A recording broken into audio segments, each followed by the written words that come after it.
live, Eli. Yes, sir. I think we got it. Everybody should be joining soon. So welcome everybody who's going to join within the next few minutes, hopefully. This is the, 2024 Perswayable Tournament Day 1. 2024 Perswayable Tournament. Eli, thank you so much for being with me today, too. I'm extremely stoked, and hopefully I don't have too many glitches and errors with the graphics today.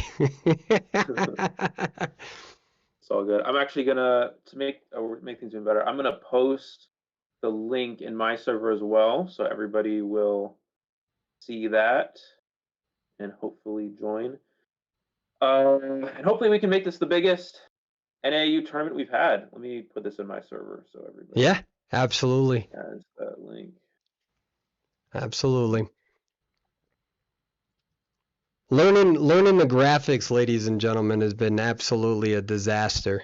That's been the toughest part. Learning we got a whole band pick system. We got so many things going on. So please be mindful of that as day one. So just as I've been asking all of the survivors and hunters to, leave their comfort zone and compete, I'm also leaving my comfort zone, and we're trying to learn this whole new program so we can get things to pop up with the screens. And we already have a few issues here, so just be mindful, and every day hopefully we're going to improve just like the competitors, right, Eli?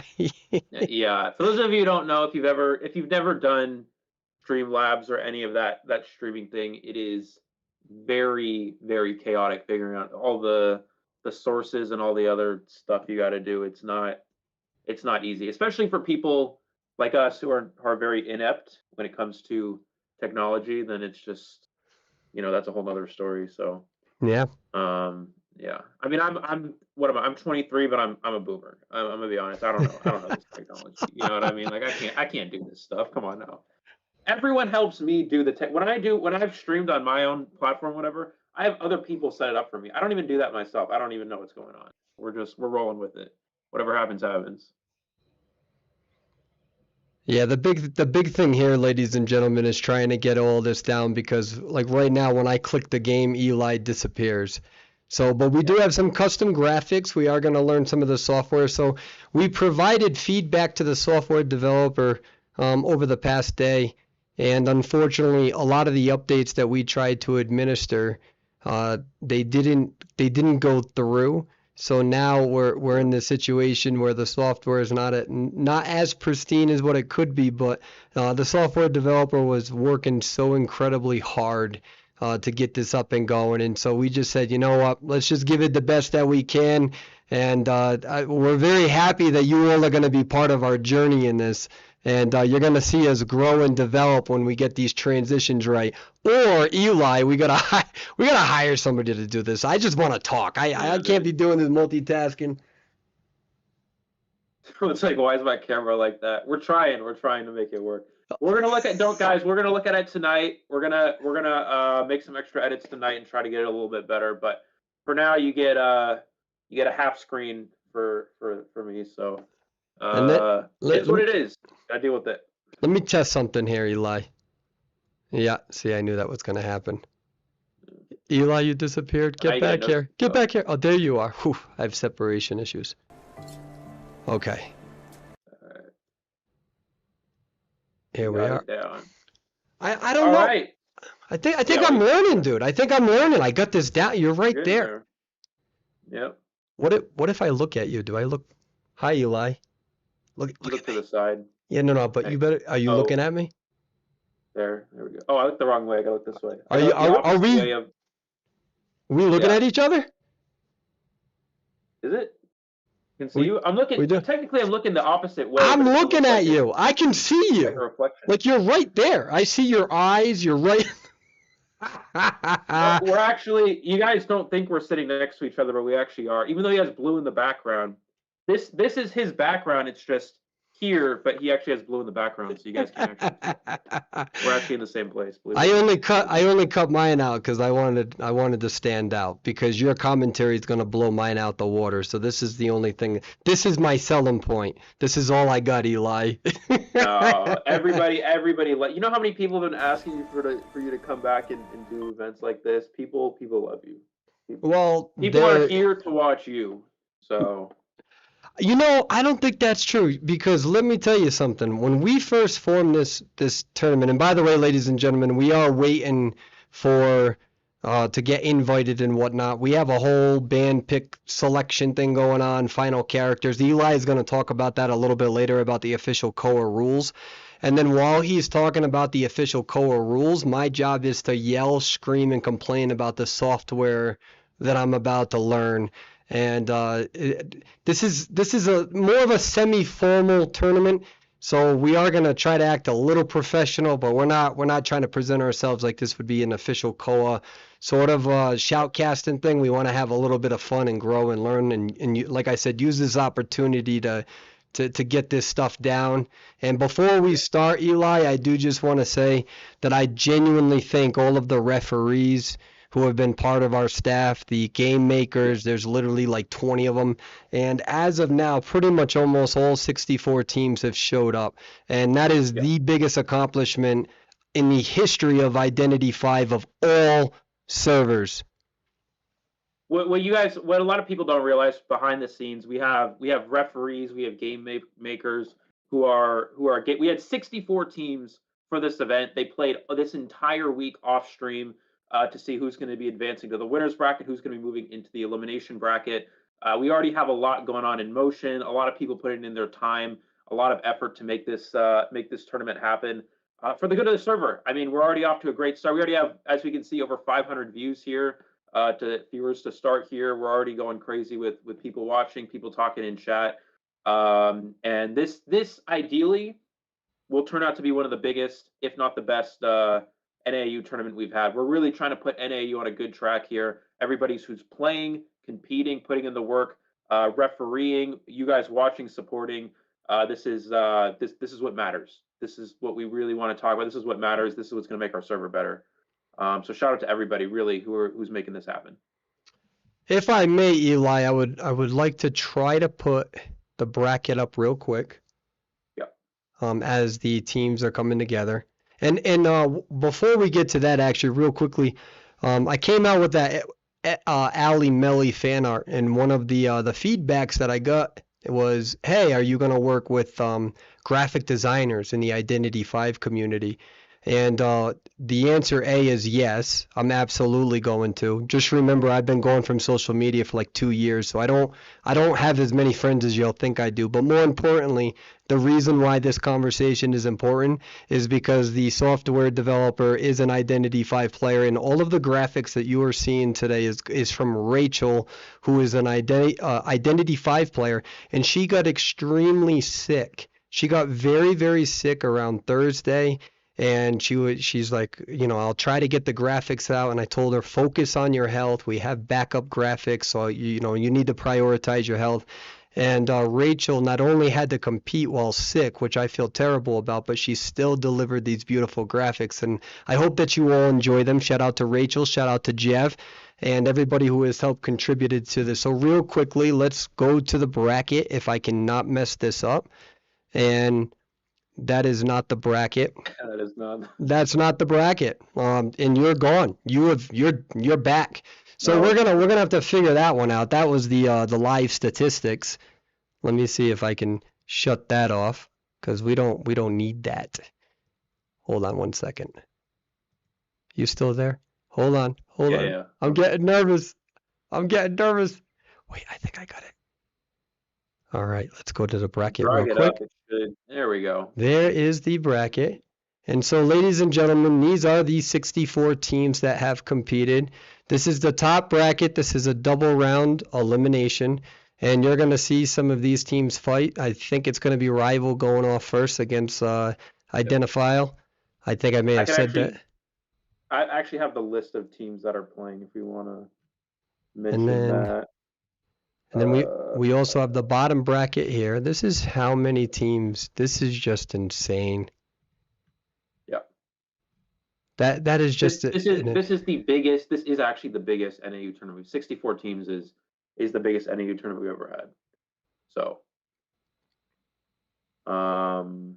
looking into, so yeah, we have our first match. Not every match, of course, will be on stream, unfortunately, because we have so many teams, so many matches. Keep in mind, 64 teams, double elimination bracket. This is a huge, huge tournament with a lot of matches to be played. Again, a lot of work from the people behind the scenes. But our first match on stream is going to be Rival versus Identifile. And that's going to be the first match we have for us. We have 5 matches that are going to be on stream as we know for today. So that'll be our first one. And Persway, you come back to the game recently. I'm sure you know Identifile as a team we don't really know too much about, but we do know a lot about Rival, formerly Team B4U. Very strong hunter side, arguably the strongest hunter from this server will be competing. So definitely, you guys get your notepads out, take notes on how to improve your hunter skills. That'll be through watching Rival Sprinter. We are getting a little bit of information about this match just because the graphics don't necessarily complement every little tiny aspect of the game. So Moonlit River in this first match is going to be the ban. All right. Which means we're still looking into the map choice. Moonlit River Park is a map that we have seen a lot of teams ban. It looks like it's going to be Lakeside first, right, if I'm not mistaken here. And Lakeside is a pretty standard map that we see in later rounds. It's not really an early round map because it's not considerably strong for Ivy. Since it's a large map, it's not considerably strong for Opera because it's not as easy to cut. We like to see Opera play big maps like Moonlit because it's easy to cut off the rescuers coming across the bridge, whereas Lakeside Village, there's a lot of space for them to make the rescue without getting cut off. But we do have the addition of the new hunter Goatman, and that's going to be really interesting to see how this hunter impacts the meta. We've seen over in China, it's actually been one of the most banned hunters in rank. So we'll see if that ultimately comes out in a tournament situation here. And honestly, I'm really excited to see this hunter because I know there's a lot of fun tricks. This is one of those hunters that has a lot of uniqueness, right? Being able to essentially teleport through the cage and see a lot of cool trick plays with that with this character. I'm not gonna lie, I'm low key like stressed out right now because I'm trying to figure out the graphics, and Eli, I'm literally like a deer in headlights. Like I'm trying, like keep it together. What button do I press? I'll keep talking it through while you look through that. But just low key freaking out. No big deal. None. It is what it is. Yeah, it happens. We'll figure it out. Hopefully that'll work out. But yeah, I mean, guys, Goatman, I know a lot of you guys have seen that in rank. You should be banning it in rank. Here's a good learning experience for everybody watching. For some reason in NAU, everybody loves to ban Ann in rank. Guys, why do we ban Ann? Ann is not an S tier hunter. Ann is a tie hunter. And what a lot of people tell me is like, okay, I don't know how to kite Ann, right? Okay, well, who cares if you don't know how to kite Ann? It's a tie hunter. There's no map control. You guys should prioritize banning hunters that have higher win potential, Goatman, Ivy, Opera, which are a lot of the hunters we're going to see in this match, and probably Goatman in round 1. We've seen a lot of people play Goatman throughout rank. Whenever it's not banned, it's been one of the top played hunters with the highest win rates, at least in NAU. So hopefully, no, guys, there's no Ann hate club. I don't know why. What is it with this Ann hate club? There's no reason to ban Ann. It's not a particularly strong hunter. Ann is a very good tie hunter. It's hard to kite, but Ann has very limited map pressure. Whereas Goatman can literally trap you in a cage, get a free hit, and then get across the map quickly using the larger cage. There's a lot of ways where this hunter is way better than. We're gonna switch real quick to the next. I hope I don't mess this up. Oh, there we go. That looks good. What does that go? Eli, listen. We need that energy right there. So you keep like telling me I'm doing good. And by the way, somebody on YouTube said that you look handsome, and I'm low key pissed because they didn't say it to me. But anyways, whatever. I'm not jealous. You're jealous. Yeah. Hold on, what's that? Two bands. Someone on YouTube, but you guys gotta, come on. Can't be leaving my man hanging. Yeah, like that. Thank you. That's what I'm saying. All right, hold on. That's crazy. Character picks. We got 2 survivors coming. 2 All survivors right. pick. We got psychologist. Y'all ready for this? Everybody get ready. Come on, this is old man. Get you ready? Wait, no, I did it wrong. Hold on. Hold on. You ready? Wait, why is it not working? Oh, I'm hitting the wrong button. All right, you ready? Look at that, chat. Come on, look at that, chat. Yeah, look at that.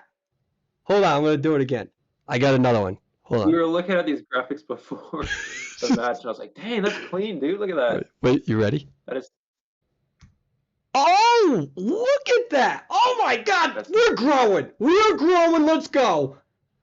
Wait, who's banned? That is. If you guys ever watched official tournaments, when is the last time you've seen that on a? I mean, come on. I mean, that's crazy. That's some next level tech right there. And what guys? We don't know what we're doing, but we're making it happen. That's insane, dude. That's some. I know. Look at that. Everyone in the chat's freaking out. That's exactly what we want to Are see. they? Oh, Cool, tell them I transition. appreciate them. Gravekeeper is the next ban. So it's kind of interesting. So we'll talk strategically speaking. We have psychologist and puppeteer first here. Puppeteer is a character we see get utilized often in round one, just because it's, we see it to be good, be very good against opera. Looks like we're going to see a officer is actually going to be our rescuer here in this situation. Puppeteer is very good against opera singer because it delays the inevitable, which is getting a quick down. But you can delay that every time you use your puppet against opera, and opera really can't do anything about it. We also see this used against Ivy, to use the puppet once you get to your 100 vision. We see the acrobat is going to be the last character pick here. Now the biggest question is, guys, will we see Goatman? That's what I'm curious about here. And we the coordinator ban as well. Did that show up? Coordinator ban did show up, yeah. Coordinator. This is so cool. Oh my God, the graphics, everything's just. I just wish I had shades, like I'd be putting them on right now, just like crossing my arms, like one of those bad like IVL like photo ops you got to do when you're a competitive player. Yeah, gotta get some for tomorrow. I don't know. And so we're just waiting on the hunter side, which should show up in a second. Is going to be the Goatman. First time we're seeing this in any NAU event here. Ladies and gentlemen, this is going to be very exciting. No, the Acrobat Hunter is not available in this tournament. That is a little bit too new. That hunter literally just came out. But we will be having Goatman. And I'm actually very excited to see this. I literally haven't played Goatman up until a few days ago. I was like, you know what? I'm commentating this event. I got to be analytical. So I went on into customs and I played Goatman for 3 hours in custom matches until I understood him as best as I could, to explain him and how this is going in these matches. So very excited for this hunter. This is a really, really fun hunter. A lot of people think it's broken. I agree it is. But it's going to be very, very fun to watch this hunter get played here. There's a lot of cool strategy, a lot of cool tricks. And the real curious thing is, are these survivors prepared to play against? Every time a new hunter comes out, you have to prepare so many matches of practice to get it down against that new hunter. And let's see how these teams are prepared to go against this Goatman hunter, because I think we'll see it a lot. I think we're going to see a lot of Goatman in this event here. Just for transparency, we made a little bit of a boo-boo. You know what? I'm not even gonna try to hide it. We're not doing that. I'm not spending 8 hours on this live feed pretending like I'm not gonna admit every single time I mess up. But the EXE, the names are supposed to pop up, but they didn't tell me which survivors are playing. So the names are supposed to pop up. I'm sorry, everybody. Listen, I feel like Mad Eyes, and y'all just gave me an iPhone for the first time, and I'm like clicking with one finger at a time trying to like text. So like I'm freaking out. I mean, I'm not freaking out, right, Eli? We're not freaking out. You're freaking out. No, we're good. We're good. I'm the one who's I'm freaking out, but it's good. Everyone's saying what's up to Schmitty. Where's Schmitty? I don't know. Someone said Schmitty, and then everybody's talking about Schmitty. But some people are saying they love you for Sway, so you're doing good. We're gonna make this work. It's all good. Well, that's very nice of them. We're approaching 1,000 viewers as well. We're getting to that mark. We're up to 960. So already off to a great start here. And we're 15 minutes into the stream. People are still asleep. we have people still. There were some people who are still asleep this morning who needed to play, and they're still asleep at 3 p.m. Eastern. You know, when you play this game a lot, right? You get into that sleep schedule where you're playing rank at 5 a.m.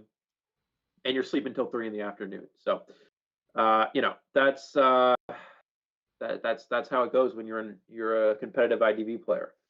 Your life revolves around this game, which for me too. I play this game. I used to play this game 24/7. I try to do some other things here and there, but that's how IDV is, and I know you guys can all relate to that because IDV is crazy. And actually, Persuade, we just passed 1,000 viewers. We have So 1,000 viewers. we just were at 1,010 viewers so far, and we're only 15 Wow. minutes into the stream. Well, in all fairness, though, that number doesn't represent everything. That only represents YouTube. It represents, I think, X and Twitch. That actually doesn't include Facebook. It doesn't include TikTok. So we would be at more than that number that I think that's shown. Yeah. So we're going crazy, guys. I mean, this is, like I said, like we were talking about, this could be the biggest NAU tournament we've had, and that's what it's looking like right now. And you know what's crazy, guys, is I know a lot of you guys like to sit on TikTok all day, right, and flip through your IDV TikToks. And the great thing about this tournament is it's also streamed on TikTok. So if you guys are flipping through your TikToks, like, oh, watching IDV TikTok, watch some dude get terror shocked, watch some dude, get destroyed by a nightmare or whatever, right, or a hell ember, right. It's also going to be on. You can go watch live on TikTok as well if you're one of those TikTok people. Oh, But, Eli, you have to accept Paul's invite so you can see I the do match. let me pull that up. Yeah, I think what needs to happen is that, so for transparency to everybody who's watching, I think that if we are invited to the custom lobby, because typically what we need to do is we need to put those names in for the players, and if I can see the players who are about to play, but I don't know who's picking which character, so it's going to be a little funky. Remember, this is the first time we've ever done this. This is an entirely different era. This is the beginning of a completely new generation on this server. It's going to be revamped, revitalized. This is the phoenix from the ashes. There's going to be tournaments. There's going to be fun tournaments. There's going to be everything in between. And it starts with me messing up right now. Let me get on. I had the wrong iPad open. Yep. With the wrong. I have two iPad minis. One of them has IDV and one of them doesn't. And I accidentally had the one that did not have IDV. So now I'm opening the one that does have IDV. So Eli, I have a philosophical question for you. So if you take the two iPad minis and you merge them into one, would you have a full iPad? And it's something I don't want the answer yet. No. Don't want the. I want you to reflect on this, and we're gonna come back to this conversation, and we're gonna see. You know what I mean? I don't want you to answer too fast, because then you're going to feel pressure. You're going to feel a little anxiousness. We don't have time for that because I'm already feeling like that. I am literally freaking out. Gosh, I'll think about it. Yes.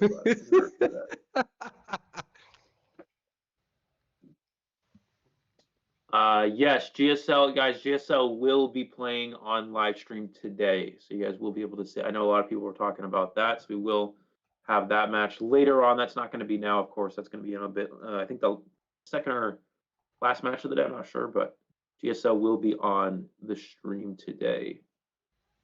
So you guys will be able to see that in a bit. And all right, now I'm getting on the game here on the correct iPad mini, finally. And here we go. Should be on now. Yeah, don't stress out. We're going. It's gonna be good, guys. It's gonna be good. Oh, if you guys randomly hear barking in the background, I do have dogs, so we're gonna pretend that didn't happen. They're not supposed to. I told them not to bark, but when. No, wait a minute. Hold on. Who cares about this tournament? What kind of dogs you got? I have a poodle, a Havanese, and a Yorkshire Terrier. Okay. Wow. Little dogs. Yeah. All right, we're making some.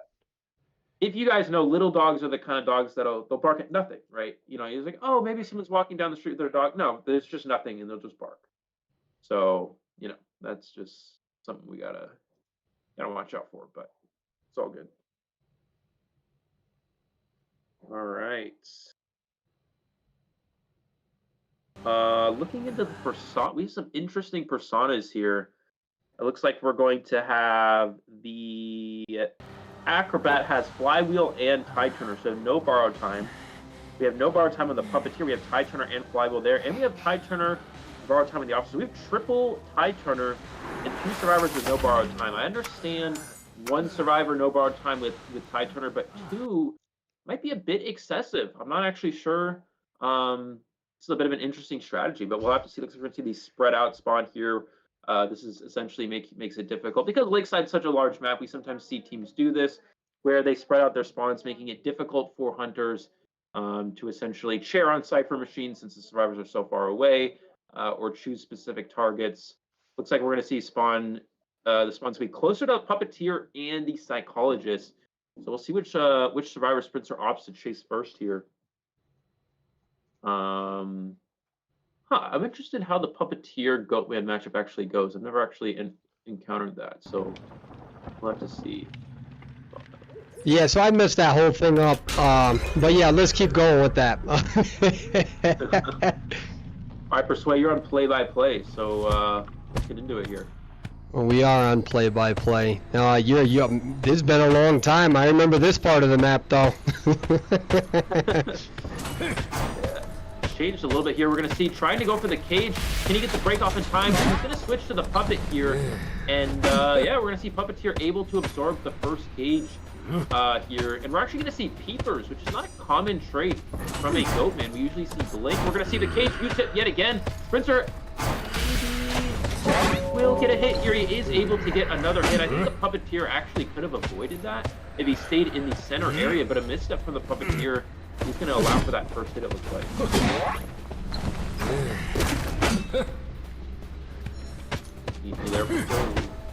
I know I'm not talking. I'm trying to figure out what's happening on screen. I'm trying to figure out the graphics. There we go. You're going to see the Puppeteer is going to go down there. So something you can do to avoid Goatman is you're able to seat yourself in the center of the cage area. That can be very difficult for the Goatman to actually hit you because they need to abuse the walls, going through the walls to get that down. But the Puppeteer continuously going towards the walls, which in certain situations is not ideal. Sometimes you want to break the cage, but in the situation that Puppeteer was in, he wanted to stay closer to the middle, and he kept going towards the wall. That allowed Spencer to get a free hit. We're going to see the officer is going to get hit through the pocket watch here. Just going to be a quarter damage because the cage was broken. We're going to see him. Oh, we're going to see the cage again, trapping the officer. He's going to be forced to break it again here. Keep in mind, if you get a hit outside of cage, it's going to be a quarter damage. That's an active as well. Looks like trying to break the cage here, but yeah, still able to get the hit.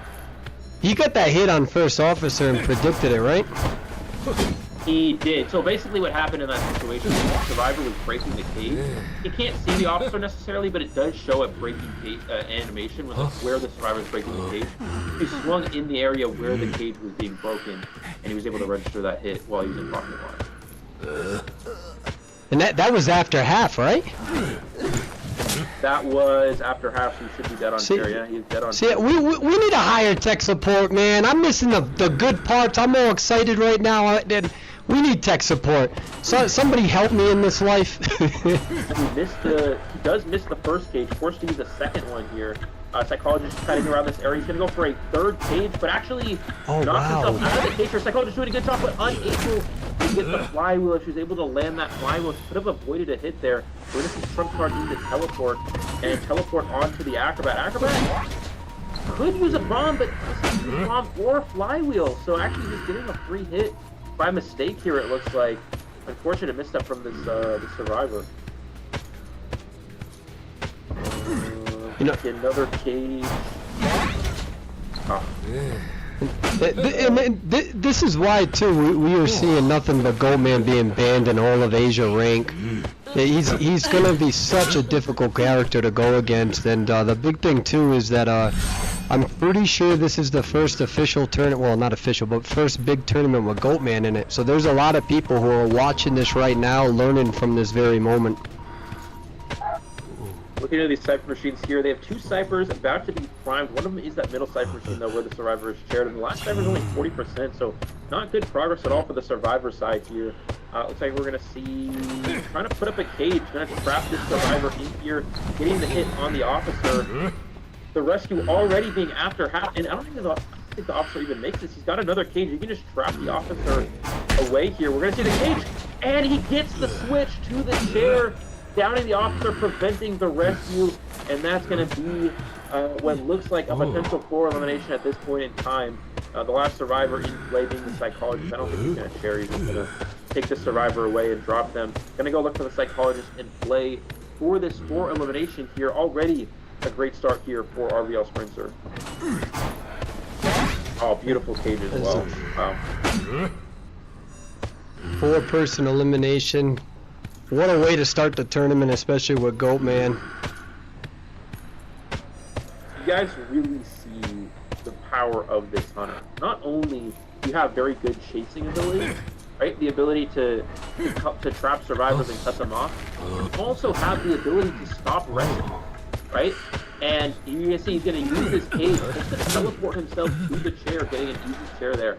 You can use these cages. You can teleport yourself across the map like he did here to get immediately into the shack. You can use these cages to trap survivors while chasing. You can use the cages to prevent rescues. You can use them to block pallets, which is what you saw here. If you're outside the cage, you can't go through it. He uses the cage away from himself, and what that does is it prevents the psychologist from running to the pallet.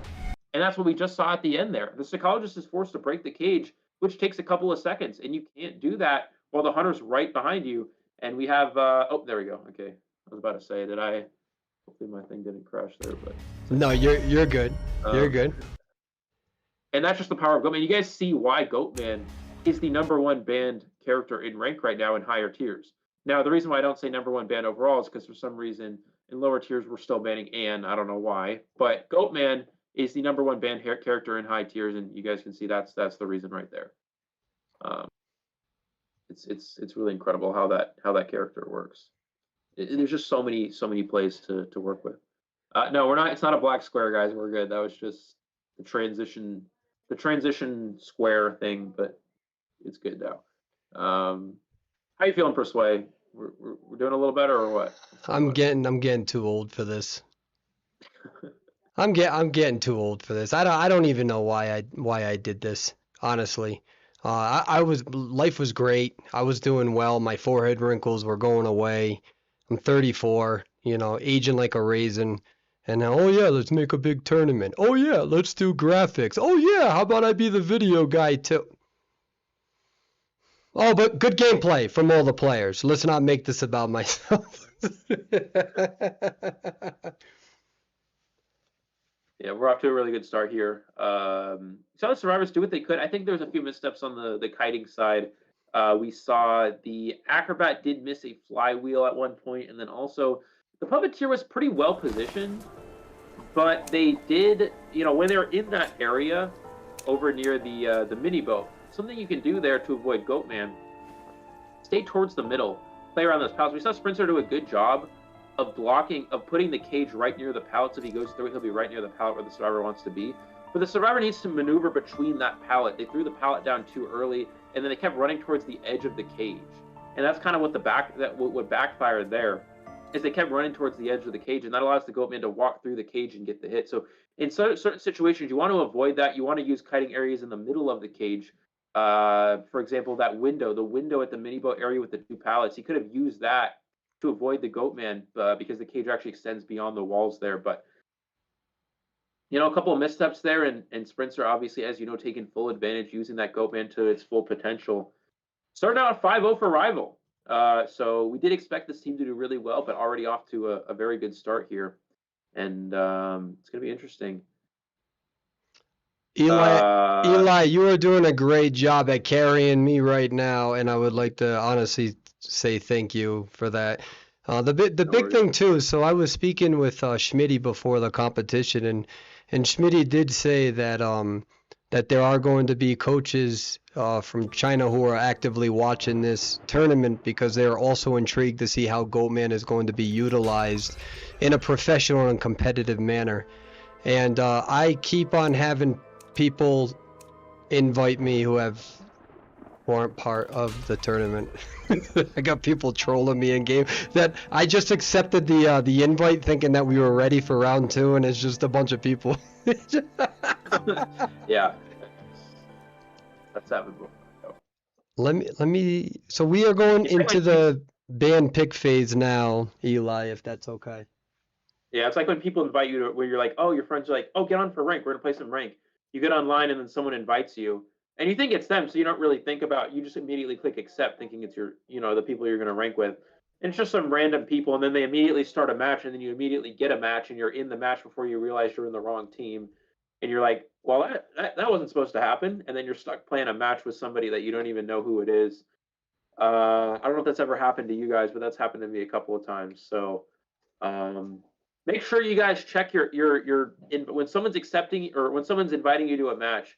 Make sure you actually read the name of the person who's inviting you to make sure you know it's the actual the person that you're supposed to be inviting. It's not some random person, because that's happened to me many times. And you accidentally get into some matches. So, anyways, getting into our second half here, we're now going to have the EXE Hunter here. Also known as the what is it, EXE? Isn't it Identifiles? Isn't that the name? Why is it EXE? Is that Wait, what? correct? I don't know. Wait, what'd you say? Well, isn't the team name Identifiles or something? So, with the software, we can only use acronyms as of now. So I panicked and I just picked an acronym for them, because it's underscore exe. But yeah. Oh, Identifial underscore EXE. So Oh, when that's we their full name. yeah Okay. yeah when we input the clan name, it automatically puts it in front of the character name, and we had that squared away, but then the software malfunctioned this morning. So again, I'm not freaking out at all. I'm okay. Yeah, we're good. We're good. Yeah. So EXE is actually Identifials. Well, their name is Identifials underscore EXE. So we're just gonna say whatever. You know what? It doesn't even matter. We know what we're doing, or do we know we don't really know what we're doing, but we're gonna pretend that we do. And you guys are gonna have to actually believe that, because that's the only way we're gonna get through this. Um, Eli's the type of guy to go to the wrong class, sit in it for 30 minutes, and then realize later he's in the wrong class. I feel like I've actually done that before. But anyways, we're gonna have coordinator and the antiquarian. It looks like will be. Is that the two bands here that we're gonna see, or is that? I think that's the two bands we're gonna see here. Um, and so we're still waiting on the survivor side here. I wonder if we're gonna see a Goatman in response, because again, we know that Goatman is currently considered to be one of the best, if not the best hunters. We see this. This is the sort of thing that happens in this game. It's called a power creep, and what that is essentially is that over time the game's going to keep releasing better and better characters, right? For example, we see characters like Opera Singer, and then Ivy, and then Goatman, and they just keep getting better and better. And we see this in a lot of games where older characters aren't necessarily considered as good, and the newer characters that come out are going to be slightly stronger and slightly stronger over time. And that's like a power creep and sometimes we see nerfs, and adjustments and things to try to balance it out, because in games like this it can sometimes happen where something is just too good, right? But that's something that we see over time, as we see characters like Opera and Ivy and now Goatman being these really strong S tier hunters. And something we talked about in this meta is like, okay, this meta is literally round 1 and 2 Opera Ivy every time. Well, guess what, guys? We've just added another hunter. So now the entire meta is Goatman, Opera, Ivy, and realistically, more often than not, you're never going to see another hunter get utilized in tournament. Now, is that fun for competitive? Not really, right? I think that's not very fun to watch. But what's fun to watch is a new hunter when it comes out, and that's going to be Goatman's, and that's what you guys are going to see here today. And we're going to see a lot. What's cool about Goatman is there's so many. It's not a straightforward hunter. There's so many unique strategies we can see with this hunter. Whether that's we saw the cage trapping the survivor from reaching the pallet, using the cage outside, keeping the survivor outside the cage to block off their kiting route. That's something we can see. We're going to see the first knight of our tournament here, and this is of course a new character that just came out. And this is going to be the knight is a very we should start a podcast. You know what I just realized?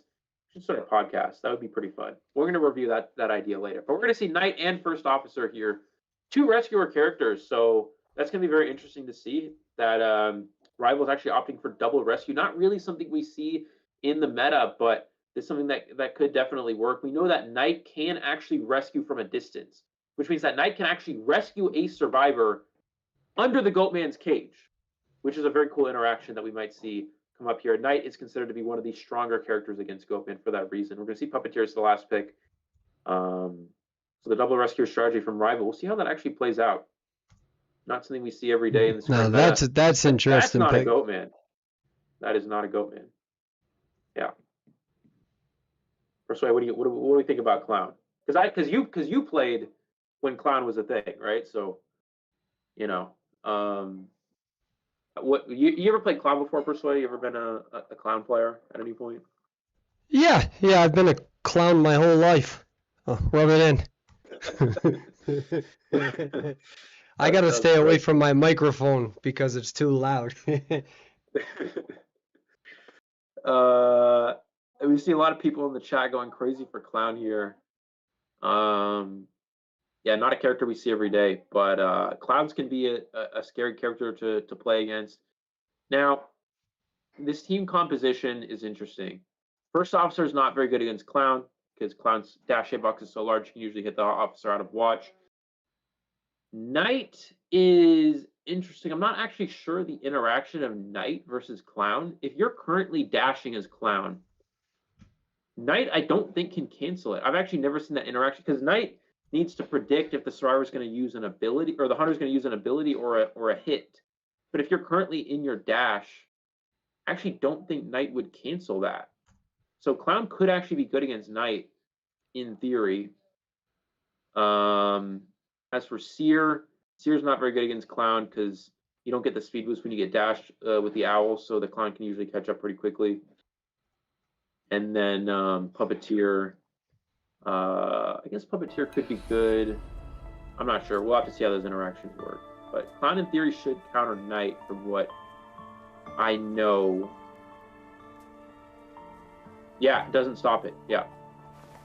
So, yeah, so Clown actually should be good against Knight in theory. So we'll see how this goes. But all right, now that took me, 5 days to figure out how to do all these graphics here. What was the question about Clown? I'm surprised to see Clown in round 1 as well. So there's also a reminder to everybody, and I know my mic is speaking, so I'll get my filter on that in a second. The big thing to remember is that everybody is playing to win, but there are teams that are out there who want to show off their skills with some of the non-meta. And that's very, very important to emphasize, and something that I would be emphasizing if I wasn't trying to dual task over here. So I'm extremely happy to see Clown. There are still a lot of top 100 Asia hunters that use Clown. There's probably about 4 to 5 that I can think of right now on the top of my head, including Crown, I think his name is, who are above 40 or 50 stars, and they're using them pretty good. To see him in tournament gameplay, though, that's going to be interesting to see how they do against Rival. One of the top dogs of the whole server. And it's interesting because we don't see Clown utilized in early rounds. Clown isn't a meta hunter, but it's also not a rogue hunter. It's considered non-meta but playable in late rounds, and we see that sometimes. But to have it in round 1 is very, very unique. It's not something we see every day, for sure. Now, it is, in theory, good here because it's good against this team comp, and it's good on Lakeside. So picking this as a kind of a surprise pick to counter this comp could actually be good. If this Clown player has good controls, able to play Clown effectively, Clown should be good against Knight. Clown is good against Officer. Clown is strong against Seer.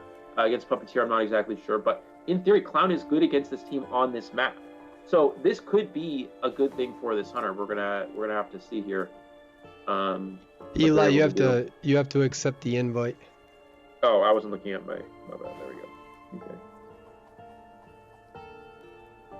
Okay. So this could be something that's interesting. Kind of hoping we'd be able to see the Clown player's stats, but it looks like they haven't closed in their profiles. I wasn't able to see, but anyways, yeah. There we go. We got the clown here against the rival survivors here. First survivors looks like we have Z's, Schmitty, Roland, and Green will be the 4 survivors here for rival. And I know a lot of you guys are excited to see Z's play. Looks like he's gonna be playing Puppeteer here, which again, not entirely sure about the clown Puppeteer interaction. We'll see where he goes to chase first, but yeah, we actually just passed. From what it shows on our Streamlabs here, we just passed 1,500 viewers as well, which is already doing better than. That's already better than NAU IVT, the most recent IVT. We're already doing better than the most recent NAU IVT, and we just started the tournament. That's incredible. That's really incredible. And you know what else is also incredible is the fact that I can see everybody chatting right now. I see everybody, like literally right now. This ain't too delayed. And all of you are being so incredibly nice to the fact that I am like slowly dying with the graphics and being very quiet as Eli is carrying me. So chat, I really want you to know that that means an incredible amount to me, and thank you. Yeah, the positivity is great, because I know sometimes in official tournament chats, positivity isn't always there, but we're keeping it super positive here, which is great. This is exactly what we want to see. Looks like we're going to see the clown go towards middle, pick up some cards, straight into the infinite dash here. Let's see which target he's able to find first. Going straight for the Puppeteer, hiding out in this back area. Does he check behind the rock here for big? He does see the trail of the Puppeteer. He's going to immediately bait the puppet. Now, does he continue to chase, or is he just going to continue? Puppeteer needs to try to force a hit. Is he able to do so here? Looks like he's forcing another bait here. What a great control from this clown here, Persway. We're seeing a double bait immediately. Puppeteer already off to a bit of a tough start. Wow. Dealing with this clown. He's going to get this pallet down. It's going to be a mind game at the pallet. Yeah, but that was really good from Z's. That was very, very good from Z's, though, by not hopping that pallet. That clown has amazing discipline and control, but Z's did a good job at not hopping that pallet, because I guarantee you I would have hopped that pallet, got tide turner, and then blamed the game. So, yeah, I'm just being honest. Oh, just made it. Is that, yeah, here's the problem is Blink is now available. We're going to see the Blink here. Will they be able to owl the Blink? Or you may not even need it. Looks like we're going to see, the Seer is observing. So the Seer is going to give the owl, but the clown does bait it. What a great play from the clown. He's going to now dash and just blink this pallet, I think. And that should secure the down. And we're going to see the down onto the Puppeteer. So while the Puppeteer didn't do a good job of using their puppets, was baited a little bit too much here. Clown, I really want to emphasize how well this clown baited the puppets. That was really crucial, because every time you use your puppet ability, you take a quarter damage as the Puppeteer.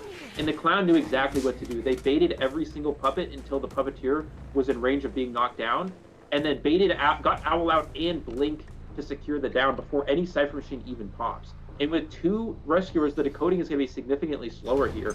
So this clown is off to an excellent start and does use the dash before this survivor can cancel the ability. So this clown is doing everything right at this point. Very, very good discipline from Alf. Very, very good discipline from Alf. We're going to see... I think he's going to put on an infinite here. Yeah, he's going to put on an infinite. Puppeteer does not have any more... Oh, the clown crashes, though, and loses sight of the Puppeteer. That is a game-changing play. The Puppeteer was actually stuck in the open for a few seconds. If he saw the direction of the survivor, he would have been able to secure the down very fast, but he crashes into the rock and loses sight of the Puppeteer for the time being. That's going to allow this kite to be extended here. And he's wow, that was a beautiful move from the clown. That was a beautiful move from the clown. Yeah, and something to keep in mind is clown is a fast vaulting hunter. So this clown acknowledges, okay, I have fast vaulting speed as a clown. I have enough time to vault this window and get the dash before the survivor revaults and secure the down. And that's exactly what happened there. That is excellent understanding of the character from this hunter. Hey, what do you think? Do you think Roland's gonna go in for a rescue, or do you think he's gonna continue tinnitus hugging? I don't think this is worth rescuing. With a full presence clown, there's really no point. The Blink is also going to be back online shortly. Pressuring tinnitus here is correct. If you go for a rescue, you lose your last tide turner. You're probably forced to use a watch, and the survivor just isn't going to rebound either way. Since there will be tide turner on the Puppeteer, he can't even use his ability to absorb a potential hit. So It would not have been worth it to rescue with 5 turn. It looks like we're going to see the Seer here, who does indeed have Flywheel. Now, the problem with Seer being here... Oh, he's actually not going to chase Seer. I was going to say, problem with Seer is that Seer doesn't have Borrowed Time. We see a all-kiting build, Flywheel and Broken Windows, which means that if Seer is chased here and they get to the endgame, Seer would not have endgame Borrowed Time for the pop, which would be really bad for the Survivor side. Looks like, though, he's going to look for... I think this is Schmitty the Knight here, it looks like. And Schmitty cannot cancel his ability since the dash is already in motion, but he does get the vault off in time. Oof. Does he go for a blink is the question. Schmitty needs to predict. So you're saying you can't cancel the skill when a clown's already in mid dash? That is correct. Oh, what? Oh, wow! Wait. What just happened? He dashed, but he didn't get the hit. Didn't register on the dash, but it broke the pallet. But then I'm actually not sure what just happened there. Listen, I have you here, so I ask the questions. Okay. Okay. Yeah. So well, basically, what looks like what happened there is he dashed, but it broke the pallet instead of hitting the knight, and then he blinked, and the blink didn't register. It hit the barrel instead, which I also think doesn't make sense. Usually it prioritizes the survivor, but it didn't. So that was just 2 interactions that we didn't expect. We're going to see a potential flywheel here from Green. He baits the flywheel, but doesn't go for the hit, interestingly enough. He baited the flywheel, but didn't take the hit. He's going to go for the last cipher instead. Wonder what he's going to do here. His controls are just absolutely amazing. I mean, I'm so impressed, and I've been going against Clown for years now. I know I've been going for a while, but I've gone against some of the best Clowns in the server history, and these Clown controls are giving me really negative flashbacks of my life. Going against Clown users for years. Look at that. That's such a beautiful one. Look at it again. A beautiful one, and the question would be, where would Alf be at if he just didn't make that one little tiny mistake on Z's, where he crashed against the rock, and you see these controls, and that's very, very fortunate on Rivals, and I'm just so incredibly impressed with this. Oh, he does find the Knight, though. The Knight cannot survive this. He cannot survive this. Keep in mind, guys, if the Hunter is, we were talking about this before, if the Hunter is already in his dash animation, the Knight cannot cancel that. Knight can only cancel the dash if he uses the ability before the dash starts. But since he's already in dash, Knight cannot cancel that ability. So it's going to be a guaranteed hit there.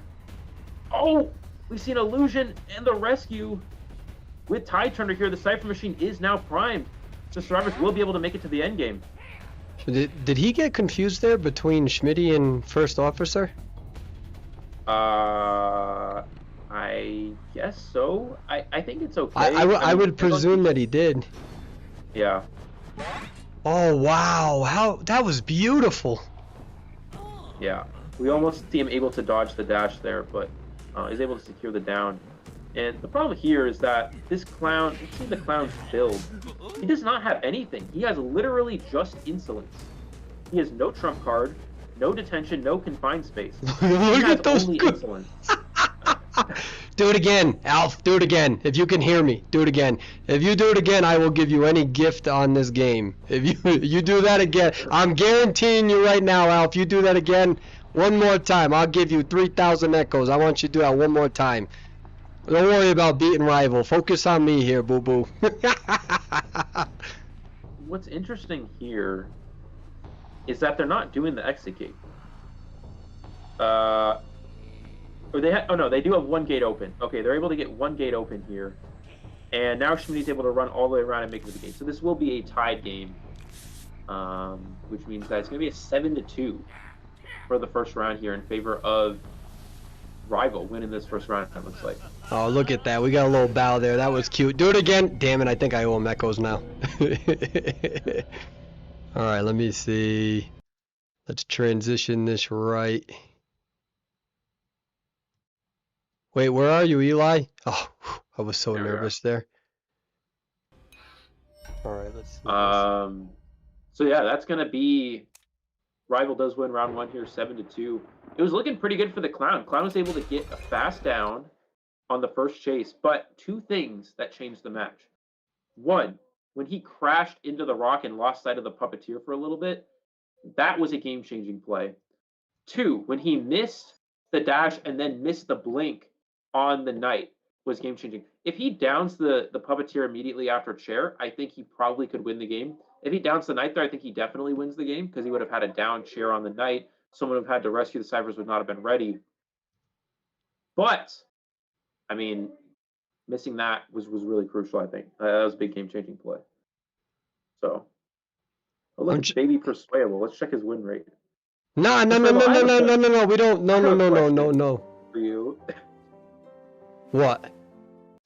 Uh, I see you're in Croc tier as Hunter, but So your I win rate don't. is a little. You know what? Hold on. You know what? I'm not even bringing you back on live feed. I'm just gonna keep the screen black. This is gonna be a form of punishment. Every time you roast me, you disappear. How's that feel? What's it like to be a magician, main? Every time know you what? try to roast my stats, you disappear. Where'd he go? Do you guys? I don't hear you. I don't hear you because I can't see you. John Cena. That was bad. I'm sorry. I regret it. I instantly regretted it. Wait, where are you? Oh, there you are. Hi, Eli. I'm There sorry we go. about that. I feel like that was toxic of me, and I You're feel like we should You work. have permission that you can roast my profile too if you want. I'm not gonna, you know, what? I'm not gonna roast your profile. You know why, Eli? Because I actually took a, I don't know where I was going with that. I already regret it. I had like three different things in my head, and I was like, nah, not appropriate, not good, and yeah. So we're just gonna reset. How about can we reset this? Reset it. Yeah. You know, Eli, it is such a great honor to have this opportunity to share the digital stage with you. I think that you are doing a great job as commentator. I think that it has given me nostalgia of Koa 2 when I had the There you go. opportunity to shoutcast for Grizzly, and I'm still freaking out about the graphics. However, I want to emphasize Alf's clown was absolutely amazing. Yeah. Absolutely amazing. The controls, very very much so making a name for themselves. I'm interested to know from Alf if that is their like a true main of theirs where it's like, you know, this is who I would play in a tournament every single time, or a little bit of mixture of I'm playing within the meta and I also want to show off and demonstrate, not show off, but show off my ability of using a hunter that is typically considered non-meta. Yeah. And I think that's what we're gonna have to see how that goes in the later rounds. And I also want to say, Persuade, thank you for not only for commentating, for doing all the graphics, but also just for making this tournament happen. Because this wouldn't be happening if it wasn't for you. I mean, we're off to a great start. We've got an incredible amount of viewers. We got a great start to our tournament. We had a really exciting first round. We have 64 teams, biggest NAU tournament we've ever had. I mean, we're what we're let's look at the time here. We're not even an hour into the tournament, and this is already turning out to be the biggest NAU tournament ever. So I mean, this is insane. It really is. I mean, it's this is unheard of, right? You know, this is crazy. I think what it demonstrates, Eli, is how hungry our server is, and Yeah, if provided the opportunity, that's all. I didn't even do full marketing. I didn't come on YouTube and market this. I didn't make TikTok videos and market this. All I really did is just use a bunch of social media pages that I haven't even traditionally used. And we opened up the tournament. We thought that maybe we'd get 12 teams. We got 64 teams in less than 4 days. yeah. In less I than mean, four that's days. insane. It's insane, and that really goes to show what NAU has to. You know, I think a lot of people kind of you think about NAU, you don't really you don't think too much about it, right? But we have so much potential. We have so much viewership. We have so many people here who want this server to be something more. I'm one of those people. Persuable is one of those people. This is something that we advocate for. We want this server to be up there with the rest of the servers of the world. You know, this is what we want, and this is what hopefully is going to happen through this event. And it all starts with everybody watching, everybody who's competing, everybody who's here watching, supporting. You know, we're showing the rest of the other servers that we have teams, we have competitors, we have supporters, we have people in the server who want recognition. We want this server to have recognition. That's exactly what's happening here. So again, shout out to everybody watching. And again, already we can't discredit these players. Already a great start here. We saw an excellent Goatman match, an excellent Clown match. We saw a rival make a comeback from a tough situation, turn it into a tie. So we're already off to a very exciting event thus far. and we're already into our second round here. Yeah, so just to clarify, the map selection is going to be Arms Factory, and the map ban is going to be Sacred Heart, and we're going to also have a substitution. The hunters are swapping on identifiers. Did I say that word right? Yeah, Did I say that word right? All right. you got And it. you know, it'll eventually pop up when I'm not being slow. Someone said I was watching on my Xbox. I don't even know that. Can you do that? Oh, I guess you do. You have YouTube on everything nowadays, don't? Isn't that how that works? You can probably get YouTube on your smart fridge. I heard someone used to tell me they used to play IDV on their smart fridge. I didn't even know that existed. But Wait, no, for apparently, real? I don't know. That's what they said. I was doing a stream one time. Someone's like, I was like, oh, why is my device so bad? And someone's like, oh, it can't be worse than the smart fridge that I play on. And I was like, okay, I didn't even know that was a thing. Can anyone confirm if you can actually play on a smart fridge? I've never actually known if that's possible. But with technology these days, you never know. It's crazy. All right, we're getting to our band picks. We're gonna see where we're gonna go with these selections here. It looks like we're gonna see. I think that's Rival on the Survivors, right? EXE on the Hunter side. Correct. So let's see what's going to happen here. Someone said yes, smart fridge peak. Well, I guess that is possible. All right. Thank you guys for. I don't know if that was actually an answer or not, but oh, you can play Eli. Yes. Okay. Well, I guess we can play IDV on our smart fridge. So I'll keep that in mind if my iPad Mini ever breaks down or both of my iPad Minis ever give up on life, which I've dropped them a couple times, so I'm surprised they still work. But looks like we're going to see Goatman as the band here for Rival, which means Clown's still available. So they're going to let the Clown Well, there's a utilize the band here. substitution, remember that. Oh, The other that's hunter right. is going to be playing That's right right. there. Yeah. Yeah. Well, what's going on, Okay. chat, just for the sake of transparency, and again, that's very important, is that with the software and stuff, the characters that are being selected, I keep trying to tell Paul that you got to tell me which players are playing relative to the character selection. So we know which survivors are being played, but he's not telling me who's picking them yet. So that's why there's such a delay. But with a little bit of practice, we'll get that down where he'll be like, Schmitty picked this character, roll it. So, and then it makes it a little bit more fluid. So, All right. Eli say, oh, what's up, Zeus? I'm supposed to say hi to Zeus. What's up, Zeus? Uh, Zeus, I believe, is playing later for GSL, so make sure you guys are there to watch that. I think, right? If I'm not mistaken. Zeus, are you playing? I think you're playing. I assume you're playing if it's your team.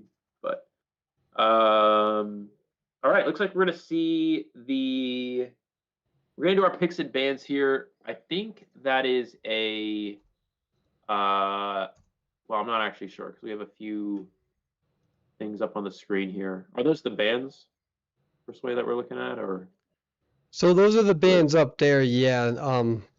So the first four up there that are banned would be Priestess, Lawyer, Antiquarian, and Cheerleader.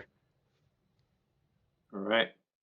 So waiting on the survivor side here, and IVN Arms is better than Opera. Well, we can talk about that a little bit. Actually, that's a good question. So, on Arms Factory, it's considered a small map, so that's advantageous for Ivy. Even though Ivy is considered to have good map pressure, Ivy is pretty strong on small maps because it's very easy for her to use the Ghost, have mobility to get around the map and pressure those cipher machines. So, traditionally speaking, yes.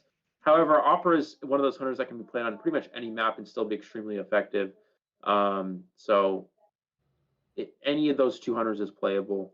Ivy is typically a little bit stronger, but both of them are perfectly fine for a map like Arms Factory. But yeah, but with the Goatman ban here, definitely makes sense. We are considering that Goatman is probably the strongest hunter in the game as of right now. So that's something that's really sort of been kind of everybody's worry. how prepared are we against Goatman? How much is he going to get banned? We're seeing already getting banned a lot here. So, yeah. And for those of you wondering how long the stream's going to be, it's going to be 5 matches for today. And of course, we're going to try to stream as many matches as possible, but there is literally like 100 matches in this tournament, dude. There's 64. We got 64 teams. We got a winner's bracket and we got an elimination bracket. It's a crazy long tournament. A lot of action, a lot of stuff going on here. So definitely very exciting for everybody watching. So so after this match, there's going to be I think it's 4 more matches after this match. So it's just for today, and then we got tomorrow. We got next. We got a lot. We got a lot of IDV action for you guys. Looks like we're going to see the Acrobats. He's going to be our first pick here for the Survivor side of RVL. And Acrobat, a pretty standard, versatile kiter. Very much expected here. Yeah, 64 teams. 64 teams. You're going to see the Officer as well. Officer, one of the standard rescuers in the current meta. So very much expected to see that. We're going to see the Psychologist as well here, it looks like. Psychologist, again, just a very standard, versatile character. Can heal your teammates from across the map, can take 3 hits, and it's good against characters such as Opera and Ivy. Pretty good against Opera, pretty good against Ivy. We're going to see Gardner as well. So Gardner in preparation of the Opera Singer, it looks like. We know Gardner not too strong against the Ivy, but it looks like we're going to see we're preparing for that Opera Singer here, which is going to be the case from the Hunter side. See what the Survivors are able to do. They're trying to diversify their comp, right? We see characters like Psychologist considered to be good against against Ivy, whereas Gardner's good against Opera Singer. So they're trying to diversify the comp as much as possible here. But looks like they got a pretty good team composition here. Acrobat, good kiter against pretty much everybody. Psychologist is decent against Ivy, good against Opera, decent against Opera, good against Ivy, whereas the Gardner is very good against the Opera Singer. So definitely, I think both sides got a pretty good van pick, but I think the rival Survivors pretty strong Survivor side, I would say here. So yeah, let's see where this is gonna go. Let's look at the Hunter side. Let's see if we can see any stats from their Hunter. Oh wow, their Hunter looks quite good. I'm not gonna lie. If anybody would like to be my video person in the future, I will give you whatever you want in this world. Anything. Well, most things. Most things. Well, let me dial that one back. I know how much you guys like your IDV skins and whatever. I mean, for you guys, if you guys know me, I don't care about skins. I think it's a waste of time and money. But I know you guys like it. So if you do stuff, the graphic stuff for Persway and all that, whatever he needs, then you guys could potentially get free skins from him. Seems like a good trade-off. I don't know. Not anything. That was revised. Rachel did such a beautiful job with these graphics, and so did Jeff with the video pro. I'm just so impressed with them. They deserve that shout out. Oh, I think I'm supposed to wait right here. Yeah. Hold on. Interesting. Okay, yeah. I was looking into the this Hunter's stats. This Hunter has a 95% win rate in peak tier on the Hunter side. So I'm very excited to see this Hunter play. I know who this is. I think this is the G8, the GK or GH kid or something. That's what we call him in Top Survivor rank. We call him like the GH kid or whatever, because his name was always like GH with some Chinese character, GK something. I think it's this thing. I think it's this guy. He's a very strong hunter. He's one of the hunters we look out for in top tier rank. He's very good. So if this is actually him, you guys are in for a very good match here for sure. So what's your prediction here? Do you believe that Opera is going to go after Gardner first? What are your thoughts? I think the Opera is going to go after the Psychologist, and the reason why is 2 things. One, Gardner is a very difficult target for Opera to chase early game because they have the early game bubble.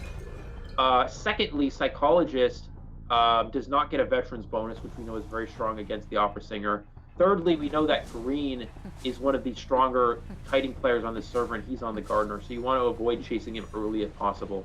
So we're going to see him immediately go for the psychologist, which for many reasons is the correct play. Missing the first hit. That was close. Does have a switch with Peepers, missing hit again. Wow. That was. I wonder if Opera would have been able to get that first hit if they didn't run into that object going towards that window, because it kind of set them back a tiny bit. Oh, he threw the pallet on the wrong side, though. That's unfortunate. He is going to be able to get a speed boost from it, which is strong, but we know the Opera Singer does have the teleport. Can he get the hit? No, he's unable to get the hit off in time. We're going to see the vault there. Excellent job from the Survivor, just utilizing these pallets to the best of their ability here. We're going to see another Peeper drop, another swing and a miss. The Opera is just really mistiming everything. Great job from the Psychologist, able to avoid a lot of these hits. We're going to see the second hit finally registered, but already wasting a lot of time here. Yeah, about 7 seconds until Peeper is back up. So, Eli, to my understanding, you just throw pallets down against Opera, right? That's like the thing?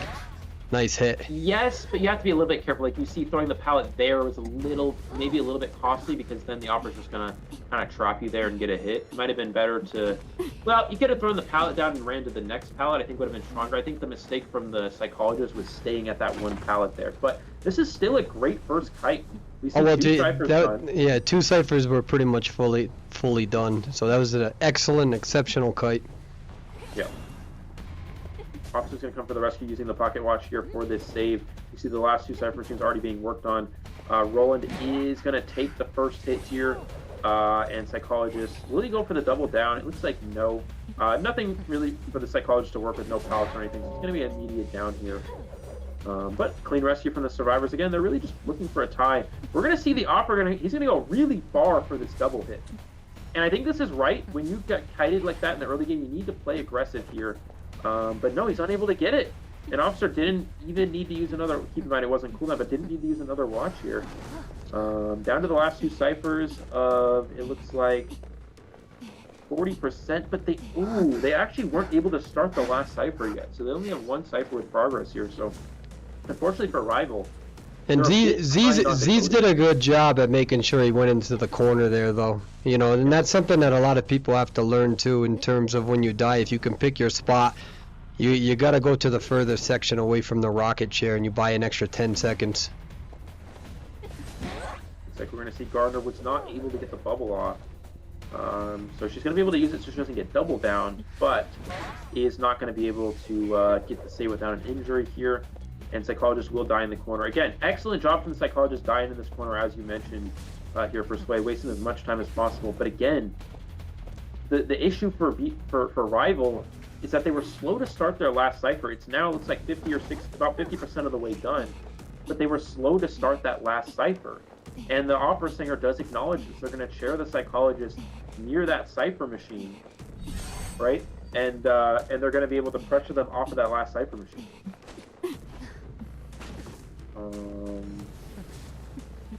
It looks like they're going to start an extra one at Shack here. And so they're going to have 2 ciphers here. They're going to start this one at Shack. The problem is now Opera should have Trump Card available at this point. We're assuming it's a Trump Card detention build. The Acrobat's kind of in a bit of a tough area. He does drop a Peeper, though, which means he won't be able to switch to Trump Card. Oh, Acrobat was not able to use the bomb there. Accidentally canceled his bomb. He accidentally swiped the cancel instead of the release button, it looks like.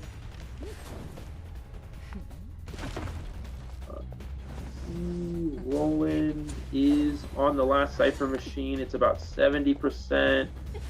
We also see Gardner was searching chest looking for an item. Going to the cipher, it's not primed. It's only 80%, which means that the Opera does have time to knock him off the cipher. But we see it teleport to a cipher machine that nobody's even on.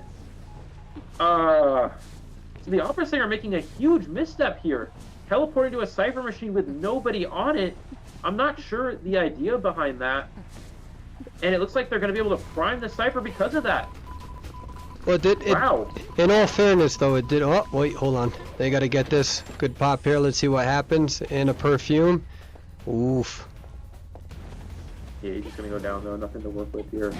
And now he wanted to teleport for endgame. So there was a chance for a win with an endgame teleport. but now he doesn't have that. And also although Schmitty's not able to get the gate open, keep in mind it is an acrobat. Look at this acrobat skin. What is this? I've never seen this before. It's like an actual, it's like a clown skin. I've never seen. Okay, anyways, back to the chase out of the officer here. He does have a pocket watch to work with, so good job conserving those items for endgame here. Driver's really just playing for a tie. Again, with no teleport, it's just so hard for the Opera to control this late game pressure. The other players back up, by the way. They got 3 players back up. Bought enough time. We're going to see the exit gate is open here at this point in time. He's going to teleport back to middle here. Now the problem is he doesn't know which target he wants to chase. This officer is evading line of sight here. He doesn't even have tinnitus. This could result in a 3 escape. The dungeon is open in the shack area. Both survivors are out. The survivor's going to make it out the dungeon. Is he going to make... Oh, wow! Unbelievable. You really see why expending that teleport is so crucial. When you use that teleport there, you don't have that end game map pressure. We talk about with Opera Singer, which it's so crucial. You know, being able to teleport to the gate when downing a survivor. You get to the end game, you pop the cipher, you down a survivor, you teleport to the other gate to get an extra down. But he didn't have the teleport because he used it to teleport to an empty cipher. So because of that misstep, that one little mistake from the Opera, that cost him the chance of getting more than a tie and actually resulting in a 3 escape with the exit gate being open. That is an incredible shift in momentum, not only for the survivors, but for the entire team of Rival. They're already up here getting a 3-1 escape here in return after getting a 7-2 in the first round. My question is that when Sangria teleported off, I'm not so sure if that was a mistake from Sangria as much as it might have been a perfect read from Rival that predicted it and rotated off on time. It wasn't, because when he teleported, there wasn't even tinnitus. The survivor was gone 30 seconds before. Okay. So that's why I was confused, because I see what you're saying, and I think that would have been a great point. But the thing is, when he teleported that cipher, there was already no tinnitus, so the cipher had not been moving for a while. Okay. Yeah. Because my preliminary thought was maybe the hunter thought that it was a prime cipher and that they were waiting. You teleport on top of it, you hit them, and now you got a fully progressed cipher that they can't pop with somebody that you can put on a rocket chair. That's what I thought that the hunter's read was. But again, I've been gone. I'm rusty and still freaking out about this video stuff. But we're doing okay, chat. We're doing all great. I really want to thank you all for not only being here. We're closing in on almost 2,000 viewers. That is absolutely that is crazy. That is absolutely wild. And I would again like to reinforce the fact that Eli is really doubling up on the amount of work as a shoutcaster right here, as I'm trying to dual mode this whole thing. So to the chat, I know that you're very much so aware of that, and you all continue to write very kind, positive, reinforcing things, and thank you. I can't stress to you how much that means to me right now. Yeah, it's really important for everybody keeping it positive, and because again, we know how in some of these tournaments, people like to talk on the internet, and we're not seeing any negativity right now. So that's exactly where we need to be. That's exactly where we want to be, and that's exactly what we were talking about, where we're showing that NAU is a server that everybody wants to do well, that everybody respects, and that's great. That really is great.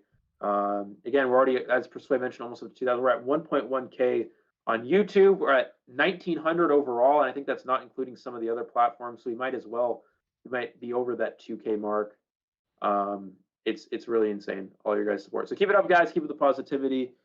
We're going to be getting the matches out to you as best as we can here. I think it should be a 3-1, right, for the score here. Yeah, I'm gonna have to update that. Okay. Yeah. So guys, it is going to be the Identifiles EXE survivors next. So they're going to be up on the gameplay here. And it looks like we're going to see the Goatman is going to be banned this time around. So Goatman, of course, we don't want to see that. You know, we all know how that goes. I just realized I didn't even eat anything today. We're gonna have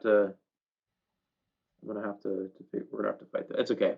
I've actually, guys, if you don't know, I've done tournaments where I didn't eat and I commentated for 3 matches in a row till like 6 a.m. or something during one koa. I'm not kidding. I commentated. What was it? 11? No, it was like midnight to 6 a.m. It's crazy. No, it was more than that. It was 11 to 6 a.m. 3 matches in a row. 11 p.m. to 6 a.m. Anyways, this is light work. Light work. No Goatman this time around. Yeah, we already saw how that goes in the first round. So, anyways, The bands are coming in. all right, we're gonna have our band pick here in a second. Yeah, no Goatman this time, guys. We all kind of saw how that went in the first round. Very strong hunter.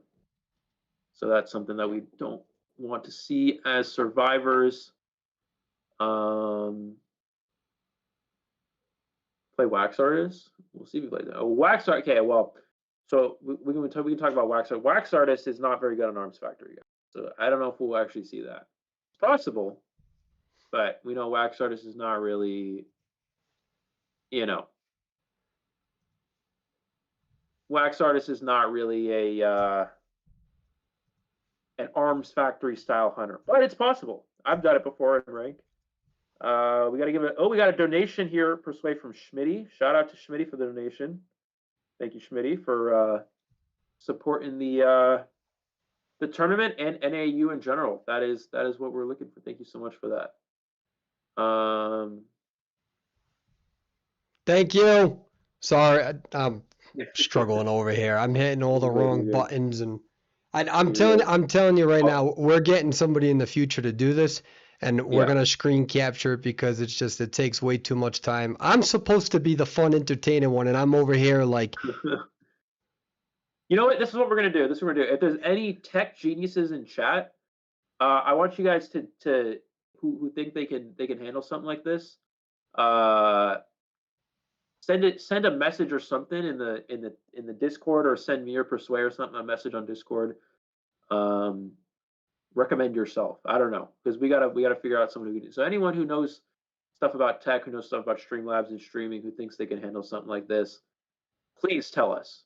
Please let us know, because we really would appreciate that for sure. You know do you know the people who they try to upload a photo on Facebook, and then it's like that weird, like they're looking down at the phone and they're trying to figure out how to take a photo, and then that's like their Facebook profile. That's like me right now. And I have another 8 hours in me to complain. Yeah, no, we definitely need to get another person for this. But oh, shout out to Zeus. Thank you, Zeus, for the donation. Another donation there. Shout out to Zeus for the donation. You guys are awesome for all the support there. And then Zeus's team will be playing later. That's GSL. If you guys want to see the bracket off stream as well, feel free to check out the Discord server. There is a Discord server for this event that'll have all the information you guys need there. But we do have it up on our stream here. Perswayable is a Facebook mom. So I guess, yeah. Whoever said that, that's fantastic. 4 decoders. I don't think we're going to see 4 decoders. We're actually going to see Batter here. So that's not a character we see every day. That's going to be a fun little character being utilized. We're going to see the Aeroplanist. Pretty standard pick with the Aeroplanist, but the Batter is a bit unique here. Keep in mind, guys, we do need to see a 3 escape or better from EXE. If we don't see that, it does mean that Rival will win this match 2-0. So EXE needs to get a 3 escape or better just to force an extra round here. Looks like we're going to see the Gravekeeper and the Cheerleader as the last pick. So here we go. What Hunter side what Hunter will Rival go with? We know Spencer does have a lot of options. Is Batter hot, Eli? I'm not answering that. I've already answered that one time on an official stream, and I'm not answering that again. You guys if you guys want to know what my opinion on Batter, not even my opinion, I was forced to say that. You guys can go look up the clip somewhere on Twitter or whatever. I don't know. Anyways, we're gonna see Gravekeeper and Cheerleader as the last two. Wait for the Hunter side here from Sprinter. Again, a lot of options. He just needs to get a tie, and he will be securing the victory for Rival if that is going to be the case here. We have another donation here from Lena. It is in a currency that I don't know. I think that's a donation, right? Isn't that a donation in some currency? I'm not sure what that is. I've never seen that before. Is that a donation? It looks like it, or a super chat or something. But anyways, thank you, Lena, for whatever you did. I'm not really sure, but we appreciate it.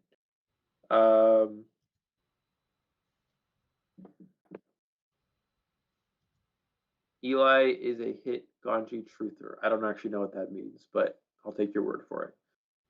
Right, we're gonna see the opera singer here from Sprinter just going all out with Goatman and opera in the first 2 rounds.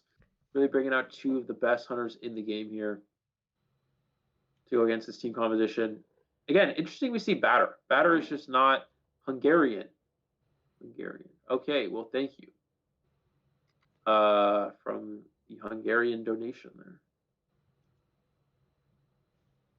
Lily and Airplanes can be good if they get the timing right. Yeah, so is Lily cheerleader? We got it, guys. We got to talk from the characters' name, not the lore names, the character names. Cheerleader, I assume, is Lily because I don't know what anyone else would be, but Cheerleader and Airplanes does have synergy. We also have a donation from Summer as well. Thank you, Summer, for the donation. First donation ever on a Perswayable stream. Let them cook indeed. Shout out to Summer for the donation. Again, guys, all the support you guys give is really great. It keeps this tournament running. It keeps everything going. So thank you guys. Anyways, getting into our match here. We're gonna have the Rival Hunter side versus the EXE Survivors in the second half of the second round. We'll see who's able to come out on top here. And yeah, let's see it. Let's see what happens. We got some more donations. Oh my God, we got Canada donation from YO7. I want to join the Super Chat Club. There you go. We got Slade with the donation. Appreciate everyone's involvement in creating this tournament. Sub to Persway. Absolutely. If you guys haven't already done so, make sure you like the stream, subscribe, follow, share, whatever it may be. Again, huge shout out to people who are supporting with the donations. Shout out to everybody, but of course, shout out to YO7 and Slade with the donations there. Shout out to B Yol as well with the 10 PLN. I don't know what that is. That's another currency I don't know, but shout out to them as well. Thank you guys for all the support. Yeah, thank you everybody. I feel terrible right now because everyone's like donating and being nice, and I'm being super quiet. So, I'm so sorry. I'm so sorry. All right, here we go. I did not say Slade. I said Slade. Anyways, here we go. Get into our match. But again, thank you guys so much for all the support, the nations. We're gonna get into our match here. We're gonna have Sprinter on the Hunter side. We did see Sprinter play Opera Singer in an earlier tournament earlier this year. He did have a difficult time with that character. Let's see what he's able to do this time around. We're gonna see the first hit immediately though onto the Cheerleader. Very fast hit from this Hunter here. We do have Blink as well. Sprinter again only needs to secure a tie, right? So he is going to have the Blink build. Cheerleader running into the Hunter here. We're going to see a switch into the Cheerleader and an immediate wow. pass down. That was almost instantly into the match here. And already, these Survivors need to get a 3 escape. That's not looking too good for them.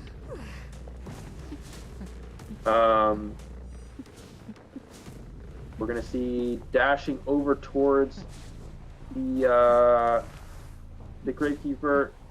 I know we're mid-match, but I'm going to give another shout. Thank you, June, for a $10. That's a big donation. Thank you, June, for the $10 donation. Thank you, Sabotage, as well.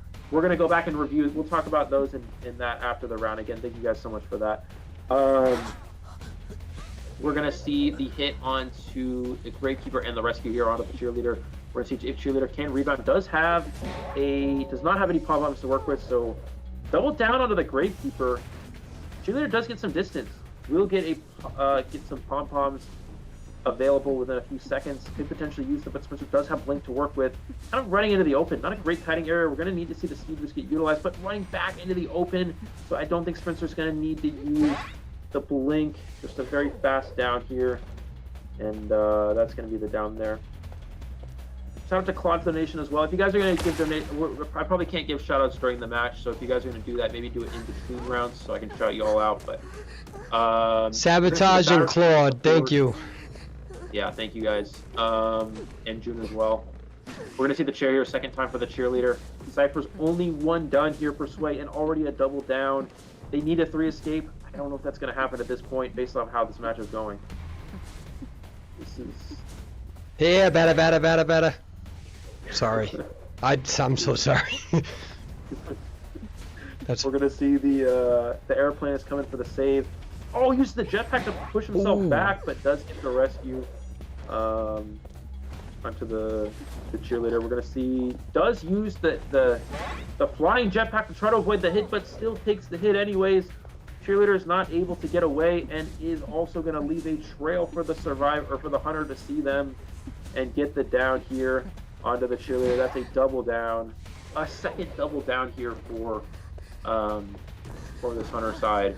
And Rivals looking to be in a quick 2-0 victory here in this match. Already off to a great start. Somebody called me out for doing a batter cat call.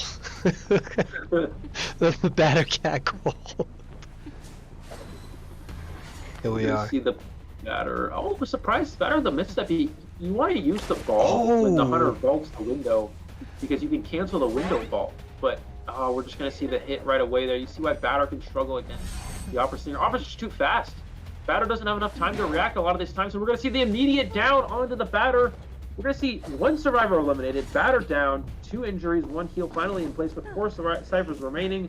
And these survivors need a 3 escape. I hate to say it, but that's just not going to happen. Yeah, but I'd like to give a compliment to that Batter because that Batter had some good patience though as well, because Sprinter was trying to dodge some of those moments, and I don't know, I felt like there was some good discipline from that Batter there. We're going to see the hit onto the airplane. Here is going to be able to most likely make this rescue, but... Oh, Spencer had blinked through there to try to stop the rescue, but no, just going to go ahead and conserve it here. Carrying it down onto the airplane. It's going to actually just chair the airplanist. This is going to allow the Batter to get away, but again, it doesn't really matter. Spencer just needs to get 2 survivors down. Definitely is going to happen and should be a 4 kill at this point based off of the situation. We're going to see the Batter's going to try to hide up, but does see the trail. I think he saw the trail of the Batter. No, he didn't, or he did, but he was able to, he's going to be forced to teleport back, so Gravekeeper isn't able to make a rescue. Dungeon's not even open at this point in time. Dungeon is not even open. That is how strong this match is going for Spencer. They have 1 Cypher machine, almost prime, 84%. They have another Cypher at 30. And then they have no other progress. There's really nothing for the survivors to do at this point. This Opera Singer gameplay from Spencer is just so strong here. Batter's going to flywheel... No blink yet. Blink didn't use it. They're gonna hold it again. Batter's gonna misses the hit. Secures the down here, and I feel like that was a good dodge from Sprinter. I mean, really, this is one of the best hunters in the entire world. I mean, his gameplay is gonna make it look like people are making mistakes or not hitting or whatever the case may be. But I mean, he's received offers from other China teams, etc. I mean, he's just so unbelievably dominating and dominant in the server as well. Indeed, and that's what we're seeing in these first 2 rounds here. Still 3 ciphers remaining, and it's going to be a 4 kill at 3 ciphers. That's a great start, and they don't even really have much progress on the rest of the ciphers. That's how strong you see the double downs from the Opera. You see the cipher pressure. Just not giving him any chance to do anything. We're going to see... Does catch sight of the Gravekeeper, who's got a shovel. But again, it's just a matter of time here. And we're going to finally see the down secure here. And these are good survivors. We saw them put up a good match in the first round against the Goatman. Some of these players are top players. I think champion players for some of these. So these are good players that Spencer is really putting up a good show against here. Just looking for this last survivor to secure the down on the Batter. Gravekeeper does still self-heal, but yeah, again, this is really just a matter of time here. Batter. Oh, beautiful. Hit off. Nice job. And beautiful. Wow. Great beautiful. Looks like Batter just gonna try to header on this area as much as possible. Shout out to Devin for the donation as well. I'm just gonna point that out. We're gonna see Batter. Excellent timing on the pallet drop here. Pallet mind game does get the down there. Not much you can do in that situation. Great That's a job from the difficult batter, area. but yeah, it is. Unfortunately, not much to do there at this point in the match. Now, do we know if this is EXE's first tournament? Do they have tournament experience? I've not heard of the name from their player any of these players, but I would imagine it is the case. This is, I think, their first tournament they've competed in, based off of what we know. Yes, which is good. I mean, they're off to a good start. You know, they're playing against one of the best teams in the server, one of the best hunters in the world, and you know they're doing what they can. And it's not easy, right? Oh, no. Okay, we're good. It's Sorry. not easy, but they're doing good. And that's going to be a 2-0 victory, though, for Rival, which means for Sway, we're going to have Rival advancing. First team to make it through this next part of the tournament, getting the victory here 2-0 over EXE. That's going to secure the victory for them. Congratulations to Rival, but I do want to give a shout out to EXE. First of all, the batter there, I was still very impressed with the batter. And just in general, for EXE to have to go against Rival in the first round like this, or second round, and be the ones who have to open up the entire tournament, you know, they could have at any point in time backed down, not showed up. They could have just not even appeared here, and they stepped up to the plate, no pun intended for the batter main, and they delivered. And they really did. And you know what? I'm very happy that they did, because Alf played fantastic with that clown. No one can ever take that away from them. And I really think that this is going to be, like I said before we even started this whole series, I think this is going to be a new generation for this server. And for Rival and EXE to both step up to the plate, to be the first ones on live feed for such a massive tournament, arguably the biggest one in Identity 5 history, I cannot commend both teams more than what I can right now, and I hope that we see more of EXE, including Alf and the batter and everyone else who contributed in future tournaments. They are not eliminated. They go down to the bottom bracket, and let's see what they can do down there. I have no reservations in believing that they're going to continue causing havoc in this tournament. Definitely the case. We're going to give a quick shout out to a couple of donations. Lucifer Allow, thank you for the donation. Star, thank you so much as well. And we actually have a lot here. Oh, we got a huge one, Persway. We got a $50 donation from Mushroom here. $50. First time they've. So exciting. Thank you for hosting this tournament. $49.99 from Mushroom. That is a huge Thank you there. so much. We see all the donations here. And I really wish that I could be spending more time commentating and talking to y'all. So we're gonna learn from this day one. But everybody who's donating, all of these nice comments over here, like, it's just unbelievable. I'm literally seeing them right now. I see Mac. Hi, Matt. You know what? We're gonna call a few of them out. Here we are. John F. Gold. Hi. Onika, how are you? Corey, I want you all to talk to me right now. I need some positivity here, because I'm stressing out. I'm sweating. I'm not going to lie. Fell, Soul, Hi, Red, Lonnie Bonnie. What's going on, Yenyu? I see all of the comments. I'm watching them the entire time, and we appreciate you. But beyond just us verbally saying so.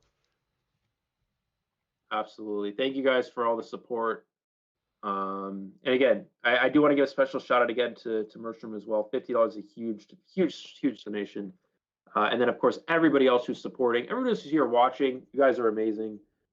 We hit over we got a crazy amount of viewers, we got a crazy amount of support, we got a great first match. Everything's going well. This is exactly what we were hoping to happen, and that's exactly what's happening here. So and thanks for again, positivity is key, guys. You guys are doing awesome with that. So let's keep that up. Yeah, I mean, Rival going up 2-0. I think looking at our next match, while we're thinking about it, let me pull up what we got here for our next game. I think it's going to be Fallen Knights versus EE, I believe, is the next match. If I'm not mistaken, it looks like that's going to be what we have on our little thing here in the Discord. Yep, it's going to be Fallen Knights versus EE. Persway's our next match. I'm not sure if we have much data on these teams. We have Eclipse Empire, yeah, and Fallen Knights. Yeah, I'm not too sure. We'll see some of these players when they come up on screen here, but yeah, let me pull up the chat as well so I can see you guys. See you guys talking in there. Shout out to Sign for the donation as well. You guys are awesome.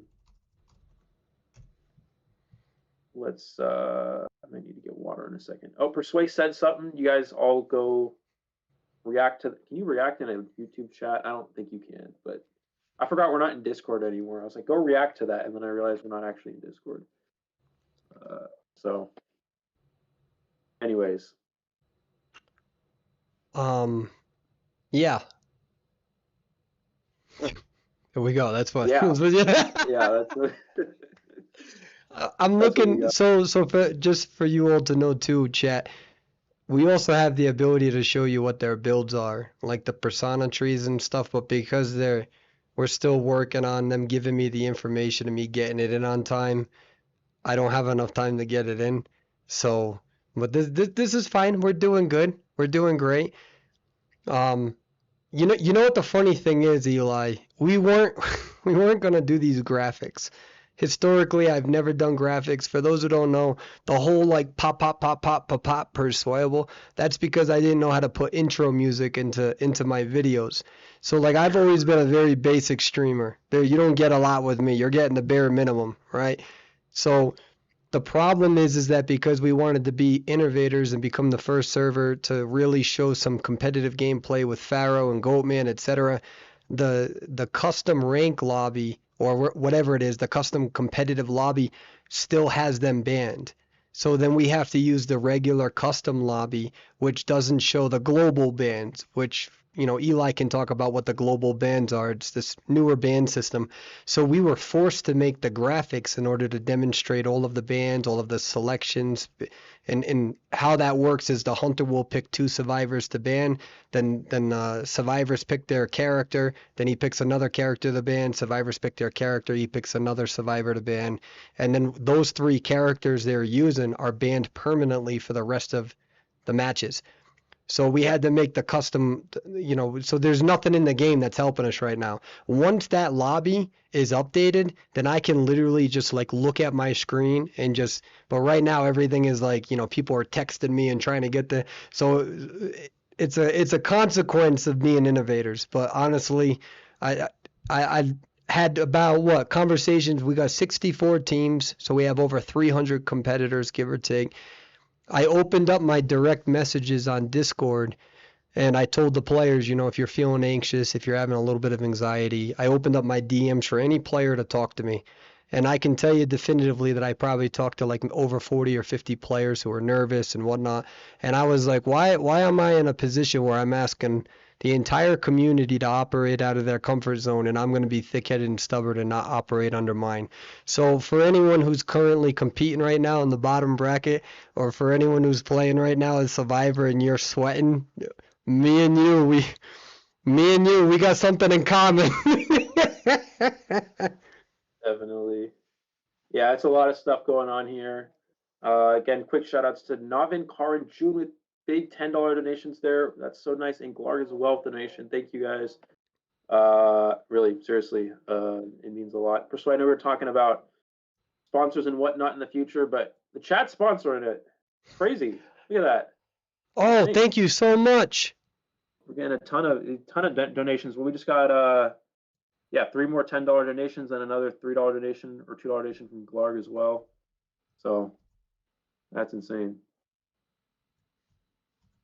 Yeah, Crazy. because right now, for those who don't know, the prize pool is the top 8 teams all win $125 each.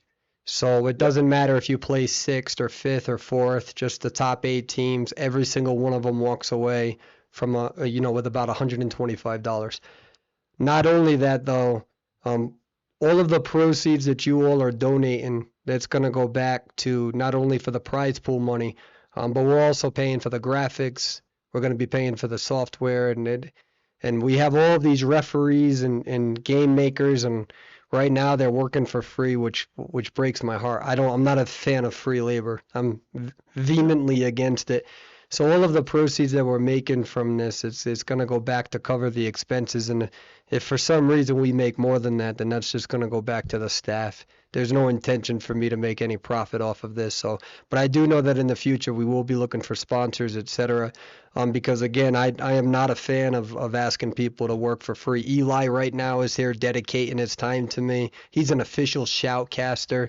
Do you see what I mean? And I'm not a huge fan of asking people to donate their time for free. So everything that you all are donating right now, you are the sponsors right now, and we appreciate such.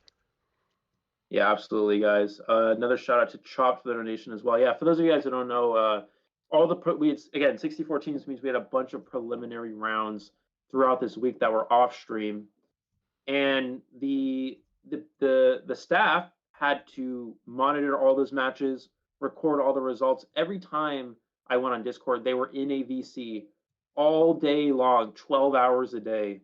I would say something crazy like that most of the day, every day this week, up late at night, figuring out this tournament, the bracket, recording matches, monitoring matches, refereeing these matches, making sure all the preliminaries get done on time. Not only that, not only did they have to do all that, they also had to schedule times because each team said their time that they're available. They had to take all those times into consideration, put everything together, and create a schedule. They had an insane amount of work to do for this event, and they were working all day, every day this week. I mean, it's crazy to get this event out for you guys. Thank you, Z's, for the donation as well. Very much appreciated again. All your guys' support is huge. Shout out to Z's for the donation, and also greatly played match as well there. But yeah, a lot of work's going into this event for to put this tournament out here, guys, and it's going well. We should have our next match for you guys momentarily. I think they're getting that set up, if I'm not mistaken. I think it's scheduled to start at 5 Eastern, so it's scheduled to start in 4 minutes. So that's why we don't have it up immediately for you guys. That previous match did finish a little bit faster than expected. So that's why we're waiting. We got to wait another 4 minutes, I believe another 4 minutes for this next round to get started here. But yeah, we're also waiting on, I don't want to point any fingers at anybody, but we're definitely waiting on somebody getting all the information in so we can be prepared. Yeah. Shout out to Ace Topology for the donation as well. Loving this tournament so far. It's been very entertaining. Indeed, it has. It's really been great. Our RVL did make it to the next round. So we did show the bracket. Or if you guys were wondering about the bracket, we did show the bracket earlier. And again, it's a double elimination bracket. So the EXE team is not out of this tournament. They just will be going down to the lower elimination bracket. They still have a chance to win out and make it to the finals. But RVL will move on to the next stage of the winner's bracket with that victory. Jelly with the donation. Can you shout out Fafa and No Skill Naiad main? Well, Fafa is actually competing in this tournament with the team Sus, or Team Sussy, I believe. So you guys will see Fafa later on.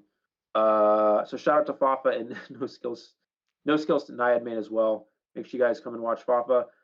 Oh my God, Perswayable, we got a $69 donation from Longing for Ida. That's a very great number to donate there. Thank you for the $69 donation. Dude, I can't.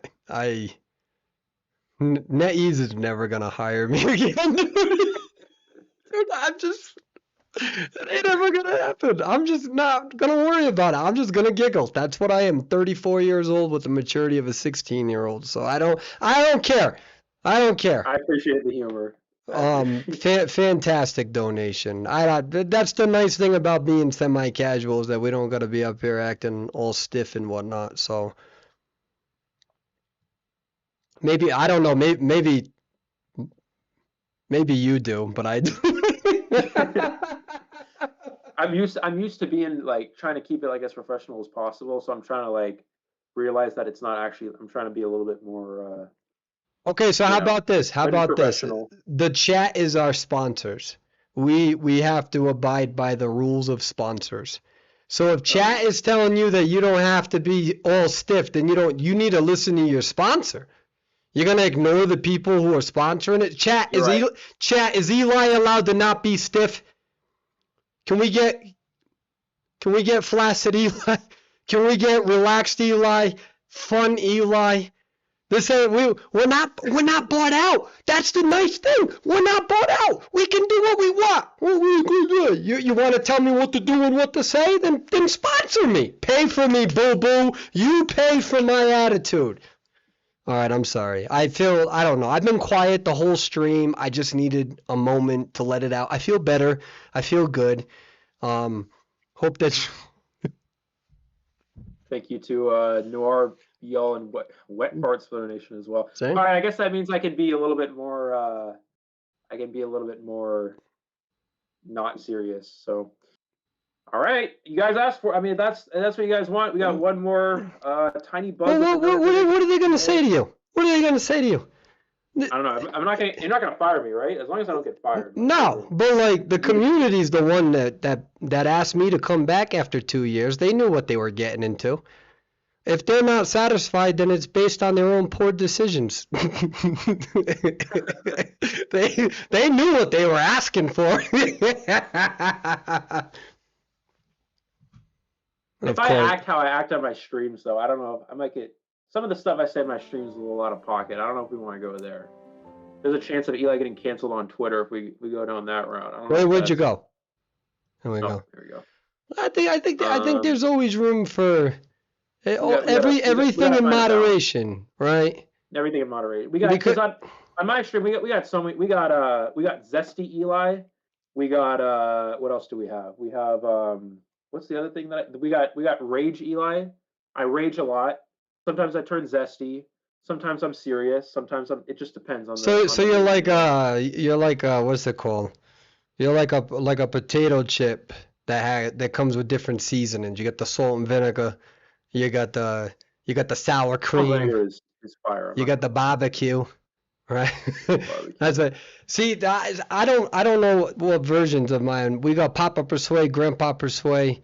We got Unk. I just got named Unk. Somebody calls me Pookie, and I look forward to that because it's I don't know. I'm happy about that. No one's taking that away from me. I think that's where we're at. So right now, what I'm trying to do is I'm trying to manipulate the Identity 5 community so I can start a big war. Hear me out on this one. So what I want eventually is I want there to be, you remember, there's other factions in other games, right?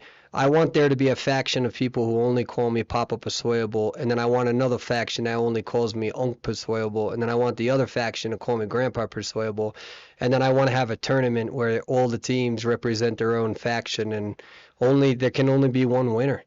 Do you see what I like? And now I'm on this. I'm gonna like go to like the leader of each one and be like, listen, don't listen to those other folks. I'm getting tired of them calling me by the wrong name. And I'm going to do that on all three. I'm going to gaslight the whole community. And we're going to start a war. And then I'm going to deny all of it and say there's no screenshots that exist because it's going to happen on a fake account. So it's not going to be tied back to me. I've thought about this. I've thought a lot about this. And that's where I'm at. There you go. They're ready, by the way. We're ready. All right, we're going to do our next match. How much money to let me fist fight Schmitty? I'm also Ginger. I need to prove my dominance. Oh, they're free. Well, Schmitty's also like 8 feet tall. So you're going to have to go for the shins first. I think that's your first move. That's because I mean, that's your best bet at that point. You're not even going to be able to reach his head. So that's going to be a bit of a tough fight. But Perswayable, sing I Am the Merc. You got a request there. Call me the Merc. You can get me down with the kill me. You really gotta work or you get murked. Wait till the new music drop. We got some different music coming out, but you know. Can't spoil it too early. Apparently, right now I'm a video editor, so. Now, hey, by the way, the map that is banned is going to be Chinatown, which I can respect. Yeah, Chinatown is it's one of those maps that it's not really strong for round one because it's a large map, not great for Ivy, not really great for Opera Singer compared to some other maps. So we're gonna see Chinatown first. I think we're gonna see, is it Eversleeping? Is that our map we're looking at here? I think that seems to be a very common round one. While we're getting into our next round, I'm gonna quickly run and grab. I don't have any water, so I'm gonna run and grab water for like 30 seconds or a minute, 60 seconds. I'll be right back. So just give me 60 seconds to grab water. I'll be right back. All right, so what I do know, chat, with what's coming in here, we got 2 survivor bands. We got Antiquarian. So let me switch this. I'll miss you all. Don't worry, I'll still be here. Okay, so we're gonna go over here. We got an Antiquarian band. What else do we got? We also have Night band. And then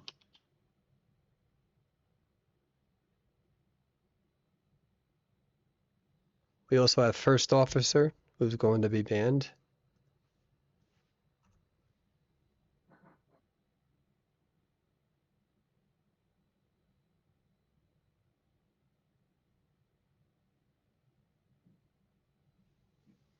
And then we're still going to have to wait for the character selections. Like I said, actually, you know what? No. Hold on. Let me see if I can do this. I think I can actually do this differently here.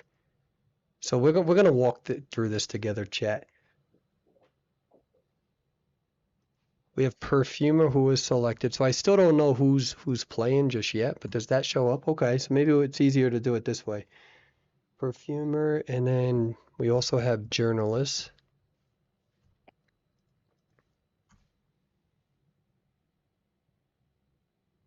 All right. We have this. So chat, just so you know, as we're continuing to try to improve here, it's usually two bands selection, then Hunter gets to pick a survivor band selection, so on and so forth. So this is a little bit of that as synchronization. But we did just get the final survivor band, which I believe it is Acrobat as the final band. And then the final selection for survivor is going to be Puppet Boy. Like that. There we go. Puppet Boy. I think we're getting there. A Tiny Bug super chatted $5, as well as Somer $9.99. Thank you so much for the donations. And I'm probably going to say this way too many times throughout this session, but thank you for everybody's patience. All right. Looks like we're gonna have the. Sorry, I just ate a Dorito. Looks like we're gonna have these survivors with the Embalmer pick here. It's one of those characters that we see when a lot of teams try to prioritize not losing. Embalmer is sort of like a not lose character. Very good for securing draws. Also good to push for a 4 escape if necessary. So seeing Embalmer here means that they're really just trying to not lose this first round. We see the Journalist. Now, Journalist is not a character we see commonly used in tournament. And the reason why for this is there's just better rescue characters. Knight is a better rescue character.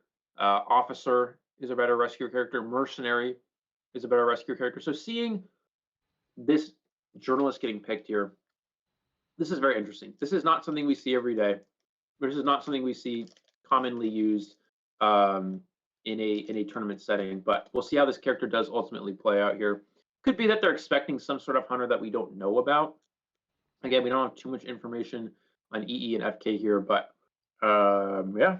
We also have another donate. I think June's donated like a crazy amount of like almost $100, some crazy amount of money today. Thank you, June. IDV Thanksgiving. I don't know what that is, but shout out to June for the IDV Thanksgiving donation. Okay. All right. And yeah, just waiting on our hunter side here. We'll have that up momentarily. Zeus should live stream himself playing in Naiad cosplay. Well, that would be pretty entertaining, to say the least.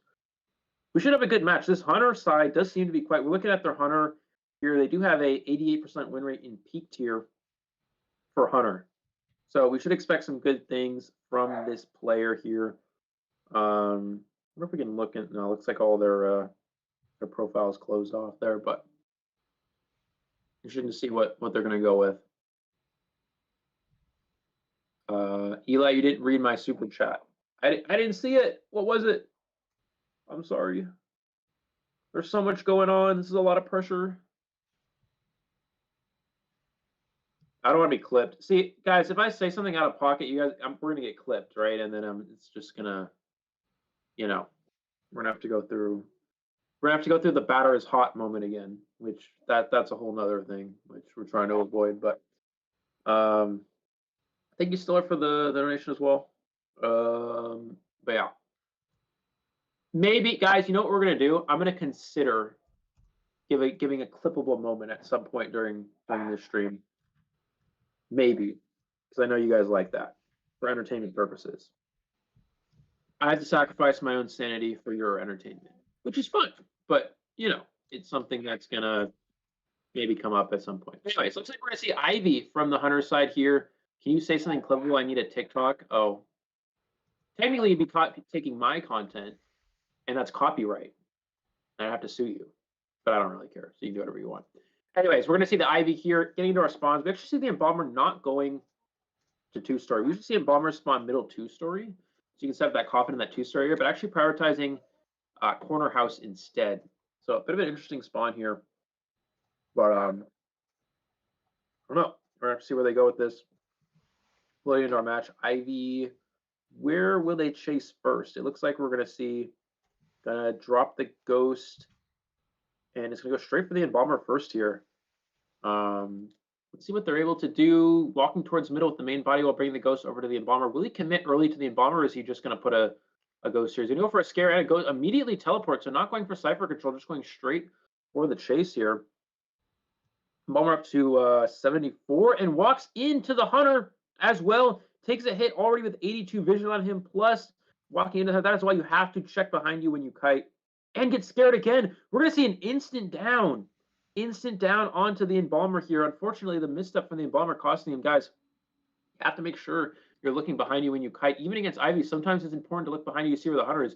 If you run into the Hunter, you will cost yourself a potential kite, which is exactly what we saw in this case here. Looks like we're going to see. What if he's going to use he's not going to use the coffin. Just going to go ahead and conserve that for the time being, it looks like. Putting the ghost onto the, I think that's the perfumer, it looks like. Here comes the puppeteer in for the rescue. Going to use the ability right away. There's the scare, 80%. He's got to get the rescue before half. 90%. There's the hit. Oh, good discipline. Puppeteer. Oh, he gets the rescue before the cancel, though. Before, that's important that he got the rescue off. What do you mean cancel? Explain that to me. What I mean is, when he gets the 100% vision on him, it would have canceled his rescue. He would not have been able to make the rescue. So if he gets to, okay. And then it reaches 100, yeah, the rescue would have been canceled. He wouldn't have been able to get it. I see what you mean. Okay. Yeah. It looks like we're gonna see the down here onto the Embalmer. Still has a coffin to work with, but something we could see is you could see the Embalmer use the coffin and then rescue the survivor on chair using his coffin because the coffin's right next to it. But it looks like no, they're actually just gonna have the perfumer come for the rescue instead here. He's just gonna prioritize the Embalmer since Embalmer is actually the survivor that's dead on chair here. We still have Blink available. Will he just use Blink here? He's going to use Blink. That's going to secure the down onto the Embalmer there. And Embalmer's back to the manor. Puppeteer is injured, almost downed, and has already been on chair. And there's still 4 ciphers remaining. So this Ivy's off to a really good start. There's very minimal cipher progress as well. If we look into the cipher progress, we have one cipher at about 80%, another cipher at 30, another cipher at 50, and then pretty much no cipher progress besides that. So really just not ideal here for the survivors here. Gonna change targets. I would imagine he's gonna look for the puppeteer. If you find the puppeteer here as the Ivy, you win the game. Because there's still 3 ciphers remaining and puppeteer's injured and already been on a chair. So that's gonna be crucial here. Use the block. Gonna try to body block with the no, isn't able to get it. Journalist trying to use the body block with the Lil Bro. Lil Bro wasn't able to get the body block. And Persuade, do you know about Lil Bro? Journalist? Have you heard of? I saw a lot of compilations of her gameplay where she holds her ability right until the hunter swings and releases it. Yeah. And just travels backwards and tries to time it right. It was pretty cool to watch that. Yeah, we did see that almost come up here, but the journalist did drop the low blow a little early there. We're gonna see the teleport full presence onto the perfumer. 99%. Oh, excellent play from the perfumer. So if you guys don't know what she did there, she used but still registers the hit. Wow. I was gonna say, if you guys didn't know what happened, the perfumer drops the perfume at 99, intentionally looks at the hunter to force the 100, so they could have used the perfume, but unfortunately still got the hit there. Perfumer was going to kite towards the corner building, but we already see 3 ciphers remaining, still 2 ciphers almost done. And they're actually close to getting to a potential endgame. Ivy needs to be a bit careful. Ooh, but there's no pallet here. The perfumer's going to go down. Put a sip of water real quick. And so now, nobody can rescue. That's the biggest problem here. Now, Journalist does, I think, still have a rescue ability left. So, because you only have 1 per game, I think she still has hers available to her at this point in time. Potentially. Looks like we're going to see Puppeteer's attempting to rescue, but he's literally 1 chip away from downing, so I'm not sure what that's about. If that perfumer survived a little bit longer, they might have been able to tie, because the last 2 ciphers are both at 90%. But the problem now is that nobody can rescue. Now, Journalist, I think, should have 1 rescue ability still available. I don't think she's used it yet. We're gonna see the full presence, not quite there. We're gonna see the rescue there, and does get the save off with Tide Turner. That is the one time where Journalist can actually be a strong character, you know, using that ability to make that save. I still forget that she can do that. Yep. Even at half health. And that's the important thing, because now, so if we look at the ciphers, ciphers are almost done. They have a cipher at 90. Oh, the survivors messed up. They made a mistake. Their Geisha Gate cipher is 95%, but they started another one.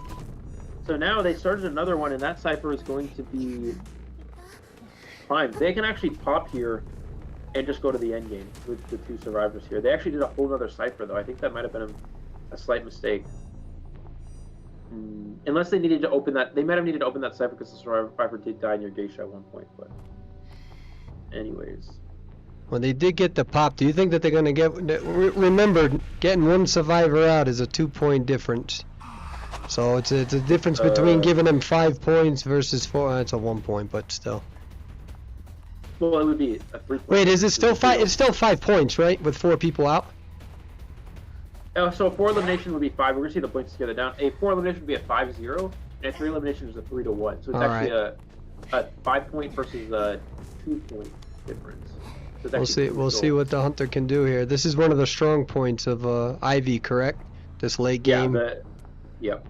End game pressure, being able to move around the map, having great mobility.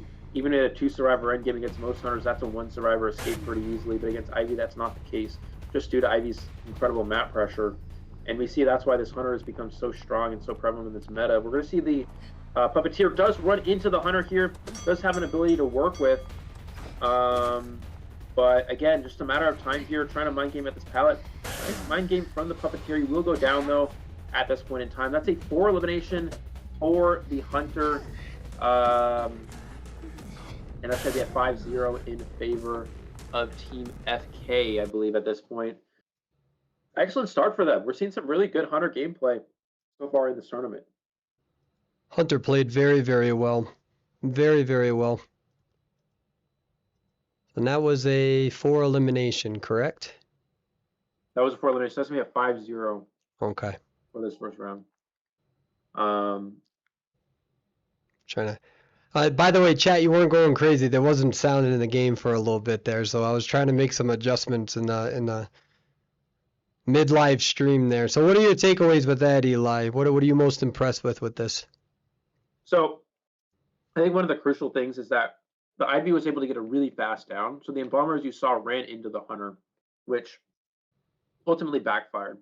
Because what happens is you don't want to look behind you all the time when you're kiting Ivy, because that'll build up vision on the survivor to get to 100 so they can stun them and get the hit. However, you have to look behind you sometimes to actually see where the hunter is, right? Because what happened is the embalmer didn't look behind them when they were kiting, which allowed the Ivy to walk around and get in front of them without them seeing, because they weren't looking behind them. So looking behind them once in a while is really, really important just to check where the hunter is so you don't get mind gamed and you don't fall into that trap of giving a free hit without the 100. You always want to force 100 vision for every hit. If you get hit by a basic hit without you getting 100 vision, that's really bad because the vision stays on you, and that's what happened. The Embalmer's having an instant down. So getting that really fast down on the Embalmer, that was the turning point. From there on, Ivy just controls the map very easily. It's like Dream Witch. You get a fast down with Dream Witch, you win the game because you control the map. Nothing they can really do. That's exactly what happened there. Think we are already hitting the band pick phase. Excellent job from the referees and the game makers for getting us quickly through matches. Because you guys watching, I'm sure you guys know how long the in between time in matches can be. It can be an insane amount of time. Some people be taking forever, but we're the great job from the game makers and the referees and the admins for getting our quick matches here in between rounds. That's really good. Good job, Perswayable, gonna getting faster at this character stuff. Oh my God, pro.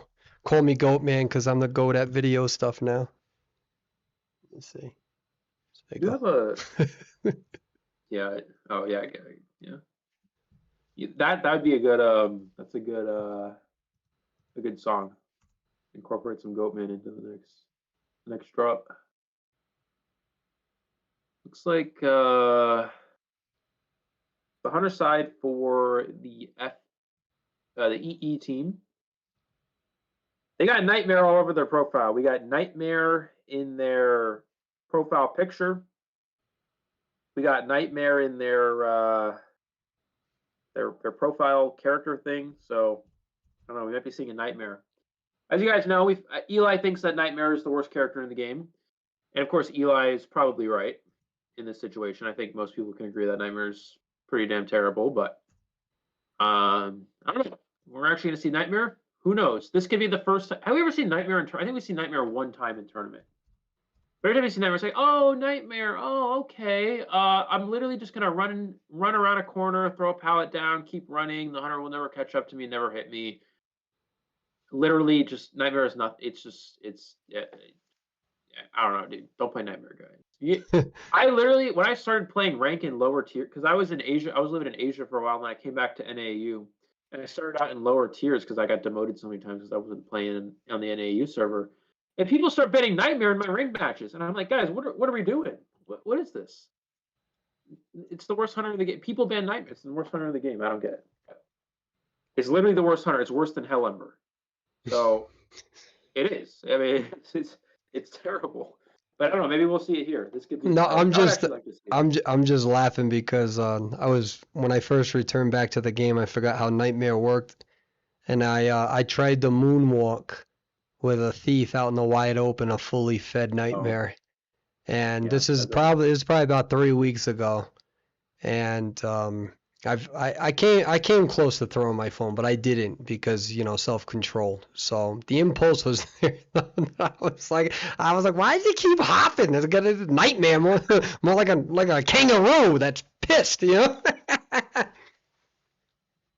Self-control is something I don't have when I play rank. So you're already doing better than me. Yeah. So those of you who watch, when I rank, I swear at my phone. I play on an iPad. I swear at my iPad. I swear at the randoms. I swear at the hunter. I swear at everybody. I blame everybody besides myself when I play rank. That's pretty much what everybody. You gotta play. Actually, I play myself sometimes. But anyways, we're gonna see a painter here, which is that's not a character we see every day. Now, painter is considered playable but non-meta. It's not a rogue character, but it's not meta.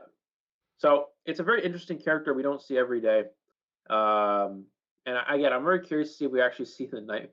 This hunter is really into Nightmare. We see Nightmare everywhere on their profile. So I don't know. I think they have their character knowledge blocked. Yeah, so that we can't actually see if they play Nightmare or not. But this my first seeing Eli in the wild. I don't know I'm not sure what that means, but yeah. Anyways, is there a losers bracket? Yeah, there's a double elimination tournament. Will be a losers bracket. Nightmare bots are so good for no reason. If you're dying to a nightmare bot, I don't know what you're doing. Shout out to Femdrake for the donation as well. Thank you, Femdrake.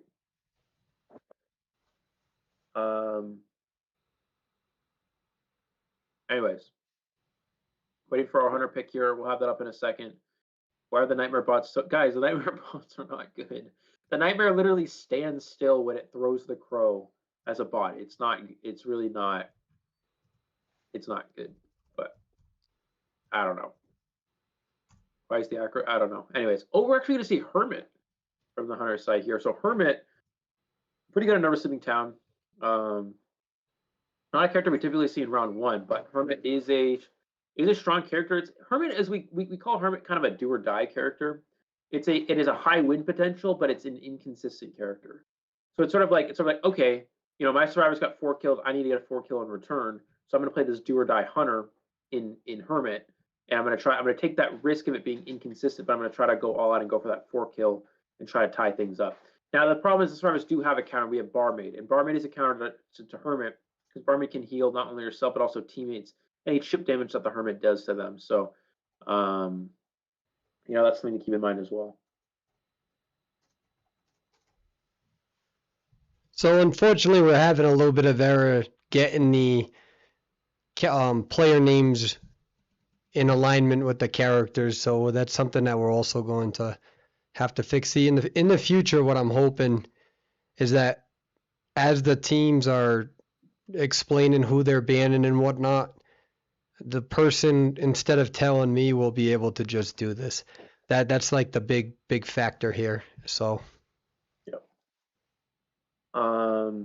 Shout out to Borley for the donation. Eli, I think you're compensating for dying to Nightmare. I've never died to a Nightmare in any match. If you guys can find a clip of me dying to a Nightmare quickly, please, by all means, send it.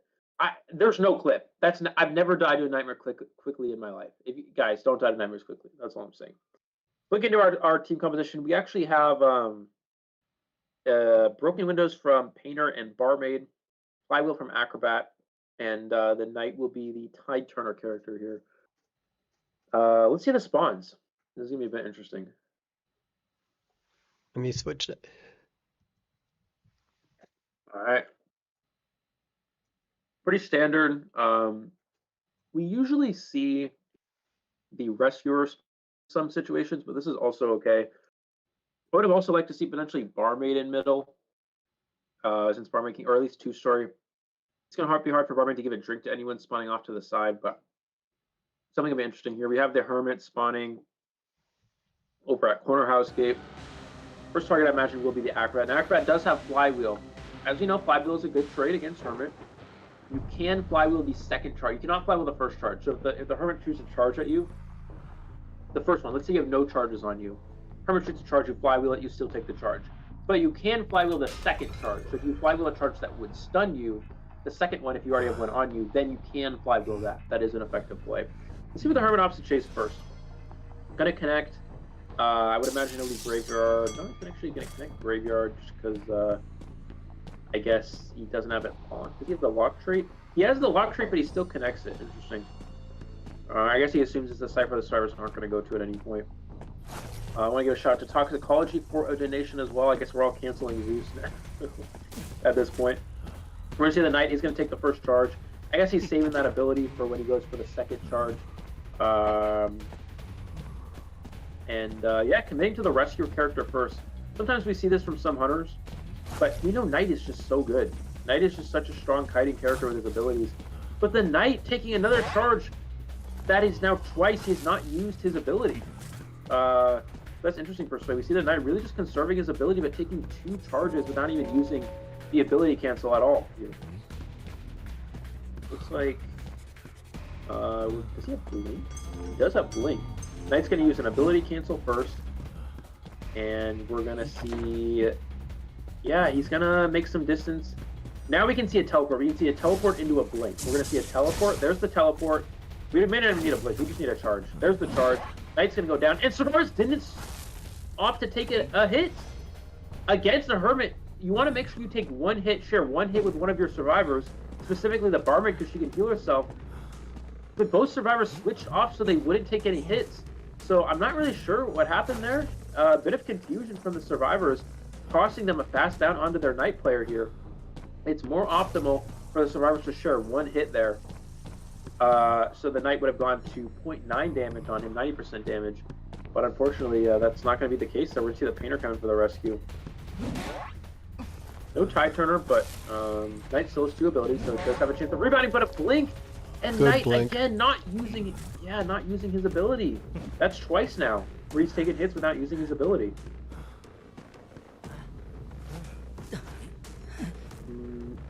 The ciphers here.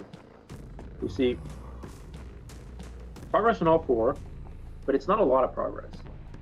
So ciphers are definitely a bit far behind here on decoding. No Tide Turner as well for this next rescue, but you definitely still want to make this safe. Knight has 2 abilities to work with. He has 2 items. You're going to want to see him utilize that here. There's the teleport. Knight needs to use his ability. He's going to use an ability cancel first. Painter's going to just give a free hit, though, in the process. Drivers, he drops a painting as well, but the hunter didn't see the painting. He actually dropped the painting there, but the hunter didn't see it. Wow.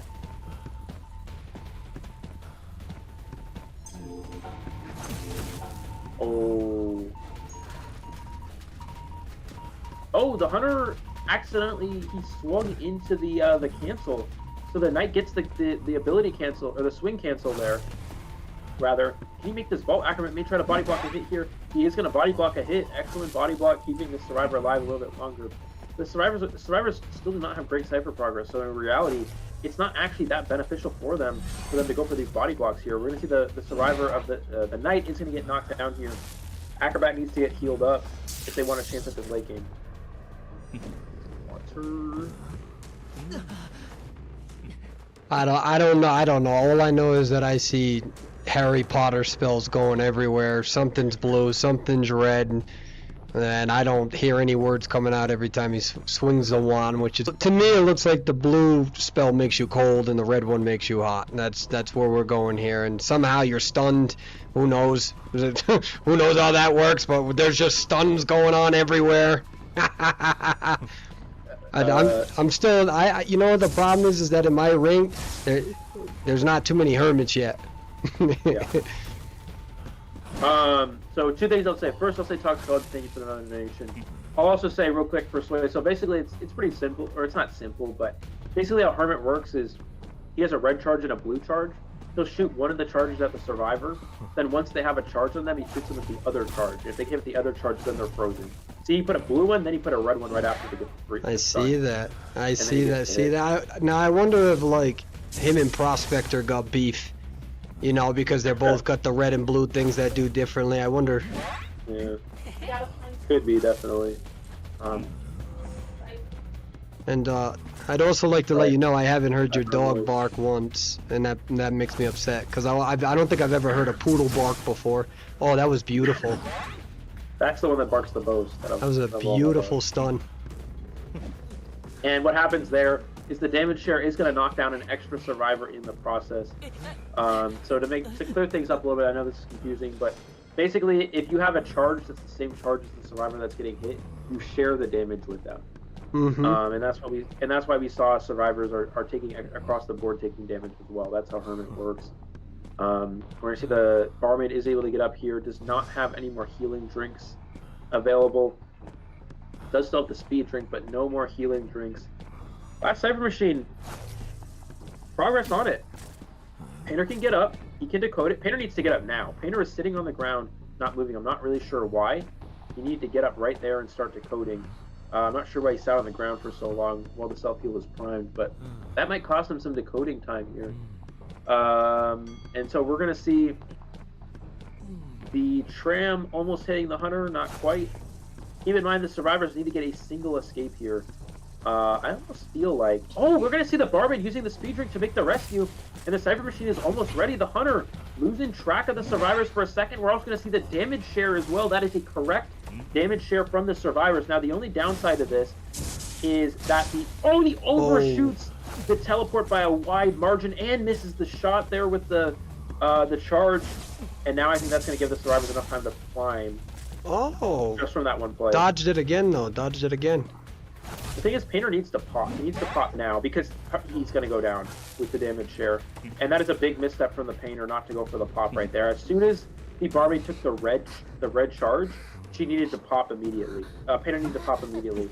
And the Painter did not pop. That is going to cost them the game. We're going to see them now go for the end game here. But that is going to cost them the 3 survivor versus 2 survivor end game here. And that could be a difference maker. Keep in mind this Hermit does not have trump card.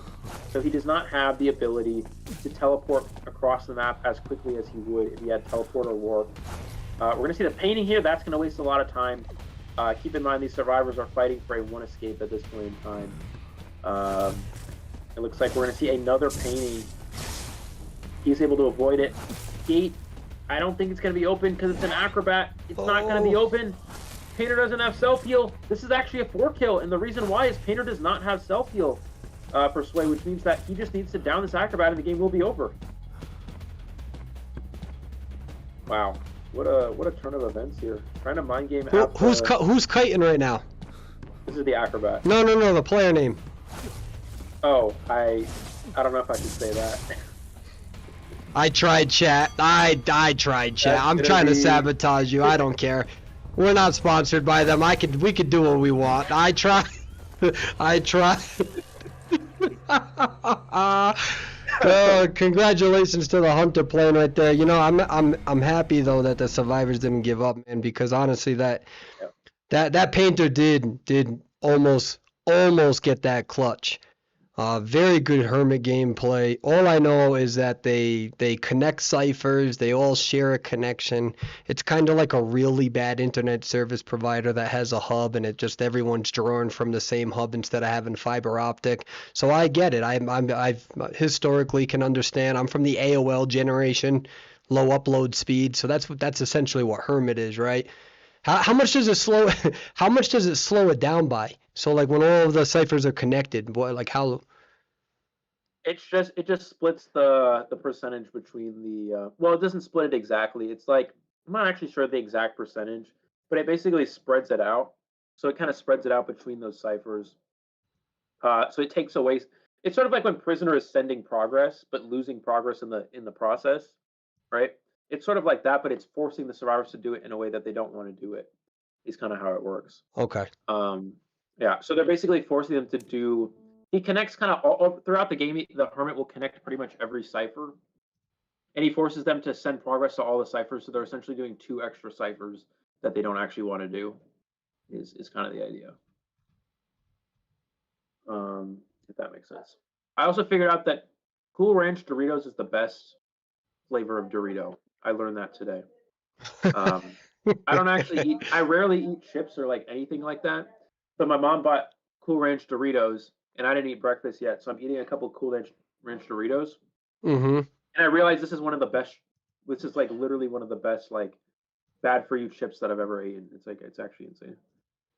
You see that? You see that Doritos? Do you see the plug-in? And they could be a sponsor one day. Somebody clip that. We're gonna send that to Doritos. This was a moment for you, Doritos, whoever owns you, and you missed it. You missed it, but it's okay because we're here to help you. By the way, Matt Ban is hospital. We're gonna go to the ban pick phase now. To try to stay on top of this a little bit. And thank you, Lane, for the donation yet again. Much appreciated. Yeah, guys, if you guys know me, you guys, I rarely eat any junk food. Like if you guys know me, I eat my protein, right? I eat protein all the time. I'm one of those protein guys, right? I don't eat sugar. I don't really eat chips and things, but I eat anything, so I had to go for something. And these Doritos are actually, I don't know what they put on this, but that is incredibly addicting. So they did a good job with that one.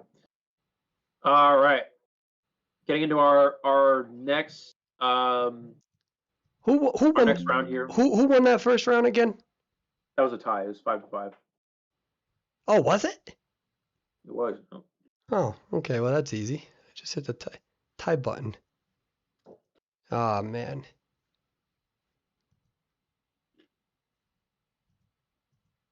Something else to point out Here's a life hack for you guys, all right? I'm gonna give you guys life advice. Ready for this? So when you go to a grocery store, I don't know if it's like Whole Foods or one of those grocery stores like Rayleigh's or Whole Foods or whatever. Most of those places have a soup bar, and at a lot of those soup bars they give you there's free packs of saltine crackers. So if you guys are ever like, I want to eat saltine crackers, but I don't want to pay for a box of saltine crackers. Go to the soup bar and just take a bunch of free saltine cracker packets. I'm serious. It's a life hack that nobody ever thinks about. I don't know why. It's actually insane. That's the only snack I eat that's not really that good for me is saltine crackers, and they're free. I don't pay for saltine crackers. So you're welcome, guys. Everybody, take notes, write that down. That's a life hack that you guys can now experience for the rest of your careers. You're welcome for that. Promoting healthy diet while eating Doritos. I didn't eat anything yet today. Gotta give me a break. This is a one-time. It's a special event today. You know what I'm saying? We're special event. It is what It it is. is. It is. All right. That was my So contribution. So I'm trying to get these in. it is indeed. And Dancer and Grave are gonna be the first two bands. So we did see a 5-5, which means that this match is completely tied. It looked sort of like it was going really well for FK. We saw their hunter put up a really, really strong performance. Survivors of FK looked like they were going to get a tie there, but a mistake of the painter not popping the cipher rather, kind of cost them the round there. That was a big mistake from the painter's side. They needed to pop the cipher before the barmaid got hit with a red charge. Another life hack: if you let milk out long enough, I don't understand that. I don't get it, but okay. Anyways, Feral Lady, I don't know, guys. Maybe we'll see Feral Lady. Feral Lady's not a very strong survivor, so it's unlikely we'll see that at any point. It's possible. Actually, it's not unlikely. NAU likes Feral Lady, so we'll probably see it, but it's not one of the better characters. So, yeah, I'm interested to see what this FK Hunter has available now. We talked about very peaked here with an 88% win rate, very impressive. They also have had a very strong Ivy in the first round. So I'm interested if they have that Ivy Opera combo or a Goatman combo as well. That could be pretty good. We'll see if that ultimately comes in here or not. But where's Joseph? Guys, Joseph is a terrible hunter. I don't think we're going to see Joseph get played. I hate to break it to you, but not optimal.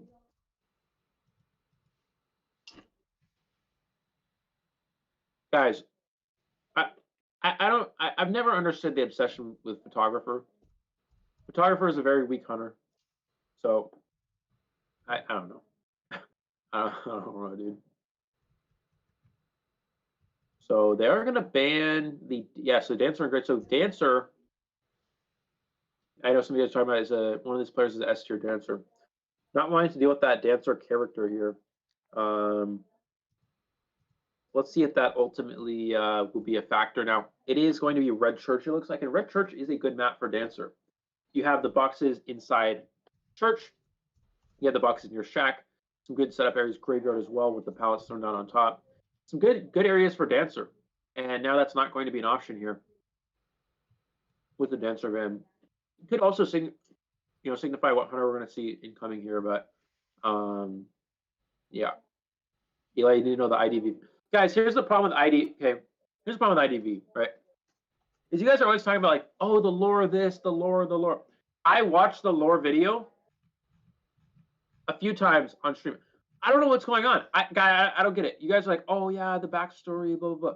Guys, listen, I don't know. I don't even understand. Like, I watch the videos, Man. and they don't even make sense. They don't even make sense. The lore videos, they don't even make sense. So I don't know, guys. I don't know. I don't know. I know you guys are really into it. I'm not taking anything away from, because I know you guys are really into it. But I don't. Maybe I'm just bad at understanding stories. I don't know, dude. It's hard to. My program doesn't have Pharaoh Lady. I don't. Maybe just the blue screen is Feral Lady. We got I no guess. Pharaoh lady. Well, she is invisible with a blue trail, so it makes sense if But she's invisible. If you think about it. this is this is an interesting day. Let me tell you something. Between trying to learn this software, man. Oh, this is a disaster.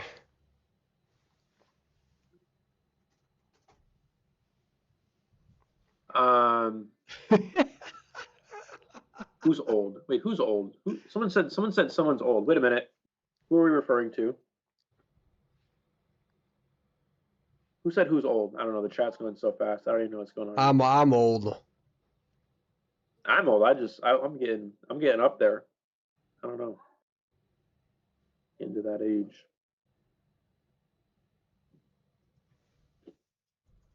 All right, so I guess we're not gonna have anything for Pharaoh for the remainder of the evening.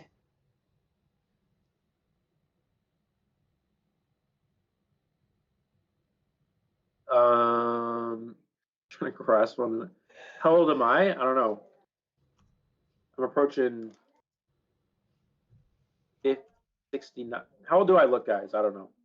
I think I look on the older end. That's the problem. I'm getting to that age. Persway looks great. Persway looks like Persway's got to look way younger than he is. Because Persway, he looks young, right? He just got that face that looks younger than. Nah, it's just good lighting. I'm this close to just abandoning this damn software and just getting back to commentating because this thing is bulky. It's not convenient. There's too many tabs. There's too many things, and then the way that it comes in, and you got to jump between it, and it's annoying. But it's okay. We're hanging in there, chat. Eli. I appreciate you, and I appreciate chat. I think this is just gonna.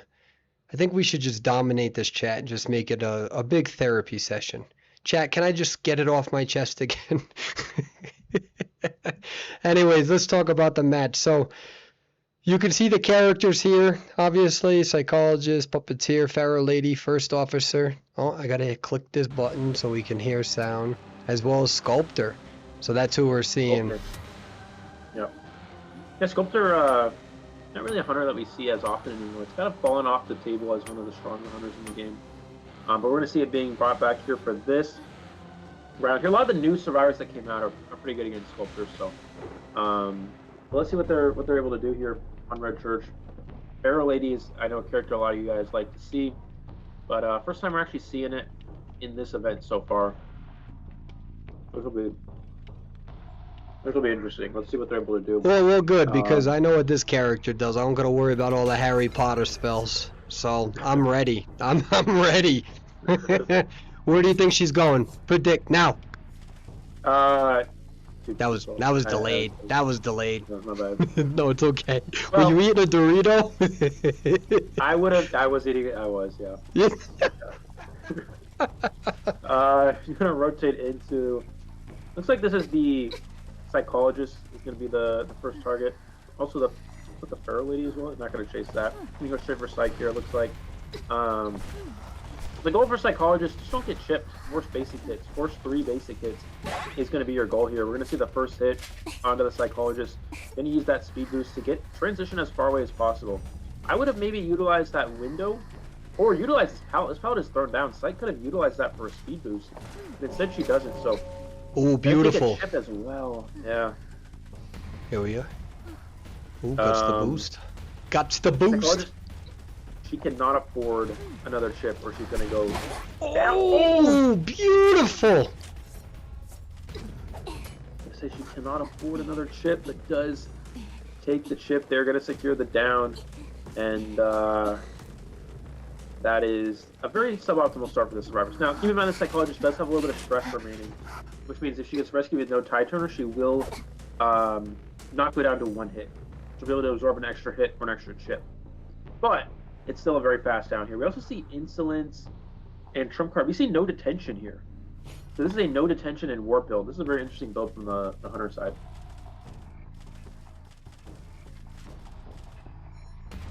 I think, yeah, they're gonna go for the no tide rescue. So Puppeteer's coming in for the save.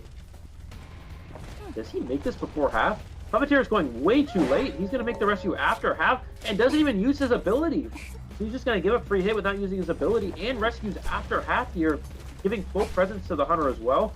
This is a great start for the sculptor. Unfortunately, survivors with some mistakes there. We're gonna see a full presence statue, another full presence statue. Psychologist one hit away from going down here, getting mind gamed at the window as well. Hunter just needs to get the last chip to secure the down. Ooh, good discipline from the psychologist, but we are going to see the statues available. Can she dodge this? And the answer is no. Psychologist will go down here. The 3 cybers remaining and is now dead on chair. There's a dead bug on my desk. I'm going to get rid of that real quick. Sorry. Alright. Gotta see the chisel. Trying to figure out which survivor he wants to chase next. Looks like it's gonna be the what is this? Grumpy Bear. The first officer will be his next chase target. Should be using a pocket watch. He's gonna go ahead and use it here, able to avoid the hit. The goal, of course, don't give a free hit to the sculptor. We're gonna see the puppeteer gets found though. He will go down to a statue hit here. Can he dodge this set of statues? He can, actually. And the officer running straight into the hunter. Oh, wow. The officer just runs into the hunter and gives it. Yeah, but that was still a pretty good prediction from the sculptor in terms of. I thought he was gonna juke back, to be honest. Yeah. Well, I'm a little confused why he just ran back to the hunter. Oh, he gets the statue down there with the chisel.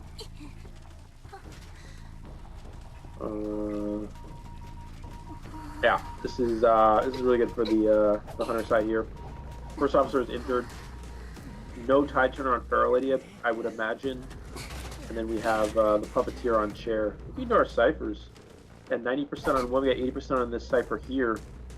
We got only 30% on the officer's cipher. If officer goes down here, it's game over. Oh, yeah, that's it. That was a good hit. Yeah. That should secure the 4 kill. No cipher machines to be decoded by this officer. Fair Lady's gonna pop and rescue, but just not gonna work here at this point. And yeah, Sculpt is one of those hunters where you don't seem to get utilized that often. It's just very suboptimal when it comes to kiting or to killing people quickly. But first officer pop back up.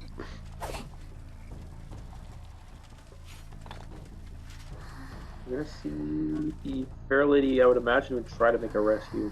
Was Sculptor one of the hunters that was still around when you were playing? Oh yeah, yeah. Sprinter specialized in her as well.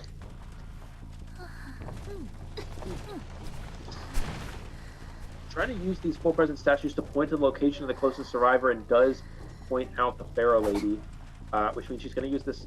Does have some distance, but again, this is really just a matter of cleanup here for the sculptor. Getting stuck on the pallet, but does see the trail of the survivor. Going to continue after them. Try to secure this down as quickly as possible. Again, the last 2 cipher machines are at 80% and only 30% at back gate. Really just a matter of time here. I see a teleport switch. Yep, there's the teleport switch onto the officer. You get that last watch up. Oh, does get hit with the... Tries to get the hit there. He just needs to get 1 statue. Does not take the vault. Good discipline. Okay, nice drop from the officer. Oh, he tried to go for the predict again, was unable to get it. Does get the vault off. Nice job from the officer here, not to give any free hits or chips. But now that his watch has expired, he can just kind of secure the down on the officer. Officer does not have self-heal, and then it'll just be a matter of time finding the Pharaoh Lady and securing that 4 survivor elimination here. I wonder if he saw... I think he did see the Pharaoh Lady's actually running into him as well. Does get a chip there through the illusion. Another chip. 1 more is going to do it at the pallet. Well, presence. There's the down. There's the 4 elimination. And another 5-0 victory for this FK Hunter side. Excellent job from them. Where are you? Oh, there you are. Hello again. There we are. A lot of things happened during that match. I found a dead bug on my desk, and I found my missing headphones all in that entire match when I was off screen.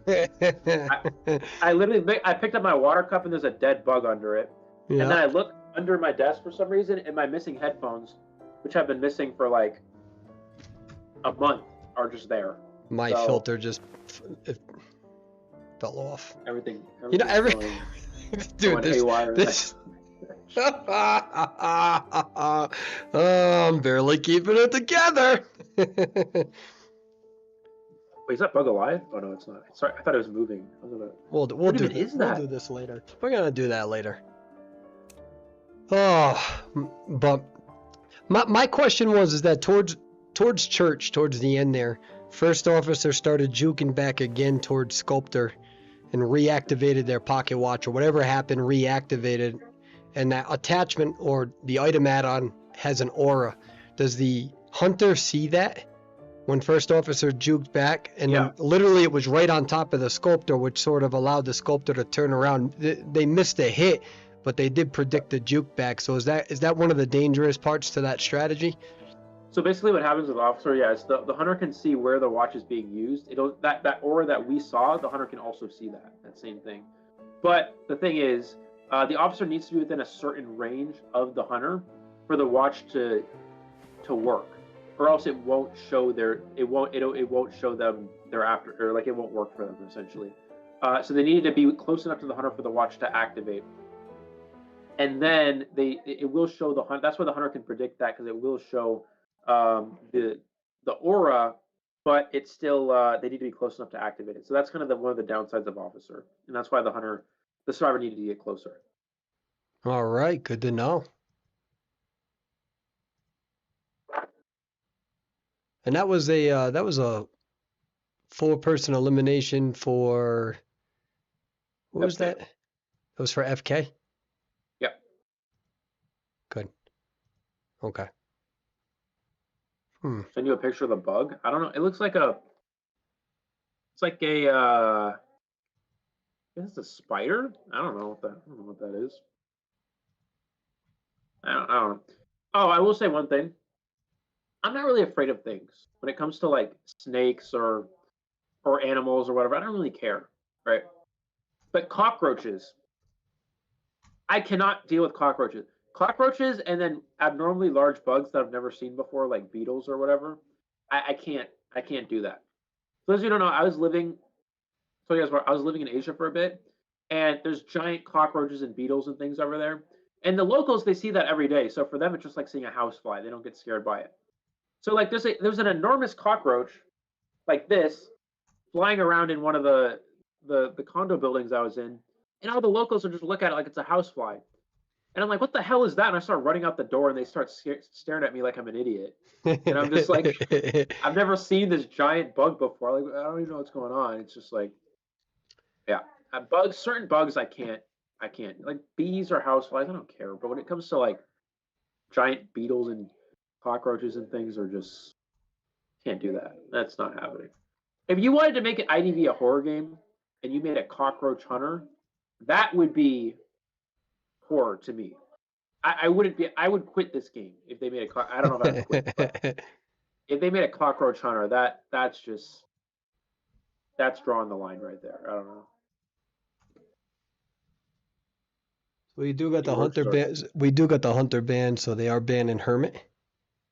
Okay.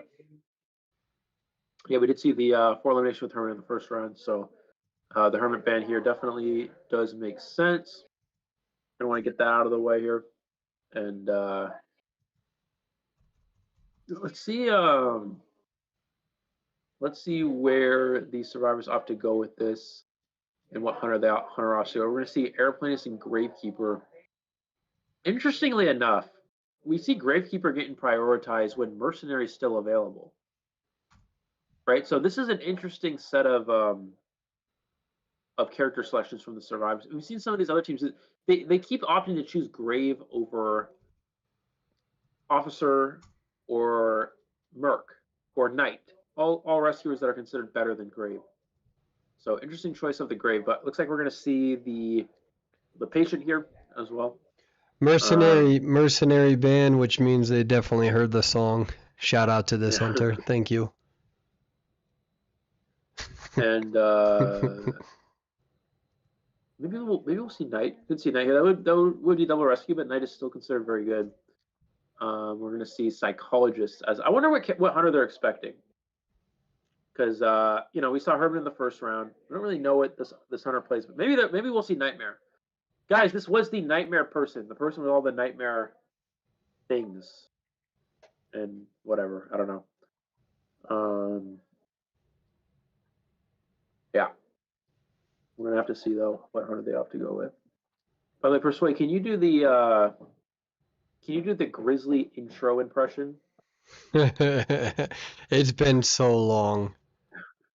It's been so unbelievably long. Hey, Diaz! That's the best I got. I feel so insecure trying that. I can't do it. I tried one time and it was bad. I can't. It's so I don't know. Pretty tough. I used to be good at IDV people impressions, and then I just kind of got bad at it. Who was it that I used to be able to do? Um, I don't know. I used to be good at it, but anyways, a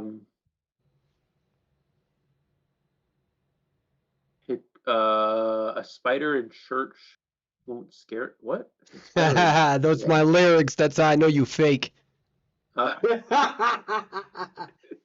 don't know the lyrics. I know the beat and like whatever, but Yeah, I don't know the I don't song. I know. just like the instrumental behind your annoying voice. Thanks, Eli. Thanks for my The last, confidence. I can't wait to release my next song. Thanks, bud.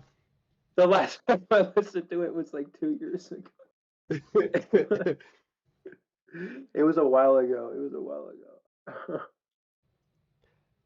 And it's fast. It's hard to keep up with the lyrics. I don't know. Think about Nello's IDV impressions.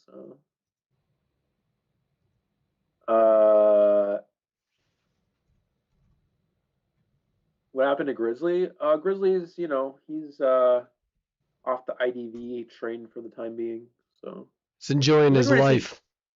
Yeah, he's doing something that a lot of us don't do, and that's getting off of IDV and actually doing life things. So, seriously, good for him. That's something that I want to be there eventually, but that's going to take some time. IDV is hard to get away from. It really is. We're going to see Ann here from the hunter side, and yeah, Ann it's a hard hunter to get a 4-kill with, and this hunter does need to go for a 4-kill at this point to tie the round, but it is a character that we kind of see get used for tie situations, but also good on small maps. So it's a good small map hunter as well.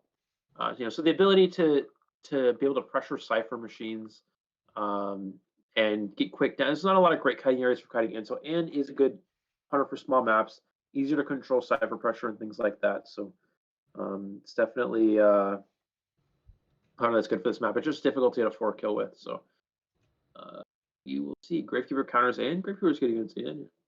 Psychologist as well. You can take multiple hits. Patient Arrow could be good if used properly, but it's not great. Arrow's actually not that great.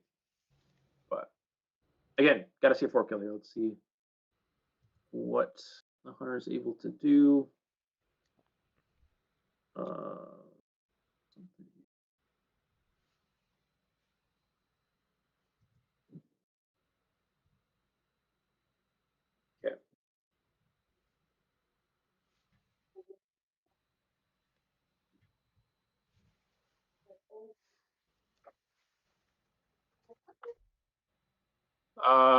Yeah, we're gonna get into our selection here in a moment. Something I want to do that I just thought of. I want to go watch.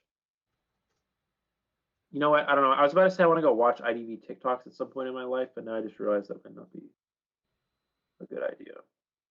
Always thought of something that would be entertaining. Is that how that works on TikTok, guys? When you start to watch videos on your For You page, it's just going to be a bunch of the same videos or the same topic or whatever. So that means I'm going to get a bunch of IDV. You know what? That's cursed. That's a bad idea. I don't think I want IDV TikTok on my For You page. Never mind. I take that back. All right. Let's see. IDV TikTok is a dark place. The problem is I opened Perswayable's TikTok stream on my account, on my TikTok account, and now that means my For You page might get filled up with IDV, dark IDV content, which is not optimal, but it is what it is. So just because we're gonna stay on top of the whole transparency thing, we asked all the players to submit their in-game names and they didn't. So the issue is that the names that we have submitted into the program, we can't allocate to the correct characters. So we're gonna have to make sure we do a better job at fact checking all of the names that are submitted here. So you all, like I said, if you guys follow my other social media pages, I promised everybody that we would keep you up to date with me embarrassing myself for the whole 8 hours of me trying to do this all. So there we go. So we're learning. Okay, we got the and here. Oh, I gotta choose. We're gonna go chase middle. I'm gonna chase middle. Chase middle. Middle was psych. Is that what the and's gonna do? I'm gonna go straight to middle. Yeah, I'm gonna go straight for the middle here. I think it's not worth it to commit to psych though, because psych's already to graveyard. I would change to back gate, but it looks like no, the and's actually gonna commit to the graveyard psychologist here. Let's see what they have up down. It looks like so we have up down build with teleport. So no blink here. We're gonna see the jump. Can he get the hit of this pallet? This is gonna be really crucial. Does get the stun, which means that he will be able to get the hit. So there's the first hit onto the psychologist here. But yeah, keep in mind Psych's not bad against any. Can force 3 cats here potentially. Just trying to mind game in this area. Psychologist doing a really good job of just wasting time. Let's see if they're able to make it to this pallet. If they can get to this pallet. Oh, misclick from the and clicks the swing button instead of the jump button, and that's actually going to prevent the free hit. That's going to allow the psychologist to potentially kite out this cat. We're going to see a mind game at the pallet here. This is going to be a big mind game, and is not able to get the hit there. That misclick from the and is actually going to cost them a hit. He's going to force another set of cats here. That's going to waste an extra 10 plus seconds. And that's going to give a lot more time for Cypher decoding progress. Patient and Aeroplane is about to pop their Cyphers, and with another misclick here. They keep misclicking the swing button for some reason, it looks like. No, it's not that. It's that Ass Lice is playing fantastic over here, and Eli won't say your name, Ass Lice, so we're going to put respect on your name, Ass Lice, and you're doing fantastic, Ass Lice. That was a beautiful kite, Ass Lice. 2 Cypher kite, Ass Lice. Very great. Good job. And it's unfortunate that Ann had a misclick, but you know what? That does happen. That's why we're going to have more tournaments for this Ann to show that they don't always misclick like that. Very unfortunate. It's very important that we all show empathy to situations like that. And once again, Ass Lice, very good kite. I'm trying to keep it together. Yeah, good job. They don't want me to swear they can pay for a sponsorship. They don't want me to swear. Good job, Ass Lice. I'll say it. Oh, Eli! I'm submitting this to NetEase. You're done. You're done, kid. Not knowing the mercenary lyrics? Count your days, kid. Count your days. This whole thing was to sabotage you. Thank you, Ass Lice. I got caught slipping. How many hours are we in? About 3 hours in, I got caught lacking. Yeah, I was doing good for a while, but dude, I'm a terrible influence. You can just blame me. I'll just tell them persuade. They'll probably believe me too. I'll be like, you know, it's persuadable, and they're like, you know what? I kind of believe that. We're using this tournament to learn everything. All right, so I don't want to hear nothing from any of them. We're gonna see the hit. Oh, he hits the double freeze here, which means he actually stuffs the rescue. What a play from the hand, and the pop. Save. Oh, it's the chair. What? Huh? Hitbox, hello! Oh, In that's what so world? unfortunate. That is so unfortunate. Great job from the survivors, though, to pull that. I can't believe they just pulled that off. Yeah. That is insane. How does that even? That's insane how that actually registers on the chair. I've had that happen before as Hunter, but it's so rare and it's so weird that it doesn't really make sense. But it did happen in that situation. The Hunter does have teleport. Will we see them teleport immediately? Looks like no. Trying to be a little bit patient here before teleporting away. Now we're going to see the teleport. But the survivors are already off the exit gate here. We're going to see the cat here onto the aeroplanist. Does aeroplanist get found out? Aeroplanist does get found out here in this area. We're going to see the jetpack to get away here. But it is, you know, Ann is on track to get a tie. Survivors only need to get one out the gate. Their Hunter did 4 kills, so they're really just going to be searching for the tie at this point. Airplanes can position towards dungeon, which is top broken. Oh, beautiful. That was really good. Wow, that's extremely good. I think he still goes down, though. Maybe So- no, the Ann didn't use their second jump. Oh, they're going to use the cat here. There's the second jump. Jetpack's on cooldown. He needs to use the tree for 5 seconds. Oh! There's one. He needs to do it again. 2 seconds. Oh, no! One. Oh! Use the jetpack. Oh, no! And the jetpack goes through. He makes dungeon. Oh, my God. No! That's crazy. Oh, no. If Excellent. that hit didn't register, that would have been a 3 escape. What a Jetpack good to dungeon. prediction from Ann, though. Like, what a good... It was almost like they swung and flicked at the same time. Yeah, that is... Wow. What a turn of events. Yeah, excellent job from the Ann to get that hit off in time. At least securing the tie, right? The goal is to not allow any more extra survivors to get out if possible, and that's what the Ann did. They were able to get the tie there. Excellent kite from Asslice. Clip it. In the early... Disgusting in the early behavior game. from you. Disgusting. Despicable. that kind of hurt. That hurt myself. I don't know. I think I just like cranked my neck right there. Like I got that old age neck, you know? Oh God. It was a good kite, and that was one of the difference makers. You know, we talk about how Ann is a great chase hunter, right? And he's still a bit of kite the Ann for a long period of time until the cipher machines, where it was almost a 3 cipher kite. By the time the survivor was rescued at the last chair, his cipher was already primed. Good job from the Ann to turn a losing situation into a tie, but the survivor is doing an excellent job to get 2 out the gate there and secure the victory in this round. What were your thoughts about Ann going towards graveyard? I would assume that would be a relatively strong area because the pallets with the Yeah. pallet speed, if you break it down extremely quick, I feel like those are easy hits, right?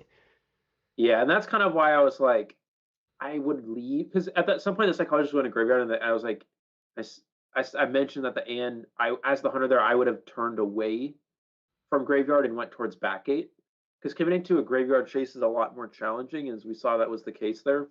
Right. So I would have probably gone backgate or somewhere else, maybe shack to look for a survivor because they know someone did spawn shack backgate area. I think it was the patient or something. That would have been a lot better chase than a psychologist in graveyard. Right. So that would have been more optimal, or at least teleport. Once your teleport's up, then teleport onto a new cipher.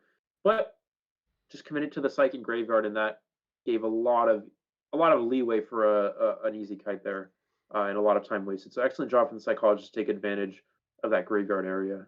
100%. And honestly, you know, the one thing that I learned from this, I think a lot of people learned from this gameplay is, and it's also simultaneously public health information, right? And this is important, but I think we can all walk away knowing that ass slice is dangerous. I tried to time that. Oh my God. Dude, I tried to time that. I saw you reaching, and I was like, I think I can get this down. I don't know. I think I was a little premature with it, but it's all right. I'm gonna work on my timing. I've been going for years. All right, so the humor's coming out a little bit. Right now, I'm getting a little bit of saucy over here. I've been watching the live feed with everybody for a couple hours now. All I know is since I've been gone, Harry Potter's in the game. Apparently, they got the dude from the Jetsons in the damn game with a little jetpack boy. There's been so So it's just you got the old arcane magic, but then you got the post-industrialism there, and it's just an amalgamation of just confusion. But that is okay, because I you know what know. we're not confused on? The fact that ass lice is dangerous. And so thank you for joining my TED Talk. I appreciate that. Yeah, absolutely. Excellent job Y'all from wanted me Asslight. back. Y'all wanted me back. Don't get mad at y'all wanted me back. You're welcome. You're welcome. Yeah.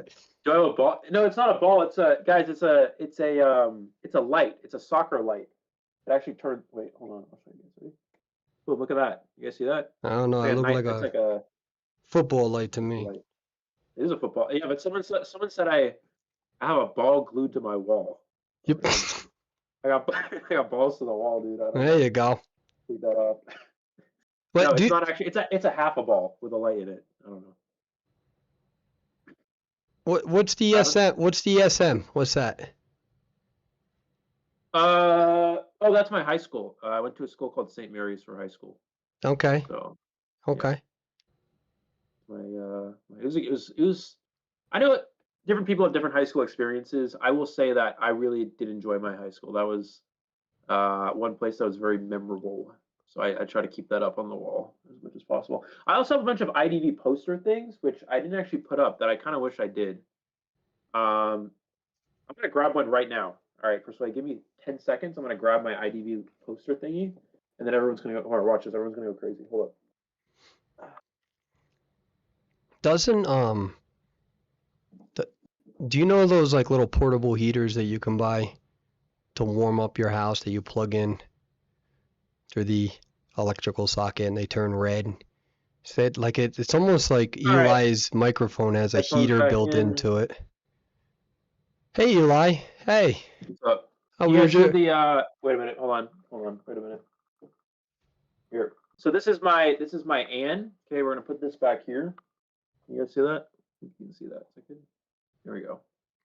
I actually have a bunch of these. I have like 20 of these different. There's like a Wu Chang. There's like a Dream. There's a bunch of these that I have. So It looks I'm gonna put nice. those up later. But yeah, that's a good little addition. We'll leave that back there. I'm sure the next person that comes into my room will probably be like, "Why do you have a nun with a sword and a cat on your wall?" But you know what? I'll just try to avoid answering that question. Yeah, that's why you can't. That's why taking IDV into public or people. You ever played IDV in public and something on your screen starts moaning during a match, and then people are staring at you like, "What the hell is wrong with this guy?"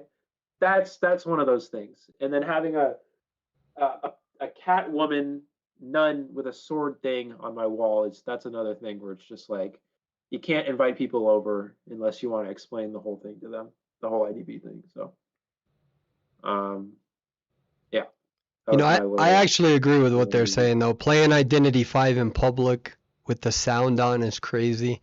Yes. Yes, It yes really it is. is. It Yeah. very much so is. Yeah. Um yeah.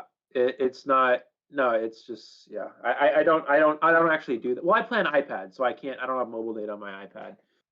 But I was in the car with funny story. I was in the car with my mom a couple days ago, and I was watching an IDV video on YouTube, and some character starts making weird noises because that's what IDV does. And my mom was just like, "What the hell are you watching?" And I was like, "Oh, it's the game that I commentate for or whatever." And she's like, "That's not normal, Eli. That's not normal." And I was like, I don't know how else to explain it to you. That's just how the game goes. So yeah, that's how IDV goes, I guess. All right, listen, Eli, I'm not gonna be honest. I mean, no, I am going to be honest. There we go. Can you imagine entering a conversation like that? I'm about to not be honest with you. Be prepared. So I'm about to be honest for a second. I'm avoiding this program and this software for a little bit because it's getting me agitated. You know, when I see that username Grumpy Bear, I relate to you right now, Grumpy Bear. Me and you on the same page because I'm a Grumpy Bear. Shout out to Grizzly, I miss you. And yeah, so we're gonna hold off from using some of that technology for a little bit. just because it's like I said, we've been trying to do this the whole time, and one of the things that I really wanted people to see is me operate out of my comfort zone. And we said this in the beginning of the tournament. We're experimenting with graphics, software. We just started with this software that helps us allocate the characters relative to the image that you see that's popped up, which requires a lot of coordination and whatnot. Well, I think one of the difficulties with the tournament so far, and again, transparency, we're keeping the community involved in this, is that we really need somebody that can just run this while me and you are talking, because it's a little distracting when I'm trying to like click all these individual names because none of it saves. So we have to reset every single time. And now that we're going into the third round over here, I have to individually select 9 different characters just for the global bands. And then on top of that, the hunter bands, the survivor bands, then the survivor and hunter selections. Then we got to put the character names in there and match them to which character is selected. And I feel like a hermit cipher that's connected to all of the other ones, and I'm just constantly just all over the place, and it's so difficult. But let's talk about this since they're trying to figure out their stuff. One of the intentions is to eventually open up an esports league in the NAEU community, as well as having other tournaments as well. So the next tournament after this, with it, maybe in a month from now, give or take, is going to be a 2 versus 8 tournament. And so I want to make sure that we have some fun tournaments as well. But this is a whole new era, whole new generation. And it starts here where all of you are learning tournament gameplay for the first time. We're over here learning marketing, networking, video, software design. My pop filter's down, so I know my microphone keeps peaking there, so I'll make sure to put that back on. And so before coming on here, like look at Eli's video compared to mine, and Eli and I sync up right before the live feed. I can't figure out how to get them all fixed. So I'm like, all right, well, this is a good start. We're gonna do the best that we can with this. And we just told ourselves that we were gonna be relaxed with this and bring the community along the line, because as the days continue, as the tournaments continue, a lot of you are going to say, hey, we started from the bottom over here, right? And we started when they were learning just like the rest of us, because you're going to be part of that development and growth along with the server. And I'm very fired up. I'm excited for it. Right now we've been hovering around 2,000 viewers this whole time. Yep. So whatever platform you're looking on, that's not everything. Not only that, and again, we're waiting for the teams to come in. So like we're good. I'm not wasting your time. But I feel like that transparency is important, as I mentioned before. The other thing to remember too is that I haven't been on my social media platform, so like I'm toast right now in the YouTube algorithm. So as I come back, as we return, as we gain momentum, it's going to be very rewarding for the server. So I really hope that everybody walks away from this tournament inspired in terms of making teams, creating teams. And if we have enough teams, we'll even have a AAA division. We'll have a division where if you don't feel like you can get into that pro league yet, then we'll have a whole nother division underneath that and make it a whole tournament circuit with different tournament organizers. This is a whole new generation, ladies and gentlemen. It starts here now with me screwing everything up. That's But Eli, I'll let you talk in a second just because I've been pretty quiet this whole time. What I will tell you is this. No matter how bad any of these players feel like they're playing, what I can guarantee you right now, every survivor, every hunter, everybody who's nervous right now, no one is going to remember. You know what they're going to remember? Perswayable screwing up a stream for 8 hours. So imagine your 1 minute bad kite. Now imagine that 8 hours on loop. We're here now. Yeah. So I got you, boo-boos. Don't call me a puppeteer, man. I got you. I still don't know how he works, by the way, Eli. You got to explain that. But we're learning. And there we go. Yeah. And we are paying attention to all. I know someone said on the TikTok we're not paying attention to the TikTok. We're paying attention to everything. I got all the chats from everything up, so trying to look at all of them. But yeah, I mean, this is a great time to get involved in Identity 5 and try to become better. I remember back when I first started, I was just some random kid on on YouTube who downloaded IDV. I'll tell you guys while we wait. I high school English class, junior year. My friend was like, "Yeah, you got to get this game called Identity V." We just played it in English class when we were supposed to be writing an essay. That's how that's the first time I ever played IDVs. I was playing quick match, B tier, worker B tier quick match with my friend in English class when we were supposed to be writing an essay. And that's how I first got started on this game. It's a long story. We'll get into it in the in between time, and then we're getting into our band pick. So Yeah, I'm going to continue that. I'm At going the to next the in between time. gameplay. Oh, I'm so sorry, Eli. I Okay. did not mean to cut you off right there. We're just gonna go straight Okay. to the gameplay. So Yeah. we're not messing around with all of this stuff. Just because it's just too much right now. But we had good intentions and we'll grow. So we see wax artists. Real quickly, Eli, let me just hopefully I have enough time before we talk about the survivors who were banned was Antiquarian, it was Priestess, it was Acrobat, as well as Toy Merchant. And those were the ones who were banned. And now we're seeing who we're seeing. And the Hunter who was banned, I don't know if they gave that to me. So yeah, so that's where we're at. And the map is Chinatown. Looks like we're going to see the wax artist does spawn. The reason why the wax spawns at the top left here is there is a hunter trait. And what that hunter trait does is it blocks the cipher machine that's farthest away from where the hunter spawns for, what is it, 40 seconds into the match. So the composer is not going to be able to decode the corner building cipher, the hotel cipher for a while since this match starts.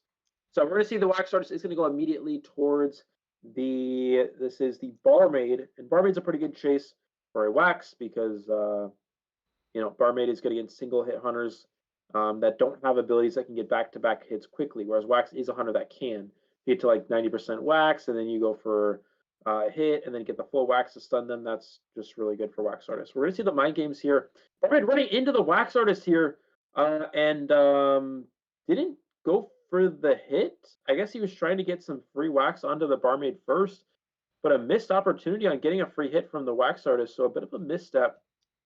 Keep in mind, ladies and gentlemen, we do need to see a one survivor escape here, or else it will be a. Well, actually, wait. Let's do the math here. Oh, we'll think about it after this down. We're gonna see the barmaid is going to hit on the vault. Almost a terror shock. Is able to get the vault off. We're going to see the drink, but we're just going to see the warp, and that's going to secure the down. But flywheels, the 100% wax, and can they make it to this pallet here? I don't think they make it. They do not make it. We're just going to secure the down here. So what needs to happen here? If this hunter gets a 4 elimination, it will be a victory. It'll be an automatic victory for FK. And the round will just be over. It'll be an automatic victory. If let's see, if they get a 3 kill and the hunter gets a 4 kill, that'd be a 3-point deficit in comparison to 5, which they would lead. No, so we do need to see. Yeah, so we need to see. Yeah, the score is at 7-12, tie. right? It needs. Yeah, so they need at least a tie here. The survivors. If they don't, then if it's a 3 kill or a 4 kill, then FK just wins automatically. Does FK have 12? Yeah. FK has 12. I think. Did I do that right? 7-2. Oh, maybe I didn't do that. Wait a minute. It was a tie for the first round. Then it was a 7-2. Yeah. FK has 12-7. Favor of FK. And EE has what, 7? Yeah. So it should Okay. be 12-7 right now. Yeah, the software that we're using, the scoreboard is way overly complicated. I don't even know how to add all that. It's just way too complicated. Yeah, that's good. I'm sorry. Okay. Sorry, chat. Okay, so that's right. So yeah, so the survivors do need to get at least a tie here. We're gonna see the wax artist trying to just down the barmaid. We're gonna see the hot wax bomb here should secure the down, or we can just use regular hot wax to get the down. Mercenary will be double downed as well. Again, survivors fighting for at least a tie at this point in time. So wax artist trying to push for a victory. And let's see what's gonna happen here. We're gonna see the chair onto the survivor. Mercenary is gonna get picked up pretty soon here. And does have warp still available. This is an insolence with detention warp build. So let's see if he's able to find his next chase target. The last Cypher machine has not been started, but they're already down to one Cypher here. That's still, we're really just trying to find a chase target. We're gonna see the Composer using his ability to get to a Cypher where the Hunter is standing. This is interesting. Now if the Composer gets chased, he doesn't have his ability because it's on cooldown. So I'm not sure what the Composer's, the mindset, that was a bit of a misstep, I think, because now he's just gonna get chased with no ability available. We're gonna see him into the hotel area. He does have, it doesn't use the God Palette as well, which means the Wax Artist can catch up very quickly here. And now Wax Artist is in a pretty good position if he commits to this chase, but he may consider warping away at this point. We'll have to see. Oh, he can get an instant down here with the Hot Wax. There's the Hot Wax switch. Does he get the timing right? He does. That's the instant down. And as you can see, the downside of not using the God Palette and also the Composer not having his ability available because it was on cooldown. That was an excellent turn of events for the Wax Artist here. And now he's going to be able to chair Basement as well. This is very strong for him.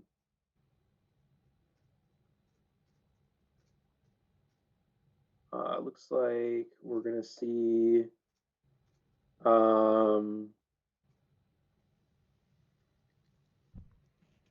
gonna use the Wax Bomb just to freeze the last Cypher. He does freeze the last Cypher with the Wax Bomb there. Mercenary's gonna elbow pad into Basement, but it doesn't really matter. The Cypher machine's not able to be decoded at this point. It's now up to, oh, it is almost prime though. It's 95% there, it looks like.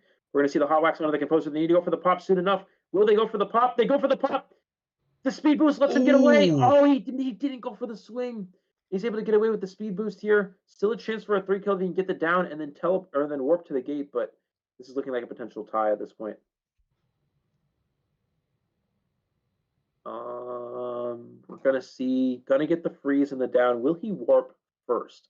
I think he will. No, he's gonna chair first and then try to warp, but I think Mercenary makes it to the gate. Seer makes it to the gate. 2 survivors out the exit gate here, which means that they do get enough out the gate to force the third half of this round. Which this does mean that the Hunter for EE will have to get a 4 elimination, but it still keeps them in this match, and it does force the second half of the third round here. That would be 14-9. Yeah, so 14-9, which means that the EE Hunter can 4-kill to secure a tie for the series, which would force overtime. So basically, at this point in time, the EE Hunter has to get a 4-kill. If they get anything less than a 4-kill, it means that FK wins. If they do get a 4-kill, then we have an overtime match. That's what it means at this point. Oh, I think I forgot to have the sound on for that whole time, dude. Yeah, I didn't hear it. Wait, chat. Did you hear the sound of the game? I don't know if they heard the sound of the game. Yeah, Zeus's team does play today, guys. It's the last match, I think. I don't think they did, yeah. There was no sound that whole game. I was trying to figure out the scoreboard because I'm about to remove all the graphics and software and just do this the old school style, the old simple style, Eli. That's what's about to happen. Let me tell you something. Go back to our... No, I can't. I'm not going to give up yet. You're doing a great job at shoutcasting, though. You really are. I'm over here trying to figure this... I'm trying to figure this out. It's all good. I'm used to it. I had to do... I don't know if you're... I was talking about it earlier. I had to do one match. There was one match during, I think, the previous COA. 11 p.m. to 6 a.m. 3 matches in a row. That's tough. So I know how it is. It's all good. Yeah, when we were in, see, the thing is that when you're in physical contact with one another, like in physical proximity, it's so much easier to be a shoutcaster because the old, like, so I'll tell you guys what the strategy was with Game & Grizzly and I. So the number one strategy is that as we were watching it, we'd be like low key, like looking at each other, and then we'd give each other a nod when we were about to be done talking. And so that's very hard right now because I'm trying to fluctuate all this. Eli and I have no contact at all. Like that, like he's on, I can see him. He might be able to see me. But usually you use nonverbal communication to kind of like show each other when you're about to finish talking. And when you're looking at each other, it means like somebody else wants to say something, which this isn't an issue this tournament because literally I'm saying nothing right now. But but it's so much tougher to do that without like that interaction and being able to see you, because then it's like you both kind of want to say something. It's like, oh, you don't want to. And so I really empathize with a lot of the shoutcasters over these past few years who have had to do this online in a way that we are now, because although you can still do that, you know, you're still looking at each other and looking at the gameplay, and you're really trying to synchronize that timing. And so this is working well with me not talking much because you're doing a fantastic job, Eli. So everybody should be giving Eli a round of applause. His old man here is trying to figure out how to use his camera phone. And as you said, by the way, EE, correct, needs a 4-person elimination. That's the takeaway Yep. from this, correct? Okay. Yes. So 4-person elimination means we have an overtime match. Anything less means that FK wins. So that's currently the situation here. So definitely a lot of pressure. We saw them play Anne, which is a tie hunter, in the second round, which means that they have to have some sort of hunter that has more win potential. Because Anne, obviously, on Chinatown, it's not a good map for Anne, and Anne's a tie hunter. It's going to be very hard for Anne to get a 4-kill on this map. So we have to see some sort of unique hunter here that can get a 4-kill. Well, remember though, Eli, that this is the first time that we're really seeing that global ban system come into play. So historically, what you're saying is 100% true. The question is that now that the hunter is going to have a ridiculous amount of bans on their side, how many in total? Does it come out to like 12 bans or something, or 9 bans? Because you got 3 It's global bans, 1, 2, 3, 3, 4. 6, 9, 10, 11, 12, 13, something like that. Can we do math? Are we doing okay? What is it? 4, 6, 7. Isn't Because it? you get 3 around. Oh, wait, or you get the first round, the second round, but then so you got 6, and then you got the 4 Yeah, bands, so 10 bands. So 4, 10, historically, 10, yeah. yeah. So if you're whatever, I don't know if I got all that down correctly, but that's where I think that the meta, not meta, but I think tournament strategy. It's going to be interesting to see how it works because historically you always pick the 3 meta characters, but the question's going to be, are you going to start seeing niche hunters come out more, knowing that now a top hunter in that niche gets 9 to 12 bans relative to whatever the overall number is?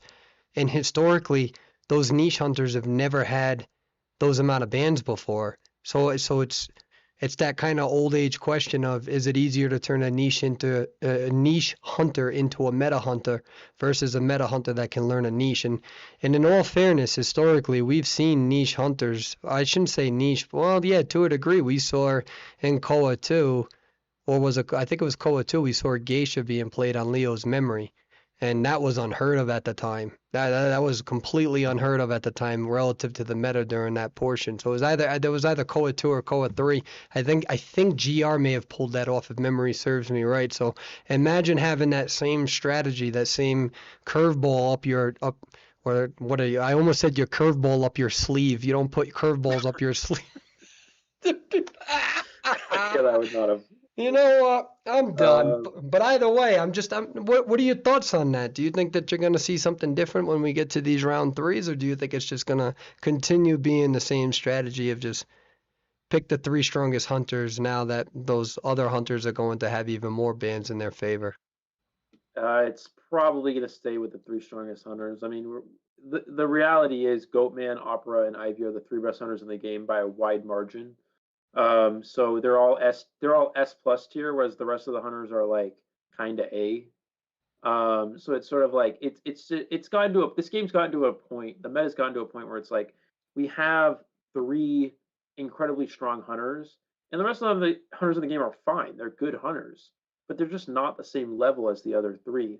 And that's really unfortunate to see because it really means there's less diversity when it comes to the hunter meta, and we're going to see the same hunters getting played over and over and over. Now, something that's nice about this event is so far we've seen some diversity among the hunter pools, which is definitely more interesting to watch and more interesting to commentate. So that's really nice to see. But As for this, at this point in the series, you were talking about, we have more extra bands here, which gives and more viability for potentially going for a 4 kill. But even with that being the case, this is also just a bad map for and. It's very big. It's hard for and to pressure cipher machines. There's a lot of areas, like there's multiple 2-story areas which and can struggle with.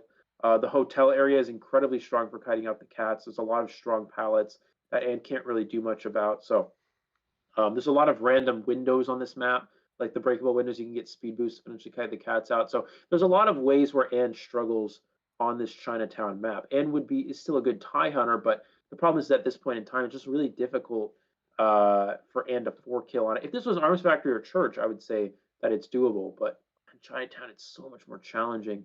But it could be that this hunter will try for and, or maybe they have another hunter like the Nightmare that we don't know about. So that's something that's still a possibility we're gonna have to watch out for here. No, they don't need Mind's Eye. That is not. No. Yeah, show respect to the mine eyes. I played Mind's Eye.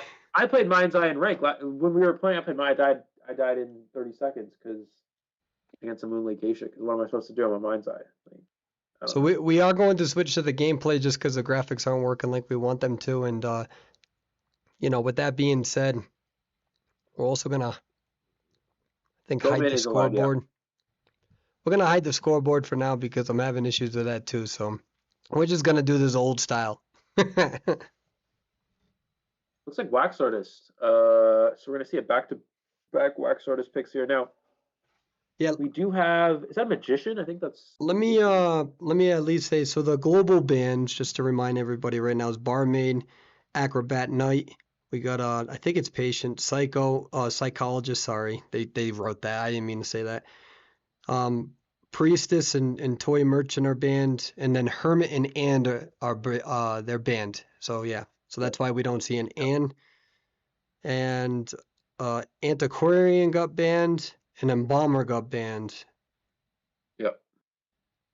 This is an interesting spawn from the Hunter. With this spawn, we always see the Hunter spawn top left, because they spawn into all 3 survivors and they lock the hotel cipher in the bottom right corner. He's actually going to spawn into the Dancer, prioritizing chasing Dancer in hotel. Now, this is a difficult chase location. The reason why is hotel is the strongest kiting area in the map. There's 2 very strong pallets here, plus the 2-story area. There's also Dancer who gets dropped down speed boosts every time she drops down from a 2-story area. And yeah, the Hunter's actually just not even going to chase the Dancer, kind of acknowledging like, yeah, I can't commit to this Dancer in hotel. That's a free kite for her. I have to find another chase target here. And this team composition is also pretty good against Wax. Dancer is strong against Wax. The Fire Investigator is strong against Wax Artist, since Wax Artist has a slow charge attack. And the Magician is fine. Magician's versatile, so it's fine against Wax as well. And we're gonna see the usage of the Fire Investigator here. That's gonna waste some time, allow them to get to this upstairs area. I think maybe a premature bomb there, but yeah, a bit of a premature bomb. Oh, but could this bomb actually help the survivor kite it out? We're gonna have to see. Will he take the drop down here? He's gonna go for the drop down, swing and a miss on the drop down hit, and that airbag actually helped them kite out that 100% Wax there. We're gonna see just trying to kite in this area. Perswayable is actually the what is it? The tight kite expert on, what is it? The master class on, did you make a master class on tight kiting video or something like 5 years ago? I think. Excellent job from the Fire Investigator, able to avoid this hit as well. Just trying to stay alive as long as possible, and gets the pallet stun too, up to 93% Wax here. So he's gonna probably take that flywheels. That's gonna force the 100 Wax. Excellent job from this Fire Investigator thus far. Looks like we're gonna see. Forgot to put the sound on again. Okay, yeah, you're good. I was saying, aren't you the tight kiting? Didn't you make a tight kiting masterclass video in like 2019 or whatever, 2018, like that? You give me 6 months and I'll be back in the rare form. All right. We're gonna see the down here onto the fire investigator, but that's a 3-cipher kite, more than a 3-cipher kite. They're already onto the last 2 cipher machines here, and this was not done by Asslice. This was done by another player on their team, which means there's a lot of diversity of skill here for this team. We're gonna see the mercenary coming for the first rescue here. Yeah. There's the elbow pad. And remember, they need a 4-person elimination, correct? Yeah, that's correct. And that does not look to be the case at this point. There's the wax bomb. Does miss the wax bomb, but still gets some extra wax onto the survivor. Should be able to secure the down. Oh my god, able to avoid the hit there again. Keeping this kite alive even longer. I think this will finally secure the down onto the fire investigator, but the last 2 cipher machines are both almost prime, 78 and looks like about 78 as well on the other one. So mercenary can just come for a second rescue, and they should have a 4 survivor endgame.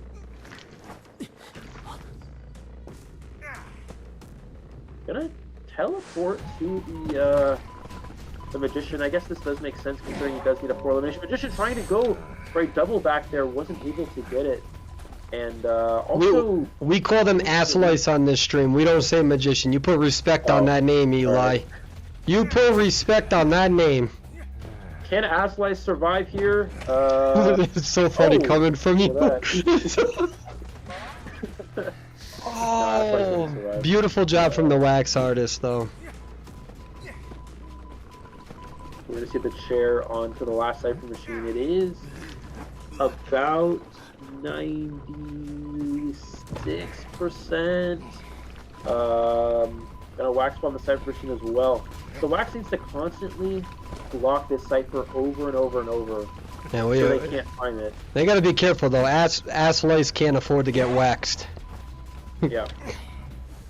Oh, the cipher, the wax comes off. They got that last cipher pop. They can get the pop.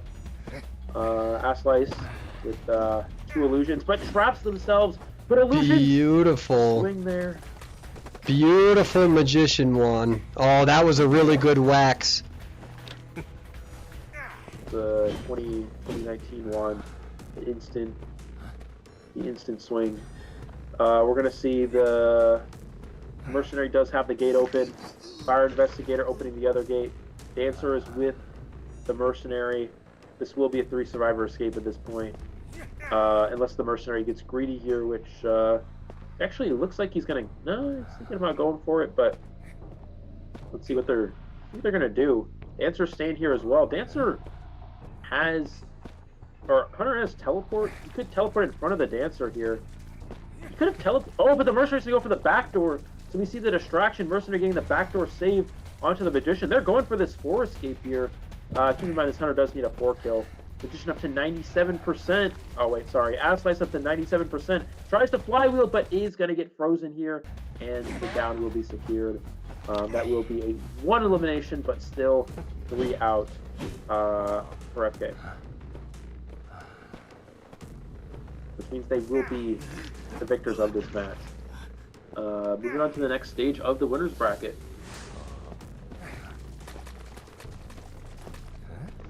I wonder if that's allowed in an official tournament to have that name. Can't be, right? There's no way. But Wait. Okay, there you are. Wait, come back. Hi. So I'm struggling here. if you're good. I was saying I wonder if they'd allow that name in a official tournament. Because I've seen some pretty interesting names that get sent through. Well, I guess not too much. People are a little bit more. I don't know. I've seen interesting names in rank.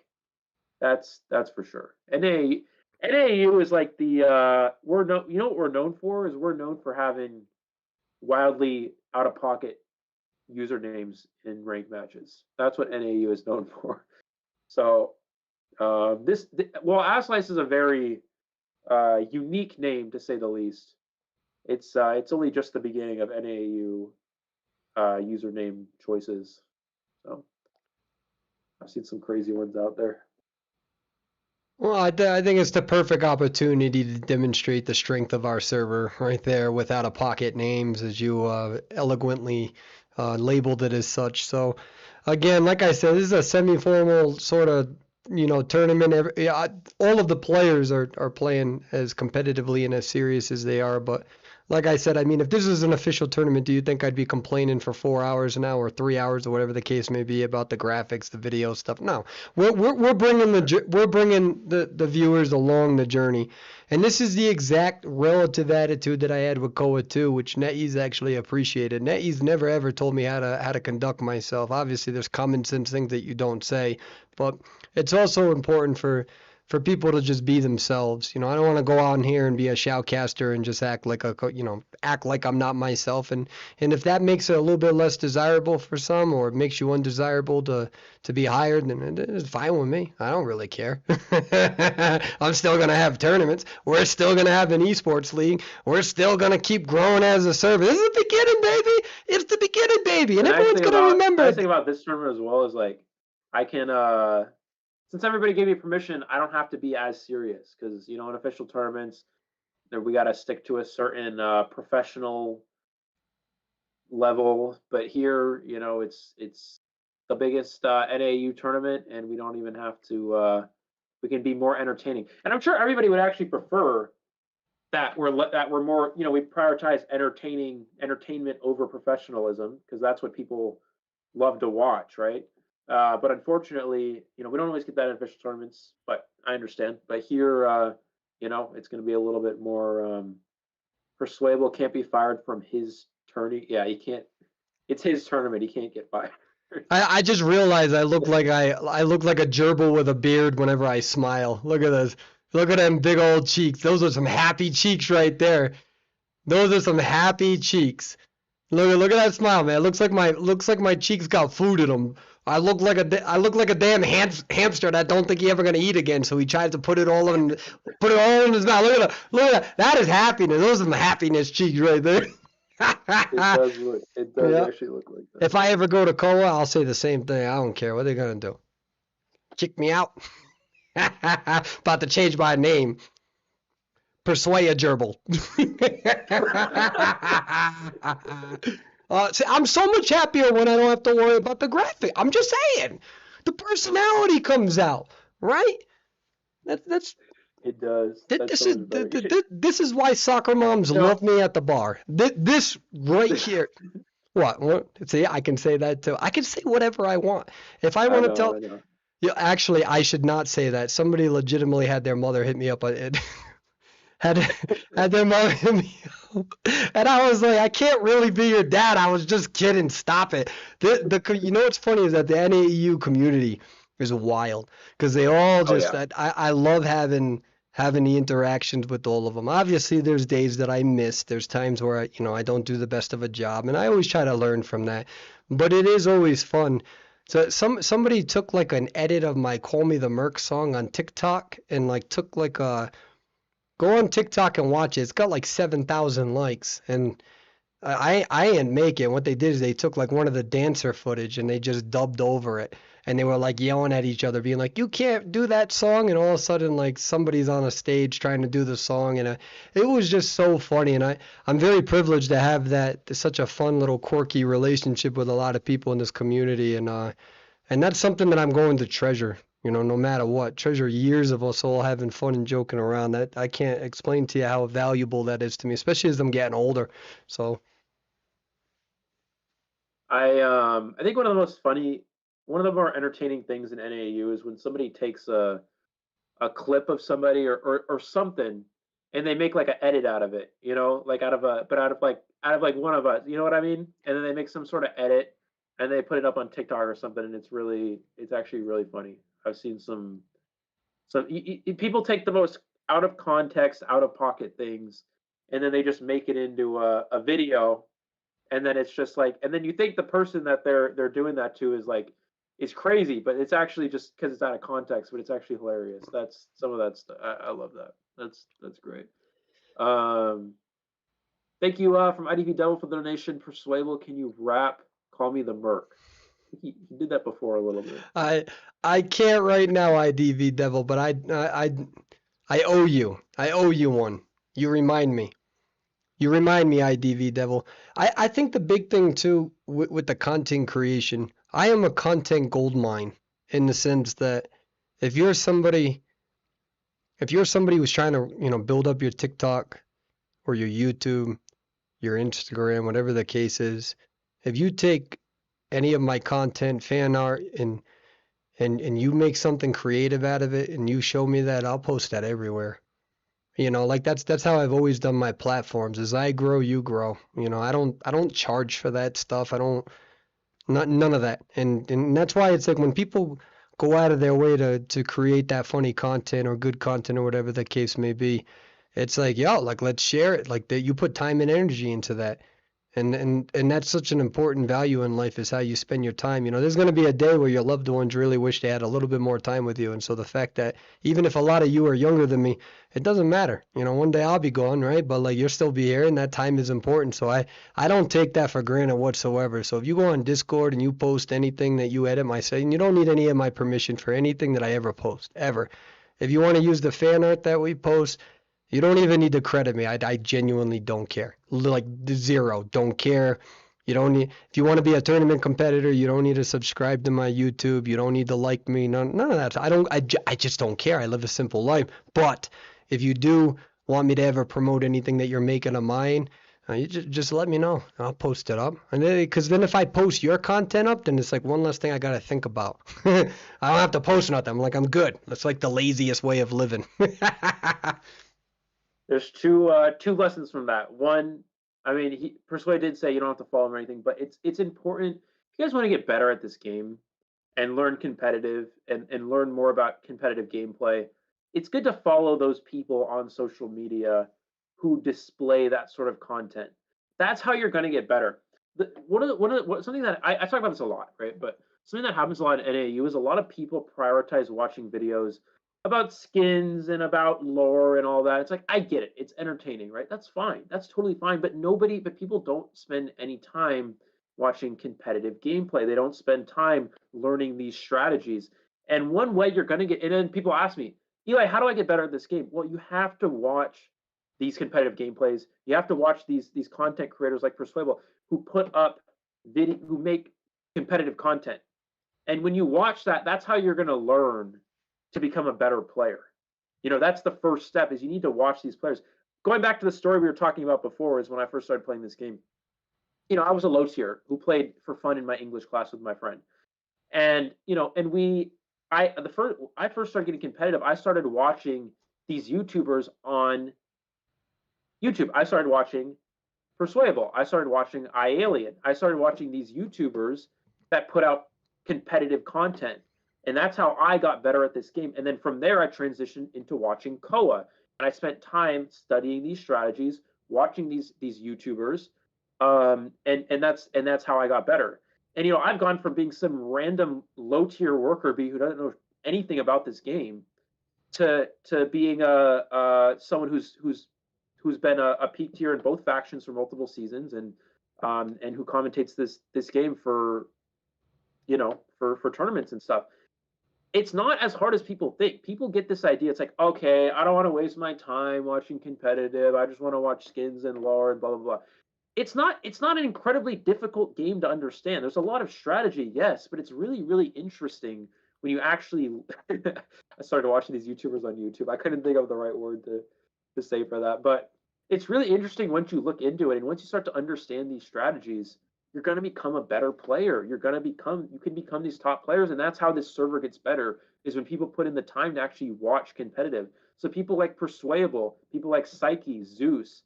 I know Z's has been doing more competitive. I do competitive. There's all these people, these content creators. Those people I just mentioned specifically are the ones who are mostly who are still active for the most part. Alien is not as active as he used to be, but he does as well. People like that. That's how you're gonna get better at this game, and that's how you're going to understand competitive better and become a better player. So, and that's important for the server.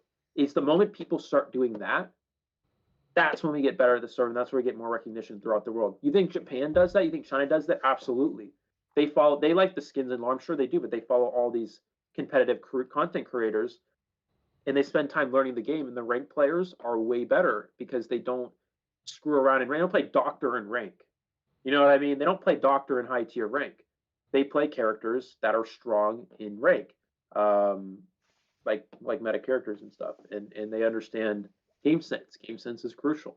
You can learn that from these content creators. So, yeah, that's just my And little speech. I think that everybody also to piggyback off of that, I think everybody brings their own value and spice to the content creation because like I don't know anything about the lore, right? Like I've always been a coach. I don't either. Trust me. I've always been a Yeah. competitive player, but I get kind of excited because when I go on X, I see a lot of or Instagram or whatever the case may be, and I see how passionate people are about their you know, like weeping clown lore or whatever. I don't know anything about it, but I get excited when I see people who are so passionate about those things because it's something that I can't fully relate with in the sense of understanding the stories and getting excited about it. But like what I do know is that when I see people happy or passionate about something, I appreciate that because it's like their spice to the ingredients of of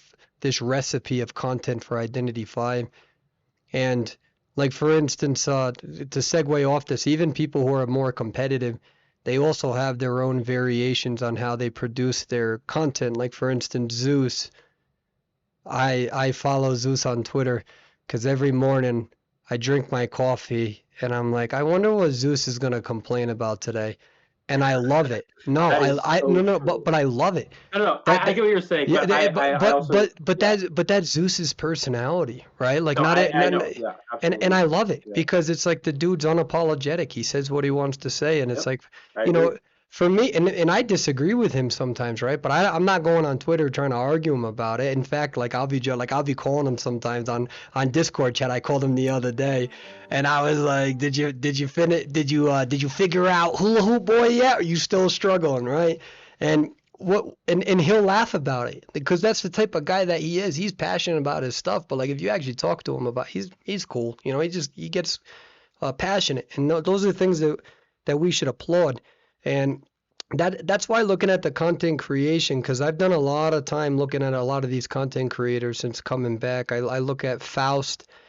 There's somebody on Twitch named, I think their name's Owl Snap. There's folks on TikTok who are streaming, who are trying to make their no. There was one girl who I went in there and she called me Perswable. She didn't know who. She's like, "Who's Perswable?" I was like, my name's Perswable now. There we go. I'm just gonna run There with you it, go. right? And they were playing copycat, and she was just yelling at everybody, and I thought it was the most hysterical thing in the world. And it's so easy to like look at somebody and their content creation and then just, you know, oh, why is Zeus so passionate, or why is this person like this, or why is that person yell, or that person's too relaxed and they're too monotone. But at the end of the day, it's just like I kind of like that there's so much variety because it's like, what kind of day am I looking at? Am I looking at like a chill day where I need to listen to Z's and it's just kind of like a chill vibe, or like do I need a little bit of fire in me? Like I need to wake up and it's like, all right, who's Zeus yelling at today? And I appreciate that. I think that we should applaud it, and it's okay to have different light switches. You know what? Rather, let me dial back on that. Instead of having a light switch, we call that dichotomizing, right? Instead of dichotomizing on or off, I try to live my life like a dial, you know, where you can kind of like fluctuate the light with a little bit of a meter. And that's how I look at it, where it's like depending on what mood I'm in, what creator do I need to relate to right now? Do I need to get fired up? Do I need to calm down? Do I need to relax? Do I need serious gameplay? Do I need somebody calling me Perswabble and Copycat? And I appreciate that, and I think that that's what, if we support and collaborate and we help build each other up. I think that what you're doing is you're allowing other people to enjoy other content creators that's relative to their own personality. That's why I like being part of this tournament, and we mentioned this before.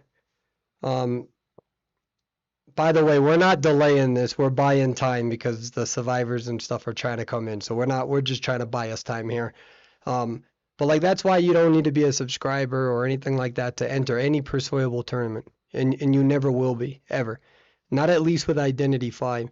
Because the reason being so is that you shouldn't have to subscribe to my personality in order to engage in something that's made for the community. So it's okay to not be the spice for everybody.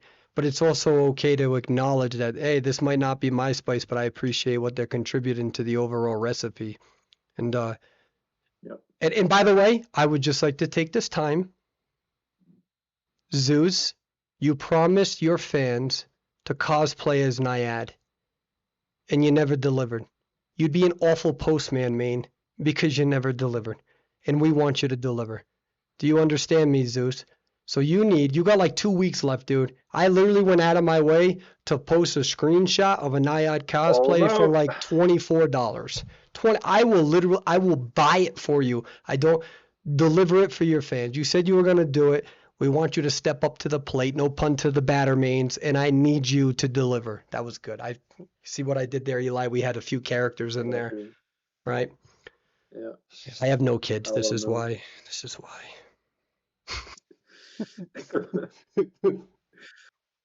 Well, now that he's called out in front of like 2,000 people, you kind of have to go through with that. And you were a terrible father to Hercules. What? I just had to say it once. We're done. We're good.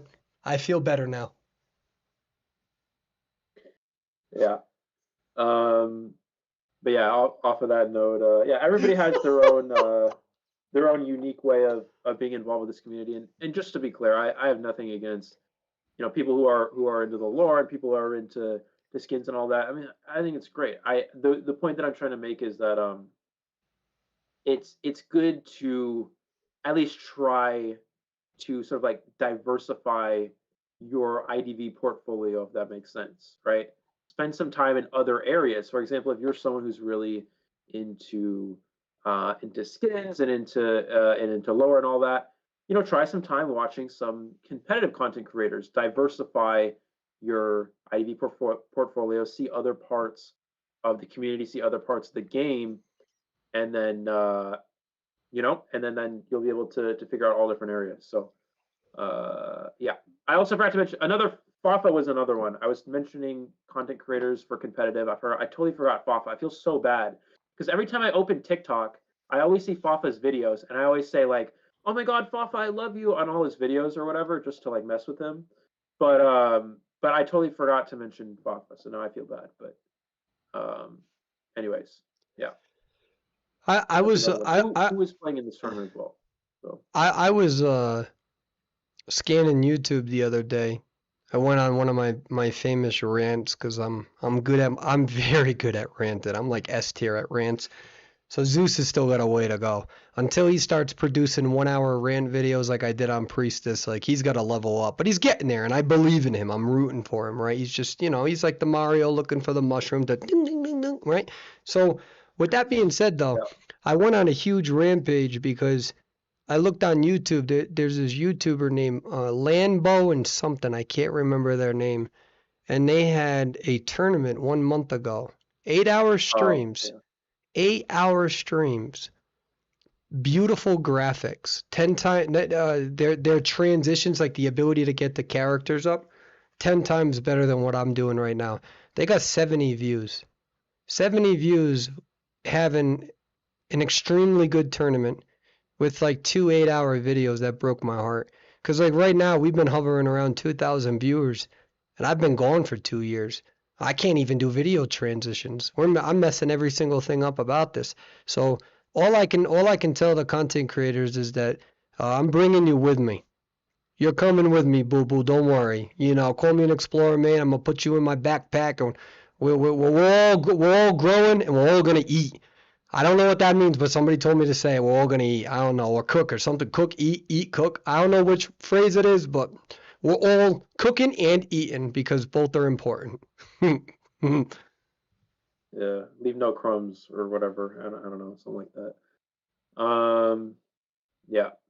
So yeah, that's another one of those things, guys. Just every time there's a lot of and hey, we got a lot of community run tournaments here and there. So make sure getting out, checking out those tournaments, putting out some support. So there's always some good teams that play in there as well. So you can learn from that. We're still waiting on our match here, but should have that for you guys shortly.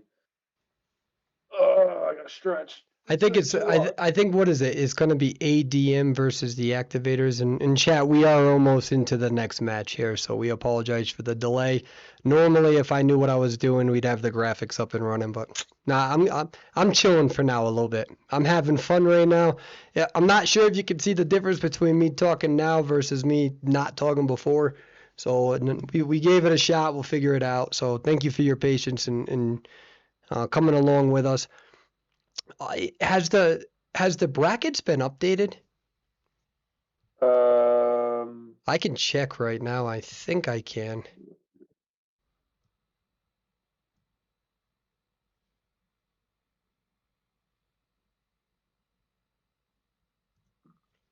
And then if we go here, so let's see if this stuff has been updated. So, because we have the bottom bracket who are going to be going. I don't know. I don't know if the bottom bracket has been. We see that Eclipse is going forward. This is who we're about to see right now, ADM versus the Activator. So this is what we're waiting for, and they are picking their characters. Um, and the maps right now, and then we'll be good to go soon. Oh wait, where did you go? Come back. There you are. And then we'll go over here.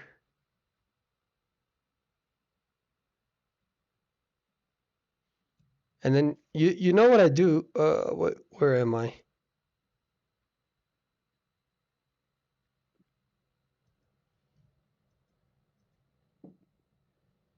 I'm hitting all the wrong buttons. Give me a second.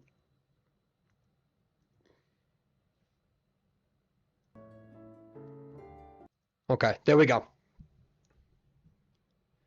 Now all we need is someone to play Mind's Eye. We do need a Mind's Eye. I don't know. I'd be excited to see I how a don't. Mind's Eye. I don't think we do. Well, what's your beef with Mind's Eye? Mind's Eye is the worst character in the game. So The number one worst character. This is the yep, declaration. Okay. it is. All Mind's right. Eye So is the worst character in the game. do you want to talk about it? I'd like to know. Let's talk about this, We Eli. can talk about So it. so when did you and Mind's Eye first started having some issues? Take me back.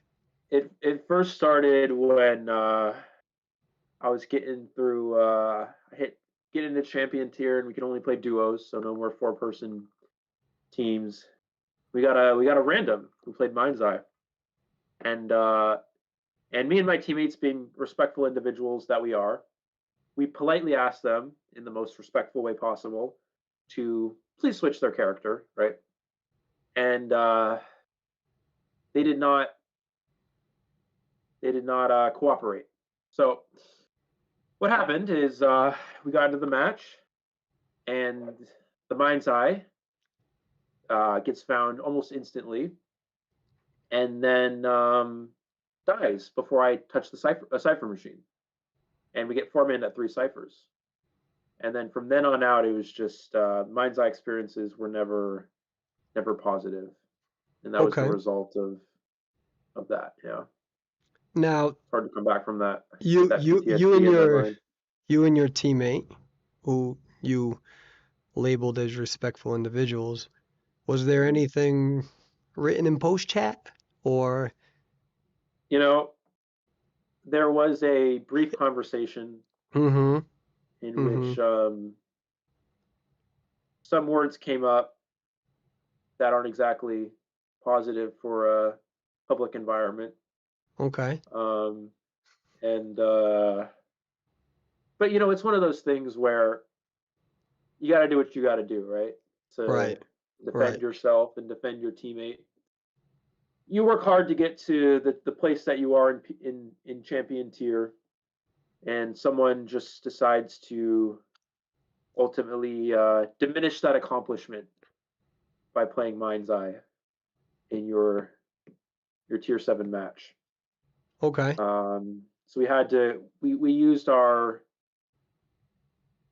we expressed our emotions through Mm-hmm. words in that particular instance. Right. Yeah. Right. Now do you think that asking Mind's Eye to change their character, do you think that you provided them the confidence that maybe they would have enjoyed or could have benefited by prior to the match? I think at the time, Eli, I Eli. think at I think at the start of the match, Mm-hmm. we were respectful enough to a point where we were. You know what? I'll rephrase. We were simply attempting to educate that player on the simple idea that Mind's Eye is unviable Mm-hmm. in a high rank situation, and we were our initial approach was respectful and somewhat educational, which was of course the goal.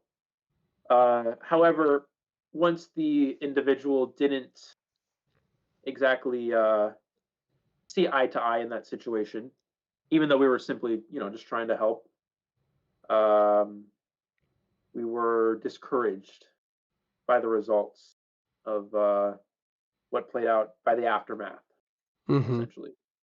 Yeah. I gotcha. So, Yeah. so you met a Mind's Eye who played bad, and so where we went from there was we're gonna blame all Mind's Eyes. That's where, you Yeah. know what I mean? Like, so one I, played, and then we take it out on the whole population, right? here's the thing. Here's the thing. It's reoccurring. It Mm-hmm. wasn't Just it wasn't okay, just that okay. one instance. Mm-hmm. I'm never an individual to blame others um, for another person's actions. Right? Sure, I would never do sure. that. However, when it's reoccurring every single time, I don't recall a single time where I've gotten one good mind's eye player, one good mind's eye match. Um, Off the top of my head, that's the it just it's never happened, Right. and it's reoccurring. It's not like okay, this happened once, this happened twice. I would say a good 30 times in the last whatever amount of seasons. No, and So I get it. It's really tough, right? You're ranking up. You're trying to play. You know, I can actually relate to this story. A couple weeks ago, I was playing with a few friends in rank mode, and I had a Mind's Eye who's, they chose Mind's Eye, and they spawned in Moonlit in the two-story, and Geisha really caught up to that Mind's Eye Eli, and that Mind's Eye really struggled. And I don't want to, like, you know call out that player, Eli, but it was tough. It was tough to play with somebody who died in 5 seconds, and I just wanted to, because we're sharing and everything. I just wanted to share my story. And again, I'm not gonna say the player's name, Eli, but it was tough. And I don't oh, think, yeah, it was tough, Eli. Let's go to the gameplay, Eli. And okay, in all fairness, I peer pressured you to play it. for those of you who didn't know, I I played Mind's Eye again. I I peer can relate. pressured you to play it. I was like, you won't play her, But you won't. you know what? That further proves my point. That Minds is a bad character. So I mean, there you I go. don't Because the know. next game I played, no, because the next game I played Lawyer and I three cypher kited. Oh, So yeah, there you you know, go. so That I is mean, true. That is true. there you go. You did do that. And now I am going to encourage everybody to play Mind's Eye in Eli's rank modes. Oh my. We got a violinist. Wow, round one. Yep. Let's see what we got going on here. Eli, explain to us. Yeah. So CR Beck, this player has been known for being strictly only playing violinist for the most part. They have been a top hunter for some time, but in rank mode, they're pretty much one of those players that sticks to one character for the most part when it comes to rank matches. And Beck is a violinist player known for that violinist. We're gonna see the Seer get caught in the open here, running. Oh, gets Oh, the that was beautiful note beautiful. hit here, and that's an excellent start for the violinist. The goal for the survivors against Vio is always force basic hits, force attack recovery. When you're giving note hits and no attack recovery, that's when the violinist can really capitalize. Um, Another note here. Into the Oh, wow. beautiful. That was beautiful. Yep. And Seer goes down while still having the owl as well. So the survivors are gonna most likely want to attempt a rescue just because the owl is still available. But it's so much more difficult for the survivors when the down is that quick because now he has the hunter does have presence. Violinist getting that first presence is very crucial for chase. You can throw the notes to slow down the survivor's movement speed, which helps them with any sort of chasing abilities. I would expect one rescue most likely after half here. We're going to see the shovel from the grave. He's not going to make it before half, so we're going to see an after half save, trying to buy some time. We also see a cowboy, which is very interesting. Not a character we see every day, but sound. I keep forgetting the sound. I'm sorry. Wait, Eli, real quick. So when the violinist took the seer down, is that let him cook or let him eat? Which one is it? Got him through the shovel. That was I don't know. Okay. Well, we're gonna chat educate me because I'm trying to figure this out. Look at the notes though. Look at the accuracy that we got going on. Yeah, did that hit like too? A Gen Alpha thing. I'm not even. That's past my. I'm Gen Z. I'm not even Gen Alpha like that. That's a whole nother thing. Yeah, I'm Gen Mad Eyes. I don't want to hear it. Hold on. Ooh, that was close. Good owl right there. He's gonna hit it because he does want to reach that full presence. But with Blink still available, he can still secure the down. So you're doing a pretty good job of wasting some time. We're gonna see the Blink most likely. Ooh, beautiful. Eli, that was good. Like, no, Eli, seriously, that was I'm not joking. That was a very good prediction right there. Yeah. No, he's not even gonna say thank you, Chayo. Yep, that's expected. Well, I mean, it's a pretty standard. I mean, never mind. You know what? I'm gonna be more positive. That was an excellent. No. You say thank you. You say thank you, Perswayable. There you go. It's okay to say thank you. It's okay to say thank you, and it's okay for Vio to hit his notes, and that's what's happening there. He's hitting them all. Yeah, he's doing an excellent job here. Let's see if we can get another one. Oh, wow! And has the full presence. We'll just connect here. What a play from the violinist. Not only is it difficult to hit a note like that, to hit it on a survivor using an ability like a shovel is not easy. And he's able to get that clip. He's hit pretty much every note this entire match. And as a violinist, when you play violinist, it's not easy to do that. It's not, obviously violinist players will hit notes here and there. But to hit every note as a violinist player is incredibly hard to do. And we're seeing Beck off to a really good start. But it really goes to show why violinist is still a hunter that has a hard time securing 4 kills. Even with hitting every note and this incredible job from the violinist, there's still one Cypher machine remaining at this point. Survivors are still in a position to potentially tie this match. Here we go. Uh-oh. Uh-oh. Close. Very, very close. Cowboy did a good job at just keeping it simple. He's going to take the hit. Was not able to get a lasso off here. Oh, you know what? His name is almost Cats. It's almost like 1, 2, 3 Lasso. You remember that back in the day? Yeah. 1, 2, 3 Lasso. That was one of the that was one of the first IDV videos I think I watched was 1, 2, 3 Lasso. That was you guys know what I'm talking about, and you're a true IDVer. But we're gonna see. Gonna go ahead and get this vault here using the speed boost to transition towards the front part of factory here. I think at this point in time, Gardner can't get the bubble off in time. Oh, he gets a bubble to take the note hit. Beautiful job from the Gardner. That was very good. That was very good timing. I was getting a little nervous because I was getting a little nervous for that Gardner. Yep. Beautiful timing. That was really close. I went to the flywheel to avoid the note. Yeah, beautiful job with that flywheel there. We did see the trait get swapped into teleport here. Cowboy kind of stuck in this area, but does force the pallet break. We actually see what is this build? We see fast pallet breaking and trump card. Not a very standard build, but yeah, not much you can do there. That's the difficult part as well, chat, real quick, is that because we can't play the competitive custom mode because we're playing Goatman and Pharaoh, we can't see the Cypher machine progress in this mode. So we're gonna send something out to NetEase to say, can we still see Cypher progress in this mode as well for the future? Yeah, the last Cypher here, it's about looks like it's about 90% at this point. So Gravekeeper trying to come in for the rescue. Ideally, we get this before half, so Cowboy wouldn't be down on share in the end game. We're gonna see an elbow pad, but slight miss up on the elbow pad. Oh, that note didn't register. I thought that might have hit. And he dodges the full presence.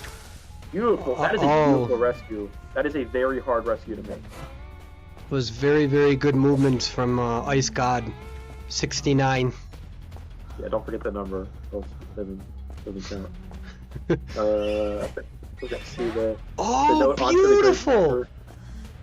I think this is okay though. He wants to get this speed. Oh, With the and stun! dodges the full presence. They all gotta get out. They gotta get out. Yeah, the dungeon is here. 50% of the way done. There's the note. He needs to dodge one more full presence. Oh no, yeah, that was gonna be tough. The other gate's at 1%, so that would have been tough. Cowboy's gonna leave the gate early in case he gets teleported on, but it looks like he's actually just gonna go for the dungeon instead. So we're gonna see the Guarder get out the exit gate. Cowboy's gonna push for factory dungeon. Wait a minute. I don't think Cowboy's out yet. No, he'll get dungeon. Oh, okay, I see. I got a little excited. I'm sorry. He wanted to. He didn't want to stay on the gate because the hunter did teleport to Shack Gate instead. He would have been caught lacking and would have been down there for the 3 kills. So good play for the Cowboy to leave early and push that dungeon. That vial was impressive though. Honestly, there were so many notes that was good. And violinist is going to be getting buffed, right? I think he's getting some sort of adjustment. I'm not really sure. It's going to be hard to make violinist a strong hunter, considering how underwhelming it is currently. But it's definitely possible with the right adjustments. I'm not exactly sure what it would be though. But it's possible. To be better. I don't know. Caught lacking. You guys don't. I got my own vocabulary. Don't judge me for my vocab. One of the youngest. Oh wow, we're over 2,000 viewers. Let's see. We're over 2,000 viewers. I didn't even notice that. We are. Look at that. We're going crazy. Wow. The community is being so kind. I'd like to point out we haven't had that many viewers, even in an official tournament, for like the last 2 or 3 years. So that is insane. That is actually insane. Are you saying I'm pretty? Thank you. They came out to watch you. Yeah. No, they came out to watch us. I mean, the competitors. The tournament, the NAU. They came out to support. Hold on 1 second. What I'm saying, we need Perswayable back in the community. That's what everybody. Oh, I found I'm missing HDMI cable. Well, that's nice. Sorry, I got distracted. No, you're perfect. You're perfectly fine. I'm just so incredibly proud of the players, man. And right now, this is the biggest tournament now. But one day we gotta go for we gotta go for 100 teams one day, man. Maybe sometime deep next year we gotta get 100. We already filled up in 4 days. That's crazy. All it shows I don't think it has anything to do with me, and I'm not even being humble or anything like that. I think that I think that people just are hungry. They're hungry, and what this is showing, no matter what, literally no matter what, no matter how much I mess up the videos and all that stuff, and I'm still trying to learn, so I don't want to just over talk you or keep over talking or anything like that. There's times where I'm enjoying this as well as a viewer. I'm here to learn, right? I'm not a teacher anymore. I'm now the student, been gone. But no matter what, nobody can take away that it's the biggest tournament in history, and that's because of the community. Because the community's hungry. It's hungry. Yep. And it's really needed. I know NetEase is gonna. I already know that they know. We already know, and it's gonna. I'm telling you, it's a new generation. This is like the anime arc where it was like in One Piece where they were gone for a couple years and then they come back 3 years later. Or it was like Naruto where it was like Shippuden where he comes back after he harnessed all the skills, and that's where the community is at. We need that energy. We need that fire. I have both of them because I've been napping like an old man for 2 years.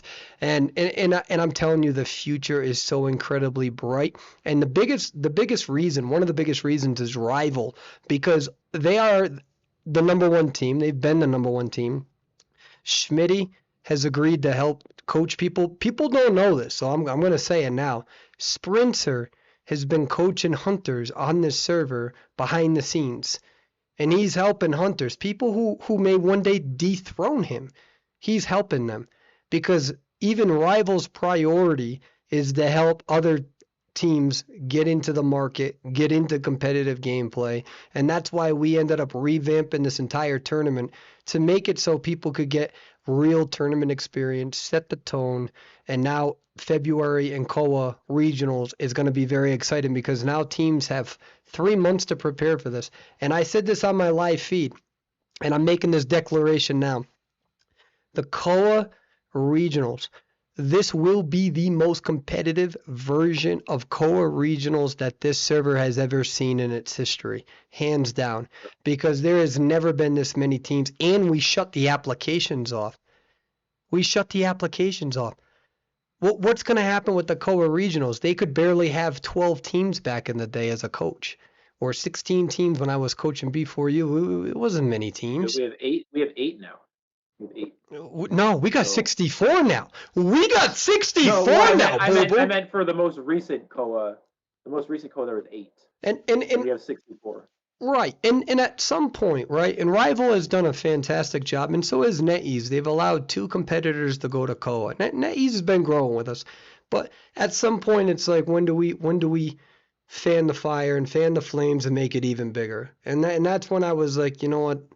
Why are we constantly saying, oh, NetEase do this, do that? It's like, let's show them, right? Like, let's show them the hunger. You have to have a market in order to market towards it. And this tournament is showing the hunger. This tournament is not about who's the best player. This tournament's not about if I'm a good shoutcaster. I'm not. Don't really care about that. This tournament isn't about if everything looks peachy and clean. It's literally not. We already did our number one objective. Do you know what that is? Having 2,000 viewers on a dead YouTube channel, so it's not even a live channel. I got to get that back going. But the number one goal was to show that the hunger was there. So it's time for the server to eat or cook. Both of them work, I think. I'm going to learn it. I don't care. I'm going to learn it. I'm not going to be one of those people, the younger generation, they talk. No, I'm going to become fluent in younger generation-ism. I'm not. I refuse to. I'm going to be like the hip Mad Eyes. Let me tell you something. I'm going to be that 70-year-old one day that everyone thinks is the cool young hip guy. And I'm going to, this is an upward battle. I don't care. I'm going to fight for it. I'm getting this all down. I'm going to study. Yeah. That's good. I literally when I was overseas in Asia, like I for 2 years, I was there for 2 years. I came back and I have a lot of friends who are using all this new slang I never even heard. And I'm like, am I getting old? Is that what's going on? Like, what's going on? I don't understand what's going on. There's this new slang because there's different generations, right? We got Gen Z, we got Boomer, Gen X, whatever. We got Gen Alpha is the newest one. And there's a lot of new slang that comes from Gen Alpha. I'm Gen Z, I'm not Gen Alpha. But I came back and all this Gen Alpha slang is going around. And I don't even know what this is. So I had to have my friends and my younger sister teach me all the Gen Alpha slang because I don't even know. I still haven't learned all of it. But no, I agree. That's good. I don't care how old I get, right? We gotta stay up with the times. It doesn't matter what age you are. You gotta stay up with the times. Even people who are bad at technology, you know what I mean?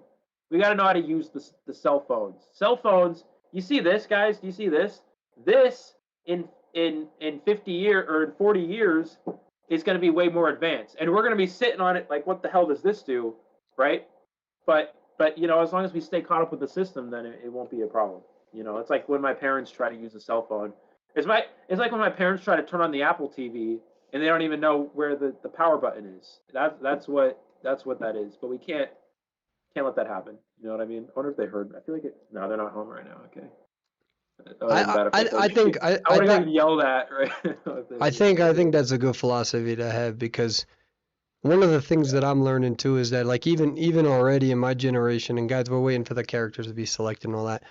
I don't want to grow up to be a hater, man. You know what I mean? Like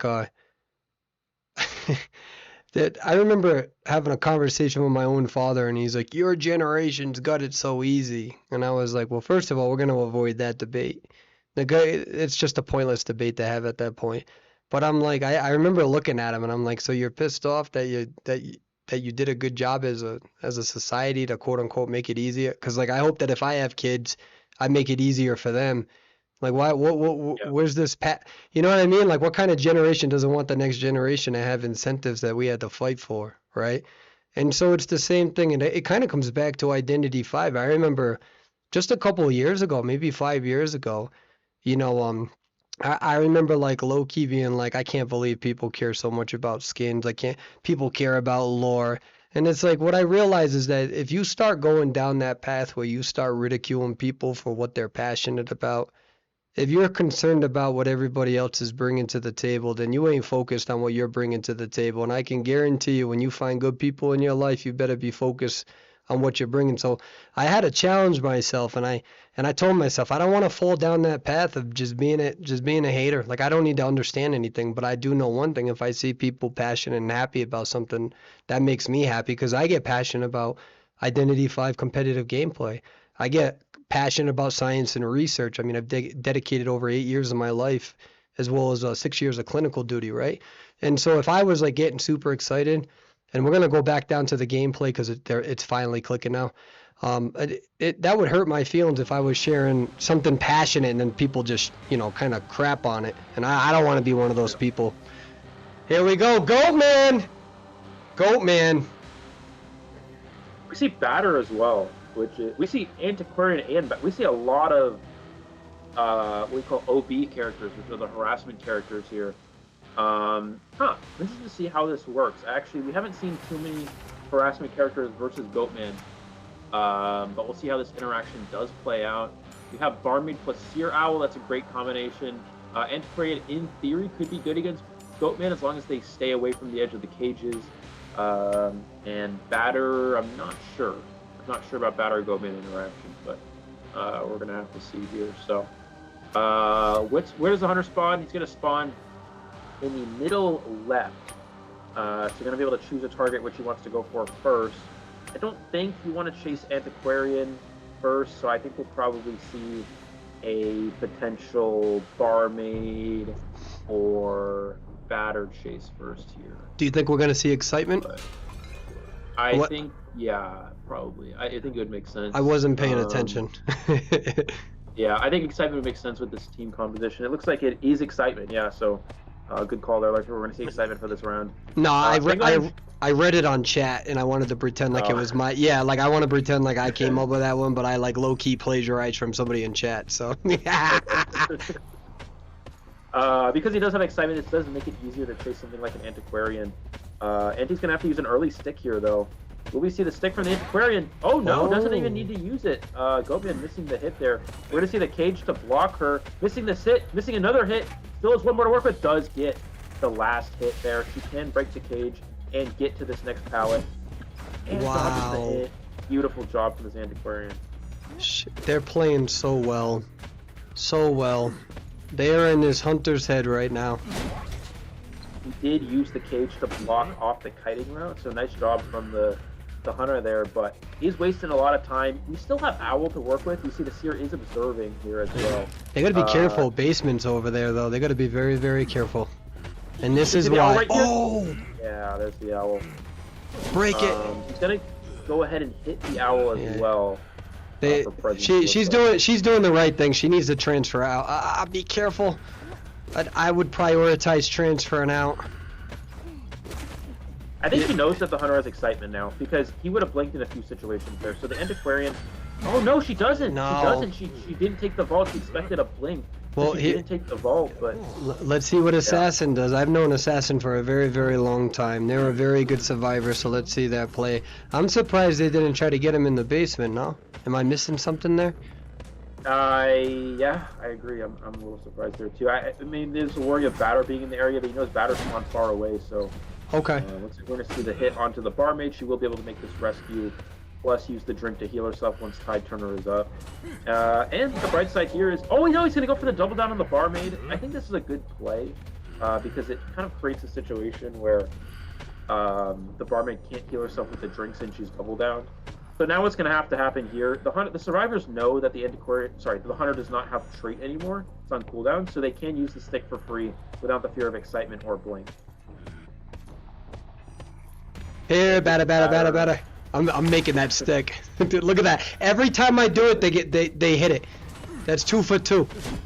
Oh, beautiful! Still Beautiful! has one stick. Can he use the stick onto the Antiquarian? No, was not able to do so. But the Antiquarian can die at the window. Batter can harass through the window here. Let's see if he's able to do it. Oh, he cages the batter in. Very beautiful. He cages the batter in so he cannot harass. Excellent game sense from the other side. It's just a prime example why batting cages don't work in real life. I'm so sorry. I just thought it was good. I thought that was a good one. No? You said cage. Is it? So is it we refer to it as cage though, right? Yeah, it's a cage. Okay. So he's the goat man. That's the cage that keeps his goats. I'm the goat man. No, I'm just kidding. Okay. I'm kidding. I don't know. I had a moment there. Let me have it. Oh, beautiful. Wait, So he's now timing this it. point in time, yeah, so the point for the batter here is just to, he's going to go down to the tide turner. But the goal is to try to help the Antiquarian as much as possible before he goes down. Zero will body block as well. They're going to try to keep him alive long enough for Barmaid to prime the Cypher Machine. That's the goal at this point. And we can see the body block. Can we get a pallet stun? No. Oh, close. Pallet there. I don't think it, yeah, I mean, it would have at least triggered excitement if he used it.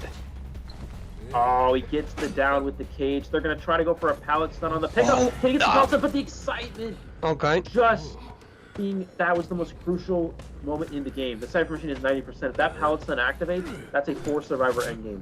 Now it's only going to be 3, which means the hunter can easily play for a tie here. You see, Trunk Card is available, but because excitement's on cooldown, it's going to be hard for Goatman to go for anything more than a tie. But how does the cages work towards, that's going to be very tough for them. Oh, wow, imagine if he caged both of them.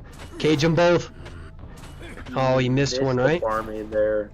Yeah, he did That's miss the alright. Barmaid. He put up a second cage. Barmaid's going to take it and does still get down, though. Look at the mastery though of him going backwards and just knowing exactly how to control his character doing so. I mean, I still find that impressive. I'm sure that's probably a common strategy for Goldman. I don't know, but just looking at it and watching it, it's remarkable. Yeah. Look at the aggression here. Gonna use this ball to knock him back a little bit, try to make some distance. He's gonna cage him off to block him from escaping. And even with the ball, it doesn't matter. He's still going to get down there. That's another play we see from these Goatmans.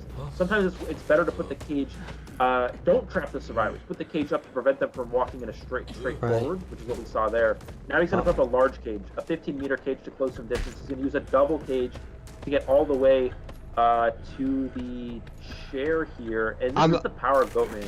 I honestly thought my stream was lagging. I thought my stream was lagging. That's a Goatman ability. He can jump backwards and go back through the cage like that. So, yeah, we're gonna see the chair here onto the batter, and now he switches to warp, which means if he finds the seer before detention runs out, he could 4-kill this here. He's got a cage to work with. There's the block. Oh wow, beautiful! Yeah, unbelievable. And that's going to secure the 4 survivor elimination. Excellent job from AT Soul here. You really utilizing this Goatman to its fullest potential. And Goatman is not a very easy character to play. So seeing him utilize these plays really well is excellent, right? Blocking the survivors off with the cage, using the double cage to get between, camping both of the chairs at the same time, controlling the map. I mean, it's really just impressive. I'm gonna quickly run and grab water because I got you. I'm very good at talking to myself. All right, yeah, I'm very I'm an expert on this. So chat, since we're waiting, does anybody ever get into like these metaphorical arguments, like you're taking a shower or something and you know you gotta go see a coworker you don't like, or like you know that there's gonna be some stuff going down, and then you start like having like this argument within yourself, and then you're just preparing for all the points and the counterpoints, and you're practicing it, and you're still in the shower, and you're like, oh wait, make sure I let the shampoo sit for 2 to 3 minutes because you don't want to just rinse it right out. So you're like, I'm gonna use this time productively, and then you're having an argument with yourself. You get all these arguments, and then you go to work, or you go and you finally see that person, and then you realize like oh, I'm very sorry about what happened the other day, and you're like, do you know how much I prepared for this moment? I actually don't want your apology right now. I came here with research. Like I got p-values and confidence interval numbers thinking, no, like this is going down. And that's what I'm doing right now. I'm just talking to myself. So I hope that you all are doing well. You all wanted me back. Embarrassing. You should all be ashamed of yourselves. And so with that being said, what I want to let you all know as well is that in the future, when we come out with these tournaments, we're going to do a better job at having weekly tournaments at nighttime and whatnot, because there are so many teams right now who, let me turn that off. There are so not Eli, I meant the game sound. There are so many teams right now who are competing who don't get that moment of being on live feed. And so I'm hoping that in the future we can do a better job at making sure that everybody can have their moment, because everybody rightfully so deserves such. So we'll be working on that. At the end of this tournament, we're going to have a feedback conversation, comments and feedback. And it be a little tasteful, but like you can let us know like things that you would do differently. In the meantime, if anybody has access to my Discord, please absolutely add me if you know how to do software and graphics, because in the future, when it comes to the character bands and selection, what I'm gonna do is somehow I want it rigged where like somebody else is doing all this and talking to the teams, and then I can like go online and screen capture it. That's what my train of thought is. Um, and in the future, I'm also going to be working with other shoutcasters as well, for people who want to get experience. We'll be working with animators. I know that there's some Identity 5 animators out there who have messaged me. I think, about anywhere between 300 to 500 messages still pending, and I can't get to all of them. So if I haven't gotten back to you yet, give me a little bit of time. I'm just, we're trying to catch up a little bit. But again, there's going to be opportunities for everybody as a community to contribute in some sort of way. So that's the direction that we're going in, and I'm excited for that. Eli, do we know what the score is on this? Because I forgot. 5-0 in favor of AT. There we go. I refuse to touch I'm not touching the software for the rest of the night. Let me just make sure I said that right.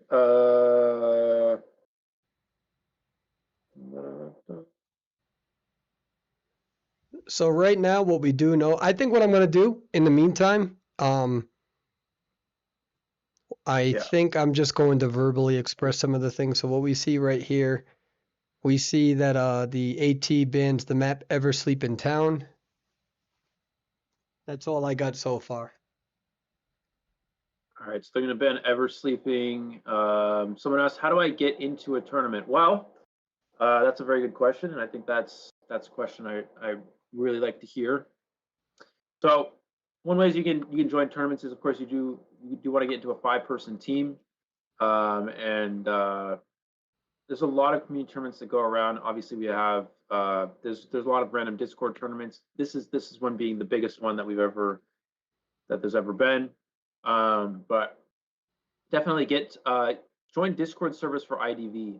Play rank with people, find teammates, make teams. That's one of the best ways to get involved with tournaments and trying to get into tournaments and such. Is get into IDV Discord servers and meet people in ranking and matches and stuff. That's kind of is that how I did it? I don't know. Oh, you know what? This is a great time to go back to the Eli lore story that we were talking about. Well, let me touch on that real quick, and then I'll let you. So all of the tournaments and everything, there's going to be way much more organization and transparency. We've already made a Discord server, a separate one from my own, and that's going to be where a lot of the tournaments are going to be professionally organized going forward. As I return back to this game full time, as well as other games as well, all of that stuff is going to be in all the video descriptions, and then with time, the intention is that as we establish a professional league on this server, and we will, it's not about if, it's about when. It's too big to fail at this point, thankfully, because of the community. We'll be working with other content creators, so this doesn't just need to be a Perswayable only thing.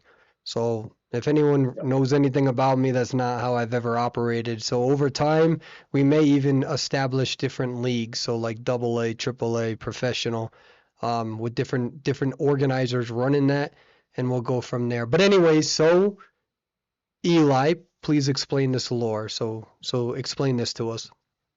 Well, yeah. So basically, I first started playing IDV in English class when I was supposed to be writing an essay. Me and my friend started playing Worker Bee Quick Match instead of doing our teacher actually caught us. He came over and started look. We were in a match. We were so concentrated on the match that I didn't even see the teacher walk up behind me. And he just looks over. He's like, "What are you guys doing?" And I was just like, I was like, "Oh shit!" So we're like, "Oh, we're blah blah blah," and we didn't have anything to say. And he's like, "You know what? It's fine. You can do whatever you want. Just make sure you get your essay done on time." And I was like, "All right." Um, and from there, I just sort of played IDV, whatever, in my free time during, whatever, right?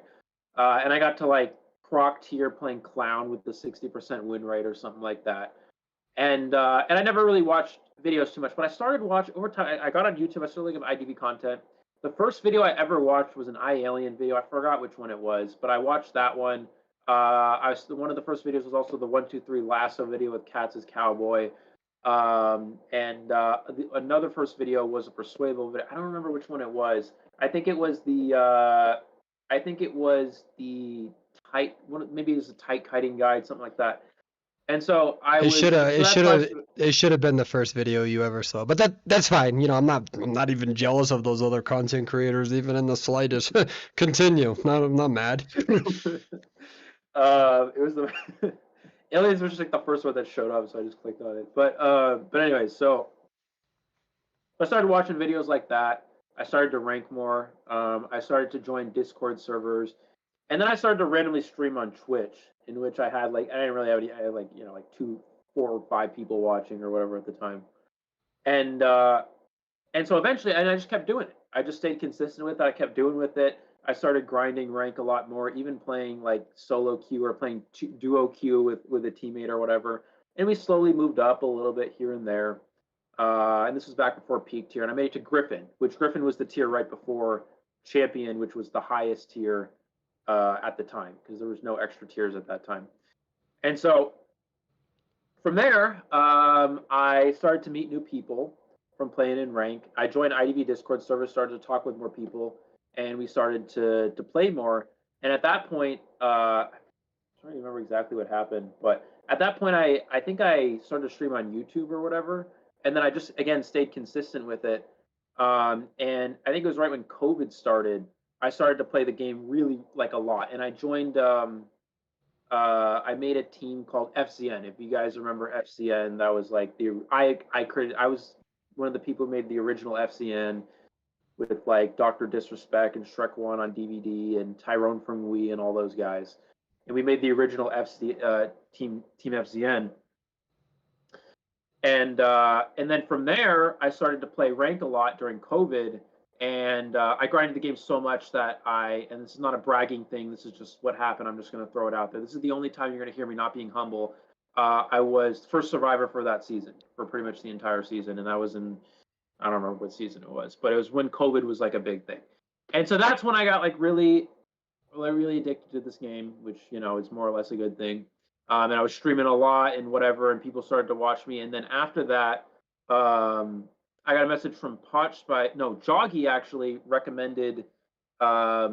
was recommending random people to be commentators when we first started ICL, which was the community league at the time. And Joggy sent some videos in of random commentators to NetEase because they were trying to get a new one because somebody quit at the time. I don't remember who it was. Maybe it was like Articuno or one of them. One of them left, right? And they were trying to get another one. And basically, I got a message from Potch Spice. I think it was last week of September in 2020 or 2021 or 2021, something like that. And he's like, Eli, how would you like to commentate the next NAU IVT? And I was like, oh my god, that's crazy. So I was like, yeah, absolutely. So that was like my first like official trial run, and I guess NetEase thought I did good, and from there on, I was able to continue commentating. We did Koa that year. That was with me, Grizzly, Potch, and I think Nello Mello, and I remember commentating that in the basement of my dorm building when I went to the University of Montana in the dead of winter when it's like negative 20 degrees outside at like 3 in the morning. But that was pretty fun. And then we had our first like tournament in person in Thailand overseas. We had the offline tournament for Southeast Asia.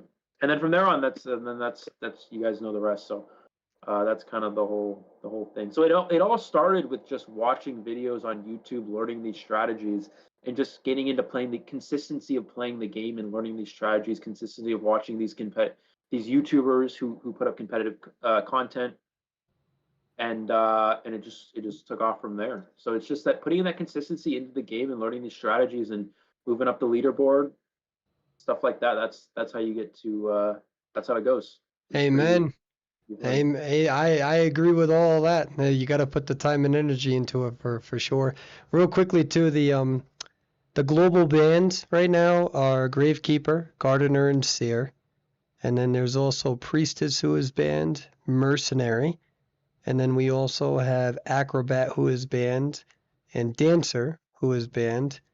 And the ban for the survivors is they banned Wax Artists. And that is why we are about to see some Hermit gameplay. And we are all caught up. We're all caught up. We have the Cat Hermit, which I know a lot of people are fans of. Apparently the Cat Hermit Persway is apparently hot,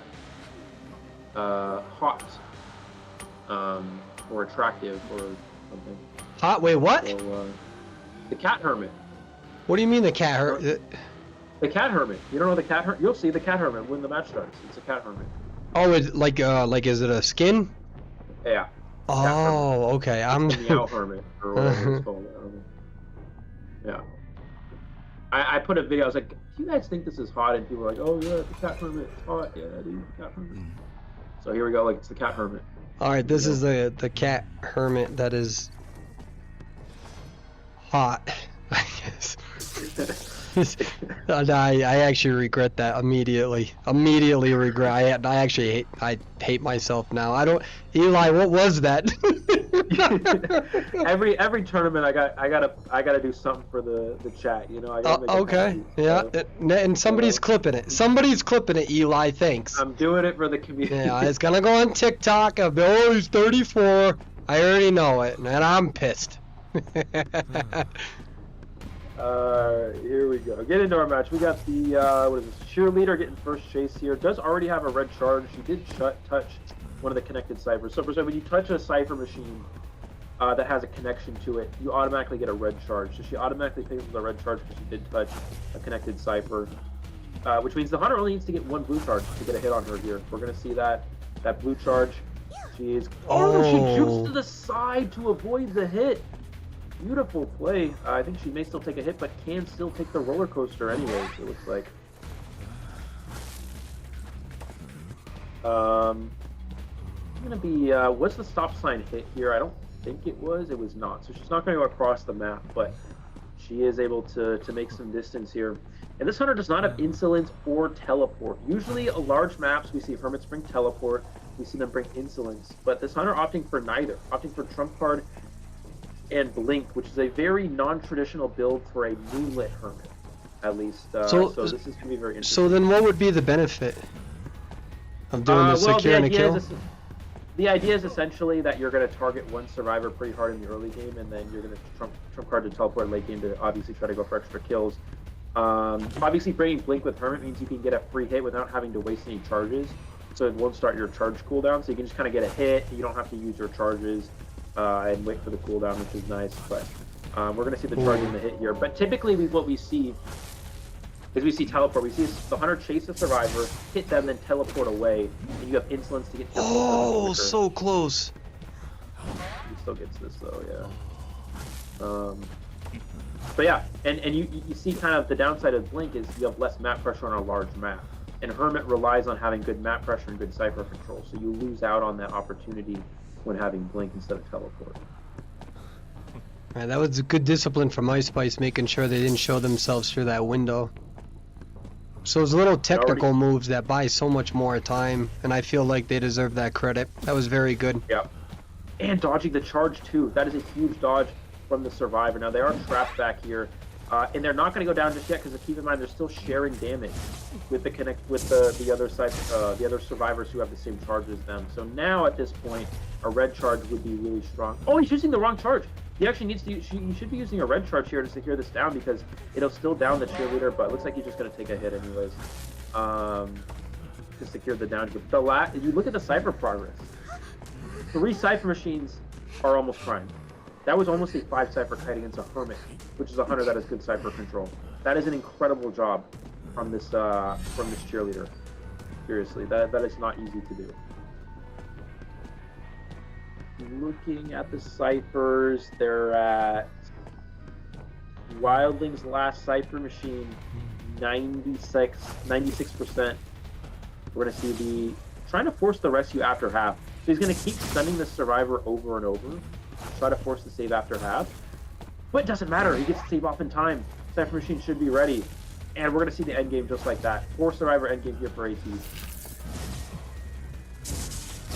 There's the teleport trying to close the distance.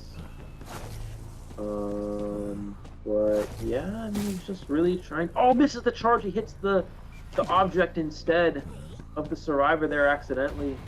And Cheerleader's pushing for the exit gate. I think it's going to be open in time, and Cheerleader's going to get down here. But does Anti get the gate open is the question. Now, Antiquarian can take a hit. Keep in mind she can absorb 1 hit because of the shared damage. She's going to try to get the gate open. It's open. Will she make it out in time? Oh, the flip it still gets hit. Can he pick her up before she crawls out the exit gate? Oh my god, he got it!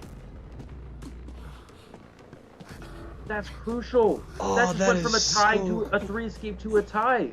That was so close. I think Antiquarian should have used the stick. If she uses the stick to push the hunter backwards, he would not have gotten that hit. She would have made it out the gate. So I think using the flip instead of the stick, the stun, was the difference maker then. That was action packed. That's the stuff I want to see. That was so unbelievably riveting, honestly. I'm over here like jumping up on my screen. Oh, and if they had sticker too. They had sticker. Yeah. Did they? No, I don't think they did. Oh, they did not. Yeah, if they had Flywheel, they would have had sticker because Flywheel's below sticker. But yeah, they don't. They had broken windows, so. Yeah, I think if the Antiquarian, so if they used the stick that pushes the hunter backwards, they would have made it out. But instead, they used the flip, and that's what kind of cost them there. So. And just for a quick announcement too, after this match, we're going to be switching out Eli with Hikaru. So Hikaru is going to be on here. But I don't want to, if it's okay, Eli, would it be okay if we continue on for us to finish this match instead of having a shoutcaster come through mid-match? Yeah. I think, well, I have about 30 minutes. So in 30 minutes, I will have to leave because I got to get to work. But I can do 30 more minutes. Sure. And I think that could be enough to finish the match, depending on if this is the last round or not. Wait, was it 72 in the first round? Yeah, so this could definitely be the last half of the round here, depending on how this team plays. So I can stick with it for a little bit for sure. Okay. And again, as a disclaimer to everybody, if you have Discord and you want to learn how to use our software and do the bans and the picks and all that stuff so we can have all of this transition, please let me know. Hit me up on Discord. We need somebody. We really do. I'm much more relaxed right now, having fun watching this gameplay and learning and being able to ask you the questions. So for anybody who is watching, because we have so many amount of people watching, and I know that we have also additional people over on the TikTok community, etc. I do want you to know that it's tough for me to look at that chat right now because of all of this stuff that I got going on with these graphics. But once we have somebody who's running this stuff, thankfully Eli's been interacting with that chat. But we appreciate all of the viewers, over 2,000 viewers, and it's been riddled with some issues over here. But you all are going along with it. I know that the referees are trying really hard, and the game makers are trying really hard. I know that Polblums and Tarashok are scrambling around, and I also know that the software developer is also watching, and they keep messaging me and like, hey, I'm gonna fix this, I'm gonna fix that. I love you as well, my friend. And a big shout out to Rachel. Their name is Radchul, who started these graphics and got sick on Thursday, and I told them they did not have to finish any of these graphics, that we would use backup graphics because it's important for people to focus on their health. And Radchul was just like, nah, don't mansplain my own health issues to me. I'm sick. We're gonna do what we're gonna do is we're gonna truck along, and that's exactly what Radchul did, and got all these beautiful graphics, and it breaks my heart that I can't show them all off. So shout out to the entire community for bringing this all together. I mean that. Yeah, it's really we're really doing good so far. I mean, we definitely had some good expectations for this event, but this is going outperforming those expectations right now. So things are going really well. So thank you, yeah, for everybody who's here watching, everybody who's supported, everybody who's put in work to support this event, and to who's doing work in the background, graphics, game makers, refs, everybody. It's really it really means a lot. And we're staying. It's not like we're dropping. I mean, we're staying at 2,000 viewers for the most part. This is incredible.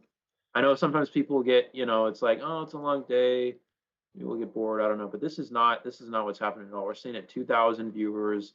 People are consistently supporting. Everything is great. It really is exactly Yeah. what we need. This is the first step to putting NAU on the map, getting us recognition, getting leagues, getting everything. This is exactly what we need. This is the kind of thing that we've been talking about for how many years, right? And it all starts here. This is what is it? The revolution or whatever? I don't know if that's the right word. Something like that. It's the new arc. New arc. New arc. That's it. So it's a new arc. The whole new, for those who don't know, it's like a manga and anime term, new arc, a whole new generation. This server, we're gonna put it on the map. Like I said, I mean, the numbers speak for themselves. I don't even expect having all these numbers all the time, especially as you have more tournaments.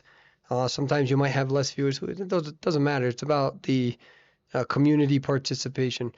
And also learning. That's the big thing. Learning. It's going to be very interesting to see what happens. And I do have permission from Rival, who's my former team. They're all like my little brothers. I think that they're going to be at one of the more vulnerable spots in the history of their creation right now, especially with Paul Bloom's retiring and them kind of doing a mix and match. And so to become tournament viable, it can take a little bit of time. And so if you have enough tournaments, then there's better teams and teams that come up. And it's going to be very interesting to see what happens over the next year. It really is going to be very, very interesting to see what happens with the tournament landscape, what teams are formed, and then eventually when you get teams that are performing in a viewership like this, the viewership that we have right now, right, just as an example, where we have well over 2,000 viewers across all of our platforms, which is an insane number. All you got to worry about is that when there's a professional circuit, Perswayable going to be helping every single team try to get their own sponsorships. Irrelevant to me, let alone tournament sponsorships. And that's where you start. You start as a community. Like I said, I'm fired up. We didn't even do real advertising for this. We didn't. We just, and you don't got to worry about that. That's for dad to figure out, or unc, or grandpa. Which one? All right.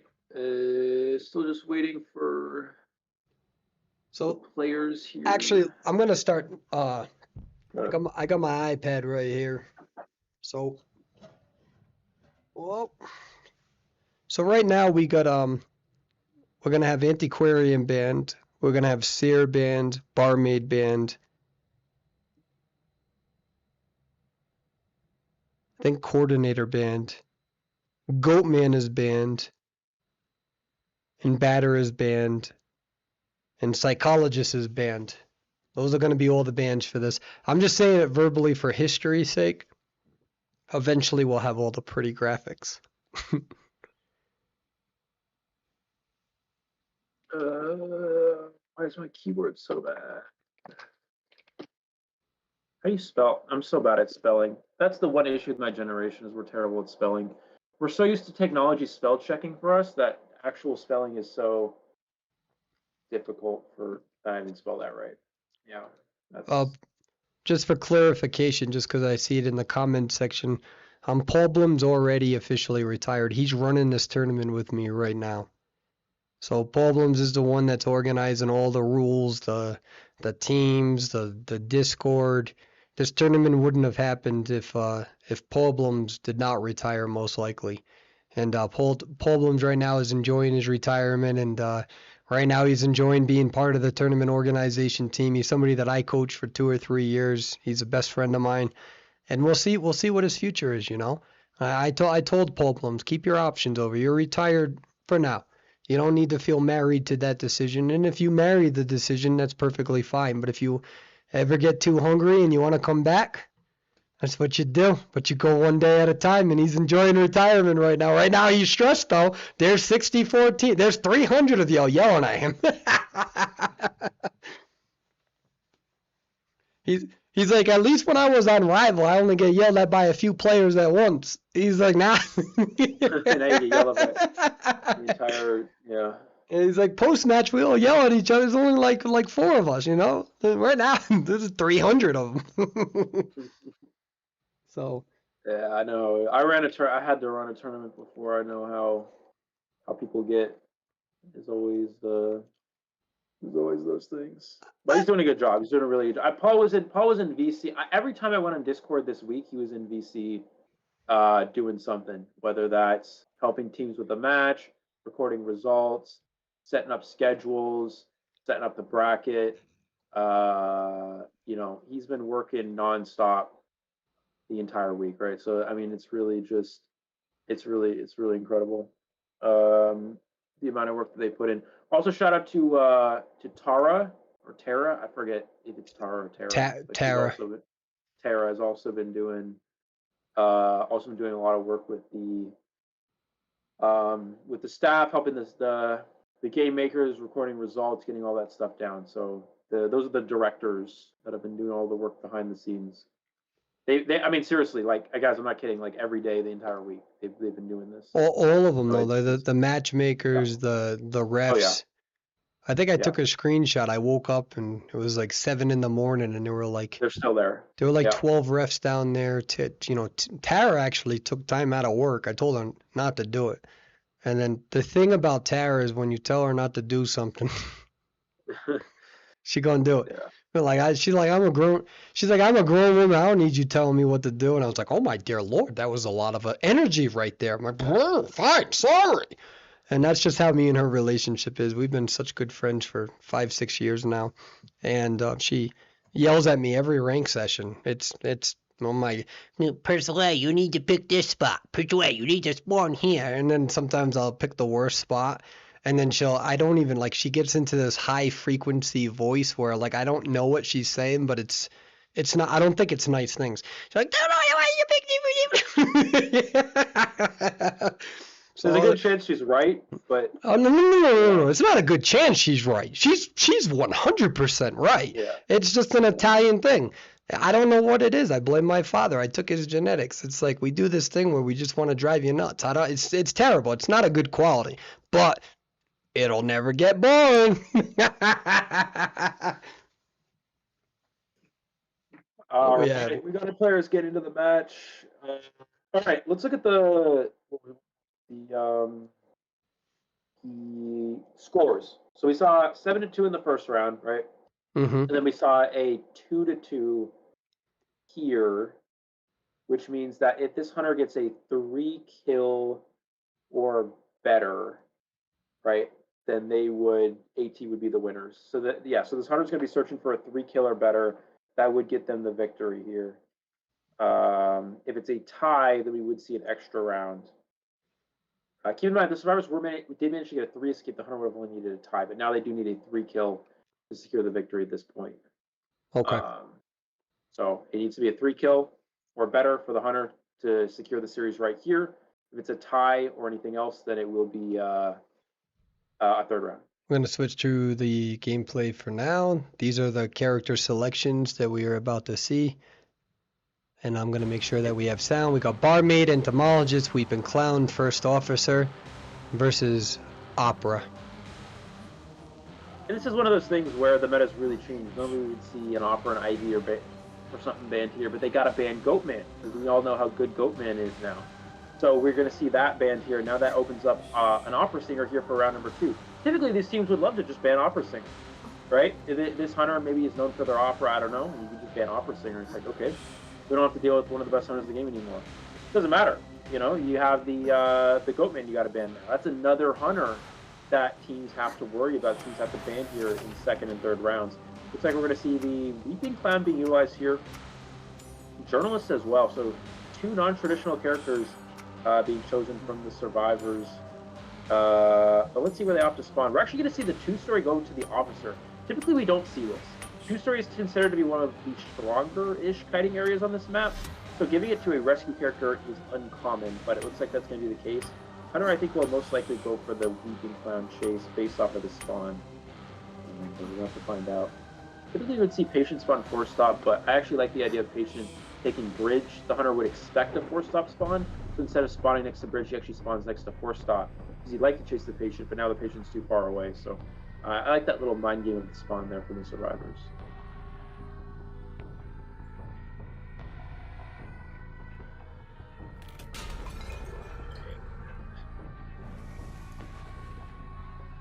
Let's see where he goes for first. I think 4-stop is best chase.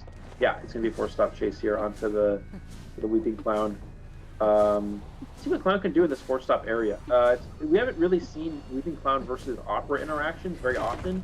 It's not a common character to be chosen against an opera singer, so it's a bit interesting. But we're gonna see the Clown is gonna drop down, can make some distance here with the rocket. I think we're probably going to see he's going to have to use it here or else he's going to take a hit. And he uses it too late, and he cancels attack recovery. That is a huge turn of events here. He's now trapped in this back area. He's going to take the vault. He's just going to... Oh, he jukes the hit, though. There's the teleport back. Trapped in the area yet again. Another mind game. There's the vault. We're going to see the same play, but it doesn't matter. He secures the down. That canceled attack recovery from the Weeping Clown was a huge... You need to use the rocket way, way sooner. You have to use the rocket earlier than you expect against Opera Singer because of how fast she is, and he just wasn't able to do so. What if they're gonna save here? In all fairness, that flywheel was pretty good though, because I'm pretty sure they would have been hit. Or did I miss that? I think he just juked it because he has broken windows. I think. Oh, there we go. Look at that. Imagine if I could like read icons. That'd be pretty cool. He's gonna rescue into the cloud here. He does have 2 rockets to work with, so he can make some distance. But you see how fast Opera is. He just catch up so quickly as this hunter. Against most hunters, oh, got the stun. Dodge. Oh, he didn't. Yeah, he wasn't able to dodge it. Does have blink though. Oh, and there you go. Yeah, and the basement's here. Not gonna share basement. I think this is okay, just because I don't think saves time.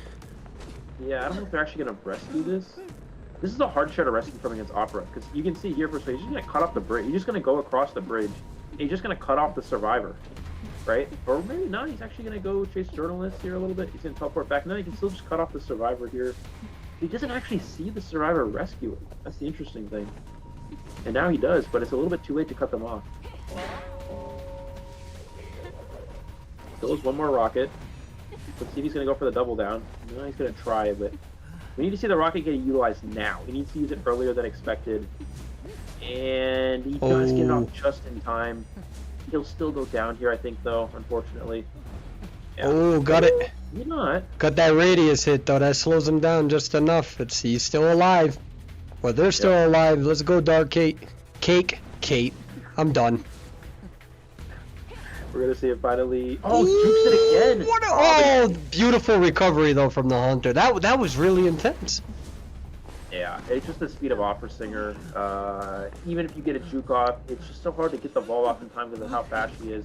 We're gonna see the survivor stop to heal up here. They're gonna get the heal onto the patient. Officer has not been healed yet though. 3 ciphers remaining. Keep in mind, survivors need to get a tie. If they don't get a tie or better, that means AT will just win 2 rounds to nothing here. So. Let's see if they're able to turn this around. With 3 Cypher Machines remaining, it's looking great for the Opera Singer. Let's see how first officer. Ooh. You know, sometimes when I'm commentating, I gotta practice on this because sometimes I get so excited about the Survivor just because I'm a Survivor main. And I gotta be careful of that because we're not supposed to be rooting for a specific team, which I'm not, but like sometimes I'm like, that Survivor did really good! I thought we've been clowning some very good jukes there. I mean, this hunter's scary. AT Soul's a very scary hunter. Yeah. And we're really seeing that. This is not a player I've really heard too much about, but they're already making a name for themselves in this tournament. They had a very strong Goatman performance, a very strong performance, takes a risky ball. Oh! Just misses that there. He's going to switch to Blink. He's going to use the Blink to secure the hit here. I'm not sure if that was a premature switch, but I don't know. We're going to have to see. We're going to see Patient using the hook. He will go down here, though. And so now we're going to see still 3 Cyphers remaining. I guess that Blink was a good switch to force the down to be quicker, give the survivors less time to work with.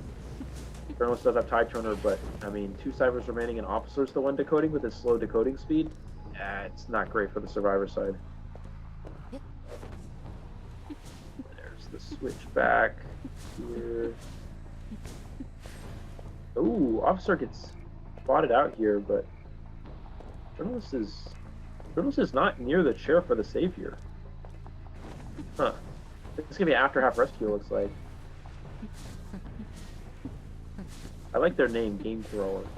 It's a I didn't even realize that until you pointed it out. I saw that in the. I was about to say Game Thrower coming in for the rescue, and I was like, wait a minute, I'm gonna point out that name. I like that. You see, Game Thrower is gonna get the save here, and gonna try to rebound kite as much as possible. But keep in mind, this survivor's dead on chair. If this patient goes down, then it's pretty much over for the survivor side. Again, they need to get two survivors out. And the last time's only 50%. It's nowhere near done at this point. So this survivor's going to be down, put on chair. AT Soul just needs to get one more kill, and that's going to be the victory. And in all fairness to Assassin right there, I can understand why they hopped that window. I know people are going to say, why did they hop the window? But when you're a Sangria and you're constantly roaming around the map and using your speed, I think AT Soul did a very good job at I didn't look at the cooldown, but I think Assassin expected them to turn around that corner and start charging forward, and that's why they hopped that window back. So that context is extremely important because that's popular in the higher tiers and rank strategy. So Assassin's been playing since around season 1. It's a very good player. We're going to see him try to mind game here, but gets the hit through the pallet there. That's the speed boost of the Opera Singer being utilized. And I made a mistake earlier. He didn't switch to Blink. He actually had Blink the entire time. Right, he started with Blink. So he's now actually going to switch to Teleport at this point in time. And we're going to see him just secure. I mean, he's already secured the win. As soon as this first officer is sent back to the manor, that's a 3 elimination. Yep. But now just going to go look for that last survivor here. Secure the victory for Team AT. And AT, not a name that, I mean, we've heard of the team AT here and there, but it's not a name that a lot of people are too familiar with. But they're really off to a great start here. Good hunter side, good survivor side, and they're looking like a contender in this event, undoubtedly. Well, all I can tell you is that for all the hunters who are like AT Soul who deserve to have their name known, I'll be sure to make sure that I deliver the product so you have these opportunities to do so, because that's the only reason why a hunter this good isn't well known. And we'll make sure that we're providing that opportunity. And by well known, I mean on a tournament circuit level, not in a rank level. Whole different ball game in tournament gameplay. And this is the reason why you practice moments like this, where you have your moment and nobody is going to forget who you are and what you can bring to the table. Yeah, we're gonna see. Oh, he gets the hit through the body block of the ability there. He tried to use the little bro to body block, but it doesn't even matter. Secures the down. What a beautiful play from the hunter there. That's gonna be a 4 survivor elimination, and just like that, AT with a 2-0 convincing victory here. Moving on to the next stage of the winners bracket here. And excellence. This is exactly how they want to start their tournament, especially here on stream. Excellent gameplay. I'm also learning as well, The only thing that I feel like I'm trying to do is provide some clarifications in terms of what the reason why survivors are doing what they're doing. Like I said, it's very easy to watch this gameplay and be like, oh, why did they do that? You know, they just hopped the window back into the hunter.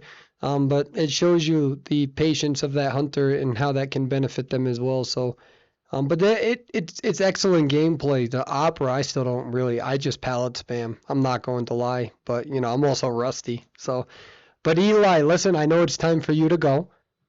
I want you to know that I'm looking forward to commentating with you tomorrow, and hopefully we'll have a graphics team or software team going on around that time, so we can, you know, have a better half than what we've been, you know, with what we've been able to demonstrate during the second half.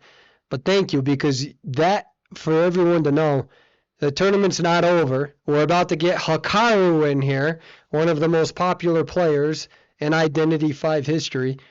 But what I want you to know, Eli, and for everyone else to know, is that it's incredibly hard for somebody like Eli to have to pick up the work when your other commentator isn't talking enough. And that's why Eli has to talk as much as what he is, because I'm still learning. I provide the little details where I need to.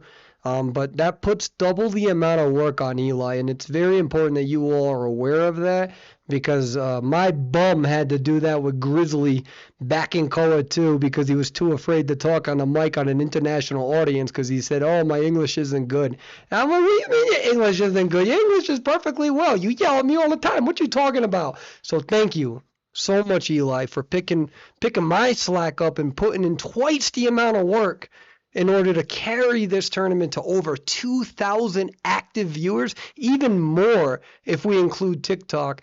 Thank you. Genuinely, Eli, thank you so much. Absolutely. No worries. And I'll see everybody tomorrow. Be back. Don't forget, guys, this tournament far from over. We got matches tomorrow. We got matches next week, and we got more matches today. I'll see you guys tomorrow, and thank you. And Eli, make sure you have a good night, and always remember that mind's eye is your mama. Chat, come on, give it to me. That was perfect. Chat, that was perfect timing.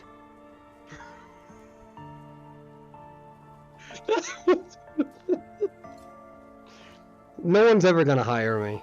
No one ever will hire me. It's just Alright, so if you all can give me one moment, I have to learn right now on my feed how to get Hikaru here, and I don't know how to do this.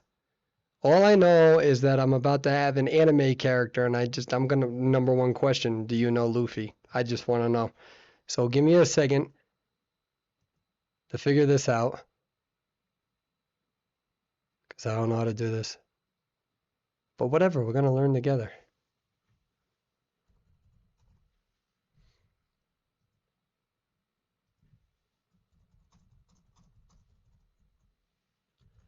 Oh, and please, so my Discord name is Perswayable, so we're still playing.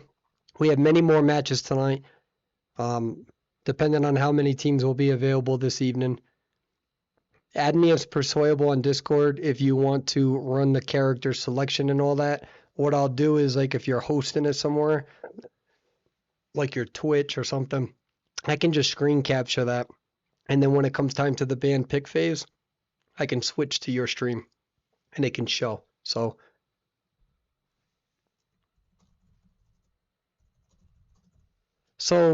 Hikaru and I have had a little bit of a difference in schedule timing.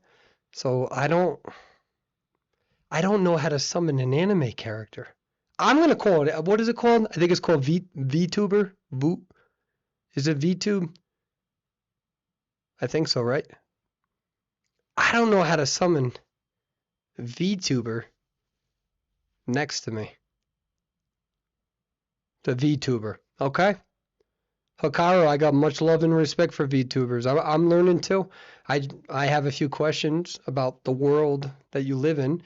I feel like it's going to be a very bright world, and I feel like sometimes I have light sensitivity in the morning when I first wake up. So it's like if I was a VTuber, like would I need to wear sunglasses all the time? Like what happened? Like I just feel like it's a very bright world over there, and we're gonna ask that we are gonna ask the challenging, difficult questions. I assure you of that.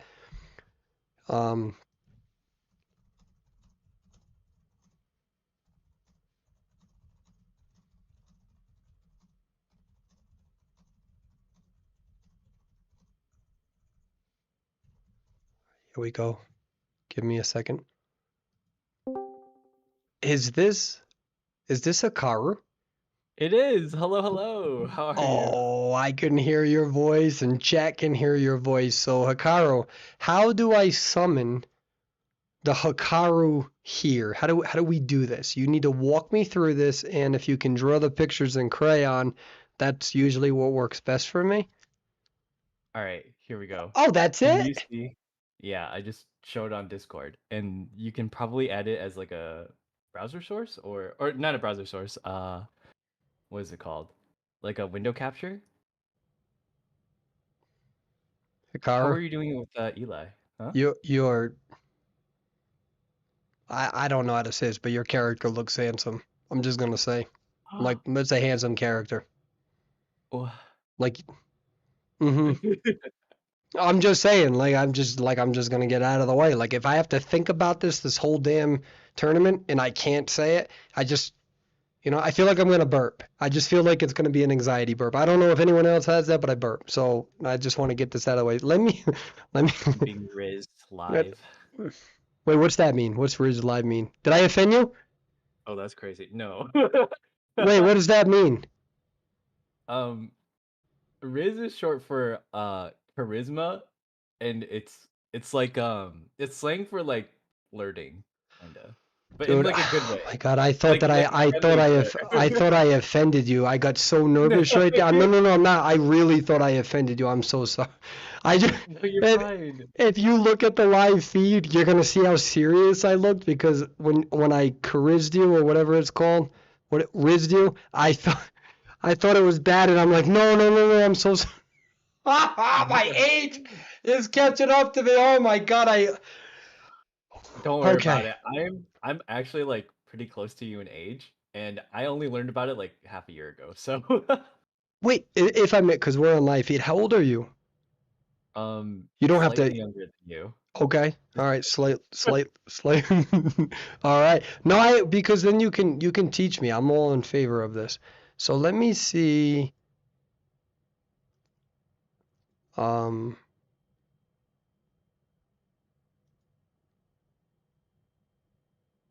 I'm afraid to do this.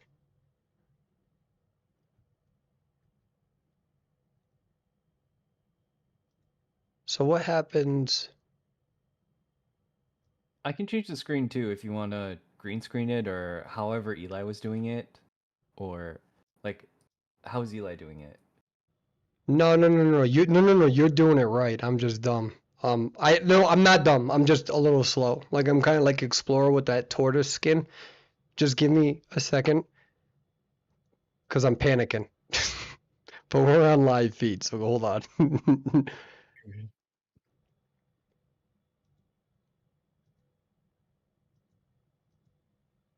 Oh wait, I think I got it. Hold on. I gotta make sure. Wait, where's the pop out button? Oh, I got it. Okay, we're learning. We're growing. I'm growing. Um, give me 1 second. How do I get rid of this? We don't need this. Okay. I just saw it. You almost had it. No, no, no, no. It's that I don't.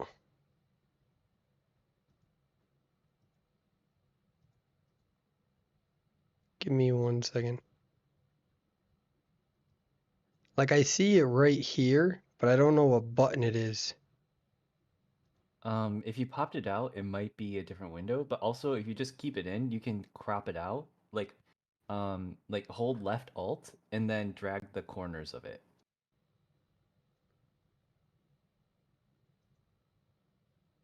Okay. No, what it is, oops. What it is that I don't want to, when I switch it out, it kind of goes on the whole Discord, and I haven't been on Discord this whole time, so I don't know if like somebody is writing something like sensitive about like their gameplay or anything like that. So I'm trying to protect their privacy. Um, So got it. that's why I'm trying to be mindful of whatever people are writing to me privately. Got it. But we're getting there. I think we're almost there. Are you streaming like the games off your phone or? No, I'm on PC right now. Okay. Oh, okay. So it's not going to be perfect. That's the problem. But, if I can do this, right? Okay, Akaru, I think I might have to make you a little bit smaller. That's okay. But we're gonna learn this tomorrow, so I'm gonna show you what this looks like. Okay. There you are. Are you there? Oh, wait a Oh minute. yeah, yeah. Wait, so if I move it over here though, oh, that's the problem, is that you go back right there. And then Well, I I can like gotta, zoom in, like if this helps. If it's just like this, it's better.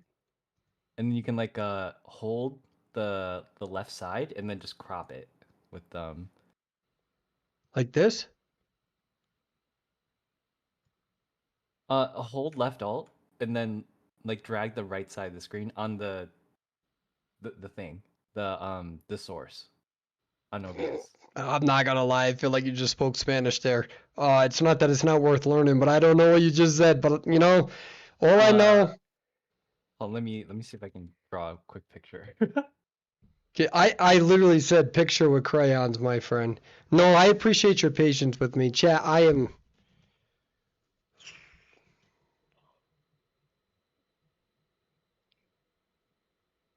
don't know what I'm doing.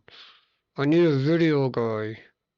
Oh, I shouldn't do that. That's unprofessional. We're at 2,000 people. I'm sorry.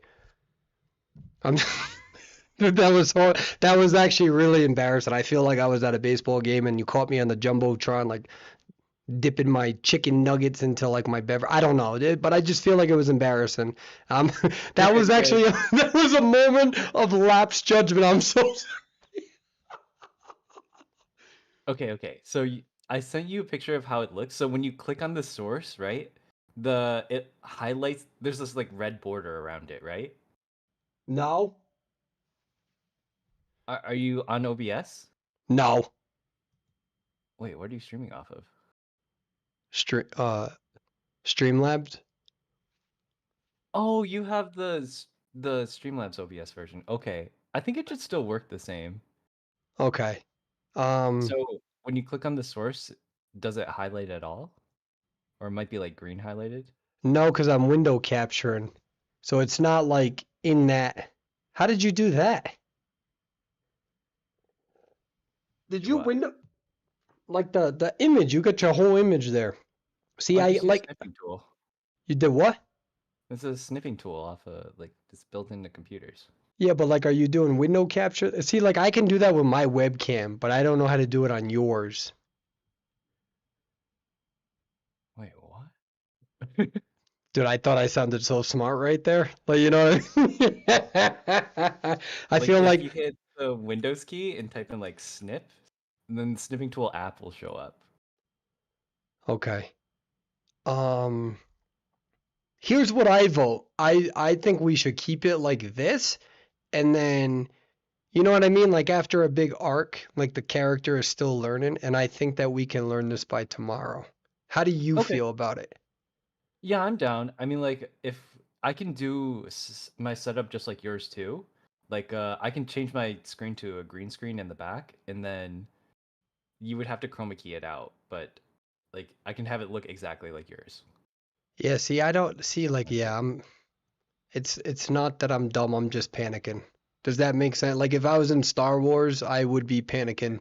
Walker. No, That's a me. lot of it was probably my fault because I didn't see your message until like much later, 2 nights ago, um, for the setup beforehand. So that was my bad. I was kind of I'm swamped this week with stuff, but So I want to be 100% honest with you. Even if you responded to me, I probably wouldn't have done this and I would have procrastinated because that's what has happened in my whole entire life. And I got through 8 years of college doing that. And so that's not on you, that's also on me. Like you could have been like, "Hey, I'm ready," and I would have been like, "Oh, sorry, I was so busy. It was so rough," and I wasn't busy. I was playing Identity 5. Oh my god, you still remember college? Maybe I'm older than you. Wait, how old are you? I'm If you 34. okay, no, I am younger. Fuck. Oh, I was thanks. excited for a bit.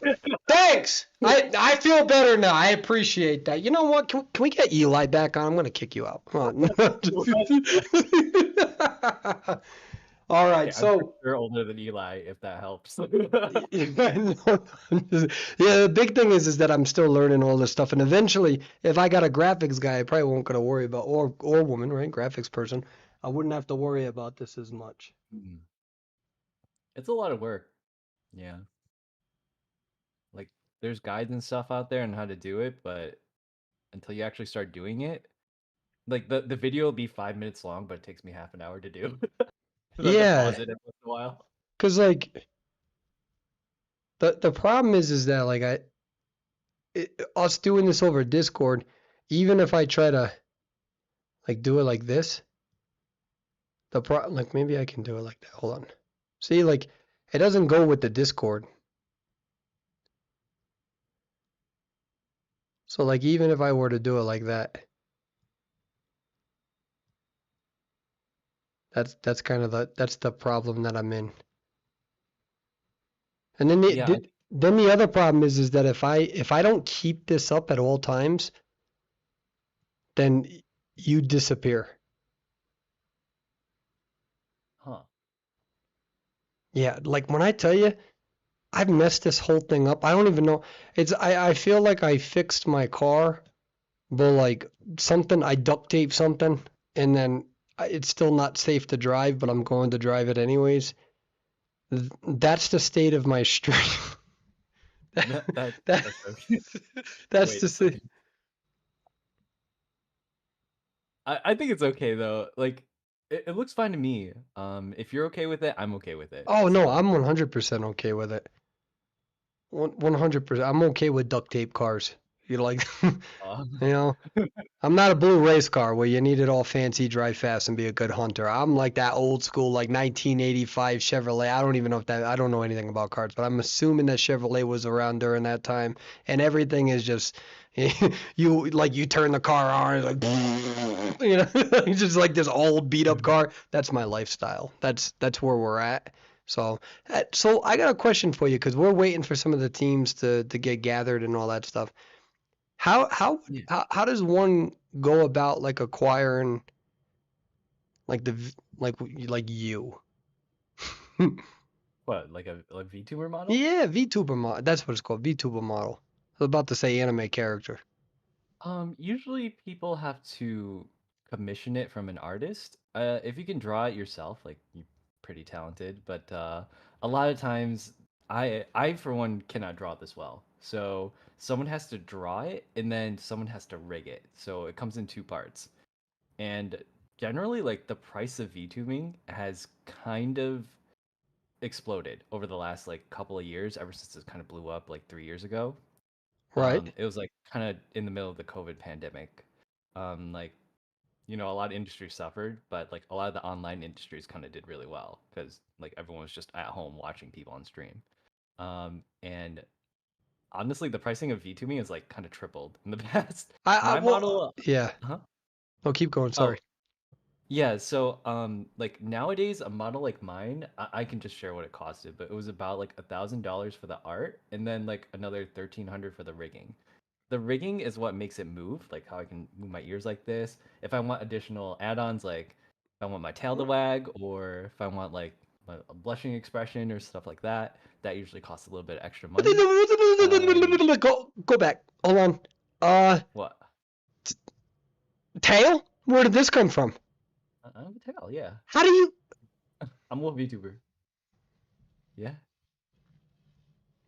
Don't work on mine. I just tried it. I wiggled it all over the place on live feed. I don't know. I don't care. It didn't work. I didn't get no tail on mine. So I'm gonna go back to my graphic artist, which is my mother and father who have created me, and I'm going to write a complaint. I kind of want my money back. How do you do the ears? Like, what do you got to do? Like is there like a thing? Like, do you like do something with your hands? No, it's tied to my blinking actually. You can tie it to different things, but like it's better than moving at all. So if I blink, they move a little bit. Um, So it depends on like, how they're attached though. so what do you Hmm? dial back attached? Explain this. Like, is it cartilage? Is it Oh, ligaments, tendons? yeah. Just think of like dog ears, like that. So like, if you're wiggling them, Yeah, does that mean like you're happy? it means I'm blinking. Can you make them? Can you do like sad ears? Like, oh. I used to be able to on my other model, my 3D one, but this one's 2D, so I can't make it like. Wait, what do I have? So I you have don't know how to, because I feel like if you keep commentating with me, you're gonna be sad a lot based on No, how I I love yours. commentate.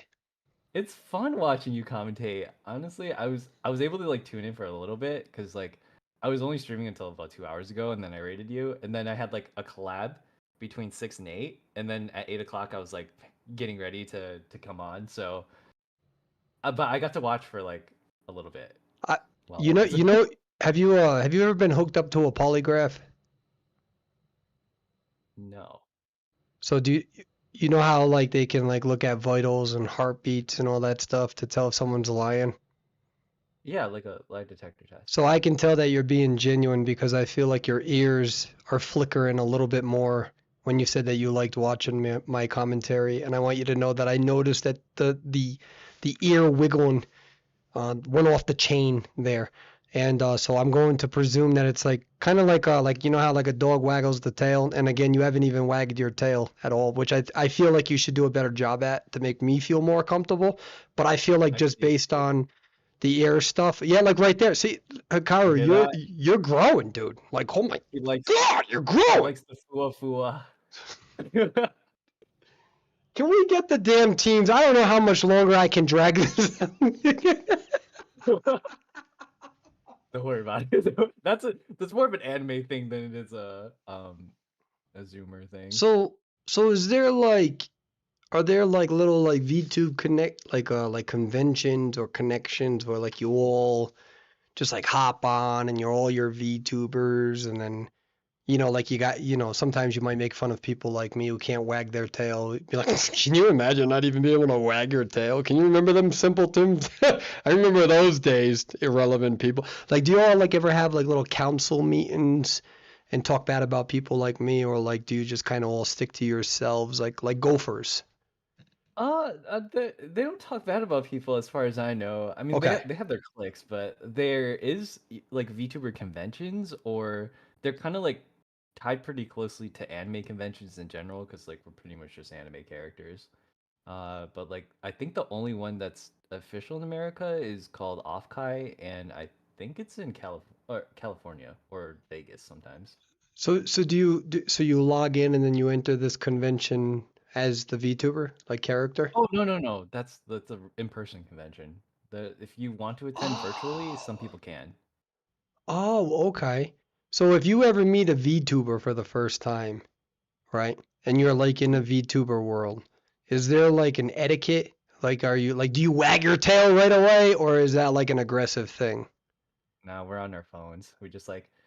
We're on our phones and we don't talk to people. So we just hope that an extrovert comes up to us and be like, "Are you a VTuber?" Hikaru, if you have any VTuber friends, you tell them to come meet me. I will initiate. I'm not, it's okay. I'll be, because that's what I did. I sent you the first message, Hikaru. Did you? I sent you the first message on our Discord. I have no problem initiating. I sent the message first. Go back there. Go read it. Oh, I think that's What? I want right. you to read the chat right now. What is honestly, on Discord, My God, we are besties now. that's my first thing that I ever wrote to Hikaru. It's the first time I ever wrote to Hikaru. The first thing ever, not like, hey, how are you? Literally, right? Oh my God, we're besties now. But to be fair, I like because you're kind of like blowing up on TikTok with the Merc song and stuff like that. But I thought your channel was like pretty. It was like inactive for a while, so I wasn't sure if like you were around or not, but like so I would have totally reached out if you were like streaming on Oh, Twitch. no, no, I don't expect you to reach out. So, like, I've always been a loner. I've always just, like, been in my own little island with Identity 5. I was never on X. I was never on TikTok ever. And then I think within, like, 3 weeks, I think my TikTok is at, like, whatever it's at. I think I had 200 followers. I think it's at, like, I don't know what it's at. It's at, like, 2,500. And I still don't use it every day. Actually, I hardly use it, but I'll get better. And then I think my Twitter went from like 900 or 1,000 or something like that up to like 3,500 in less than 3 weeks. So, but I, I I think growth is nice, but I also don't want it to be all consuming. You know what I mean? Like, Mm-hmm. yeah, having a goal is nice, but if it's all consuming, then it's like going to the gym. I feel when I go to the gym and like I look at it as just like one part of my life, I'm good. But if I get too invested in it and it's the only thing I'm looking at, and then I'm like measuring my arms and like, oh, am I bigger, or why haven't I lifted 5? It becomes too much. It becomes all consuming, and then I'm doing something that's supposed to make me happy, and I'm not. Same thing with Identity 5 rank mode. Yeah, I feel that. Like I think I'm I would love to live life that way, but I feel like I get addicted to stuff too easily. And if content creation is part of that, like, because like I if you truly enjoy doing something, like what they say, you never work a day in your life if you make it your job, right? So I that's kind of like where I'm at right now. But even if it's all consuming, I think that's okay if uh if it's not too much stress. Like it's not like I don't go to the gym or I don't go outside or I don't like use the bathroom or keep up my as long as like you're able to meet your daily quota of being a human being. I, I like your free time, if you can dedicate your life to something, I think that says something about like being a person. Just like how Z's is able to, or like I have a friend Z's, I think you know Z's too. He like dedicates his life to like YouTubing, and I think that's like really impressive because sitting down and having to make videos all the time is like really hard. Hey, if you can pull it off, like that's more focus than I can give anything. Because I'll just start watching people on Twitch. Right. Yeah. No, for sure. I'd like for what I've known is that I think it also depends on the occupation, right? Because in the literature there's a difference between something that's considered work versus leisure. And Mm, and knowing the difference, that's actually one of the difficulties of like doing psychological studies on children, is that when they use like the occupation of play to measure child development, like can a child sit down and color? And if they can't, is it an inattention issue? But the problem is that some kids will look at color as a leisure skill, and some kids don't like the color and they look at it as a work skill. And then we're trying to measure attention by using the same task that's identified differently among the children and how they view it. Like some people do the dishes because they like to do the dishes, and some people hate the dishes and they do it because they have to. So mm, so it's the same thing in terms of like, am I playing Identity 5 as a leisure skill, or am I playing Identity 5 because now it becomes work? And with the content yeah. creation, I think I look at content creation as more of a leisure skill, where it's a little different. I think if individuals look at it as their main source of income and work, and that there's a different level of the amount that you're supposed to deal with, I think, if that makes any sense.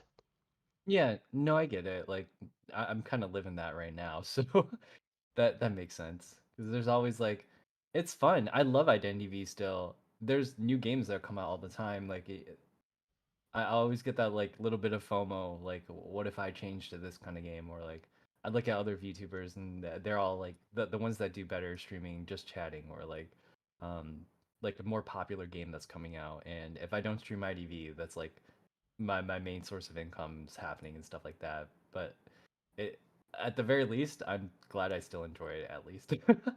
Right. No, 100%. And chat, right now what we're doing is we're waiting for um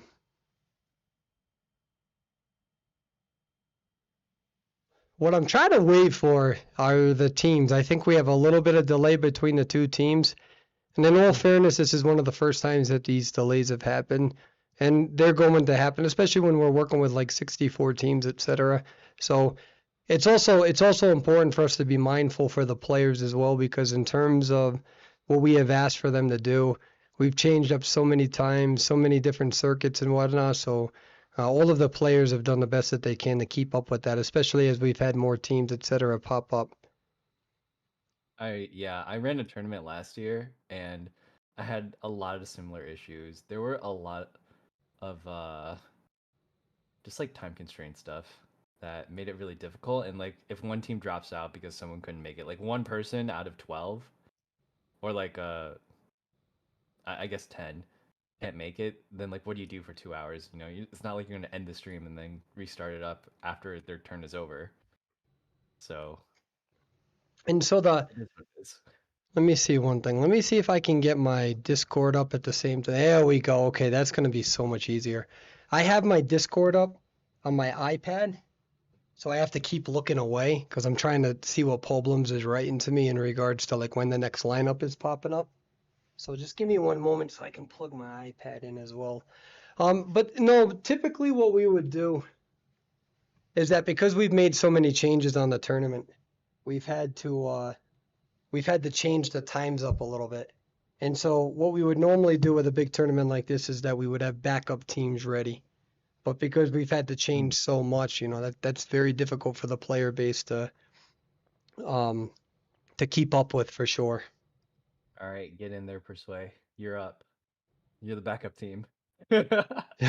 Let's go. Shoutcasting team.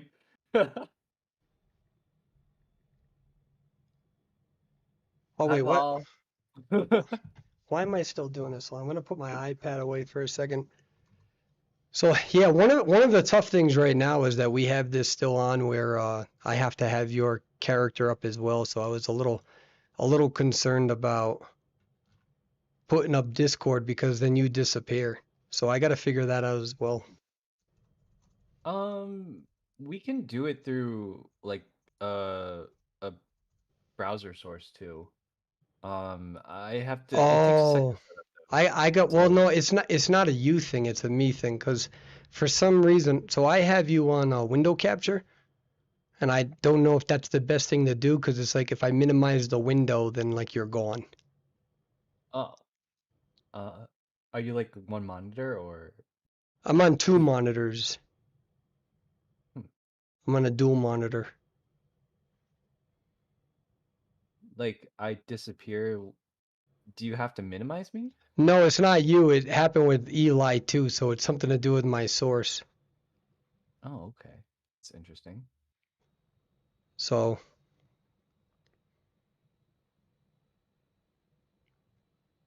here Yeah, we I'm go. sure we can figure it out. I can ask a friend for it, advice about that too. Well, what's funny is that I tried to talk to Eli about it, and Eli's like, "Well, I don't usually have to do that stuff." And I was like, "Me either. That's why I gotta learn." All No, right, it's let me good. I'm see. sure we can figure it out together. Like it shouldn't like yeah. Let We'll me just see. like I'm listening to you. I'm so sorry. oh no, you're good. I was trying to think like, could we do it tomorrow? And then I was like, no, I kind of on the same schedule. For next week for sure though. If I'm if you'll have me back for next week, that is. Wait. Are you here tomorrow night? Yeah, I thought so. Or Oh, am I not? okay. My bad. I'm not paying attention then. Just ignore me. Ignore my whole life. I instantly started to panic because I thought that you weren't gonna be here, and I was like, man, I have so many people waiting for you to be here tomorrow Oh, no, night. no, I am Okay. all for it. I made the adjustments early, so Yeah, we are chilling. and then let's see. Can you keep talking just so I can hear your voice Beep beep boop bop bop bop. a Hello, little testing bit one two louder? three. Testing one two Oh, three. oh my dear Lord. Okay, that went loud. So Hikaru, if I may ask, um, how how long have you been part of the Identity 5 community? I feel kind of guilty asking that question, but it's also because I've been gone for so long. Oh no, don't worry about it. Like, wait, guilty? Why? I don't. Well, because dude, you're the pro right now. Everyone loves you. Me? You're fantastic. You're such a great content creator. You have such a wide audience, which is extremely well deserved. So for me to ask that question, to me, it's like I'm interviewing like Brad Pitt, and then I'm like, "What have you ever done?" Yeah. So that's why I was getting a little Yeah. nervous. I'm like, all right, like my bad. It's just I've been gone, so I wanna. So how long have you been playing the game for? Yeah, I've actually only been around for about 2 years, a little over 2.5, maybe a Yeah. little under 2.5. But I started out, like my friend got me really into this game after I watched the IDV stage play, and there was a scene where a Haster was like singing opera on stage and like murdering people, and I was like, this is so fun. I kind of want to play the game. And so I ended up playing the game, and turns out I got like dragoned in like the first month that I played it, and I was like, wait, I might just be really good at the game. So I kept playing it, and I got Hydra the season after. And so, like I'm kind of a sweaty competitive gamer, and I really like that aspect of IDV where it's very like it feel like it's supported in a way, and it's like decently balanced to the point where like if I complain about it, it's for the memes, and I really enjoyed that. So yeah, I've been around for like 2.5 years, but lately, like uh I don't know if you know, like I have this flip phone because so I don't play mobile. But I actually considered like playing for teams or like trying out for esports and stuff like that. But my phone is a flip phone. It's the like Note Galaxy Note 8 something from Samsung or something. So there's a Mm-hmm. huge indent in the middle of my screen that makes it like pretty much impossible for me to play games on it. And Koa was like is aside from like the smaller tournaments on the side, which like before you, I don't think any before even this or like when I tried to host it, there's pretty much like not a lot of stuff that happens that allow PC players to play. And so like I was just like, okay, well I guess I'm not doing Koa. Then my hopes of like doing something with that were like, okay, that's out the window. So I after that I just kind of poured everything I had into content creation instead and just You went yeah, away. here You I went am. away. All right, I'm back. So, Hikaru, first of all, thank you so much for sharing all of that. Because I've always wanted to know, and I think that your future is bright. I think you have so many opportunities in front of you. You're doing so well. Real quick, Hikaru, do you have problems or myself added? Yeah. Well, like on IDV? Yeah, because problems is gonna have to invite you if that's okay. Oh, I'm on my Smurf. That's why he doesn't see me. Oh. Well, I'm over there trying to read like a million different things that I'm like, I can't. I'm trying to figure out. And by the way, hello TikTok. I see you all. Let's see, what's it say? Perswayable, you need to check your mail. Yeah, I have so many emails, so many messages. I have literally so many. I'm trying to get to all of them. I really am. But we have like 200 or 300. I'm trying to get to everybody. I'm trying to contact everybody. One of the big things, one of the deficits with this tournament is that we really only have 3 people organizing everything, and so there's definitely room for a lot of growth. We need to have, like departments and stuff and all that. This tournament is so massive that it's getting pretty hard to get back to everybody. And then there's really, we didn't do a great job at being like, contact this person for this person for that, this person for that. So we're trying to catch up to everybody for sure. And it's not going to be perfect. So I know that there's a lot of players who are asking about their bottom brackets, and there's players who are asking questions, and I'm trying to get back to everybody, but I can't get to everybody. But I know that in the future, we'll try to have different folks for different things and have it clearly labeled out so you know who to go to. We're working on that. So, well, again, there's only 3 people that really is like running every single tiny thing, and we all have full-time jobs and stuff. So it's definitely tough. We're not an official organization, so there's definitely going to be ways for us to grow. What I will say is that there's a proper way to go about that as well. And there's improper ways to go about that. And so for those who are messaging me, please continue messaging me so I can eventually get back to you. Tomorrow's going to be a really rough schedule as well. We're going to be live feeding for about 8 hours or so, or maybe more. Probably more than that. But during the week, I'm going to try to work my best to catch up with everybody. So. Sorry about that, Hikaru, for dominating that. I got a lot of people asking me about graphic opportunities, animation opportunities, and people No, who you want to, who are nice enough to say that they want to try to shoutcast and get some experienced players who are asking all these questions. And I don't want you to think that it's going to take a little bit of time, but I'll eventually get back to you. you're doing great, honestly. But I will give you a word of caution. The amount of bots that you get messaging you on Discord and Twitter, like they are really, really rampant. Like if you haven't been around in a while, like just be really, really careful if you haven't been like referred to by someone because like a lot of the bots have learned. They have learned how to talk like regular people, and some of them are going to give you like AI art or like ask for money or like some of them just aren't real people. So I'm sure like a good decent amount of them are, but like I saw you put that ad out there on Twitter. When people do that, like they'll get 20 messages and half of them are like bots. So just like be really, really careful about that. Yeah, I've fallen for it once. those folks I've been ignoring. We got emails, Discord messages. I opened up my DMs have always been private for years. Um, Mm, we opened them up. This is the first time that I think I've opened up my Discord DMs in probably 5 years. And the intention of opening up the Discord DMs were to make sure that if people were feeling anxious about the tournament, specifically about feeling anxious and whatnot, that if you messaged me, I'd take the time to answer you. And we had about 40, maybe 40, maybe a little bit more.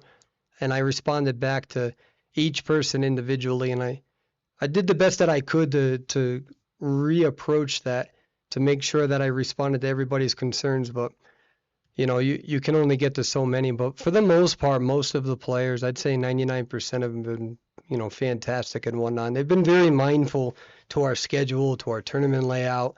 But like I do know that there's a lot of, graphic designers and people who are reaching out, not the ones from Twitter. That was bad. mm, I'm never putting an ad on Twitter like that again, dude, because I got yeah, so many messages from bots, and I was like, this is so obvious, yeah. so I learned that we ain't ever doing that one again. But yeah, that killed my email, that killed my inbox, that killed my Twitter inbox, that killed my Discord. I had like immediately like 15 or 20 messages on that got put to my spam thing on Discord, which by the way, I never even knew. Mm, Um, but there's also been some anxiety opening up the DMs, and that gets tough because it's like, I do my best, but I have so many people messaging. You can't meet everybody's needs. And so what I can say though is that the Identity 5 community has been extremely accommodating, and the people have been very, very kind and mindful of that. And so we'll keep doing that. I think the players deserve that. But yeah. there's a lot to learn, Hikaru. Let me tell you something. Running a tournament this massive, I mean, it's the biggest tournament in Identity 5 history, let alone our server. It's the biggest tournament in history that was Mm, created by 3 people. There's no way you're gonna, you know. yeah, it's definitely like I think you're really onto something here. Just making stuff is so hard, and the fact that you're doing it is like such a huge. I think it's such a huge benefit to the IDV community. After like people have been complaining about it for so long, like about NA not really having a seat on the like international scene in the first place, like a lot of people complain about it, but no one really does anything about it. Um, I can kind of understand why, but like I'm so glad that you stepped at the plate. So like a huge shout out to you for the from the community as a whole. Like Man, a lot of people have been saying that. it's all the community running this at this point. We have like, oh man, I don't know how many referees we have. We have so many referees, so many game makers, and you know what's sad is that I haven't even had enough time to thank the people who are literally making this happen. That's how busy we've been.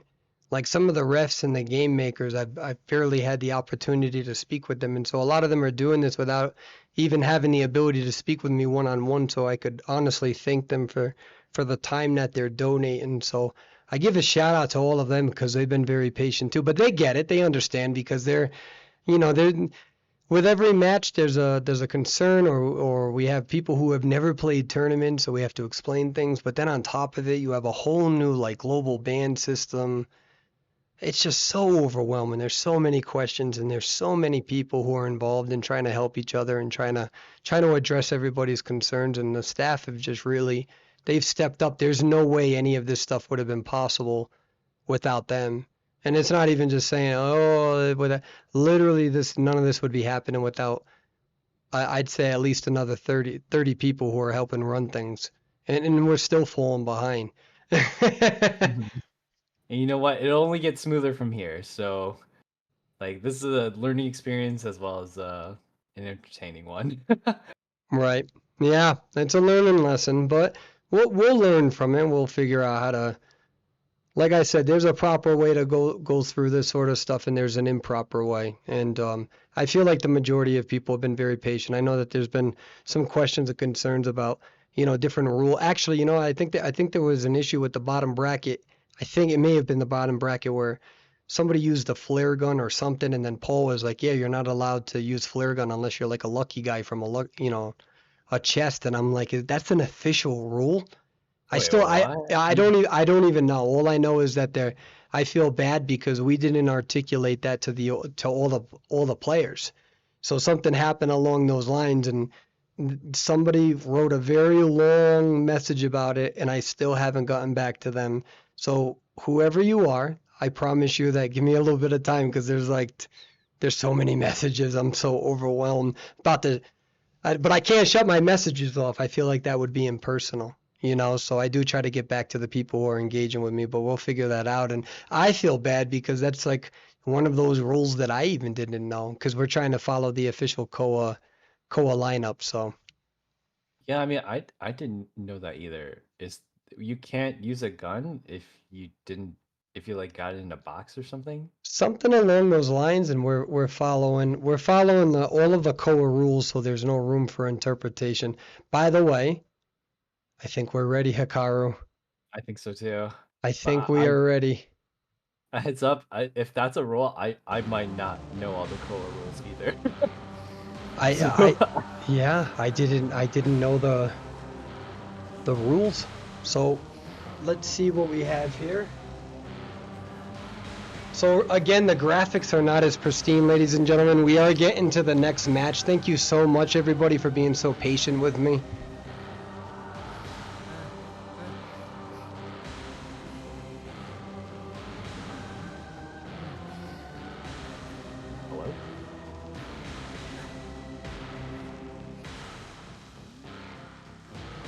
Hello? Hello? I think it's cut out. I'm here. I'm sorry. Oh. I'm sorry. So this is the map layout that we got. It seems like we got the Red Church map. Eversleep Town was banned, and then Seer was banned, Coordinator was banned, Cheerleader was banned, and First Officer were banned. And so that's what we're working with now. Hopefully everybody can hear me. Yeah, Can you- Yep, it sounds good on my end and from stream end. It sounds like so. I think we're good. Yeah, that's a pretty interesting lineup. I don't think I saw the picks and ban phase happening. Looking at this team setup though, I think that Opera Singer has kind of gotten counterpicked from a couple of these survivors. A lot of them are pretty strong against her, but that's just counterpicking is not really enough. Oh, the game's already started with the chase going right off the Yeah, bat. we're having issues with all the. I can't do that at the same time, so I have to verbally tell everybody what's going on. Oh! Are you seeing the match, Hikaru? Yeah, I'm Okay. in the match right now, but I think I'm on stream. It should be okay. I'll just start commentating whatever we got. No, they can hear you. Is that what you're saying? Okay. Yeah. No, it looks like Opera Singer has found out the Puppeteer, and Puppeteer's already burned 2 Lewises. Lewis is completely ready. And oh, it looks like she did get the bait on there, but with Lewis having a full shield there, I don't know if he's gonna live much longer. He's pretty much dead here. Yep. And Opera Singer has her first down at I don't know if I can see the timer on this map. It looks like I'm not in the spectator mode, but she has her first down before any of the ciphers are popped. It's looking pretty good for Opera Singer right now. Let me see. Oh, by the way, I'm going to be useless as a shoutcaster on this first day, so you're going to have to double up on the work. Oh no, you're I just wasn't sure. No, it's perfectly fine. I'm trying to juggle a million things behind the scenes here. You're good. And as you saw just right there, the rescue did come off from the Knight. He was able to block off the Opera Singer when he came for the rescue. And oh, there's the blink out from the Opera Singer, but he's still doing a pretty decent kite. If he doesn't get the shot here, then he's going to be able to kite for a little bit longer. It looks like Perfumer is coming in for support. They're going to be a few ciphers behind though. Even though there are 2 ciphers, yeah, it's very, very difficult to block the Opera Singer when she's able to just move right around you with her first presence ability. She just dashes right into a cloak. There's no chair here, interesting. In all fairness, I thought the rocket chair was there too. I was like, where did it go? There's almost always a chair there. This one's like more rare than not. But yeah, luckily Opera Singer didn't get a hit on the Perfumer, and so she can go in for a rescue right now. Oh, heard it. Beautiful. Yeah, a good hit on the Perfumer now. Yeah, she's not able to use her last perfume there, and does get Lewis off the chair. Oh, it looks like she opts to finish off the Opera Singer first, who does have that longer self pickup time. Not a bad decision, but she's gonna have to find Lewis. If you're like me, I'm blind. I can't find anyone after I leave him off the chair. Hopefully she's got nostalgic or something to find out the puppeteer. And it looks like she does find him. He's going right into church. This loop, I don't know if it can last much longer, but he does have Lewis for 1 hit, which lets him get into Broken, and there's a million pallets that haven't been used in Broken. There's the Lewis. He does take the hit, but he's still up for this last piece of chip damage, and he's not going to have it again. I don't think there's any support from... Yeah, and down he goes for the first elimination. So I assume that Lewis is the puppet's name. Yeah, the person's name is actually Matthias, and Lewis is the name of the puppet, lore-wise. So Puppeteer's real name is Matthias. The human is Matthias. I'm not sure if the actual character is the puppet or the beautiful. human. Okay. Yeah, good prediction from the Knight. Hikaru, you're doing fantastic right now. Oh, thank you. You're welcome. Oh, beautiful flywheel right there. Yeah. So that prediction, was that for a normal attack or ability? What was that? That was an attack predict, but I don't think he got it off in time. It looked like she just swung right out of her fog, so, or her shadow thing. I wish I could see the cipher progress from here. But So we can't, because we're playing with Goatman and Pharaoh, so we're not playing the competitive league because those characters aren't allowed in it yet. Ah, that makes sense. That's why we're doing this, so we can't see the cipher progress either in this mode. Ooh! A nice hit from Opera Singer right when the Magician's coming in for the rescue. And he does run tied. Oh, a nice pallet stun, but he does get traded out from the hit. Unfortunately, Knight is going to go down, and that Cypher is not close enough to being done. You know, with the Cypher progress at 41% though, they might be able to eke out a tie here if Perfumer is able to run across the map in time. I'm not really sure if Knight has slow chair time or not, but he is in this corner of the map. I'm guessing it looks a little bit like a 3 or a 4K here. Opera Singer is in a really good position. These corner chairs are really good for protecting the gate, and do I get to see the trait of Opera Singer? I don't, or if she has a trump card? I don't think so. Oh, I can see it. Yes, she does not. Wait. I think I can't see it. Did she just blink? No, she's got teleport now. I see. Yeah. I was just looking at the tree for a second. But it looks like she did find the prime cipher, and Magician's at it. A good decision from Opera Singer to try and cut off the cipher, because now someone has to pop it, and I don't think it's primed yet.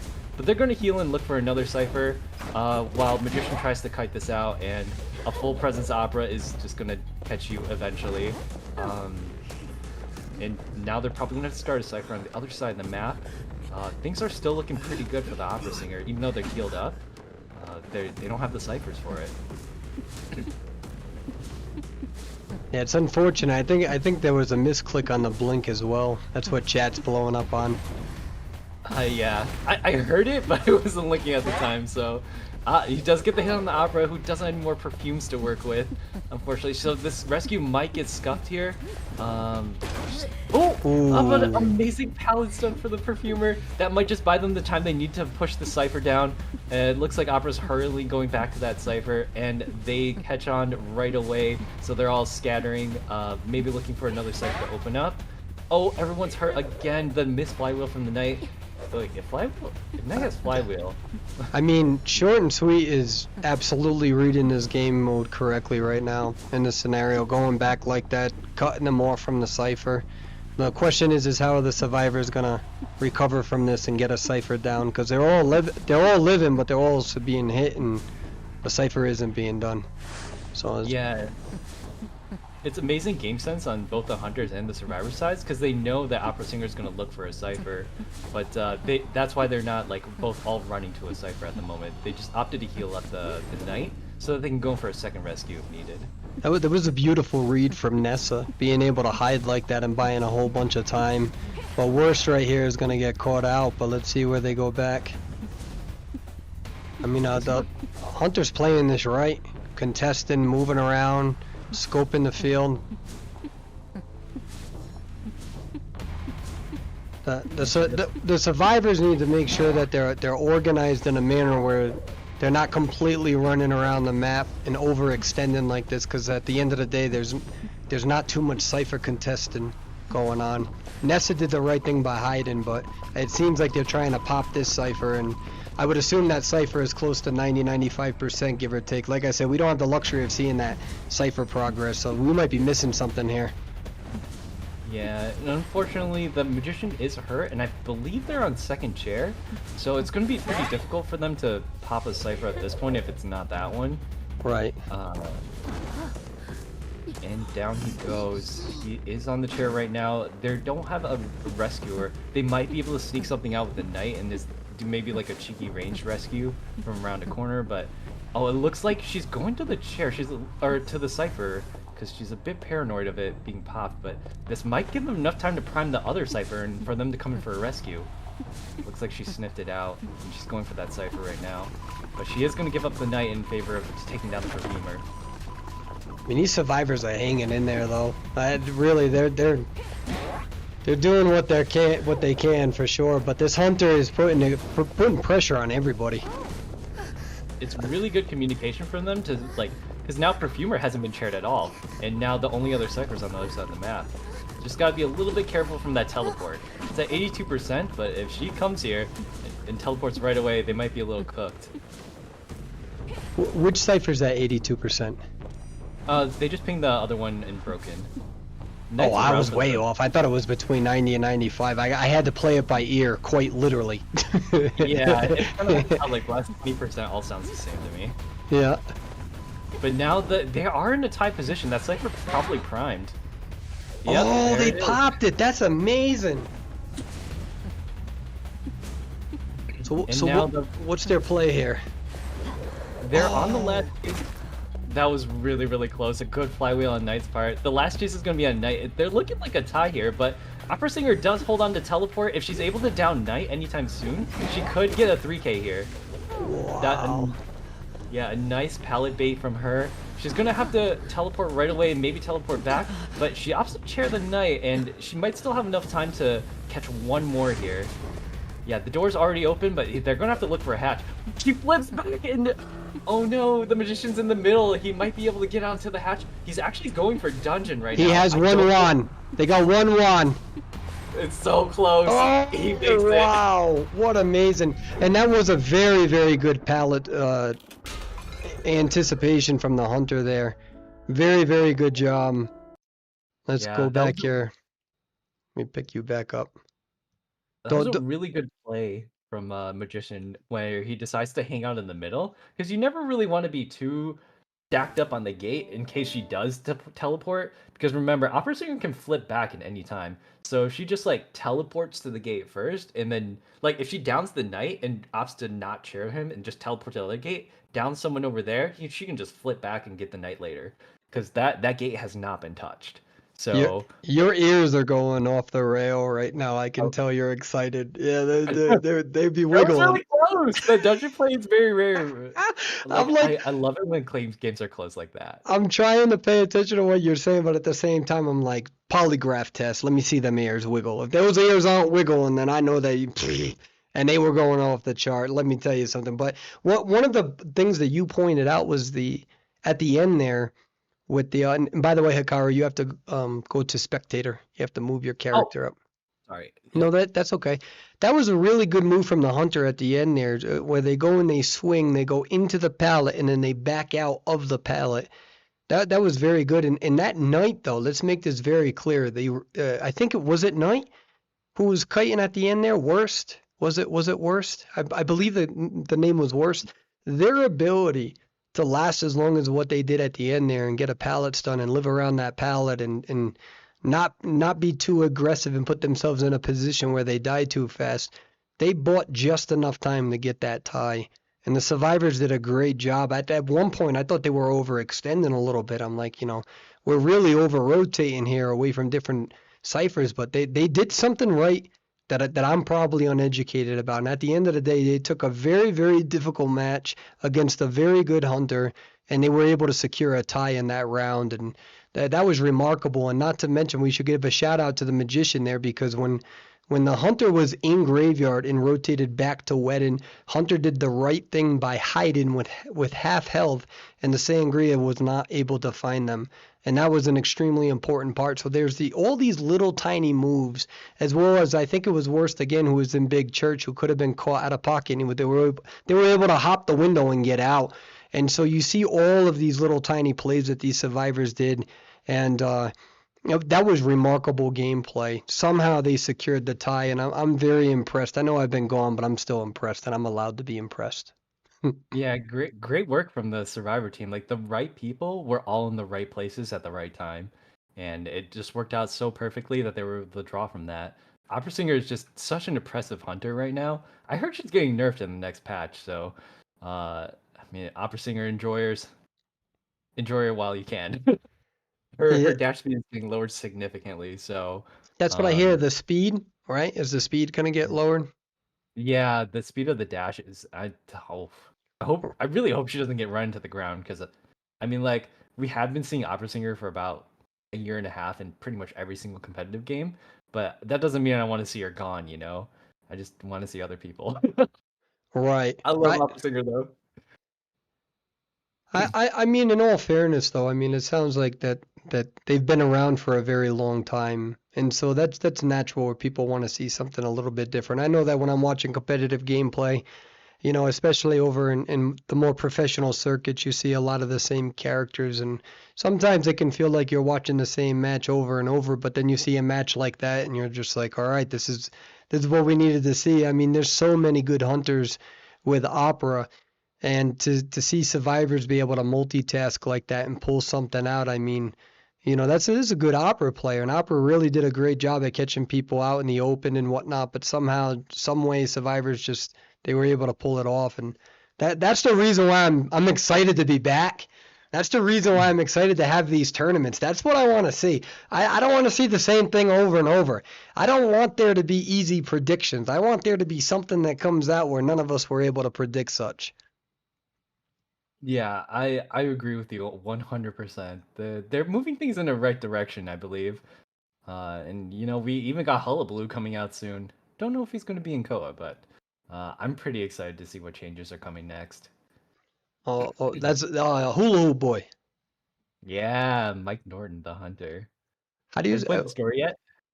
No, no. Really? My whole life has been revolved around work and like trying to get all of this stuff up and running, and then doing my best to try to reach back to everybody who's messaging us. So I barely even rank.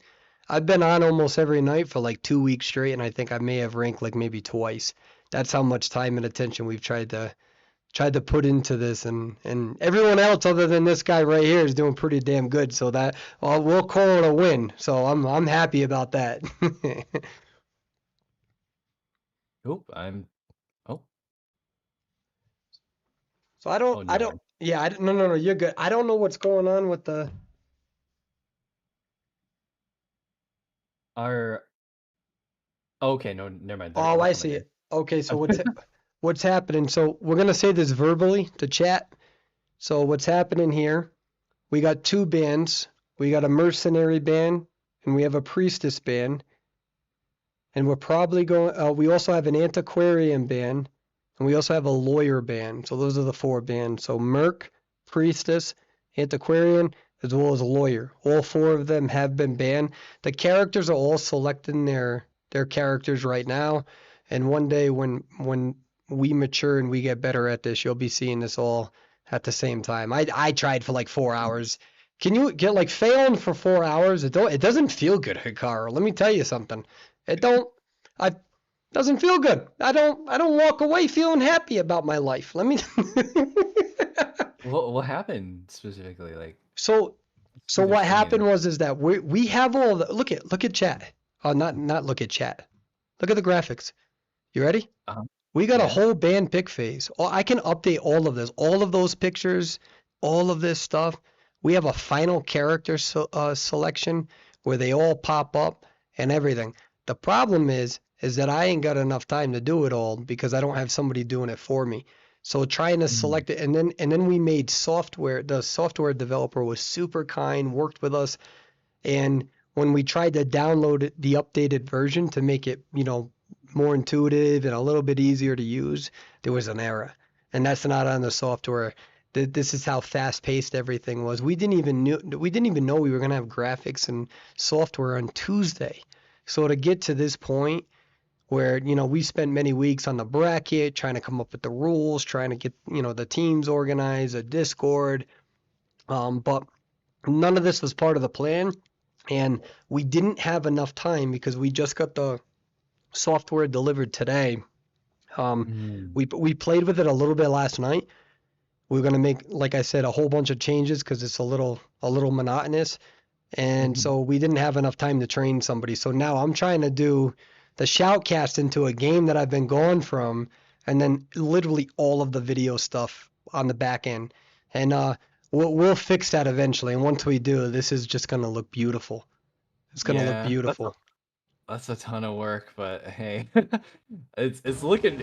I mean, like the fact that it's happening, I feel like is already better than everyone else who isn't doing anything. So Hey, you're on the right track. we're getting there. Yeah. One day at a time. Right now, I think. Right now, in terms of what we got going on, we have over 2,200 active viewers right now. Let's So, go. yep, across all of the platforms, and that doesn't account for all of them. So, so that's quite humbling. Here we go. So let's get back to the gameplay side of things because I've been talking a lot about that tonight. So we have another. Was that opera that we're seeing? Yep. It looks like it's an opera singer against a seer, a weeping clown, puppeteer, and coordinator. A lot of the standard picks and bans kind of happen. It seems like a lot of the solo key picks and bans, priestess, mercenary, those kinds of things, are banned. But here we have opera singer going after Forever Young, who is the puppeteer. Kind of the same role running back from last game, except with a different hunter and different survivor. He drops that pallet right away. This pallet. Oh, we got a pause. Looks like something's going on in the back end, but yeah, we got the same run back from last game where an opera singer is chasing a puppeteer, and from graveyard up into Godkite. So let's see how they do. Yeah, I don't know why we have a pause right now, but hi chat. So let's have a conversation. Let's have Yeah. a conversation. So I don't know what's happening. I don't know what's going on, but each team, I believe, has the ability to pause in the case of like lag or if there's an issue with being disconnected. And this is why we have the moderators and whatnot who are always part of the game and making sure that all teams have the ability to pause. All teams have been very much so hopefully educated that it's extremely important that if there is something happening, you immediately pause. This was a hard lesson for NAEU and KOA too, where I can't remember the exact circumstances. I think it was Roxon who is the hunter, and he was lagging incredibly bad. You could see it on the gameplay. His character, I think it was around these terms, where and his character could barely even move. And at the end of the day, the tournament organizers. Oh, we're going to get back into the gameplay now. So the tournament organizers said that's ultimately up to the team to make sure that they pause the game. So, because he didn't pause the game and he ended up getting four-manned. Yeah, like even a, oh, it looks like the first hit does go on the puppeteer, but he was able to lose in time, which means he's going to be able to kite this out for a little bit long. He's got 2 more of them in his pocket, but he used up the really good pallet that's in this area. There's the second hit that gives Opera Singer her first presence ability. She's going to be dashing everywhere now. Dropping these pallets left and right, you kind of have to against an Opera Singer, and he's doing a pretty good kite so far. Ciphers are chugging along, and he's going right to Graveyard where he can... Oh, he predicts that with the Lewis. I'm surprised he got that off in time, but he's doing a great job just dropping these pallets and cutting this Opera Singer for as long as he can. You just gotta keep her there for a little longer until a few of the ciphers can pop, and they'll be smooth sailing for the end game. A Seer Owl! They're coming in at the last second. That's gonna last him 8 seconds, and he is camping a pallet right now. However, Opera Singer does have that blink up. She's doing the mind game! Oh, the mind game! There's the mind. Did they just emote to pretend like they're trying to take the pallet down or something? Cause oh, did they try to anticipate the back? What is it called? Do we call that a backflip? What do we do? What's that thing called? What happened? Yeah, she was trying to backflip, but what she did was like a lot of hunters swing right before they blink, so that the animation of the swing will carry over to the other side of the pallet. Oh, so they were trying to predict a blink. Okay, I see. So pretty much everything I said was wrong. That's great. I love my life. I'm doing fantastic. Thank you. He was like faking it to try and make him vault the pallet. So that was his intention time. That's she does. Keep going. Sorry. Yeah. Now she's back on the puppeteer. He's just got the tide turn to rescue from Clown. It did happen a little bit early, but you know you kind of have to if she spots you out. Oh, he's in the cowboy corner now. She's if she doesn't have tinnitus right now, she's got to be paranoid of the coordinator gun, which could come from anywhere. Either way, buying a lot of time for their team. I mean, that's an extra 8-9 seconds. That's extremely important. Very good job from the survivor picking that spot. Yeah, she finds out the Seer here. Does leave the chair, so Coordinator might be able to come here. She doesn't want to get rescued too early while these shadows are here, because then they won't buy enough time. But they're already at 2 ciphers. Seer's almost done with that cipher. They're gonna go in for that rescue. Yep, going for the rescue now. Oh, that looks like. Let's see. Singer did get a little too greedy there with going towards Seer. She might get shot out here. Oh, looks like she's dashing behind the trees. There's the blink. He does have a Lewis to work with, but you do have to be careful because he is dead on chair. She's looking for a gun. There it is. I mean, knowing exactly that they switched over like that after having the blink, you know that they don't have excitement. I mean, I don't know if Opera would ever pick excitement against a coordinator, but that is a strategy with other hunters. So, is that something that Operas would do sometimes against a coordinator like that, or do they usually just stick with the blink? Sometimes you would have to be actively not, or if a lot of the times they would actively look for the coordinator in that case. It depends on the team comp, but I think that was the right decision. But now this puppeteer is cornered. Coordinator's doing everything they can to keep him alive, but it's gonna be the Cypher's already primed. Oh my goodness, he is getting Cypher rushed super hard. But I think he still is able to get down the puppeteer here. The Lewis is not going to no. That was such a risky vault, but he's able to make it, and he's taking her for a ride. He's going to be able to get a... Oh, is the dungeon over there? I can't see him from this perspective. It looks like it's not, so he's going to have to live with a 1K here. He's not going to be able to get to the other side of the map in time. It was an excellent job from the survivors. They really controlled the tone of the match. Right. That first kite from the puppeteer was really, really good. Like seeing how just an extra 10 seconds to get that cipher done is going to like allow the team to get so much more done across the map. And Right. great. The coordinator was really smart too, shooting the gun there because she knows that puppeteer isn't going to live one more hit. He's going to, if you're going to go down no matter what, you just use everything you can to keep him alive. Because that gun, like, you're not saving it for next game. You might as well just use it now. Oh, that's actually funny. I like that. Yeah, I mean, really, the other thing too is that we don't know really what happened with that pause. So we will see some clarification on that because there was a pause that got initiated there. Um, Mhm. so, but yeah, so what I was really wondering about that sort of match, especially, hold on, let me switch over up to here, is that like, Yeah. with some of the other hunters, right? One of the old strategies was to, pull out excitement when you go against a coordinator, and your entire gameplay was based around that. So Mhm. I know that some hunters will still do that. They do it against Painter as well, right? Same strategy, whatnot.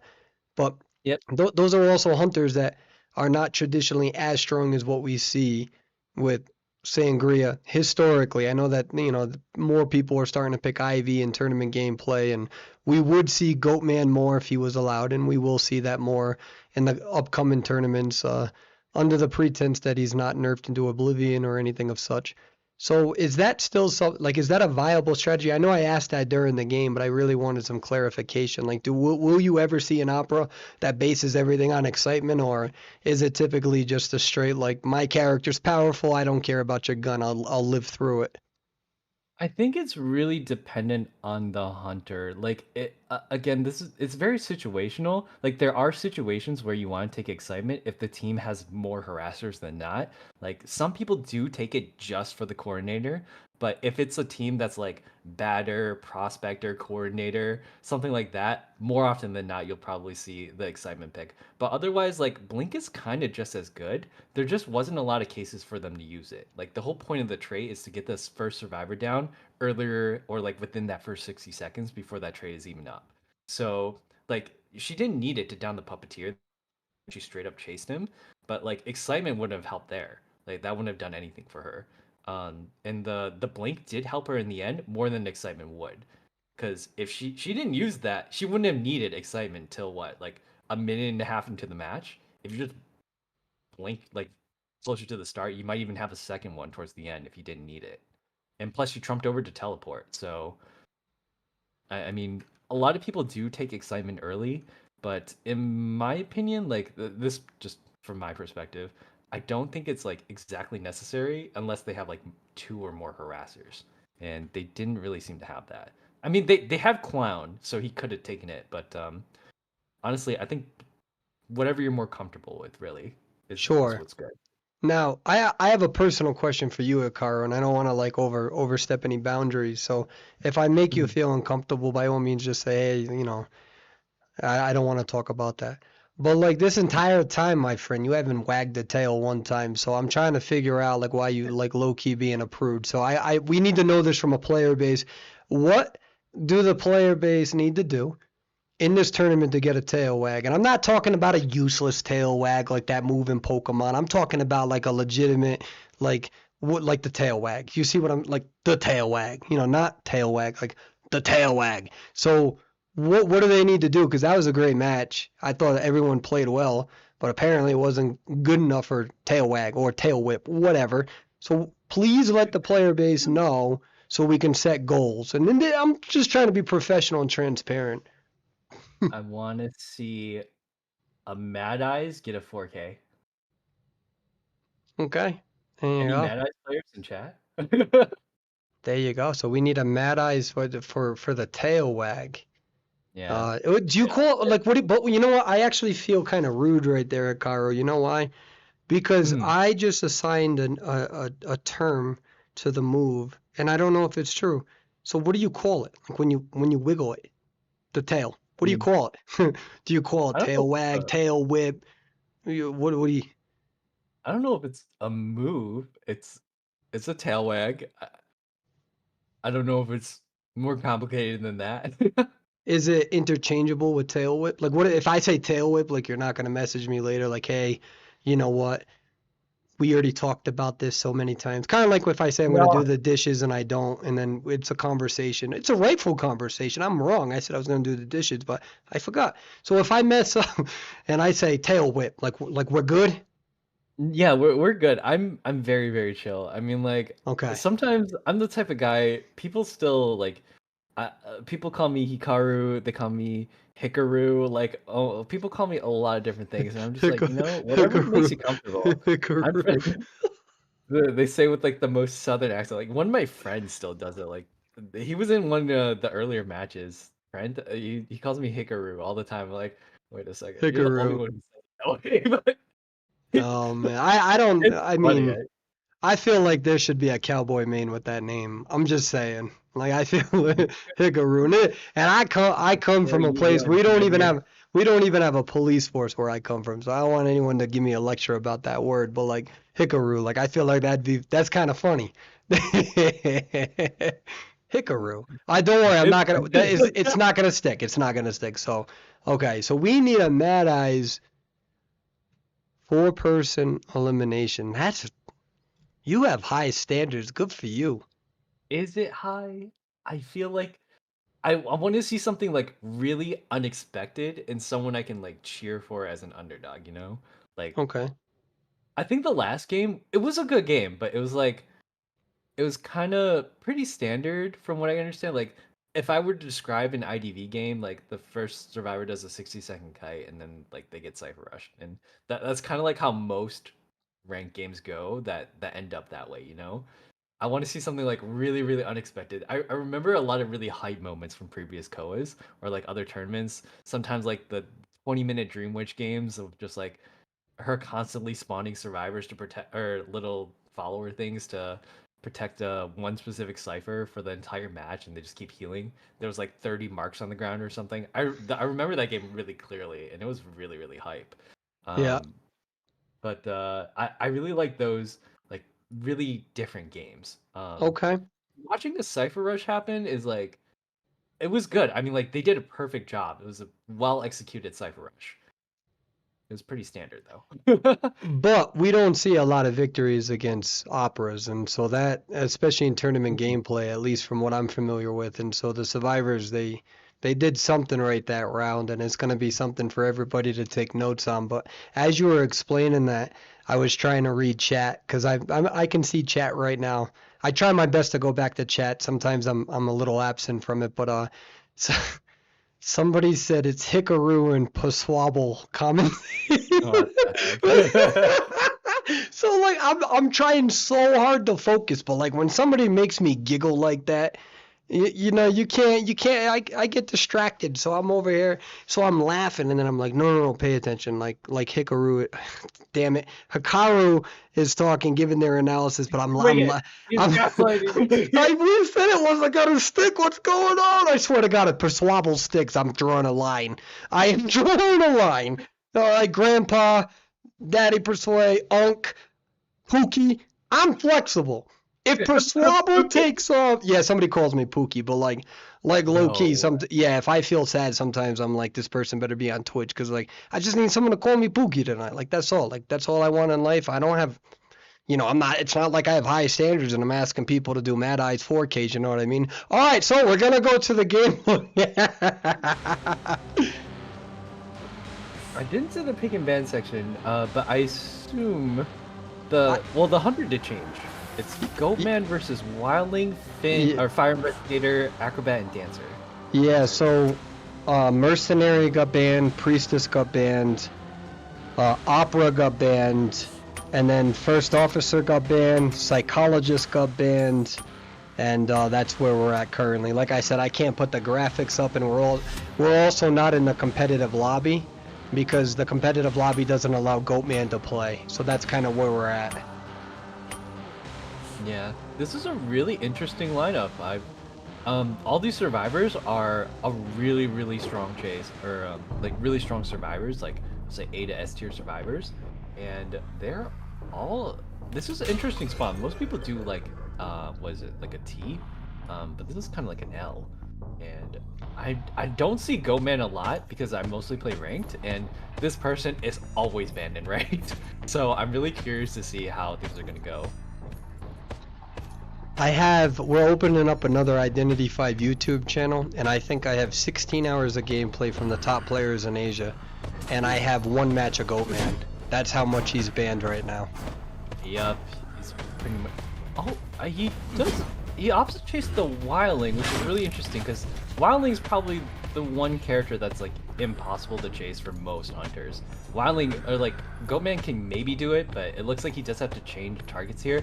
Excellent communication on the survivors part. You can tell they're in a 4-man VC because they're perfectly moving away from the places that they need to move away from. Beautiful hit. A little bit of delay with that ability. What do we call that ability? I know what it does, but what's like the official? Oh my dear lord! Yep, there's the Goatman plays where he goes to the one side to the other in an instant. He knows exactly when he's going to vault that window, and he can cut it off and get that terror shock. So. What's the official name of that Jigglypuff thing that pops up? Oh, the popcorn? Is that what we call it? We call it popcorn? No, well, it's just the ball. I just call it the ball because it's like an airbag, but the skin he's using, he turns into like a giant piece of popcorn. So I feel like we should call it popcorn. We just call it fin ball. Like I call it fin ball. Oh. This guy knows how to play Goatman. It looks like he might try to cage him off to prevent the rescue from happening before half. And as a Goatman, he misses the cage, so he might be able to get this. Both of them. Yeah, he does get the rescue off damageless, by the way, right before half. And oh my goodness, he does get the blink off and downs the fire investigator again. But Wildling will definitely be able to come in for that second rescue since he doesn't take any damage on him. Yeah, and fire investigator's doing the right thing.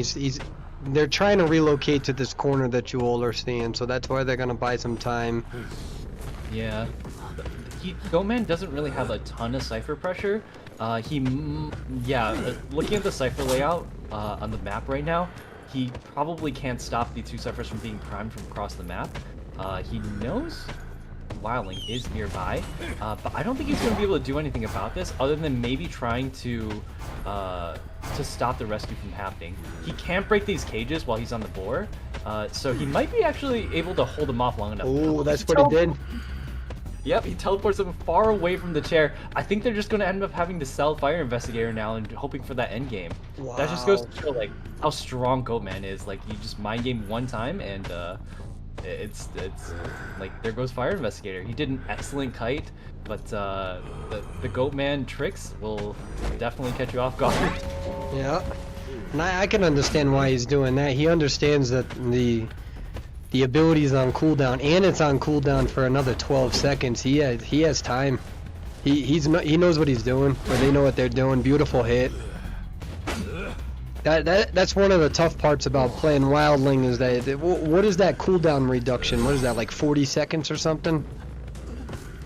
Yeah, it's not just that. Oh, that is basement for them. In a basement, Goatman is very, very difficult to rescue from. So even if this cipher is primed, I don't even know if they're going to go for it. Oh, it looks like it is almost done actually.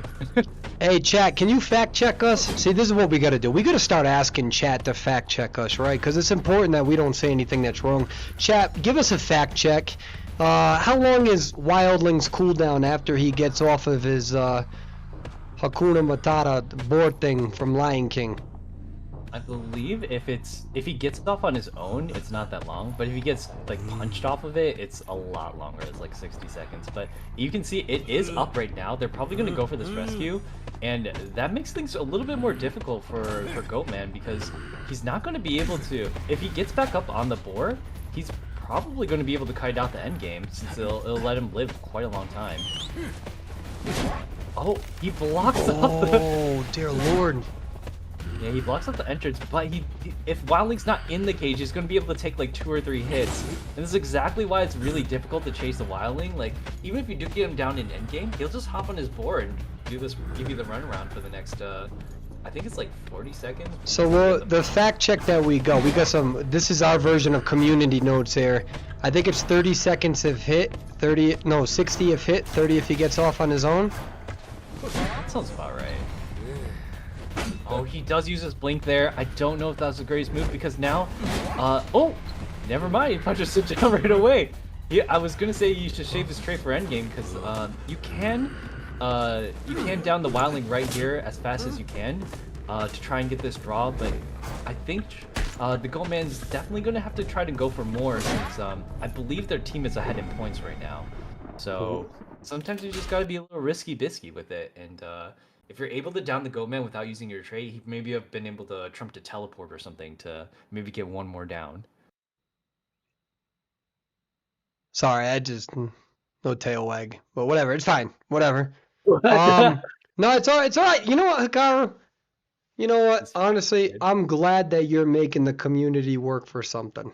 There we go. That's what's separating this product from everybody else. That's our selling point, Hikaru. When you know how like in some of those talent shows or whatever, they got like golden buzzers and stuff where you hit the golden buzzer and they automatically like get to go to like semifinals. I don't know. I don't watch TV, but it's something I feel like we're waiting for this and we have plenty of time to see if it comes out. And I feel like that now are you going to change it though? Are you going to change it tomorrow night? Like, are you going to be this unreasonable? I mean, I'm sorry. Are you going to have the same goal? He doesn't believe in the old man gaming. All right, first of all, you're talking to one. Second of all, it's not that. I just you know what I mean? I just feel like that's a lot of pressure, you know? It's not good, you know, especially if they're not, yeah. Anyways, so Hikaru, I'm so for those who don't know, so my name is Perswayable. I used to be a coach and a shoutcaster for this game. I used to be a top player. I've been going for 2 years.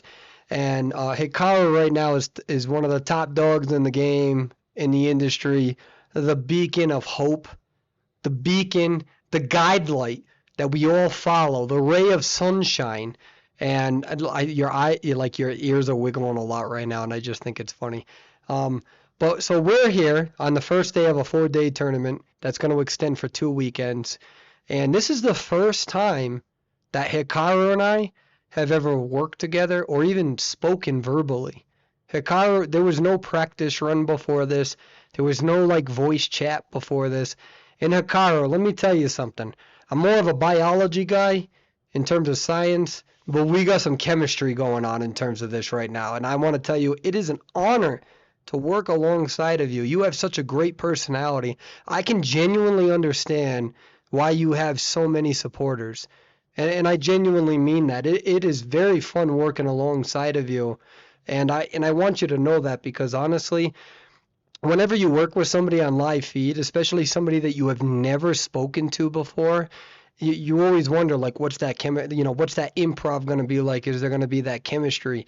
And I definitely feel that with you in terms of our content creation. And so I really wanted to give you a little bit of a shout out right there because you are fantastic working alongside and you deserve every ounce of attention that you are getting and you deserve more. And I'm really looking forward to collaborating with you in the future. You're doing fantastic. That's really sweet of you to say. Thank you so much for saying that. That makes me really happy. And I also agree, like I was kind of nervous about meeting you as well, because like I don't really meet a lot of new people, but I really like the chats that you have with your chat. Like I think you have like a lot of wisdom to share, especially about um like other topics. And I you know I think the chemistry is really there as well. I do my best to just try and be chill, and I feel that if you're nice to other people, they'll be nice to you back. And you know, it's been working out. So, I should live um, by that. That's probably why Schmitty and all them aren't nice to me. I don't think I'm nice to them. You know, really, no, no, I'm their former coach. That I spent $20 in $2 increments. I think it was 2 nights ago. Schmitty was playing rank mode with my leg, and I spent $20 in $2 intervals to roast them in shout messages. I was like, my leg, does he have two? I said, Schmitty so is the funny. body double of Rose from Titanic. Oh God. Oh, I had fire. I was on fire in his chat. and they just kept coming out. I'm like, does Sprinter order sprinkles on his donuts and never have to like correct it? You know, it's just like I just kept going and going and going. I was like, Schmitty is the Ed Sheeran with no guitar or vocals. That's so funny because when I met Schmitty, like when I met for the RVL guys in real life, they were so tame, and then like I hear them online, and I'm like, wait, they're so not tame. They all have a good sense of humor. In the years that I've known them, and like I said, they're- I I mean that in the best way possible. They're great guys, by the way. Oh no, 100. Oh no, they get intense. They're intense. I mean, they're competitors, right? It's tough to shut that flip off or flip that switch, rather. Mess that one up. But what I can tell you is that after knowing Paul Blum, Schmitty, My Leg, Sprinter for years, before you, they weren't a team until after Koa. We formed it. They never won a tournament in the beginning. They never had a tournament win. And so to start from the ground up and to see where they're at years later really shows how good their coach is as well, Aaron. Because when it was time for me to step down, I knew Aaron was ready to be that coach. And he's very data centric. He's a great coach. And I had no qualms. It was easy. It was an easy transition.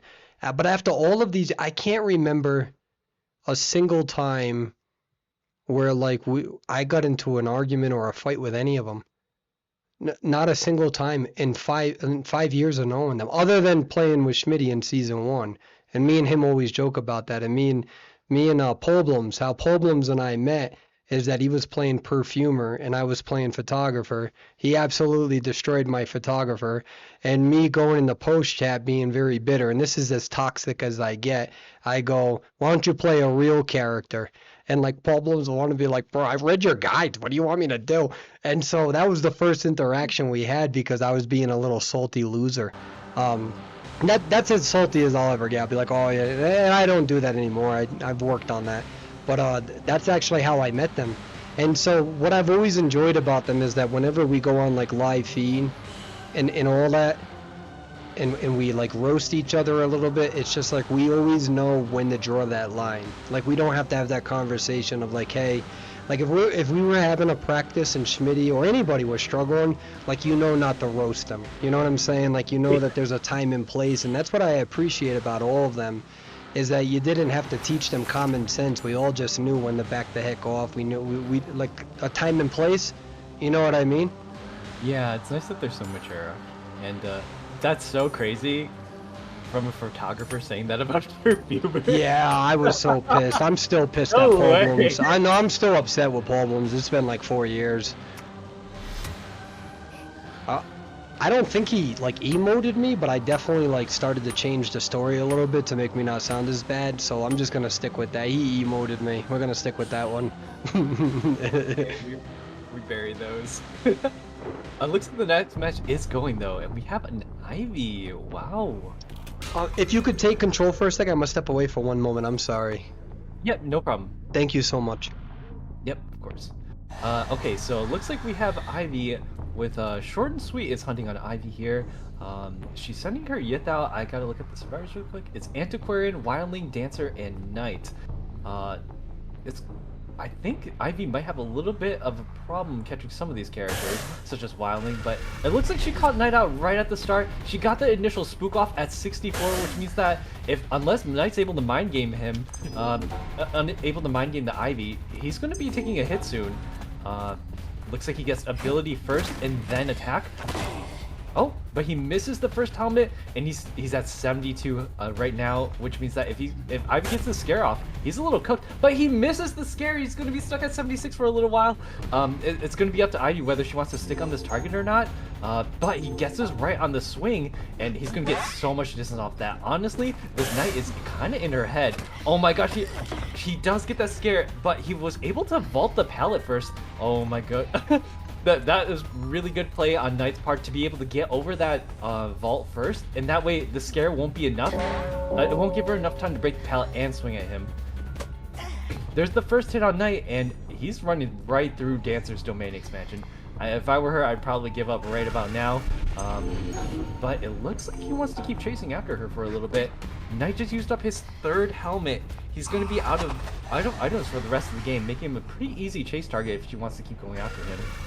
Yeah, she's allowed to repossess him now. She's probably going to get blinked down pretty soon. The only thing he can do now is probably run into a pallet.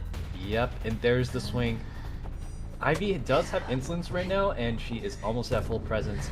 Luckily, she doesn't have it yet, so she's not like a nightmare to deal with. But she's going to have to pressure down some of these ciphers because they are running pretty hard. Yeah, she finds out the dancer. She's probably going to possess the wildling, but she's going to have a little bit of difficulty trying to scuff this rescue. Unless she can get like a really good terror shot here, she might be in a little bit of trouble. Because if Ivy doesn't have like one survivor down before the ciphers are kind of ready, then she might be a little cooked. Ooh, an excellent rescue from Wildling right before half. Avoids the terror shock. He is at 93, so she will be getting a double down here. But like I said, the ciphers are cooking. They are cooking. And I honestly, if I'm going to be honest with you, Akara, I feel like I'm carrying the shoutcast in this match. I feel like I'm doing all the talking, so I feel like you need to do more. So keep going. Don't worry about it. I'm so sorry for being gone. You're good, you're good. Oh, beautiful hit. Yeah, it looks... This is, Ivy just got her full presence and she used it on the Knight. So she's going to be very, very difficult to deal with now. Yeah, she's looking to slow down the cipher progress as much as she can, but without being able to scuff another rescue, I think she might still be in a little bit of trouble, because I can't see the cipher progress right now, but I assume that there's another cipher done somewhere else. Yep. Very quick question, Akara, I'm so sorry. How far can Casper go away? Like, how far does this Casper character go? How long does it go? Is there like a meter? Do we know how many meters? No, she can go wherever she wants, whenever she wants. Oh, the beautiful rescue. He does a really good rescue on the Aquarian. She hit him 3 times, but flywheels the fear. That is crazy. You have to do that at just the right moment. She does get another 2 smacks off, but it doesn't matter because what she really wants is the Knight here. Oh, and she's able to get down the Knight and probably a double down the Antiquarian. Ooh. Yeah, that fear is stacking up so fast if you stand under those things, the little rock things. Her tablets stack them up, I believe, at like 4 per second if you're standing right on top of it. Plus, if you're looking at her face, she stacks at 92. And now the only thing that the survivors can do is heal up. It looks like they are a cipher short, though. And with their first survivor down already and a second one already on the chair, this is going to be kind of tough for them.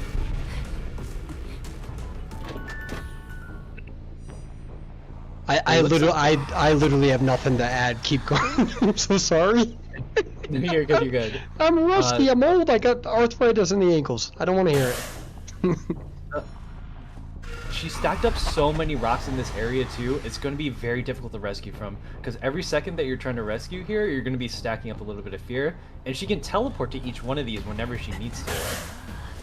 Without Tide, they might be getting farmed.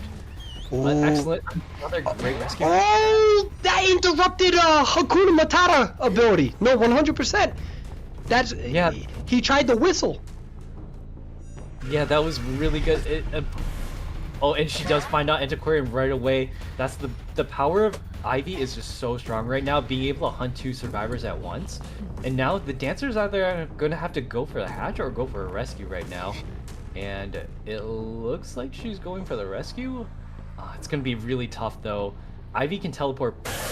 Look at how many teleport rocks there are across the map. Like, she's got 3 of them just on top of the Antiquarian, and she's dying fast. So, oh, there's the first blink. No, the second blink of the game. Does manage to get an early hit on the dancer. Actually, the rocks kind of disappeared over here. Yeah, she does get the down on the dancer, and now she's just going to power down the survivors. It's looking like a 4K here, unless Wildling's able to maybe kite it out until the dungeon. That is Dancer's first chair, though. I still feel bad. So I did not realize that would have happened. So that Wildling whistled and tried to get the boar, and then instantly feared, and it canceled the ability out. That's extremely rough. That's very, very much so rough. It put it on cooldown too, but it was just enough time for him to get back onto it. He is on the dungeon. This is going to be a dungeon standoff game. but I don't know if he's gonna last much longer. His board is down for 15 seconds. If he's able to get it out, maybe. Oh, but that is 100 with the double scare. And that is a 4K from Ivy. Like I said, there's not a lot of good characters that are good against Ivy, especially harassers like Antiquarian or like even Wildling who can get pushed off his board. So, I mean, great job on Ivy's part catching all of the survivors out when she needed to. And even though Knight's first kite was really, really excellent, the decoding on the team was just not enough to keep up with the Cypher Rush. Mm-hmm. What's that thing under your chin?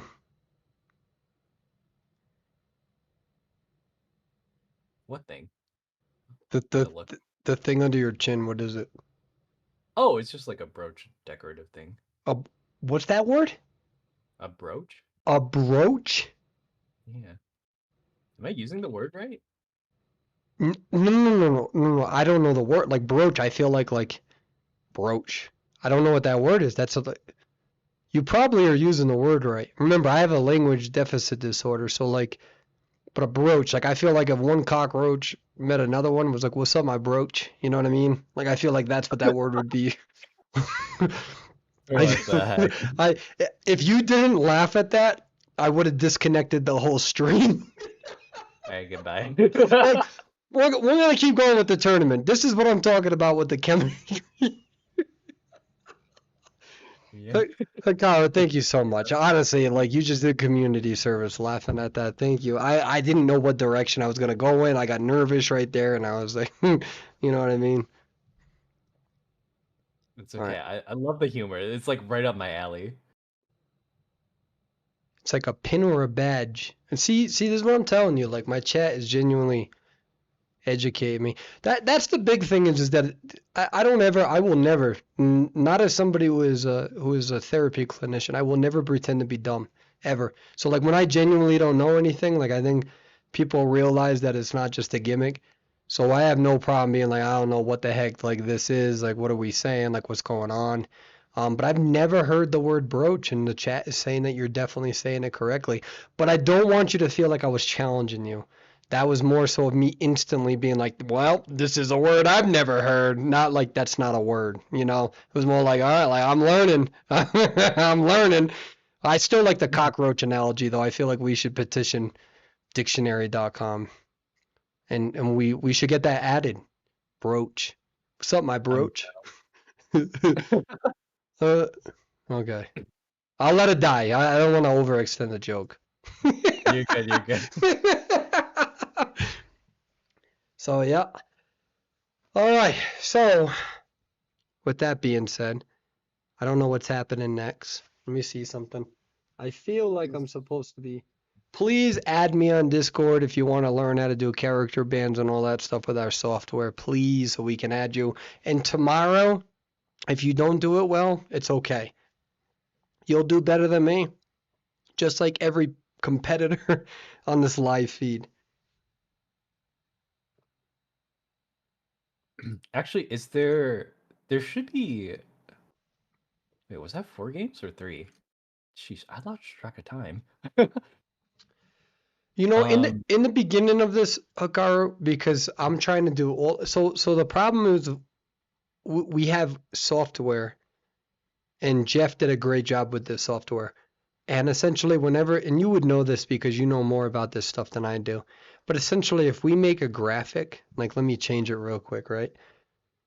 Like if we make a graphic like the band pick phase, we have to coordinate this where we have each individual area come up with characters. So like all of those empty boxes have to be programmed in a way where we can add characters to it. And the problem is that there's so many bands going on, and then the custom lobby doesn't allow Goatman, like the competitive, that like pretty much we're at a huge disadvantage in every aspect, because if we just go into a custom competitive lobby, I can look at what's happening and then like maybe input it. But we can't because Goatman's not allowed, which means we have to use a regular custom lobby, not competitive, which doesn't have global bans. It doesn't have ciphers or anything. So now I have to have somebody tell me what these characters are, and then I gotta click each individual box one by one, because then when we reset it, the global bands don't stay there. So it's just way too much time trying to do that, and then also being a shoutcaster. And then at the same time, that's not how it ever works. There's always somebody running the graphics behind the scenes, but I felt so incredibly bad because there were so many survivors out there and hunters like just messaged me. I think I said this a few times on the feed, 40, 50 of them who have reached out saying I'm very nervous. And we got together as a team and I'm like, man, I'm starting to feel a little bad because we have the biggest tournament in Identity 5 history, and I think I put my ego before some of the players a little bit because we just kept letting the applications go. And then I think I put my ego before my own people because I didn't ask them, like, I didn't think of their emotional burden. And all of us were like, oh, but we were all excited. So, there was no conversation about shutting the applications down relatively. But like allowing this many teams and whatnot comes at the emotional sacrifice of all of the tournament staff, right? So with that being said, I was like, the heck with it. Because originally it was just going to be one screen. It was going to be my typical Twitch backlight, and then it would have or overlay. And then I'm like, I'm extremely ignorant right now, and I was like, if I embarrass myself, and not purposely, I gave it the best of my ability. Then like, what kind of hypocrite would I be if I'm asking all these people to put themselves out in a tournament, and then I'm over here not trying to grow and learn myself? And so that's why we said the hell with it. So on Tuesday, I had somebody come to me about developing this software. On Tuesday, I had graphic designers who were like, let's make something nice. None of these folks had any amount of time that they should have had allocated to producing these sorts of items and products. So that's why I'm excited about the future. All of this within 4 days. And that's why I'm so excited. I'm so excited. I'm excited to share the platform with you. We were supposed to have so many guest appearances today, but I didn't have any time to include them because I'm still trying to figure this stuff out. So I know that tomorrow is going to be even better, and I know next week and we're going to nail it. We're going to nail it. The server's going to grow. I'm going to help foster 8 professional teams. That's my goal. I'd like an 8 professional team circuit. I know that Rival is already committed to teaching any team anything that they want at any point in time. And it's a new era. It is a whole new era. All I can do, I know I've been talking about it a lot tonight. All I can do is just show up. And that's what we did. We showed up. I haven't even been back on YouTube, and we come back with the biggest tournament in history. And that's because of people like you, Akara, though, in all fairness. It's because there's so many content creators like you, Santi Devil, Faust, other folks as well. There's so many that I can't name them all. And I can't wait to meet all of the other ones because there's a bunch of small content creators, and it's like, well, what are we doing to help them, though? Right? Like, do you remember your first big break, Hikaru? Because I remember mine. My first big break was with Game and Grizzly. That was my first big break, and me and him we never talked about money or anything like that. We're like, hey, let's have fun. Like, he was doing a little bit too much of the clickbaity at the time, and I was too involved in the competitive scene, so we both knew how to calm each other down a little bit. And we need to do that. We need to pass the torch. Like, what happens if you leave? What happens if something happens to you, Hikaru? We got nobody else underneath you that we're really pushing like we did with Schmitty, like we did with Cats 007, like we did with some of the other content creators who are now well known. I think Cats had like 200 or 300 subscribers. I think Schmitty had 0, right? And it's so important that we actually back up what we talk about, because everybody we all go on Twitter, we all act like we're great people, good human beings, but I feel like at the end of the day, like, where's the result of that? Who are we helping? Who are we not worried about competing with? Who are we just saying, like, I want to see you grow? And I feel like that's extremely important that we set the tone with that. So thank you for helping me, because that's what you're doing right now. You extended you and Z's, you guys, and I think I said Z's name correctly. You all extended this opportunity. This tournament is not the result of Perswayable. It 100% is not. Anyone who says otherwise, it's a garbage opinion because it's wrong. This is the result of content creators coming together. This is the result of you talking to your community about it. This is the result of Z's talking about this. This is the result of everybody sharing and talking and committing to it. And nobody can ever take that. I don't care what negativity they got. Nobody can take that away. A content creator who's been gone for 2 years, who comes back, does not create something this big on a dormant, dead YouTube channel. It doesn't happen. It's not being nice. It's not being humble. It doesn't happen without the community. And nobody will ever take this away in Identity 5 history. And I know I'm rambling, but I'm a little emotional because it's overwhelming, and you all deserve your credit. I do not want the narrative, oh, Perswayable came back, and no, it's garbage. Perswayable came back, he organized some things, but if you didn't talk about it, if Z's didn't talk about it, if Schmitty didn't talk about it, right, we had no help from any big organizations. We had nobody. We have no official sponsors. We have no big companies. We have nobody. This here is because of the player base. This here is because of the community. And you can say whatever you want and try to deter it, try to stir it the way. It doesn't matter. The community is why we're here with over 2,200 viewers. 2,200 viewers, more than that. One of the biggest competition, viewership that's bigger than Koa because of the community. No one takes that away from us, boo-boos. All right, sorry, Hikaru. Thank you for. I know Hikaru is like my god, and I think. I ain't get a tail wag, so I don't want to hear nothing. It's very inspirational. Yeah, I mean, like, I think it's, for one, I think it's really great that you're doing it for the community. Like, it's a very selfless to extend yourself like that in a lot of places.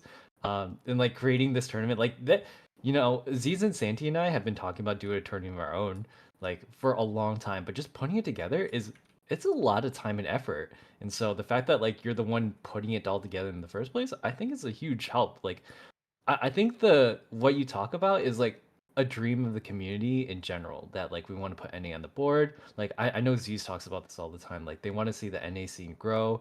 And it's hard, like I'm kind of like one of the ones who tried and failed a little bit, but seeing that doesn't mean like I don't think it's possible. And seeing you try it like with such enthusiasm is like definitely like a breath of fresh air for the community. So it's just because I napped. I just took a big long nap. Oh, true. I need a nap, dude. I've been streaming since like 1, but you've also been streaming since like 3 and organizing this thing for a week. So like I can't really complain when I. So let me make that very clear. The people who have been organizing this is 100% Paul Blums and Tarashok, as well as the referees and the game matchers. So I had nothing to do with the bracket matching. I had nothing to do with creating the Discord. I had nothing to do with accepting applications. I had nothing to do. I created the application, but that was about it. After creating the application, I've been doing nothing but trying to learn and fail at what I'm doing right now as a shoutcaster. And everything from there was handled by Tara and Paul. And that is so important. If they weren't involved in this wouldn't be happening. I don't think I would have had the energy or time. That's why I think one of the issues too is that we don't have enough people. We only have 3. Like there were 3 people who's running all this and that. And then you have the biggest tournament in Identity 5 history. You don't have enough time to meet everybody's needs, and that's tough too because we really want to. Like we really, really want to meet everybody's needs, but it's so easy to be upset about us not getting back to you or whatever. And what I can tell you is that, like I said, 99% of the players have been super mindful, and they understand. They know we'll get back to them, and so it could have been way worse than that. And like I said, all 64 teams pretty much showed up. Pretty much almost everyone. And if a team didn't show up, that's also because of us as tournament organizers. We had to change up the times. We had to change up the rules. We made it a double round elimination because we felt bad if somebody went against a top team. So we doubled the amount of work to try to accommodate the the newer teams and the teams that would have been unfortunate going against a higher tier team. So we literally doubled the amount of work. We made this a double round elimination simply because we knew that there would be so many, new teams. And it doesn't even matter if you're a lower tier team. There's a lot of higher tier players who have never played in tournament. And it's very easy to think, oh, they're a high rank, so therefore they're going to play well in tournament. That doesn't exist. That's not the case all the time. So we've done as much as we can to accommodate everybody, and I think that's the bare minimum. And so we got a lot more that we have to deliver on. We're making some pretty big promises here, and all we can do is double up on it. But what I will tell you is that I am going to need some moderators on my social media, especially with the streaming and stuff. So hit me up on Discord too. I might not get back to you right away. I got hundreds of stuff that we got to catch up on. But like throughout the week, if you send a message today, give me like 4 or 5 days, but I promise you, like, I'll do my best to get back to everybody. So we need moderators. We need moderators on the Discord, animators. We need people who want to run graphics. There's so much room for expansion here, and so we would welcome you all with open arms. So I think that that the idea is really neat too, like creating the circuit. And if you need help with that at all, like feel free to reach out. I'm kind of knowledgeable in the area, but like uh I mean I've just been so busy as of late, but I feel like this is something that's really worth like investing time and effort into. So if you need help with anything, feel free to reach out. And I'm sure like all the other content creators that you've mentioned before are of the same mind. So yeah. so you want to hear a predicament that we're in? Sure. Yeah. The problem is that we're running so efficiently that we're like an hour ahead. We're an hour ahead. We're I'm like an not- we're like an hour ahead. So like the referees and the staff are running this thing so damn sufficiently that the next teams and the next players that are supposed to be, we're literally an hour ahead. So like we're exceeding our expectations in so many aspects. So like right now to the viewer, they're gonna be like, oh, like why is this delayed? Where's the next match? It's because we're actually running too efficiently. So and that also shows that the players are improving. They're getting into matches faster. They're getting the band system. That's not about the staff. That's also about it's a two-way street. That's the players getting better, taking it seriously, and that's the staff running things right. And now we're in a predicament like we're like, dude, I think we're an hour ahead. And that's not on the players right now who are supposed to they thought they had another hour to wait. So right now staff is scrambling around trying to figure this all out. Yeah. And I mean, one last thing, and I'll let you take over a little bit. I didn't get a graphic for an intermission screen, so we're stuck. Like, dude, I have no more graphics. We're stuck with our faces. Both of us. That's okay. I have my graphic. I can just does this work? I don't know. I feel like I need to do this VTuber thing. Like, I know can what I do mean? whatever I Like- want right now. No one can even tell. but like I want to be part of the cool kid circle. Like, Cool is I'm the only VTuber in like wait, no, there's a few other. I see a few in chat. Like there's other content creators in there that like seem to be down. Like I see Yatsuka, Kenju, Faust is there. Faust is a VTuber. you But I think know, more often than not, they're not VTubers. I feel extremely rude for not mentioning Yatsuka. We love Yatsuka. They are like the real life VTuber. Like they always cosplay. Like cosplay is kind of like real life VTubing, I feel like. Yatsuka does so much energy and effort into their design. Mm-hmm. And then Faust. Is it Faust? Am I saying that correctly? Faust, Faust? I think it's Faust, yeah. Is that the one with a very deep voice like this? Hello. Hello, everybody. Is that Faust? Which one's the deep voice person? That's him. Hello. Hello, everybody. My name is Faust. I'm very manly. I have a very deep voice. I Hope that you all. It hurts my. I'm just pissed because my voice is a high pitched, but it's fine. I'm not jealous. You're jealous. You all hear that? Hikaru's jealous as hell right now. Why don't you support Faust? Yeah, why don't you support Faust? Okay, stop being jealous. Rude. Sugar pie, honey bun. You know I love you. I can't help myself, 'cause I speak like Faust and no one else. Oh my god, that was good. That's a freestyle. Here we go. Call me the Merc. You can get me down, but they Karaoke session? Can the next team come up? I'm running out of content. Can we? When is the next match scheduled? Like an hour from now. Not a big deal. I have so many music. I've got other songs. Wait till I drop the Painter song. It's riveting. Let me tell you something. A Painter song? Why Painter? First of all, check that attitude, okay? Because Painter deserves love too, okay? And this is why this song is sad, Hikaru, because people like you don't think that Painter deserves attention, and this is why he's gonna be sad. You know what, Hikaru? I just raised my voice at you, and I would like to apologize for that. That was not the version of myself that I would want everybody to see on live feed, and I'm sorry, Hikaru. I hope that you can forgive me. You're fine. No, I was just curious as to why Painter. I probably said it with a really weird inflection because I give Painter a lot of crap on my stream for. I'm just joking. I'm just joking. None of that was real. All good. Do you really? Wait. Did you actually think I was yelling at you for a second? No. Oh, thank God. Okay. Oh my God. Because I'm only here to riz. You see what I did there? Do you see what I did? You're teaching me, Hikaru.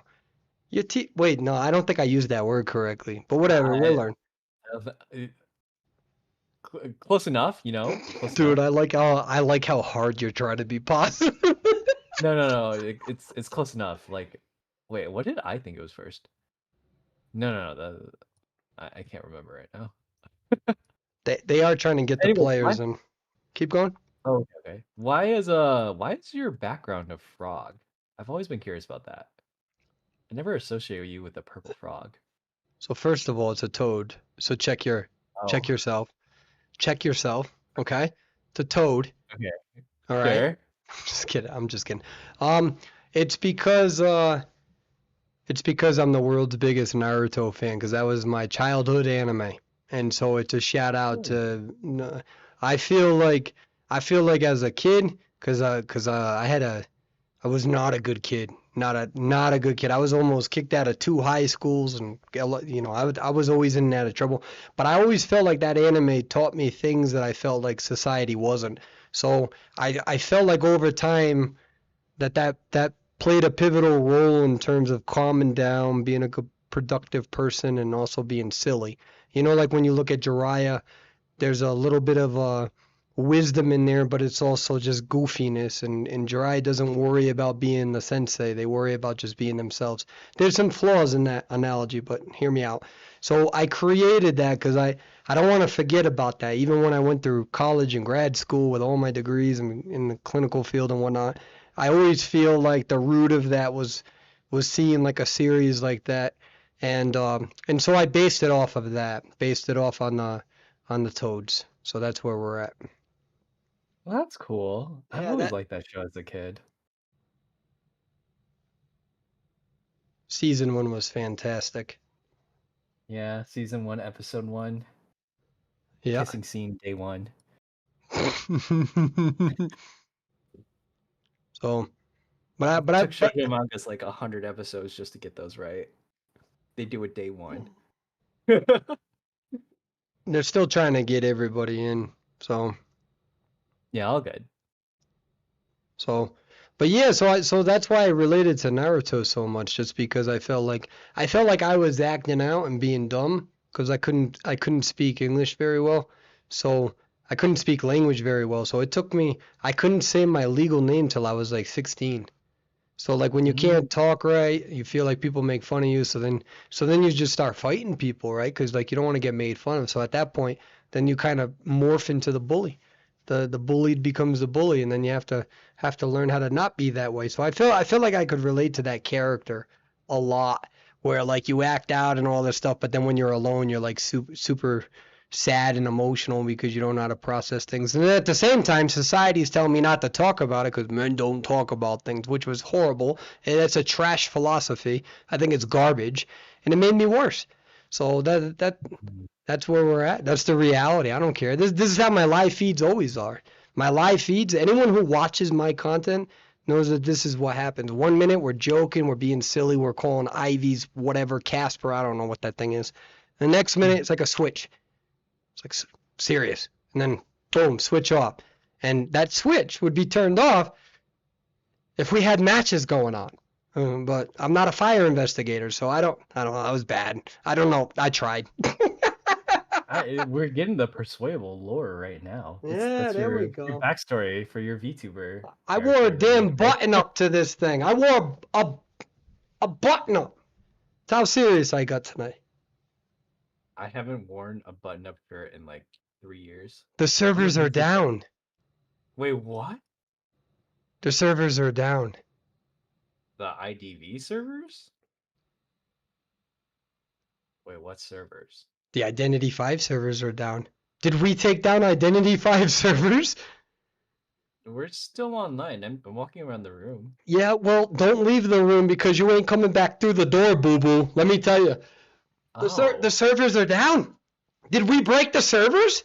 Even if it's not... When was the last time the servers broke like this? Maintenance yesterday? Yeah, but that... Hey, Caro, that was good. That was a good one. I'm so pissed. I'm furious. That was great. That was... I think it's working okay. No, everyone's saying the servers are down. Can someone in chat check to see really quick? People are saying, when was the last time the servers went down? This is a massive tournament. We have over 2,300 viewers all across. And that doesn't include the other platforms that we can't track. Where are we? We're in the lobby. Oops, sorry. I don't know. You can't matchmake. They're not down? I don't know. Everyone's saying that the servers are down, that they've been down for a while. So are they back up? Are the servers back up? Twitch chat is saying it's okay. So the whole organizer, like, dude, like literally we couldn't log in. The servers were down. But they're saying that the servers might be back up. Not for me. It sounds like they just had a hiccup. Yeah, but like I wanna take credit, you know? It doesn't matter. Like NetEase could literally be messaging me and be like, "So sorry, one of our devices unplugged," and I'd be like, "We took the server down, ladies and gentlemen. It has nothing to do with the person with their coffee who tripped over the wire. We are here. We're here now." Someone quickly DDoS the servers. I just, you know what I mean?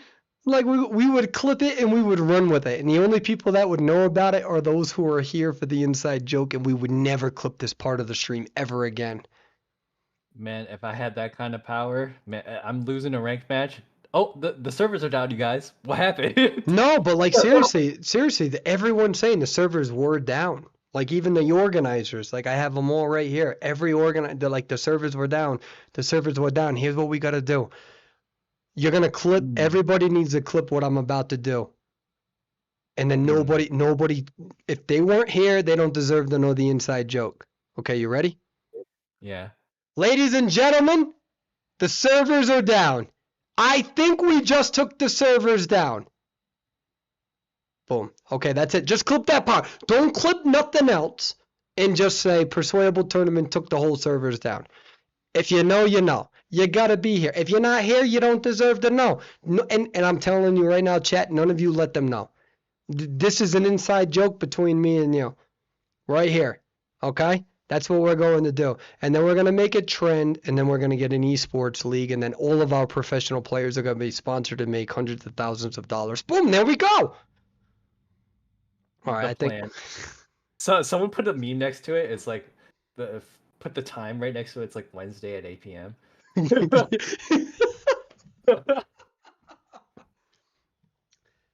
Yeah, no, I like that. I like what O. Allen just said. No snitches. I like that. No snitches. We ain't got time for no. If anyone snitches, you write on their stuff. You be like, you snitch. Be like, you must be you. They watch too much Lilo and Snitch. Let me. I get it. Oh, a little koala on That it. was bad. I'm sorry. It's all right. Dad jokes never got better over the years.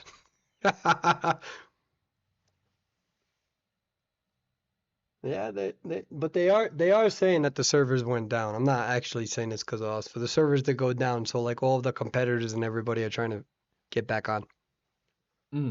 Yeah. Are we are they ready? We're in the Are they doing picks and bans or something? No, literally, no. I wasn't joking. This like people couldn't log on. Paul's telling me right now, like, dude, the servers are down. Just give it a second. Oh, okay. He sent servers are down at 8:31, and then Are you 8:25 they were saying the server was having issues. are you MST? Huh? Like Mountain Standard Time? Oh, Or yeah, what time? Oh, yeah, okay. I yep. was like, it's because I'm in Eastern, so that makes sense. Does the population know what state you're from or Yeah, I'm from Michigan. Michigan? Okay, I was just in Michigan last year. Really? Yep. We have cars and water. So I was in Detroit, Michigan.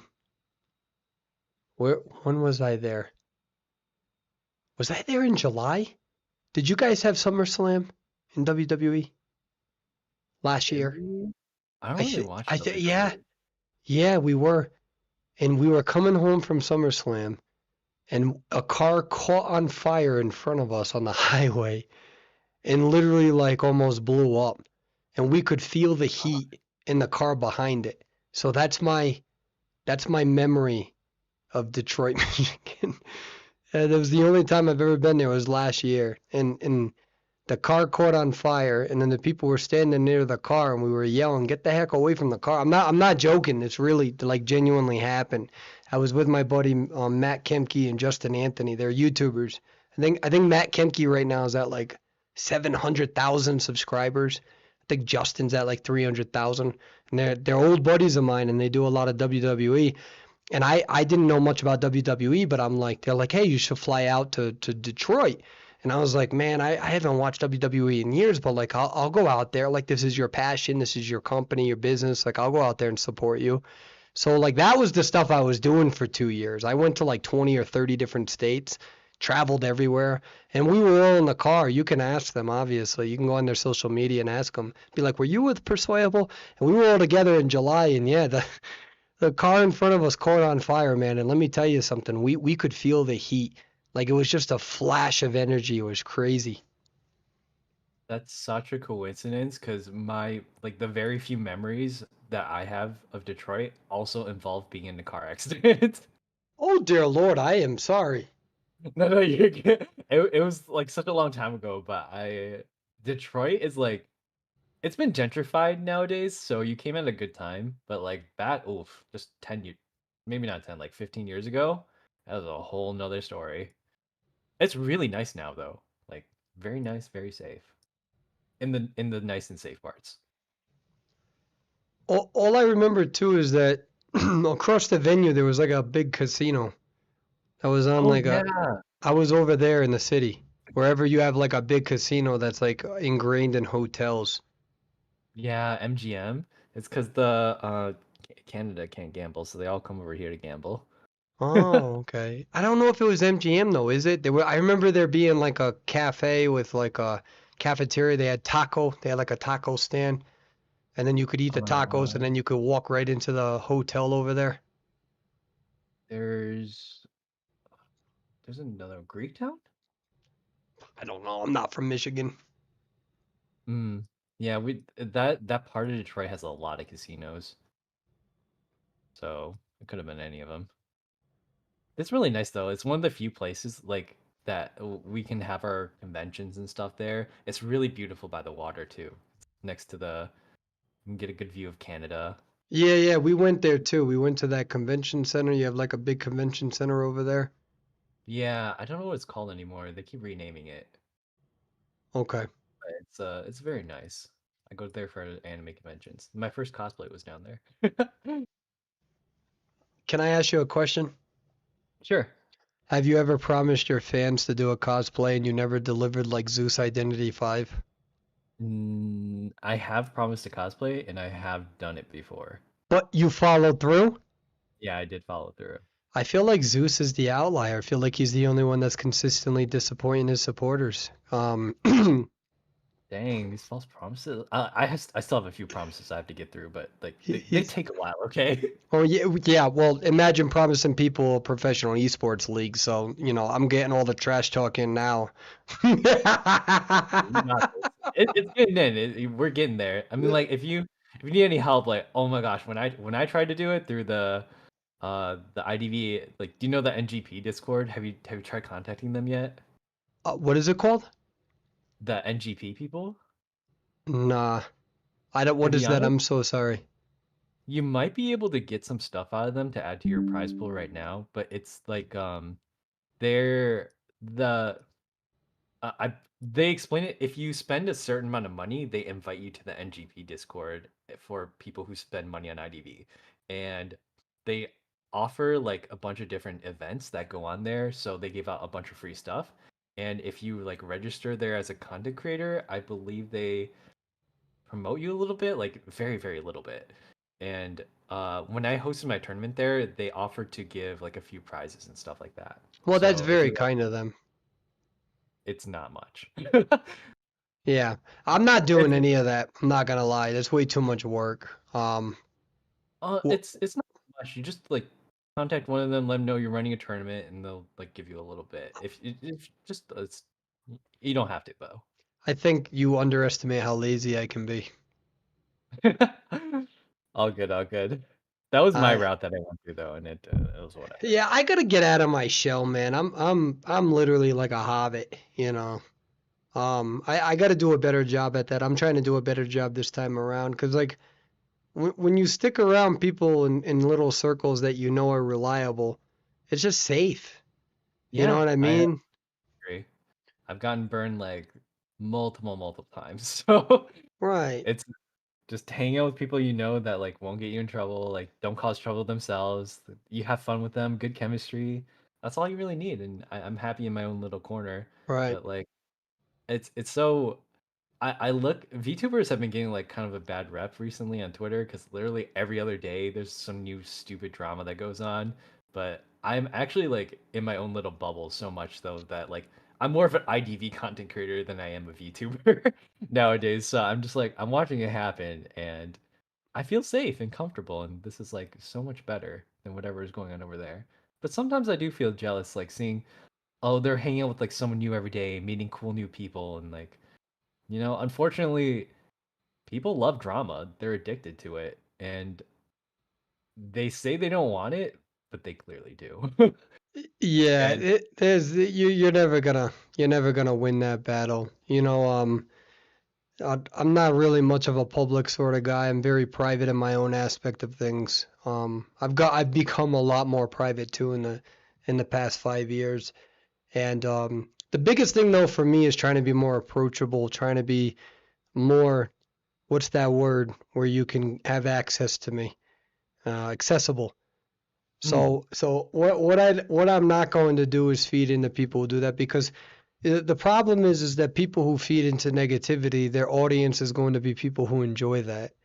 And you're not gonna hmm you're not gonna win that battle, because like that's not what my audience is into. That's not what we represent. That's not what we care about. If you come to me privately about a concern, I'm always willing to learn. In fact, I usually have weekly Discord meetings to learn about new subjects that I'm hearing about. Like one of them was about NFTs and working with those who support such. And so I didn't know much about NFTs. And so I held a Discord conversation with a lot of the members, and I'm like, I really need your feedback. You know what I mean? Like, I wanted to learn more about this, so I know.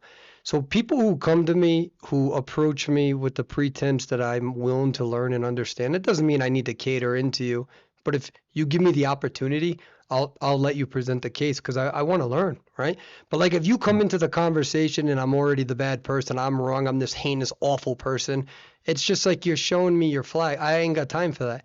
You're not asking me about my circumstances. You're not asking me if I knew about it. You're not asking. You're presuming. Or oh, I once told you about it, and it's like, but you didn't revisit. You can't like if that's your conflict orientation or conflict resolution strategies rather. I can't teach you that online. And it's like it's It's just so like all right, like take care. Like for feed into whatever you're gonna feed into. You're not even giving me the opportunity. But like I also feel like content creators, and I still learn this over all this time. I feel like some of you content creators, and not necessarily you, but like some of you'll feed into that negative energy way too much because you'll have like 100 people supporting you, and then you'll have 2 people writing something dumb, and then like you focus all your time on those 2 people, and then you incentivize people to act like that. And oh and yeah. you see what I mean? But I also know what it's like to have 100 nice comments and you get that one bad apple, and then you go to bed at night and you feel bad about yourself, and that's not fair. You have to find a different way to deviate from that. And like I said, it's you got to really have a good support circle because I can tell you this much: when my support circle, they'll absolutely tell me when I'm at a line, when I missed the mark, and that's what you need. And it sounds like you have that. So I'd rather be in your position where you have a nice small circle that is secure and you can venture yourself out. And when you have somewhere to go back, you got something. But for those who are too busy venturing out and never really securing that support system, they got nobody else to retract back into. It's like a it's like a ninja turtle with a half broken shell, and when you're trying to hide your neck, your head still pops out. I think you got the foundation right. That was a good analogy. I thought that was a good one. Yeah, I think that really hits the mark. That's a really good advice. Like, obviously, everyone has their own circumstances, and it's so hard to convey that to people who are like have that visceral reaction to certain things, and it is what it is. It's too hard to think about right now at 10:50 on a Saturday That is while we're true. waiting for a tournament to go off. But it's fun having these kinds of chats. Like every once in a while, we got to make something happen for 2 hours. For an hour, I guess. Yep, I hear you on that. So, um, I think we're waiting on one member. Hmm. I think I'd like to remind the chat that right now we have over 2,300 people um between the various platforms. The viewers that I have on here doesn't show all of them, and we're trying to keep that entertaining, keeping the conversation real. So none of this conversation is forced. So we appreciate you all bunkering down. We're we're not stalling here because we're disorganized. Is because we ran too efficiently and we're ahead of schedule, and so we're gonna have to try to make adaptations for especially tomorrow night. If we run into a situation like where we are running ahead of schedule because the players are getting faster, the organizers are getting more efficient as well. Everybody's working together as a team. We got to have a backup option because I don't want this to happen all night. Like I want match, match, match, match, match. Like let's go. Yeah. Well, if I may ask, where are you streaming all of these on? I think it's like TikTok, YouTube, and Twitch, right? Is there more? Oh, there's way more than that for sure. Oh, are you like on Kick or something? Or We're on many of them. We're on like oh, 5 or 6. I just don't know if it goes against TOS and some of them to talk about others. So heck with it, we'll do it. oh, Yeah, I don't know. So I'm trying to make sure I balance that line. But then again, I've also never agreed to Twitch's partnership offers ever in my whole life. So not that I don't like Twitch, but I don't like being told what to do. That's why I've never agreed to a Twitch partnership because I didn't like the idea that they could tell me that I couldn't stream on multiple platforms. That's not fair. So right. at least from my opinion, but Twitch has updated their terms, so I'm looking to revisit a conversation with them eventually. That's why I've never accepted it. Even when I was averaging, when it was around the first Persona crossover, I was averaging between 200 and 400 viewers on Twitch as an Hmm. IDV streamer, and I still never accepted the part. I don't know. I don't know if anyone in chat can relate, but I really don't like being told what to do. Yeah, like I don't. Like I like if you approach me and say, "Hey, I'd like to provide some input," or is it okay if we have this comment? Because that's how I approach people. I don't ever tell anyone what to do. So when I have a company telling me what to do, I don't like it. The only reason I agreed to go to COA too is because NetEase agreed not to tell me what to say or anything. I had full control over my own creativity. They had a zero input in that, and that's just how I. It's like have faith that I know how to turn the switch on and off. Like when we're joking on here and we're talking a certain way, it's like we're allowed to. We have no official sponsors. The minute you have sponsors and you talk about like a little bit about the etiquette and stuff, it's like all right, like but how far? How far are you allowed to constrain me? And it comes into that conversation because when I work with like graphic artists, I very rarely ever ask them to change stuff up. And same thing with like beat producers or I don't like it. It's like I want you to with the fan art. Most of the time when I'm working with graphic artists, I try never to edit their original creative thought ever because that's not my position. So I'm very big on creative freedom. Very, very much so. It's very important to me. Yeah, that's I also don't like being told what to do. I think that Twitch kind of has lifted that. You can say it on Twitch if that's your concern, but like they let you advertise to other platforms nowadays. Right. I think their rule is that you can't have the other chats of other platforms on your screen, but that's kind of a dumb rule. I think like things are so loosely enforced in a lot of different places.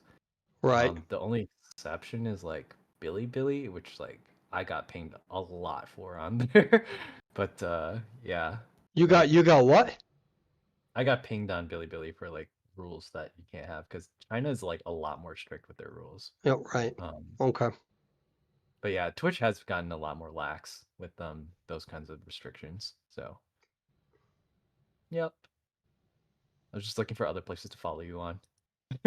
We so there was a little bit of a thing that happened with one of the current players right now, and they need to attend it, which is way more important than tournament.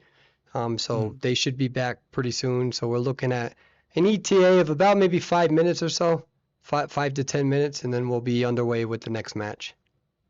Yeah, sure. I mean, technically they're still half an hour early, so I think that's perfectly understandable. Right.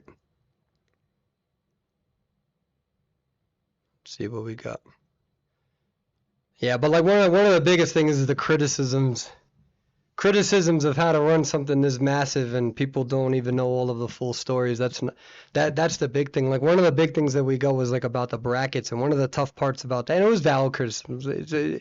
We should always welcome criticism. One of the big thing with the brackets is that we had to alter the way that we were going to do the brackets because we made the change to having the preliminaries during the week. So we had to pretty much make the brackets relative to when people were available to participate. And I felt bad for all of those players because the original plan was to have this on Saturday and Sunday, 1 week. And then we have 64 teams, then double round. Now it's 2 weekends. Now we have to have the preliminaries to go from 64 teams down to 32, at least in the top bracket. So we've asked a tremendous amount from the player base. And they've all there's been a few who have been a little upset and they have every right to be. It's been tough. But the overwhelming amount of the player base has really been adapting well to all of this, and they understand the bigger picture. They understand that things are only going to get better and things will run more efficiently. But it's super easy just to point out every little tiny thing that goes wrong, or I would have done this, or you should have done that, and it's like, yeah, we got three people here. Like, no, absolutely Yeah. not. And so that's why I'm so fortunate that the majority of the player base has been so relaxed with us. We're very much so fortunate for that. But let me tell you something. I really want some gameplay right now. Yeah. I mean like it is what it is. The having to to fill in that much stuff, it's so much work. So once again, big applause to you for organizing that much Hey, stuff. we are going to be starting very soon now. So we just got confirmation that we're going to be starting very soon. Okay, nice. So I'm You know, looking they back at the earlier today's games because I missed some of them, and I want to rewatch these as games and like the games my friends have been in. So I'm like, ah, I missed it. I can't believe it. And you sometimes you just have to set those hard deadlines because uh the like NA, it's NA EU. It's a huge region, and I think even some players from Russia very often come to the NA servers more often than they go to the Asian ones. So like it right now it's like what 11 o'clock for me, and it's probably 5 a.m. for some people in Europe. right, And for those people who like want to play in the tournament, like this it's not possible for sometimes. We're not able to stay up till from like 1 p.m. to accommodate people in the NA to like 5 a.m. for people in EU. It's just the way it right, is. So right now. I didn't do an official count. I think we have over 400 players in this tournament. Over 400, give or take. We might have more than that. So that's how many players that we have to try to account for and accommodate for and try to get all these teams. And so there's no way that you can do that as three people. And so the fact that this tournament's been going as smoothly as what it has really I mean, over 400 players, let alone like the graphic designers, let alone the staff, the software, let alone the content creators, let alone there's just so many people involved. And I think it's going to be a positive light, as long as we choose to be, right? So I think we're going to get starting those soon. I see that the lobby is starting to change a little bit, so we got some teams coming in here for sure.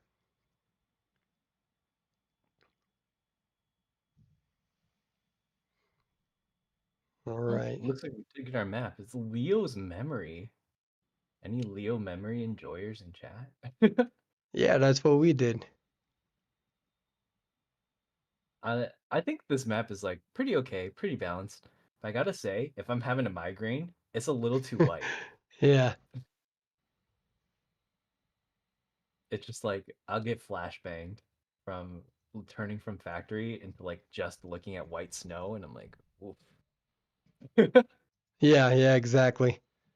Yeah, Leo's memory historically has been known as a huge gamble.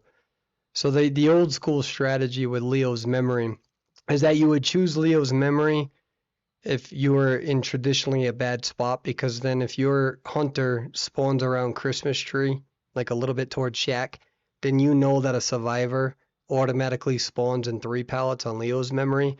And back in the day, because mechanic was meta, you would hope that mechanic would spawn there. And then as a hunter, especially with Dream, which you'd be able to pick mechanic up, take down the doll, and then based on the probability of spawn, you were more likely to get a 4 person, but it would be a little bit more of a Hail Mary approach.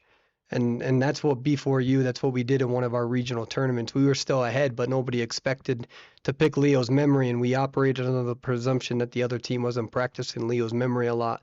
And when we picked that, we remember seeing the commentary from China, and they're like, "What pick is this?" And so that would have been historically the strategy that would be involved with Leos. You either use it as a curveball, like we saw with GR using Geisha, I think it was GR and Geisha, or you use it as a Hail Mary throw, like we need a 4 person. And at the time, that was one of the most popular spawn distributions for Leo's memory. So you'd pick it as a Hail Mary throw, and you would hope that you guys got the spawn. Honestly, it's not a bad strat. Like, just do something crazy and unexpected, and you'll throw the opponents off. I remember like last time, I don't know if it was Ko or some other tournament, but like everyone was literally practicing every single game was IV Opera Singer, like round one, round two. It was so weird. And then like I think it was before you against CH or RVL at the time. Um, and they picked Clown, which is like no one's playing Clown, and they actually did like really well against RVL, which is like the top team in NA. So it's just like if you do something unexpected, I feel like you throw them off guard enough to like maybe eke out a win if it's not looking good.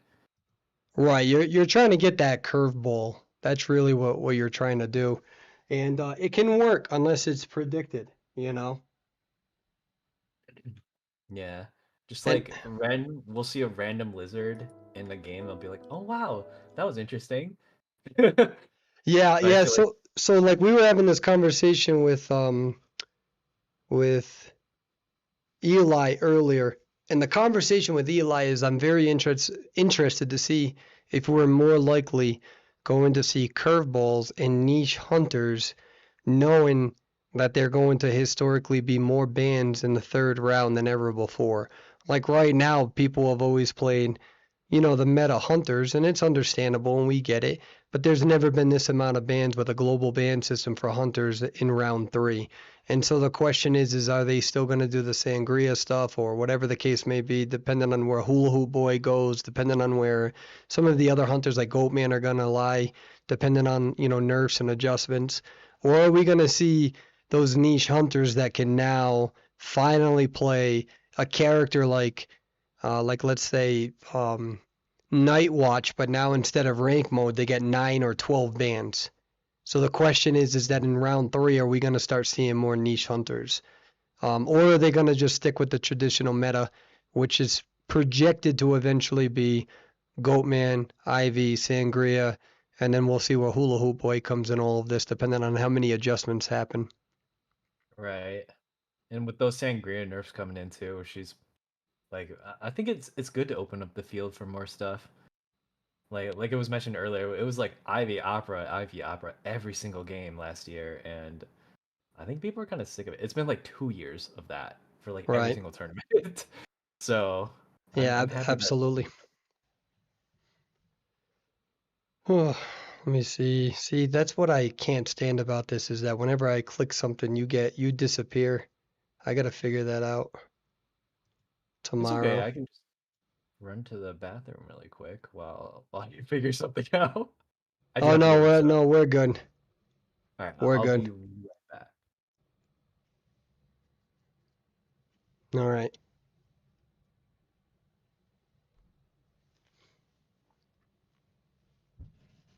But yeah, so we got some questions right now in chat about future tournaments. Not every tournament is gonna be as intense. I'm so sorry. I am now just seeing I didn't realize that. Like I was looking down, I'm trying to like keep up with all of the analytics, the staff. So most of the time when you guys see me looking like this, all I'm doing is looking at the staff chat, trying to figure out like when are the characters popping up, who are the bands, who are the picks. So like literally, I'm trying to keep up with everything. But then I look, I look back at it. I'm like, Hikaru changed. What happened to Hikaru? We need to find out. But so there's people asking questions. Future tournaments, they're going to be a little bit different. We're going to change them up. We're going to still have some serious tournaments, but we also need to learn from this tournament. We got to have more staff. We got to have more the ability for people to contact us and whatnot with any concerns, etc. We need more moderation in the chats to make sure that people are staying on subject with the tournament for sure, and talking about other nonsense things that they don't know enough about. So that's going to be a very important factor. But I would say everything's going according to plan as much as possible. And I think that a lot of people are really working hard right now, and that's what matters most. But we've been talking about this over and over and over, so it'd be really nice to get some matches up for sure.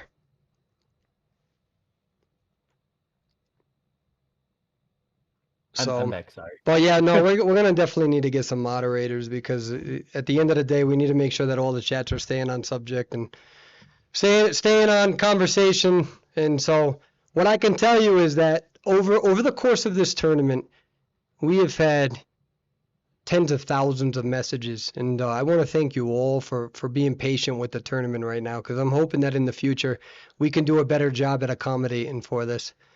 For the delay. Like I said, I don't think that we expected to run this efficient. So now, Hikaru, did you see anything about the character readjustments that are going to be popping up soon? I did see that there were I believe it was only a few characters like I believe Goatman was getting adjusted, Seer, Hermit for some reason, and someone else. I believe Goatman was getting Opera Singer, of course. Honestly, like, I think they're decent changes. Like, you obviously want to nerf your strongest survivors, and then like, but I don't think you should do that without buffing your weakest survivors first. Like, um, I don't know. It's just like the people who main. I understand there's a lot of people out there who like to like one trick certain characters, such as like violinist mains who like never catch a break. Like clearly one of the hunters that don't get played very often and is like gets rotated very easily, not very strong. Like maybe you could use a little bit of love before you decide to nerf Hermit, which like I don't really know the stats and the numbers on him, but I just feel like some of the hunters that never get played at all need a little bit of love rather than like just constantly focusing on the top two that need to be nerfed. And they do need to be nerfed, but sometimes What needs a little too. I see folks talking about Seer. What's supposed to be the Seer's adjustment? I heard I think its interaction speed is like going to be even slower if he doesn't have the owl. is it gonna slow the whole decoding down?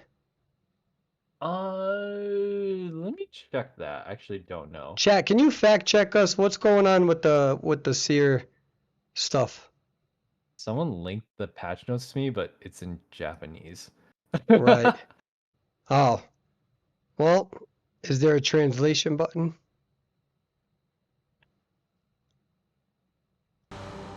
Oh, I'm delayed. I'm so sorry. We're up.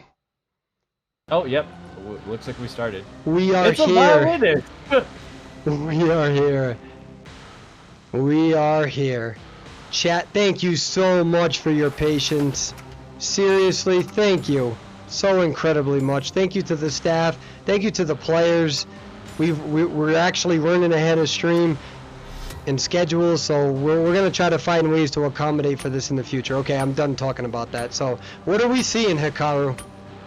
It looks like we have a violinist, interestingly enough, versus a gardener, embalmer, painter, and wildling. A pretty interesting setup, I would say. You don't see a lot of is this your first violinist of the day? Or have you seen him around? No, we saw a violinist before.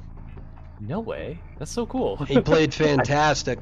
He played fantastic. They played fantastic. Yeah, I mean, like, this is one of those pocket picks that you never really expect coming, especially round one, so I'm really excited to see what he's about to do here. Obviously, Embalmer is setting up his coffin right away. Not on the top of two-story, you don't want to spend too much time doing that. And the person in the middle already rotated upstairs. Good on their part. But let's see who he decides to first chase. Finds the wildling. I don't think he's going to go for him, so he's turning around, probably looking for Painter at this moment, which is his best chase. Right. And on that note, we'll see if they find him. Get it? On that note, that was bad. Whatever, I'm done. You know what? I get it. That was perfect. We waited so long for a match, and I felt like I had to do something there. Good rotation here. Uh-oh. They're going to get that. Oh, beautiful! No! That was an amazing note. I don't know how you got that off in time, but... I actually do. I know, because of the pun. I'm telling you, every time I pun, it hits. Don't care. Look at it. Fact check it, community. Oh, beautiful hit. Very good down from the violinist right there. That was such a beautiful note. It was a really early down, too, because like they had to spend a lot of time rotating away from him at the start of the game. And now all these chairs are broken because of the gardener. Kind of a really good strat on his part. She's going to come in for some harassment, the bubble, and forcing to break the chair again. It is so annoying, but he does it! Beautiful note. Beautiful note. Yeah, these notes are hitting. Yeah, they are. It reminds me of Call Me the Merc. I mean, everything. I don't know. I don't know. I'm forcing it. Go check it out. I think it's on Spotify. Anyway, so. It is on Spotify. Is it really? How is it on there? I don't remember putting it there. I don't know how to do that. Did someone else put it on there? I know. Maybe I did it and I forgot. I don't know. Well, either way, they do get Wildling coming in for this rescue. It doesn't matter when you rescue Painter on, as long as you get the rescue off, because he gets to sit on the chair for a long time. He is full presence now, so you have to watch out for that crescendo. A nice dodge from Wildling, and he does get the rescue off. They gotta be careful. Yep, Ooh, avoided it. Avoided it, Yep. right? perfectly. And he drops the God palette there. Painter still has both of his paintings. Oh, he uses one Oh. right now. He's got to cut this out to make a second painting. Look at that. Uh, That was a beautiful painting right there. I could really see Right. the ocean breeze in that. I think he paints his face actually. So first of all right, community fact check it. Just kidding. Oh my gosh, this violinist is actually crazy with the notes. He gets the painter down before he's able to make a second page. Or second, sorry, a second painting. No, it's okay. You don't. Do you know how much anxiousness I had coming into this tournament? Because I was concerned that I would be confusing the words patient and prisoner. Oh, I was so nervous, dude. I still do it. So, I mix up survivors all the time. I see it happen in like tournament play as well, and I get it. Like sometimes you can't really tell from the silhouettes. Like, you can't really change perspectives that easily. oh, there we go. Yeah, that warp is up, and he's using it to be incredibly aggressive. I think the Wildling might be able to get this rescue off in time. He's got to be a little careful.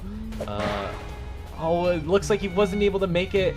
They're still at 4 ciphers, and Bomber just took a hit. They did manage to heal up the Wildling, but I don't think it's going to be enough for endgame. This violinist is playing this game absolutely well. Was able to read the team. Felt confident enough to warp away.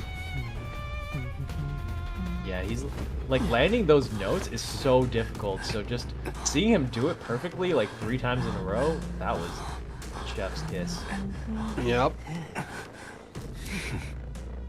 All right, let's see if they. Oh, she is. The embalmer is embalming into factory, and he's gonna have to change target soon onto this wildling.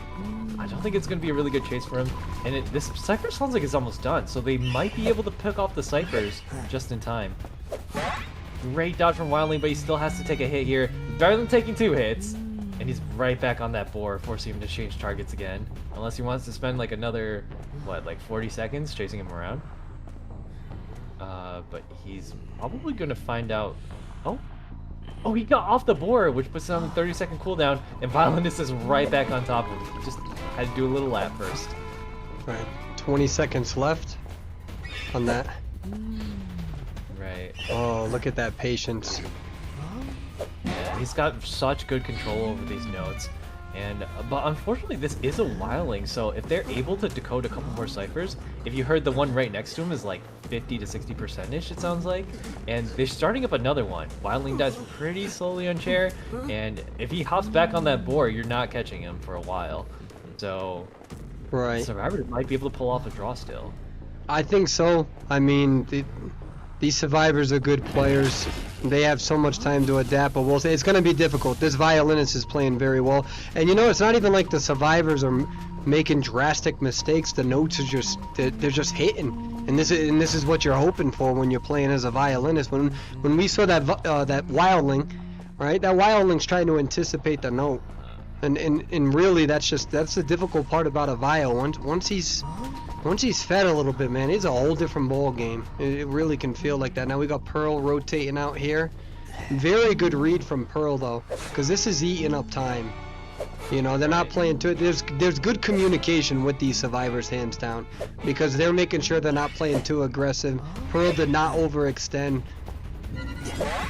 Yep. Oh, amazing crescendo there. I can never make Yeah, this hit. I know it's tough though, because they're in a confined area with the pallet. You know, how do you dodge it? You know what I mean? Like between that skill, I mean, Vile's just playing very well. Yeah, Playing he's on- very oh, well. Yeah, but the ciphers are ciphering. Oh, he does get a hit on Gardner, but that cipher is primed, actually. That's so crazy. The cipher rush is happening. They popped the cipher. Let's see what's gonna happen here. Yep. Oh, Ooh, how's Embalmer gonna play this? This isn't over yet. right. They're actually in a really good situation right now. Yeah, he misses the note, but Gardner is up, and Embalmer has another coffin. He can't use it on himself, so if he's the last chase, he's gonna get cooked. They just... Oh, good. They're buying time. They just gotta be careful about the warp. It's about to come back up, right? Right, but I don't think it's going to cover enough distance. They cipher rushed him really hard, and I think she might know that the dungeon's right there as well. So if she's able to make it to the other side of the map in time, I don't think he's gonna be able to catch up. These survivors have definitely adapted to this because 404 is playing this hunter very well. This really speaks volumes about the communication and coordination of this team, and they may. Let's see if Fem Drake can get out. I think she's got it. Yeah, like that warp does is maybe half the map, but Very good. You gotta go the full way. That was a solid match right there. You know, I know people are gonna say, "Oh, that's one of the limitations of a violinist," but I mean, in all fairness, I really feel that violinist brought the heat. But I feel like those survivors did a fantastic job at being able to recalculate. You know, the hunter did a fantastic job at shutting down that rescue against that wildling, but Wildling came back. Really one of the biggest things, Hikaru, for whatever it's worth, from my standpoint as a coach, is that I don't care about whether somebody messes up in the beginning. I worry more about how they can maintain their composure and readjust to it.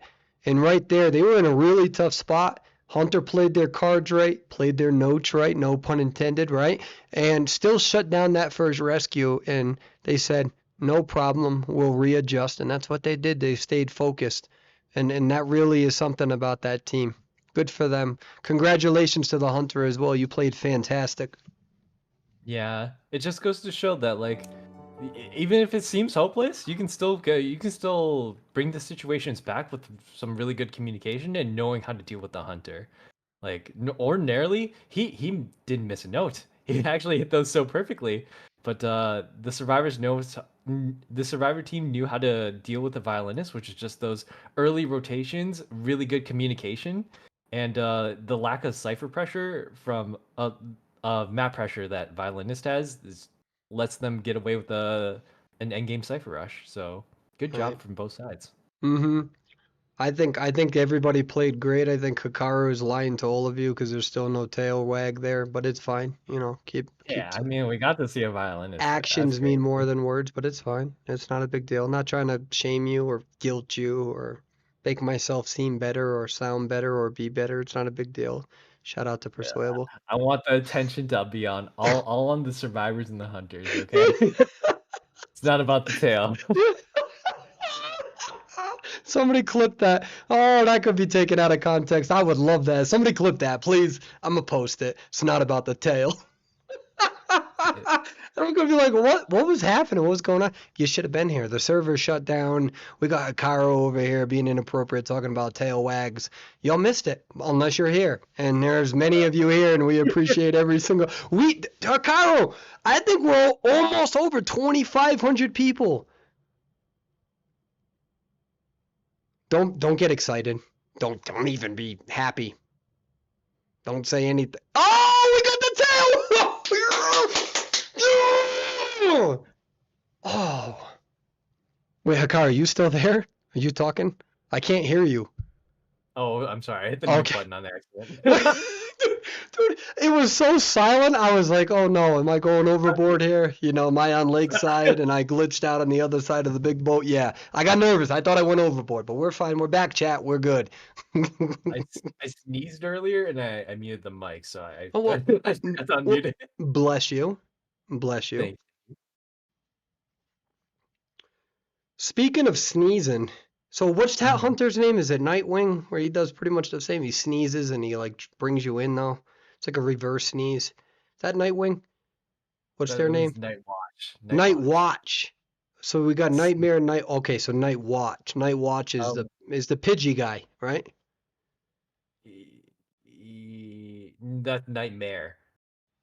No, no. Nightmare is the he jumps. He's the bird.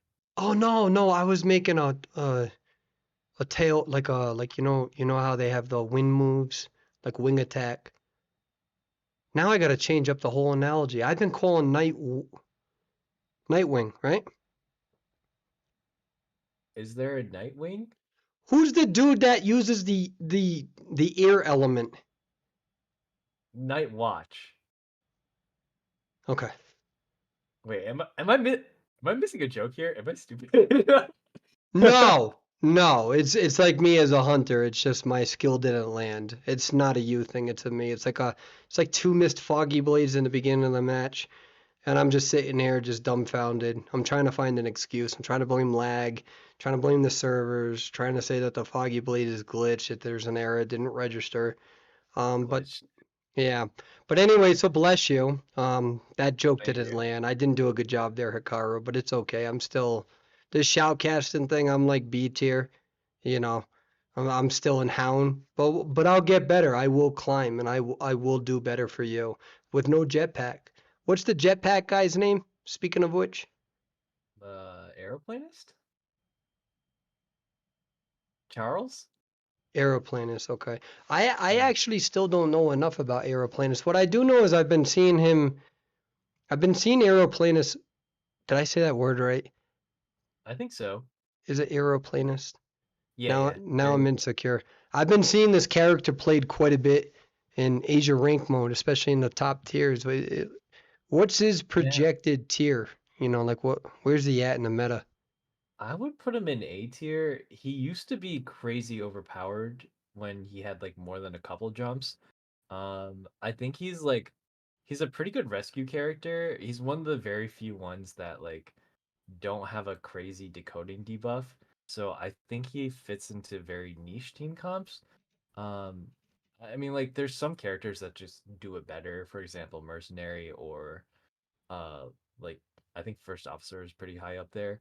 Um, he's one of the few ones that like are really good at getting away if he has like a get out of jail free card, which is his hover, and it works really well in certain places, but it's also kind of gimmicky, especially if it's not against certain hunters. Like, um, lately there's been a trick where just like Toy Merchant, you can launch yourself up into certain areas, but other hunters that can kind of follow you up there with no problems, like Singer or Lucino, something like that, you'll just get caught right away.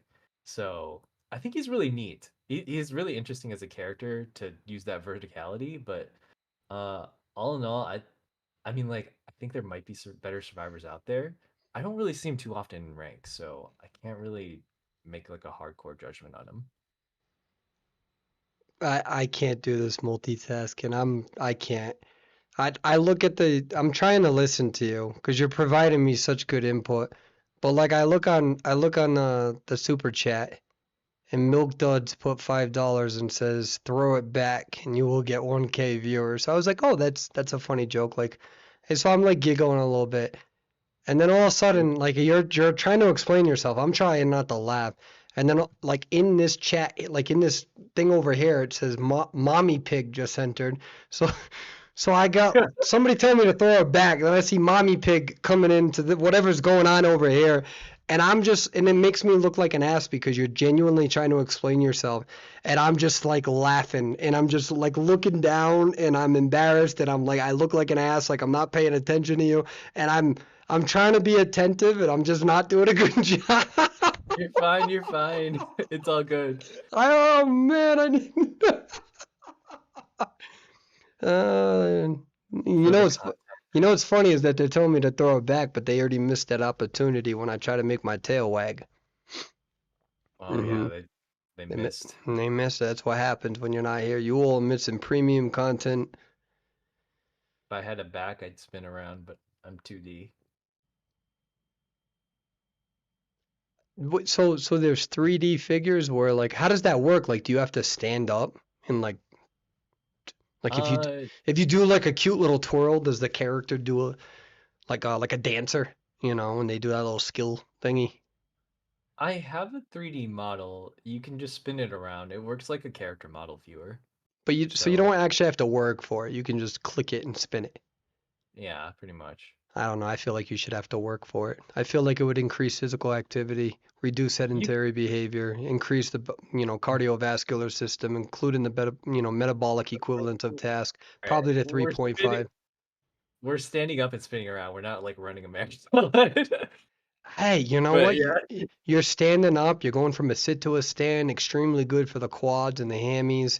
Then you do a little twirl, very good balance activity. CDC recommends balance activity separate from physical activities. I don't know, man. I think we're on something. I think that we can make people healthier with VTubing. That's my argument. I'm just saying. That's my. I mean, there's full body trackers out there for like people who do VR chat and stuff like that, but you gotta get your model like properly rigged for that. Oh, Milk Duds wants to know how much to see the tail, and I assume they're talking to you. tail's not for sale, okay? Oh, that rhymed. Oh my God! Next Call of Merc song from you. Oh my Tails, God. tails not for sale. Tails not for sale. Here we are. We are in the next match, by the way, ladies and gentlemen. Oh, there is the Merc. Wait, we had 404 and now we have 405. Who's the Hunter? All right, so let me read this real quick. First officer is banned, I think. Toy merchant is banned. Seer is banned. Fire investigator is banned. No, I think that got messed up. That's not right. Toy merchant is banned. Seer is banned. Fire investigator banned, and female dancer is banned. Those are some really interesting bands. Like they're not your typical ones, but I think they're really afraid of certain like meme plays, such as like the Toy merchant catapult that puts you up in the 2-story. It only works on this map and one other one. So I mean, if you're playing a less mobile hunter, you kind of have to. Otherwise, that get out of jail free card is it'll take you for a ride if you're not careful.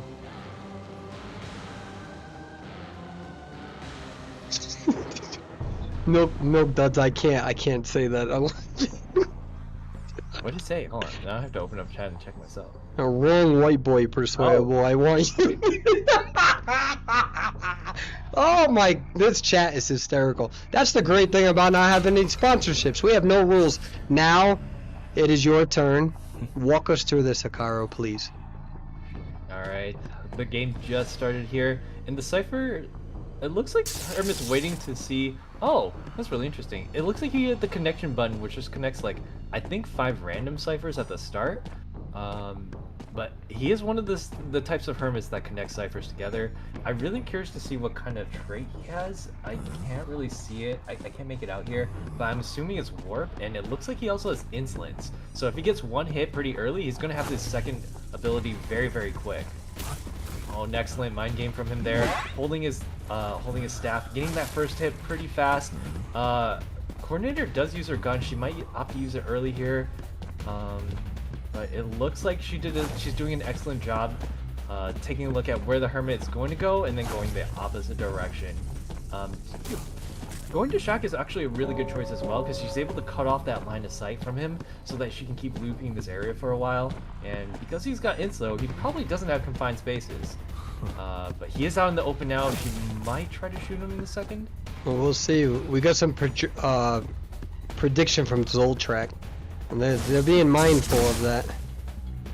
Yeah. That's a beautiful ability. Good hit right there. How much damage are they all sharing? It looks like she's still on. If she takes a regular hit now, Ooh. she is gonna go down from that. And it's blink. It's actually not warp. Sorry, I couldn't make that out from the. It's like grayed out. How dare you make a mistake? You know, as somebody who's been perfect this whole night with everything that I've done. You know, it just brings shame to this live feed, and I would like to apologize to everybody. We expect professionalism and perfection here in Hikaru. Honestly, don't make the mistake again, or I'm gonna have to kick you off live feed. You're so right, King. Hikaru, thank you for playing along with that. I'll accept the punishment. Ooh. Almost a terror shot there, but yeah. Beautiful discipline though from 405. You know, yeah. Honestly, me personally, when I play Mercenary, I listen to certain music that helps improve my quality of gameplay, and you can definitely tell 405 has been doing the same recently, because that was excellent gameplay. Yeah, Hermit does get an extra hit on the coordinator there. He doesn't really need it for presence, but he's able to spread the damage to other people who have the red charge, even though she's still going down. So that's just an extra hit out there. If he's got to spend some abilities to do it, that's actually a pretty good trade-off.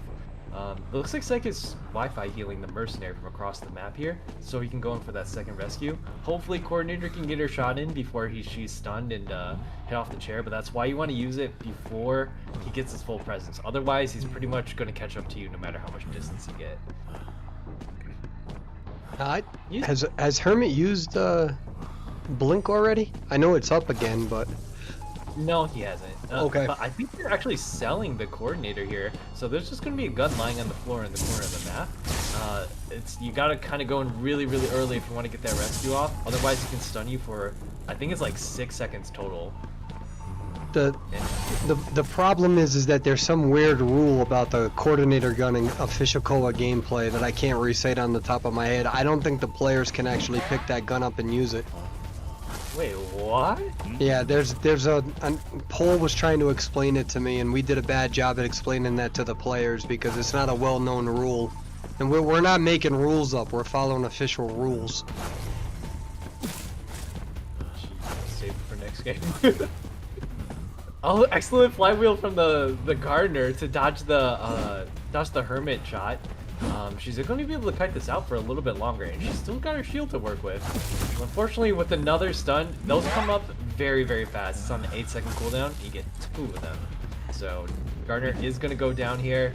Hopefully, she's not too close to the basement. It doesn't look like he's going to aim for it anyways. He's in such a good position with 3 ciphers left to be able to connect all remaining ciphers and make this game take forever, pretty much.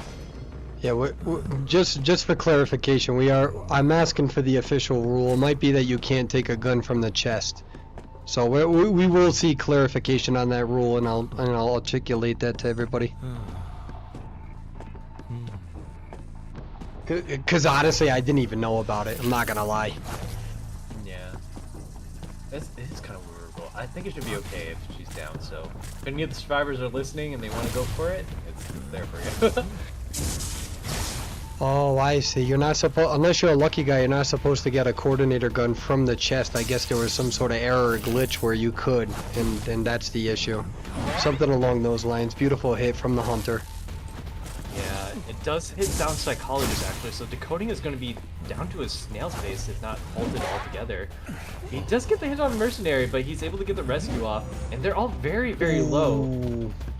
Miss blink from the hermit, but it's not a problem. Yeah, but that blink would have hit if they threw the pallet down. I don't know if that's I don't think that's a hunter error. I think that the survivor just played that right. Because I'm telling you, if that survivor would have thrown that pallet down, I'm pretty sure that would have been a hit. Survivor just kept running forward, which was a great move from them. A good blink to dodge the pallet stun, and if you're this far ahead, you can play it however safe you want. You got all the time to work with in the world now.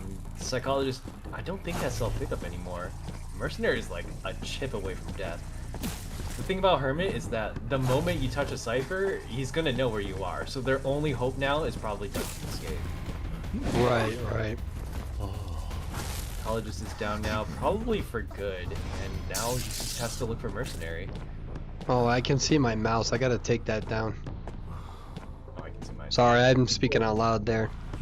No, you pointed it out, and I was like, wait a second, now I can't unsee it. Yep. There we go. I was ready to intervene.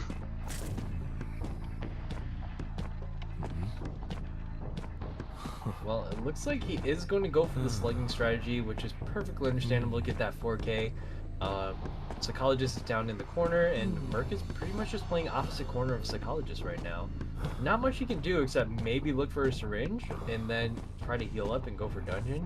But I think that it's going to be really difficult for... Oh! I don't know if he spotted him out of the corner of his eye there, but he might be able to see him if he walks out too close. Yeah, he was spotted out by the Hermit. And now he's definitely going to get chased for sure. This match is kind of coming to a close pretty quickly.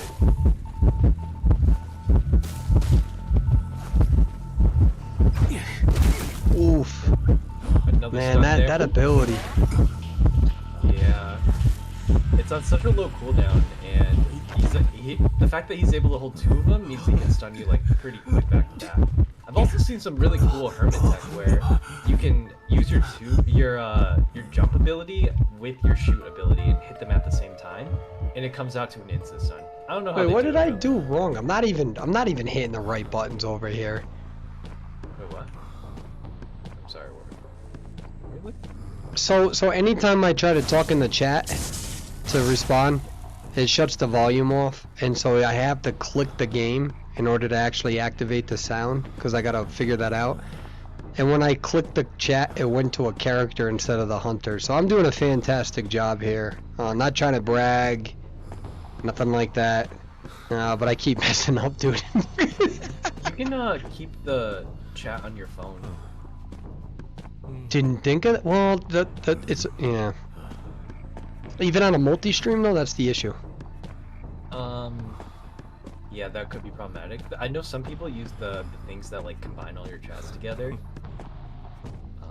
But yeah. I got a question on Zoltrak's cape. What is that on the left side? I think it's an accessory. It must be one of those like just accessories that it doesn't do anything special, but it's just there. So yeah, I just don't know why you would attach that to the cape instead of the. You wasn't looking at the second Oh, one. did he get away?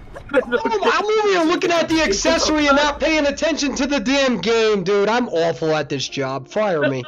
How do I fire myself, dude? I'm so stupid. No way, dude. That was crazy. We weren't even paying attention to. Oh, I'm so sorry. You know, I was so focused on that thing on the cape. Like, wait, how does this attach to the cape? I had honest questions. I don't know. We could have hyped that up. We could have hyped it up, and I'm looking in the left butt cheek with the cape cover, and it just. Who? I honestly should have been paying attention as well. Akaro, you distracted everybody. I had nothing to do with me. I'm just kidding. What a beautiful play! We're not even. Oh she my didn't give God! up till the very end. They didn't give up. We didn't give them the spotlight. We didn't give them any attention. I'm over here to the accessories. Shut up. This is why I don't talk about skins, lore, or accessories. This is why. The one time. And I robbed the player of their moment. That's absolutely insane, though. The not giving up to the very end. Usually, like when I do fives all the time, I'm like, why aren't they surrendered yet? Because like sometimes I've learned. Okay, I've fallen for this trick a couple of times. You gotta secure the location of the dungeon before you chair that survivor. Because even though Merc takes a long time down chair, man, she crawled like where did she go down at? I have to go back in the stream, but she must have crawled like cross country to get there. I'm pretty sure with the amount of time that she had to crawl, and we saw her crawl right in there. Oh my gosh, she saw it coming too. It's gonna be one of my most embarrassing moments, my dear Lord. We robbed that player of all the hype, all of the strategy. To the player, I apologize to you. That moment, that you deserved it. You deserved that moment. I'm gonna have to do a little bit better in the future. I'm taking full accountability for that one. That was so miraculous. I wasn't even paying attention to it. That's how great it was. I genuinely thought the match was probably going to be over, but that's 100% on me. That's how good of a play. That is 100% on me. I have no problem taking accountability. I screw up every day of my life. I'm a guy. I'm docile. I've learned this. I'm 34. I'm not in denial anymore. That was a remarkable play. Who is the player's name? Who did that? Whatever player just did that, you are going to get any item 5,000 echoes or lower. You're getting it. I promise you, you DM me on Discord. I have no problem saying I messed up. No problem whatsoever. You deserve that. You're getting any item in this game for 5,000. I will give you any items that accumulate the 5,000 echoes because that moment belonged to you. That is my promise to you. I promise you. Congratulations on that gameplay. I promise you that I'll try to do better. 5,000 echoes? They again 5,000. That was such a good moment. I screwed up. That's like $50. That's like the prize pool. I said I would do the dishes and I didn't do the dishes. And at some point, it doesn't matter if you're tired. We all are. Do the damn dishes because you said you would. I messed up. I'm supposed to be giving these players that moment. Yeah, that was pretty hype though. Nice job. That was I'm looking at it. PW Natly. I can't see the rest of the name. I have to look at the roster. You get any items worth 5,000 echoes, but we got to be friends for 24 hours. I learned that the hard way. So you got to deal with pretending you like me for a little bit. Oh, it's Natalie with like a little heart, angel wings. No, 5,000 echoes. I didn't say $5,000.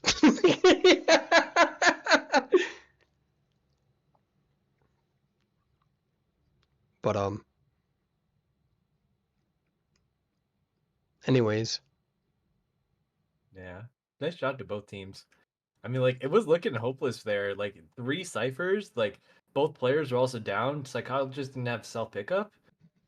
You got to be really, really careful there, or she's going to get away through the dungeon while she's going to slip away while you're not looking. And I did check to see where she crawled from, all the way from Godkite to that side of the map. So, like, excellent communication on the survivors' part for letting them know where the cipher was too, where the dungeon was. So, yeah, good job all around.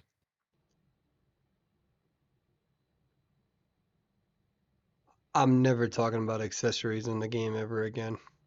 Now, some of them are really pretty. Some of them are really I distracting don't care too. about any of them. They can all get deleted from the game. No, I'm I sulking right paid now. money for some of them. No, I'm literally throwing a temper tantrum on live feed in front of 2,500 viewers, probably more than that. I don't care. I'm sulking. I'm mad, and I'm gonna pout. Pop pop pop pop pop pop. Pouting. That was bad.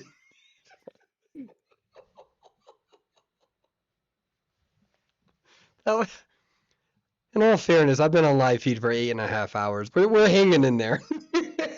I get tired after like 2, so I mean you're gaming right now. We gotta do, yeah, but you know what? My staff deserve it because they've been slaving away for this whole entire week. So, and we got another stream tomorrow night too. So it's gonna be, we gotta put the work in, you know? Yeah, and next week too. Like, oh, We got tomorrow, we got the weekend after that. So, you is know, it 2 weeks or 3 weeks? 2 weeks. Oh, okay. But I'm surprised you managed to fit like 64 teams double elim within even a 10-hour period with this amount of downtime. Like, it just if you're running it smoothly though, it's working. we can only show we can only show so many live matches. That's the problem. And Oh, some of them aren't being broadcasted. all of a Okay, sudden, okay. no, there's definitely no way. We can't broadcast them all, especially like with the software. I mean, I gave up on the software 4 hours ago. Um, and then on top of that, like the players that, again, this is one of the most difficult times to do a tournament like this because again, the all of the game modes inside the game do not accommodate for what we're doing, right? We talked about that Right. previously. So then we had to make custom graphics, all that. We've talked about this way too many times in 8 hour span, so we're not going to repeat ourselves. But everybody's doing well, and the players are getting better, and the organizers are doing better, and everyone's getting good. And this is what we want. We're again, the only delays that happened was because we were running too efficiently. And I have no problem saying if we messed up or we're running behind schedule, but it was literally the opposite. So I think this is a good problem to have. Mhm. Yeah. I mean, like sometimes. Oh, I don't know what to do about that because I hope like every team gets a little bit of chance to be in the spotlight for a second because it's like, the 64 teams is a lot of people though. Well, we're gonna come nowhere near it. We really are. We're not gonna come anywhere near it, especially um, the bottom bracket's not gonna. What we're trying to do is we're trying to find a method where we're also recording everything on the bottom brackets, so that everybody like we can post it on YouTube, and then Right. everybody can go back to it. So if we ever have a big tournament like this again, we will have people who are designated just for video recording, and every single match of the whole tournament will be posted for you to go and watch it. But like I said, we got an issue with resources. Again, changing this up at the last second. Um, all of the rules, all of the intentions. So we got a long way to go, but the future is bright, like I said. So Mm-mm. Were you thinking like annually, biannually with what? with running the circuit and the tournament stuff? So there's going to be a difference between tournaments and like an esports league. Mm-hmm. So we got to see. You also don't want to overshoot either. So we'll see. But I know Right. for instance, the next tournament, the estimated time would be about 2 weeks after this tournament ends, give or take. We got to look at a few things with that. So this would end this week, or sorry, next weekend. So I'd say 2 to 3. I'd say maybe 3 weeks. But I got to look at the schedule. I got to look at the time, the holidays, things like that. Um, and then there's other people that we're willing to, we want to bring on board. We have animators who are like, hey, like we want to start making projects for you. I'm in college. I'd like to learn. I don't know anything about that, but if it's their passion and their job, like let's go. What can I do to Wait. help? So, So I might be misunderstanding here. Just to clarify, you said like 3 weeks? oh yeah, why not? Whoa. That's like that's a lot of work. I'm just that's really impressive. I'm like that's really ambitious and oof. I'm still down to help out. 3 weeks though. 3 weeks from the result of this tournament would be a projected time. Then it could change. For And the then the next tur one, and then the tournament rules can change. It's not going to be a double round, 2 versus 8. So right? there's things. It's also going to depend on the health of the staff, the team. If there's people who need Right. to take breaks, do we have the next person in line to help organize it? So like I said, on the other hand, though, what are we supposed to do? What are we Yeah. supposed to do? Just not come out with the content? I'm not coming out with daily YouTube videos. I'm not coming out with daily stuff on TikTok. And so what am I doing with my time?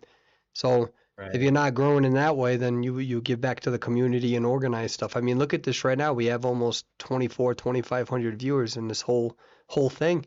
Imagine if all of these channels were up and running. What if they were oiled up? What would be the viewership? This is viewership on channels that have been dead for 2 years. Hmm. Yeah. Like I'm just I hope you don't burn yourself out from that because Burn doing this myself out. I had 2 years off. Hikaru, you're the one that need a little nap. You said you were streaming a lot, right? I haven't not streamed a day in like 7 months. That's the difference there. Because like for instance, and that's not criticism either. The content that you're creating is for your brand and to build yourself up, and you should continue putting the work in. Right Mm, now, I'm not producing content like you, right? I'm not going on live feed every single night. In fact, sometimes I'm only on live feed 2 or 3 times a week. And sometimes I'm mm, not producing videos and one video a week. So that allows me to allocate that energy. So I don't think that I'd be able to do what you're doing while allocating all the time in terms of like all of this stuff. You see what I mean?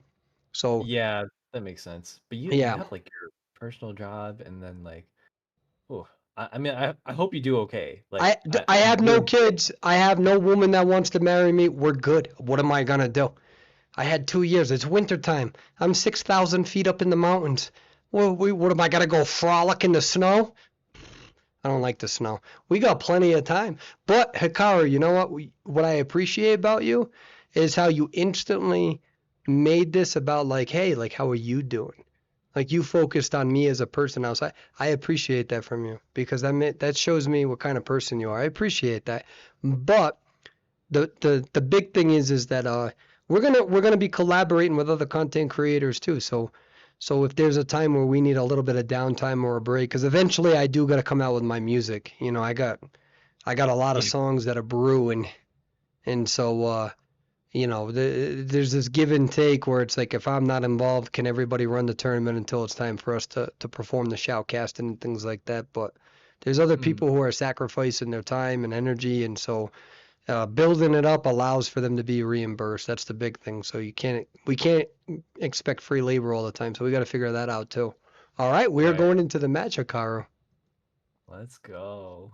Yeah, it seems like uh Celtic is hunting again with against the same team. Did they not switch or no? It looks like that's right. Okay. Dude, Yep. I can't, dude. I gotta stop reading these chats. I gotta stop reading. I, let me mute myself. Dude, the IDV community is some of like the most creative, funny people that I know. They have such funny comments sometimes.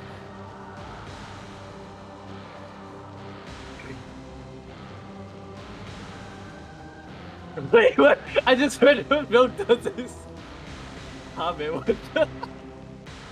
No way. You're so funny. Okay. It looks like we have Night Watch against First Officer Embalmer, Gardner and Seer. Interesting team. I think after me, I know Season and I joke about Night Watch and being weak all the time, but you know, if he catches you really early, he still gets a pretty good he can still get a pretty good lead on you. And I think he's gonna opt to chase the Embalmer here, but the setup doesn't allow a lot of places for them to transition to, at least not to the very strong areas without taking a hit, since Night Watch can catch up to you pretty quickly at the very start of the match if you don't spawn in a good place. Yeah, we'll just have to wait and see what happens. Aqua, yeah, a lot of people like Aqua. Love that though. He's just a little guy. Yeah, he is gonna chase the Gardener first here, and she's instantly transitioning away from him. She knows that that corner is not very good against Night Watch, and she's gotta look for a place with a lot of a strong pallet so that she can kite in it. And she does choose to go towards Corner House.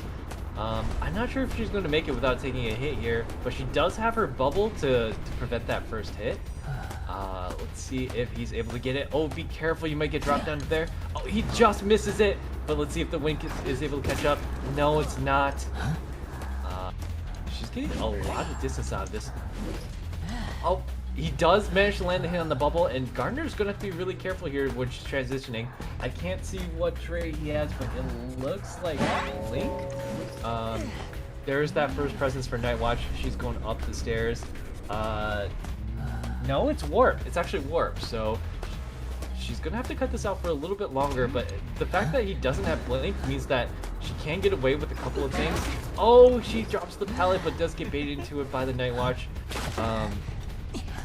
Let's see if they're able to do a... They do have a first officer on duty for rescuing. And they actually have... What was that? What is that thing next to... Oh, that's his coffin. It looked like a priestess portal for a second. No, it's like, no way. Alright. First officer does see that he is getting ready to rescue. The cipher progress is unfortunately not that high right now. So they're going to have to be careful about getting this rescue a little too early or a little too late. He's coming in at just the perfect time, managing to avoid those swings. Ooh, beautiful hit. Yeah, a good hit on Night Watch while he's invisible too, but he's gonna have to... Oh, the Gardner's gonna have to do... she does take a hit right there and she's able to transition, but there's not a lot of places she can go to right now. This place is just barely open unless she's able to make it in the graveyard, but I think she's gonna stay in the same spot.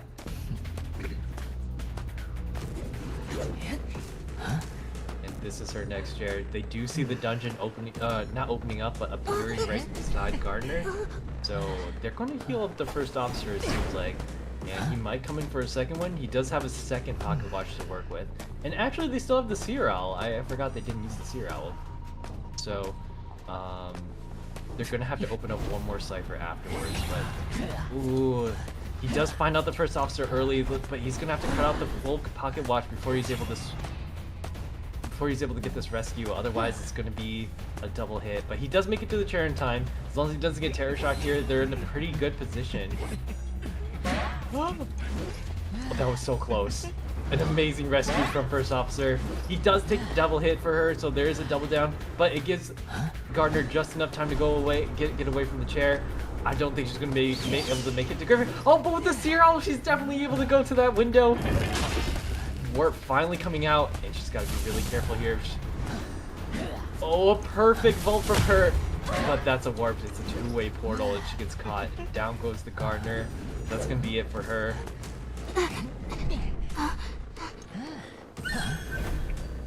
First officer is up. He doesn't have self-pickup, and he's down all of his pocket watches. He's hiding in the butt. Does he see him? Oh, he does see him in the butt. Actually, that was such an interesting play. I would not have thought of that. Little cheeky bush play.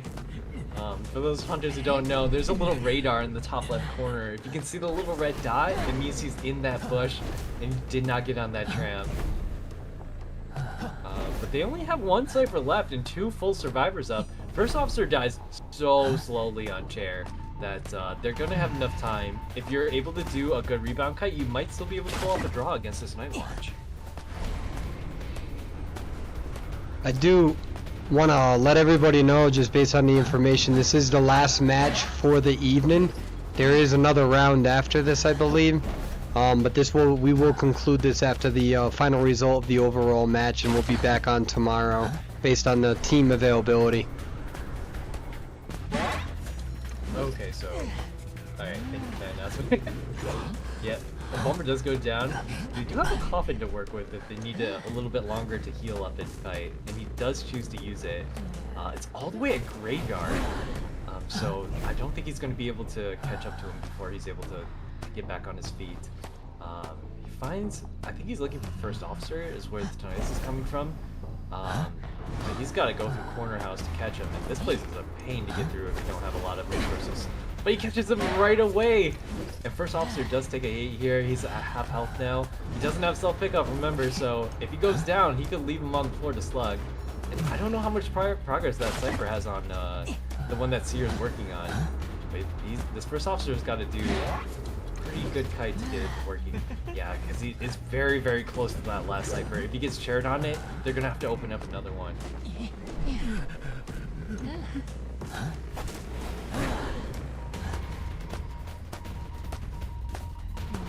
Okay, looks like he found out the Seer, who's probably going to have to go for the rescue now. With them both hurt, I think Night Watch is in a really good position here. It doesn't seem like they have another Cypher that has any progress on it. And he is just got the attack recovery. This place has not a lot of places you can kite Night Watch on, so I think the first officer is going to get down, yes. A little bit delayed, but that is his last chair, so we're going to see him change onto the Seer, I believe. Oh, I think he just wants to guard these Cyphers.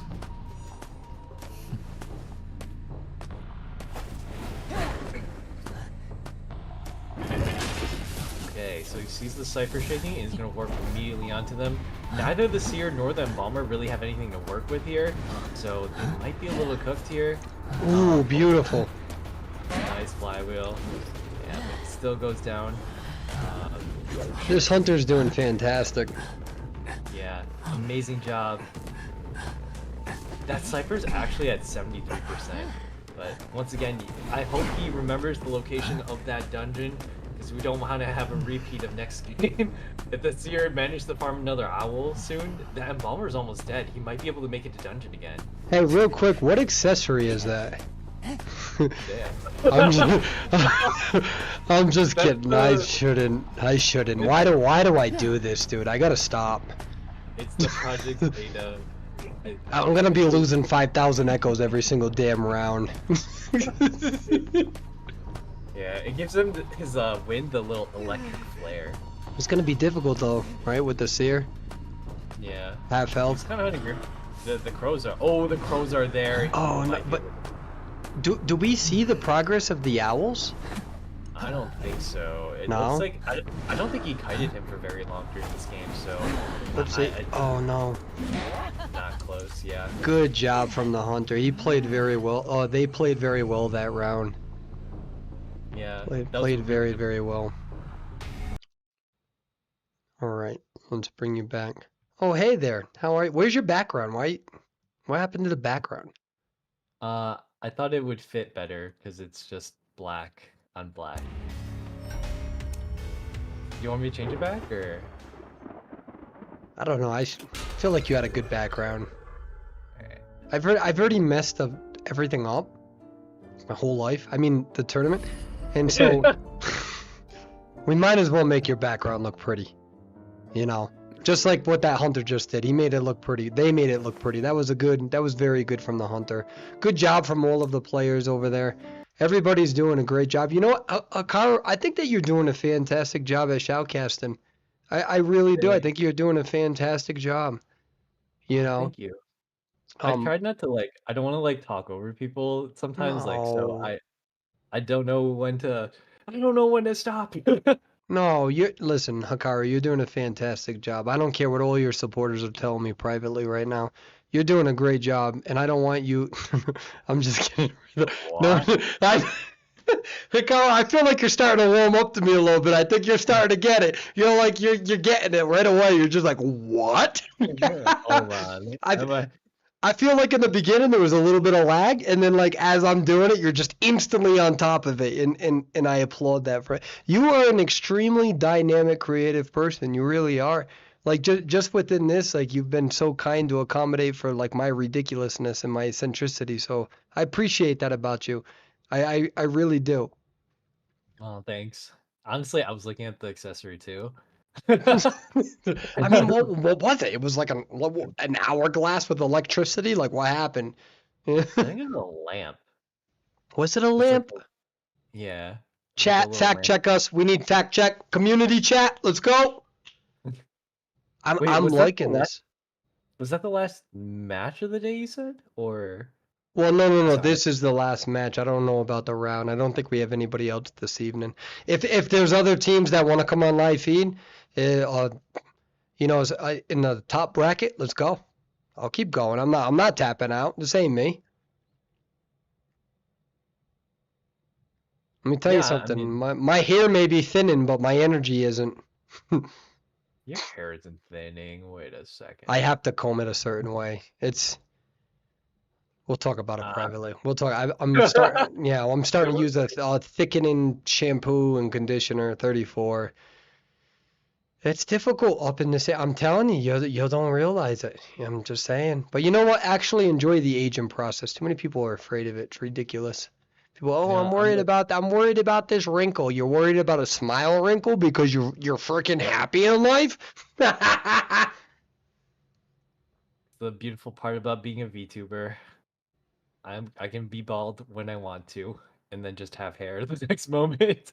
That is true. That is true. But I just, I'm not trying to bring out like any insecurities or weaknesses. I don't want to be like negative, but like, where's the beard?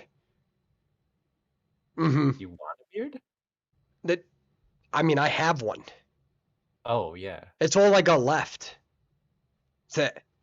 Once the beard goes, I'm done. I'm toast. The beard's never I'm stopped. no longer a top player.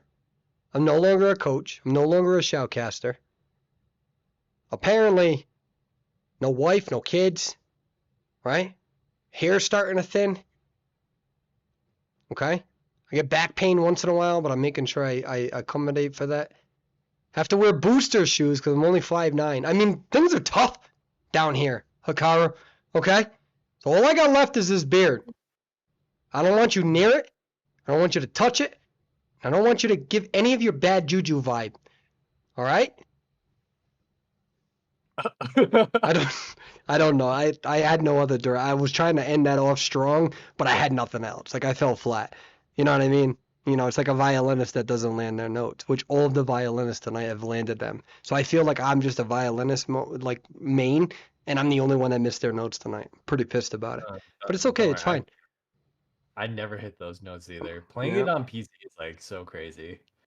Wait, you play on PC? Yeah. Oh, dude, I tried to play on PC once. It was awful. Are you mobile only? Yeah, I've only ever played mobile. Yeah, like I feel like it's better for mobile in the first place because it's a mobile game. A lot of the hunter's abilities were designed for mobile. So if you don't like rearrange a lot of the keys, it just becomes really weird. Like Clerk's original keys were F1, F2, F3 to do the recordings, and I'm like, who made this up? So I had to rebind those.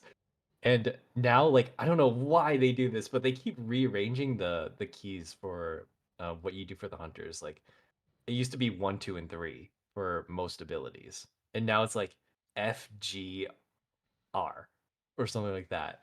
And I don't know. I'd be okay if they just had that to start with, but when they keep changing it, like PC, there's a lot more keys on the keyboard than just using your thumbs to drag and drop something. So hunters like Galateo or like Bonbon or even Mad Eyes, it's just like way easier to play on mobile compared to like having to perfectly position your mouse to the right spot. It's like I play on pretty high DPI with my mouse, so if I move it just like a little bit, it swings it crazily. And you got to adjust that in game too. So, uh, and plus they don't let you play in co if you're a PC player. So There you are. Hi. Hello. You disappeared for a second. I brought you back though. I summoned you. So I don't know enough about the PC stuff. I tried to play PC a few times and it was bad. I didn't know what button did what. You know what I mean? I I had no idea. You know, I felt like if I were to give an analogy on the top of my head, I felt like PC would have been like as if Mechanic took too many drinks from Demi and then tried to use Dang. her mechanic controls and but then the mechanic controls were like inverted and then you actually find out that they're not inverted. You've just been holding the controller upside down because Demi didn't know when to shut you off. So I felt like playing on PC mode, that's pretty much where my skill set was.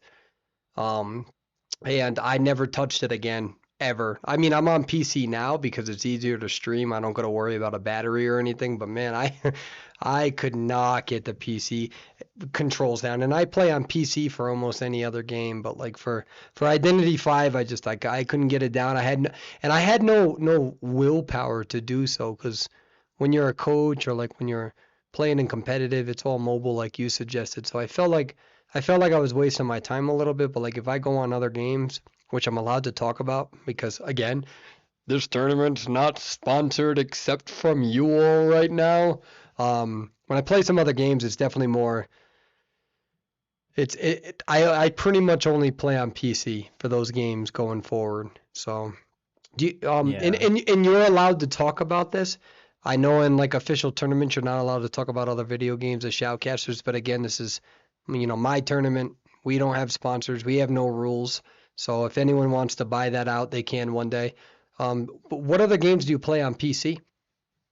I play a lot of things like League, Yeah, Valorant, Supervive, Apex. Like there's the new age games like Liar's Bar. I play pretty much everything. I hit the wrong button. I hit the wrong Oh, button. Where am I? Oh, here we are. We got the next game coming in, by the way. I'm so sorry. Mr. Zeus IDV. Where's his maid dress? Someone remind him in chat. I thought I recognized the team name. Yeah. So here we go. So, the bands right now are Gardener. No, wait. Is this the same time? I think this is the same bands. So Gardener and Balmer, Wildland, Seer, Priestess. I think Coordinator. And GSL right now needs one escape and they win. Did they? Because of the. Wait, what is his score currently? Are you sure they need one escape to win? That's what I'm being told by staff. I'm being told that one escape and they win. See, this is going to be the fantastic part when we actually have all the graphics coming up, is like we can just like look at them, with our eyes. Seer mains, owl over there. Alright, I'm done. Hikaru, it is your turn.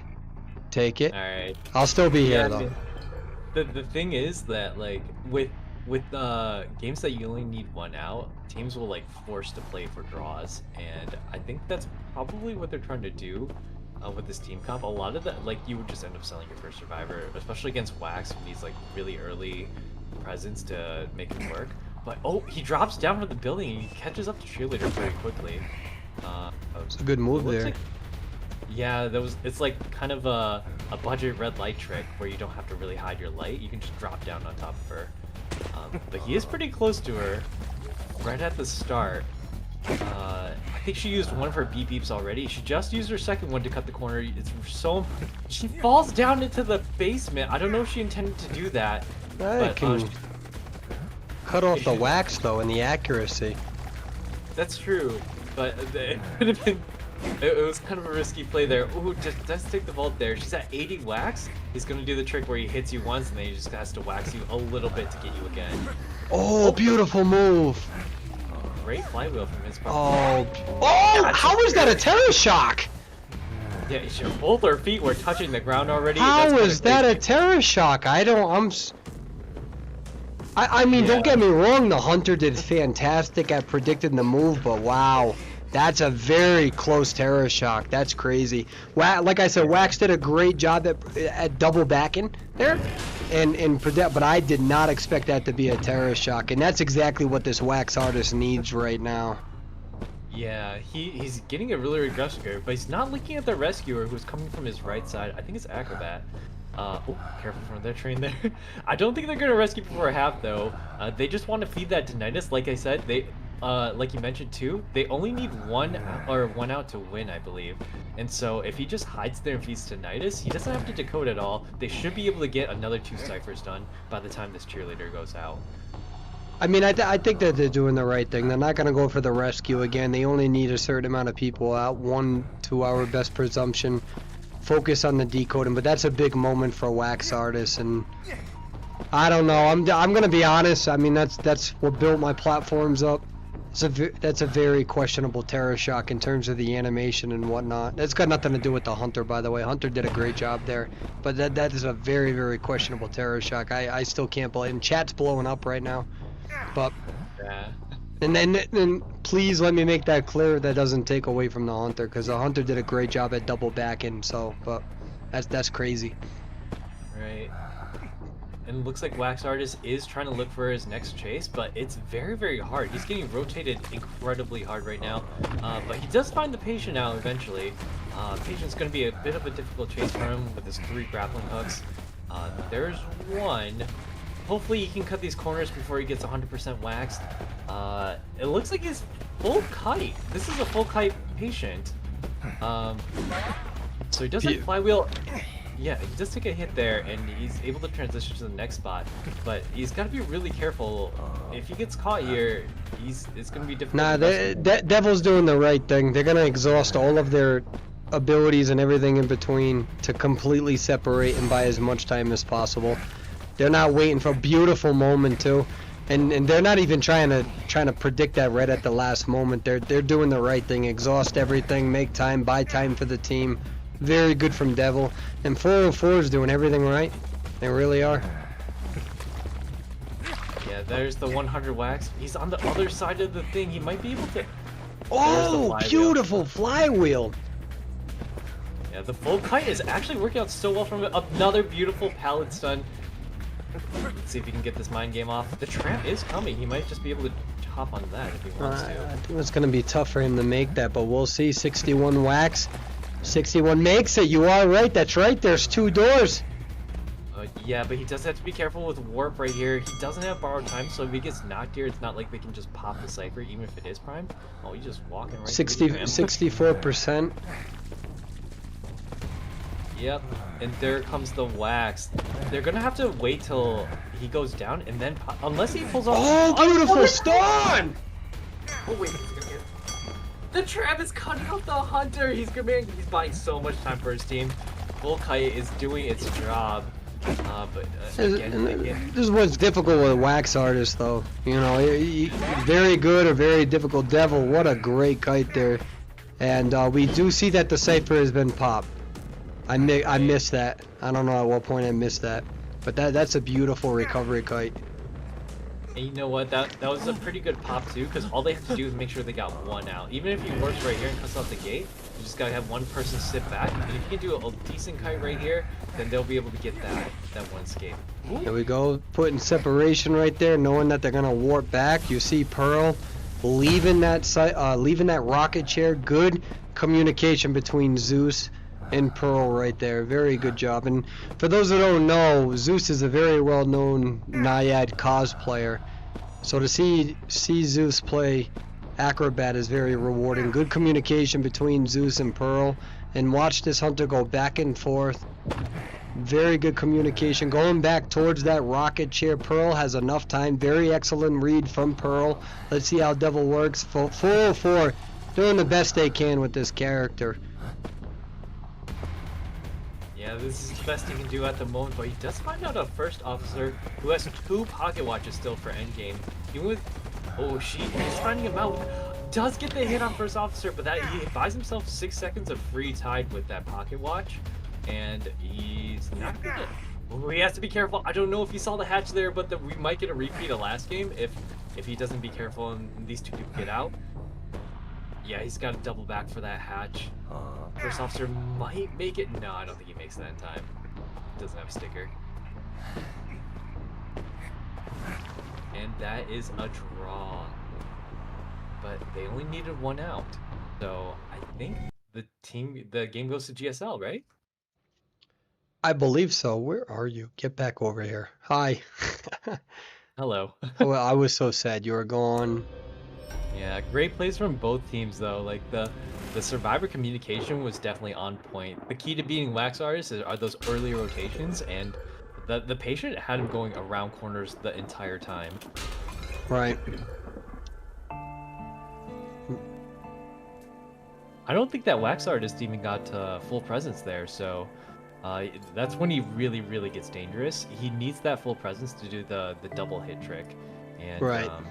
if you sell your first survivor, you just don't get it.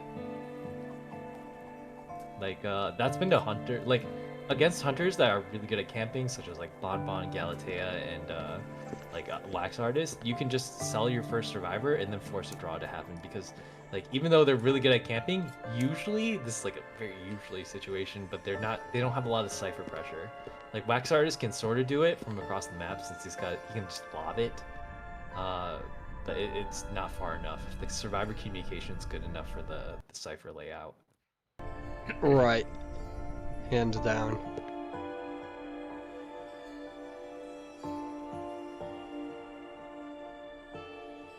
So GSL did win 2-0 with the Pallet Warriors. Excellent gameplay from everybody involved right there. I changed the theme to my room. This is my personal room. So I changed it Oh, fancy. to, yeah, I changed it to water because out of respect to Zeus and him being a Naiad cosplayer. So I felt like it just matched the theme of this. You know, one day I want to be as good of a cosplayer as Zeus. I think Zeus actually said that they were going to come out with another Naiad cosplay because they're consistent and they follow their word. I'm very excited about that. In all seriousness, congratulations. Let me just make sure on one thing, and then we'll get off this. Oh my gosh, there's like sharks torpedoing out from behind you.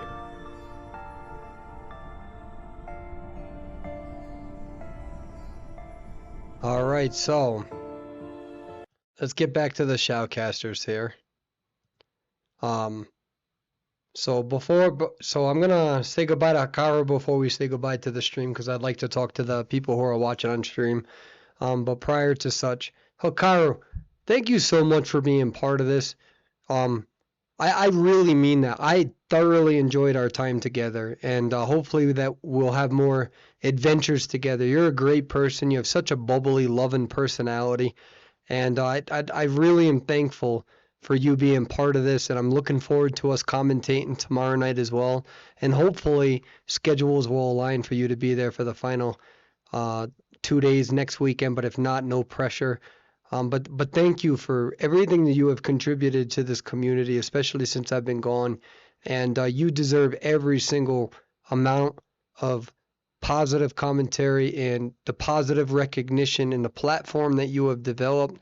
You deserve every single ounce of it. You are such a kind person, and I genuinely feel privileged that you shared this moment with me, and I will forever cherish this. Thank you. It's been a pleasure being here as well. Like working with you, it's been great, and I also am looking forward to hanging out in the future. Feel free to hit me up at any time. We'll work it out. We'll work out the weeds, as they say. I don't know if that's a saying, but It yeah, is it's now. been a pleasure. I'm gonna literally use it all the time. I don't care. We're gonna make it a Oh, thing. I just made that up. It doesn't matter. Have you heard my whole commentary for the past 9 hours? It's fine. We'll make our own thing. Yeah, there we go. But Well, thank you again so much for having me tonight. It's been awesome getting to know you. You seem super chill, so yeah. I guess go take a break now. Yep. Thank you so much, Akara. Somebody clip that because I'd like to send that to my mother. Because whenever she says that I'm stressful to deal with, I would like to send that where you just said that I am chill. And so I'm going to send that to my mom. Every single time she calls me and she's stressed and she says, "You're stressing me," I'm going to be like, Akara said I'm chill, Ma. So I don't know. I've known you for 34 years, but Akara, I met him once and he's saying I'm chill. No, with that being The- said, though, but you know what's anime funny? boy on the internet, he says I'm chill. That means I'm chill. You know what's funny is that my mother and my father got the same sort of sense of humor, so they would actually laugh at that. So we're a pretty chill family. So, but anyway, Sakara, thank you so much. I'd like to say goodbye to you and then chat. We're gonna still hang around for just a tiny bit. We will end the stream so we don't drag this out. So once again, chat, say goodbye to Hikaru. Hikaru, thank you so much for everything. I appreciate you. Thank you. Appreciate you as well. Have a great rest of your night, you guys. Bye-bye. Bye bye. Thank you, Hikaru. Man, Hikaru is awesome. I can understand why they have the player platform that they do. Okay, so chat, let's have a conversation. Okay, so we've been on live feed for about 9 hours. There's many of you who have been here for the majority of that time. I appreciate you all. I don't know exactly how the layout's going to happen for tomorrow evening. For those who have messaged me privately about issues or concerns regarding anything with the tournament, I'll get to you eventually. But I can't guarantee that's going to happen in the next few days. I mean, like you can see, I've been here for 9 hours. I'm doing the best that I can. I'm not a Superman. I wish I was, though. I want you all to know, and we're going to leave. I promise you I'm not going to drag this out. I hope that you appreciate the commentary because, in all fairness, I try to do the best that I can when I do speak to talk about the position and what the survivors and hunters are trying to do. Because it's very easy to look on the live feed and see a survivor make a mishap or a survivor think that the hunter's going to do something fancy and then doesn't, hop a window right into the hunter. It's very important that we maintain the integrity of all of our players. It's okay to say if somebody didn't play well or they made a mistake or whatever the case is, but it's also okay to say what was the line of thinking. And so I do the best. That is historically how I've always been, where I try to be fair, honest, and I try to make sure that we get as much of that information as possible. I'm definitely rusty. Eli carried me. Hikaru carried me. Hopefully we're going to get some graphic designers and people who can run the software behind the scenes. But this is a new beginning. Right now, even with me rambling like an old man, unintelligibly, we still have almost 2,400 viewers actively right now. And that doesn't include all of the other viewers out there that I haven't seen. So with that being said, with the TikTok community, I guarantee you that once I have somebody helping me with this, we'll be more engaging with you as well. You've been incredibly patient with the chat, as well as all of you. I hope to see you tomorrow evening, and I hope to see you also tonight. I'm going to hop on my Discord and maybe talk to some of the competitors or players. So I'm either going to be on the tournament Discord or my regular Discord.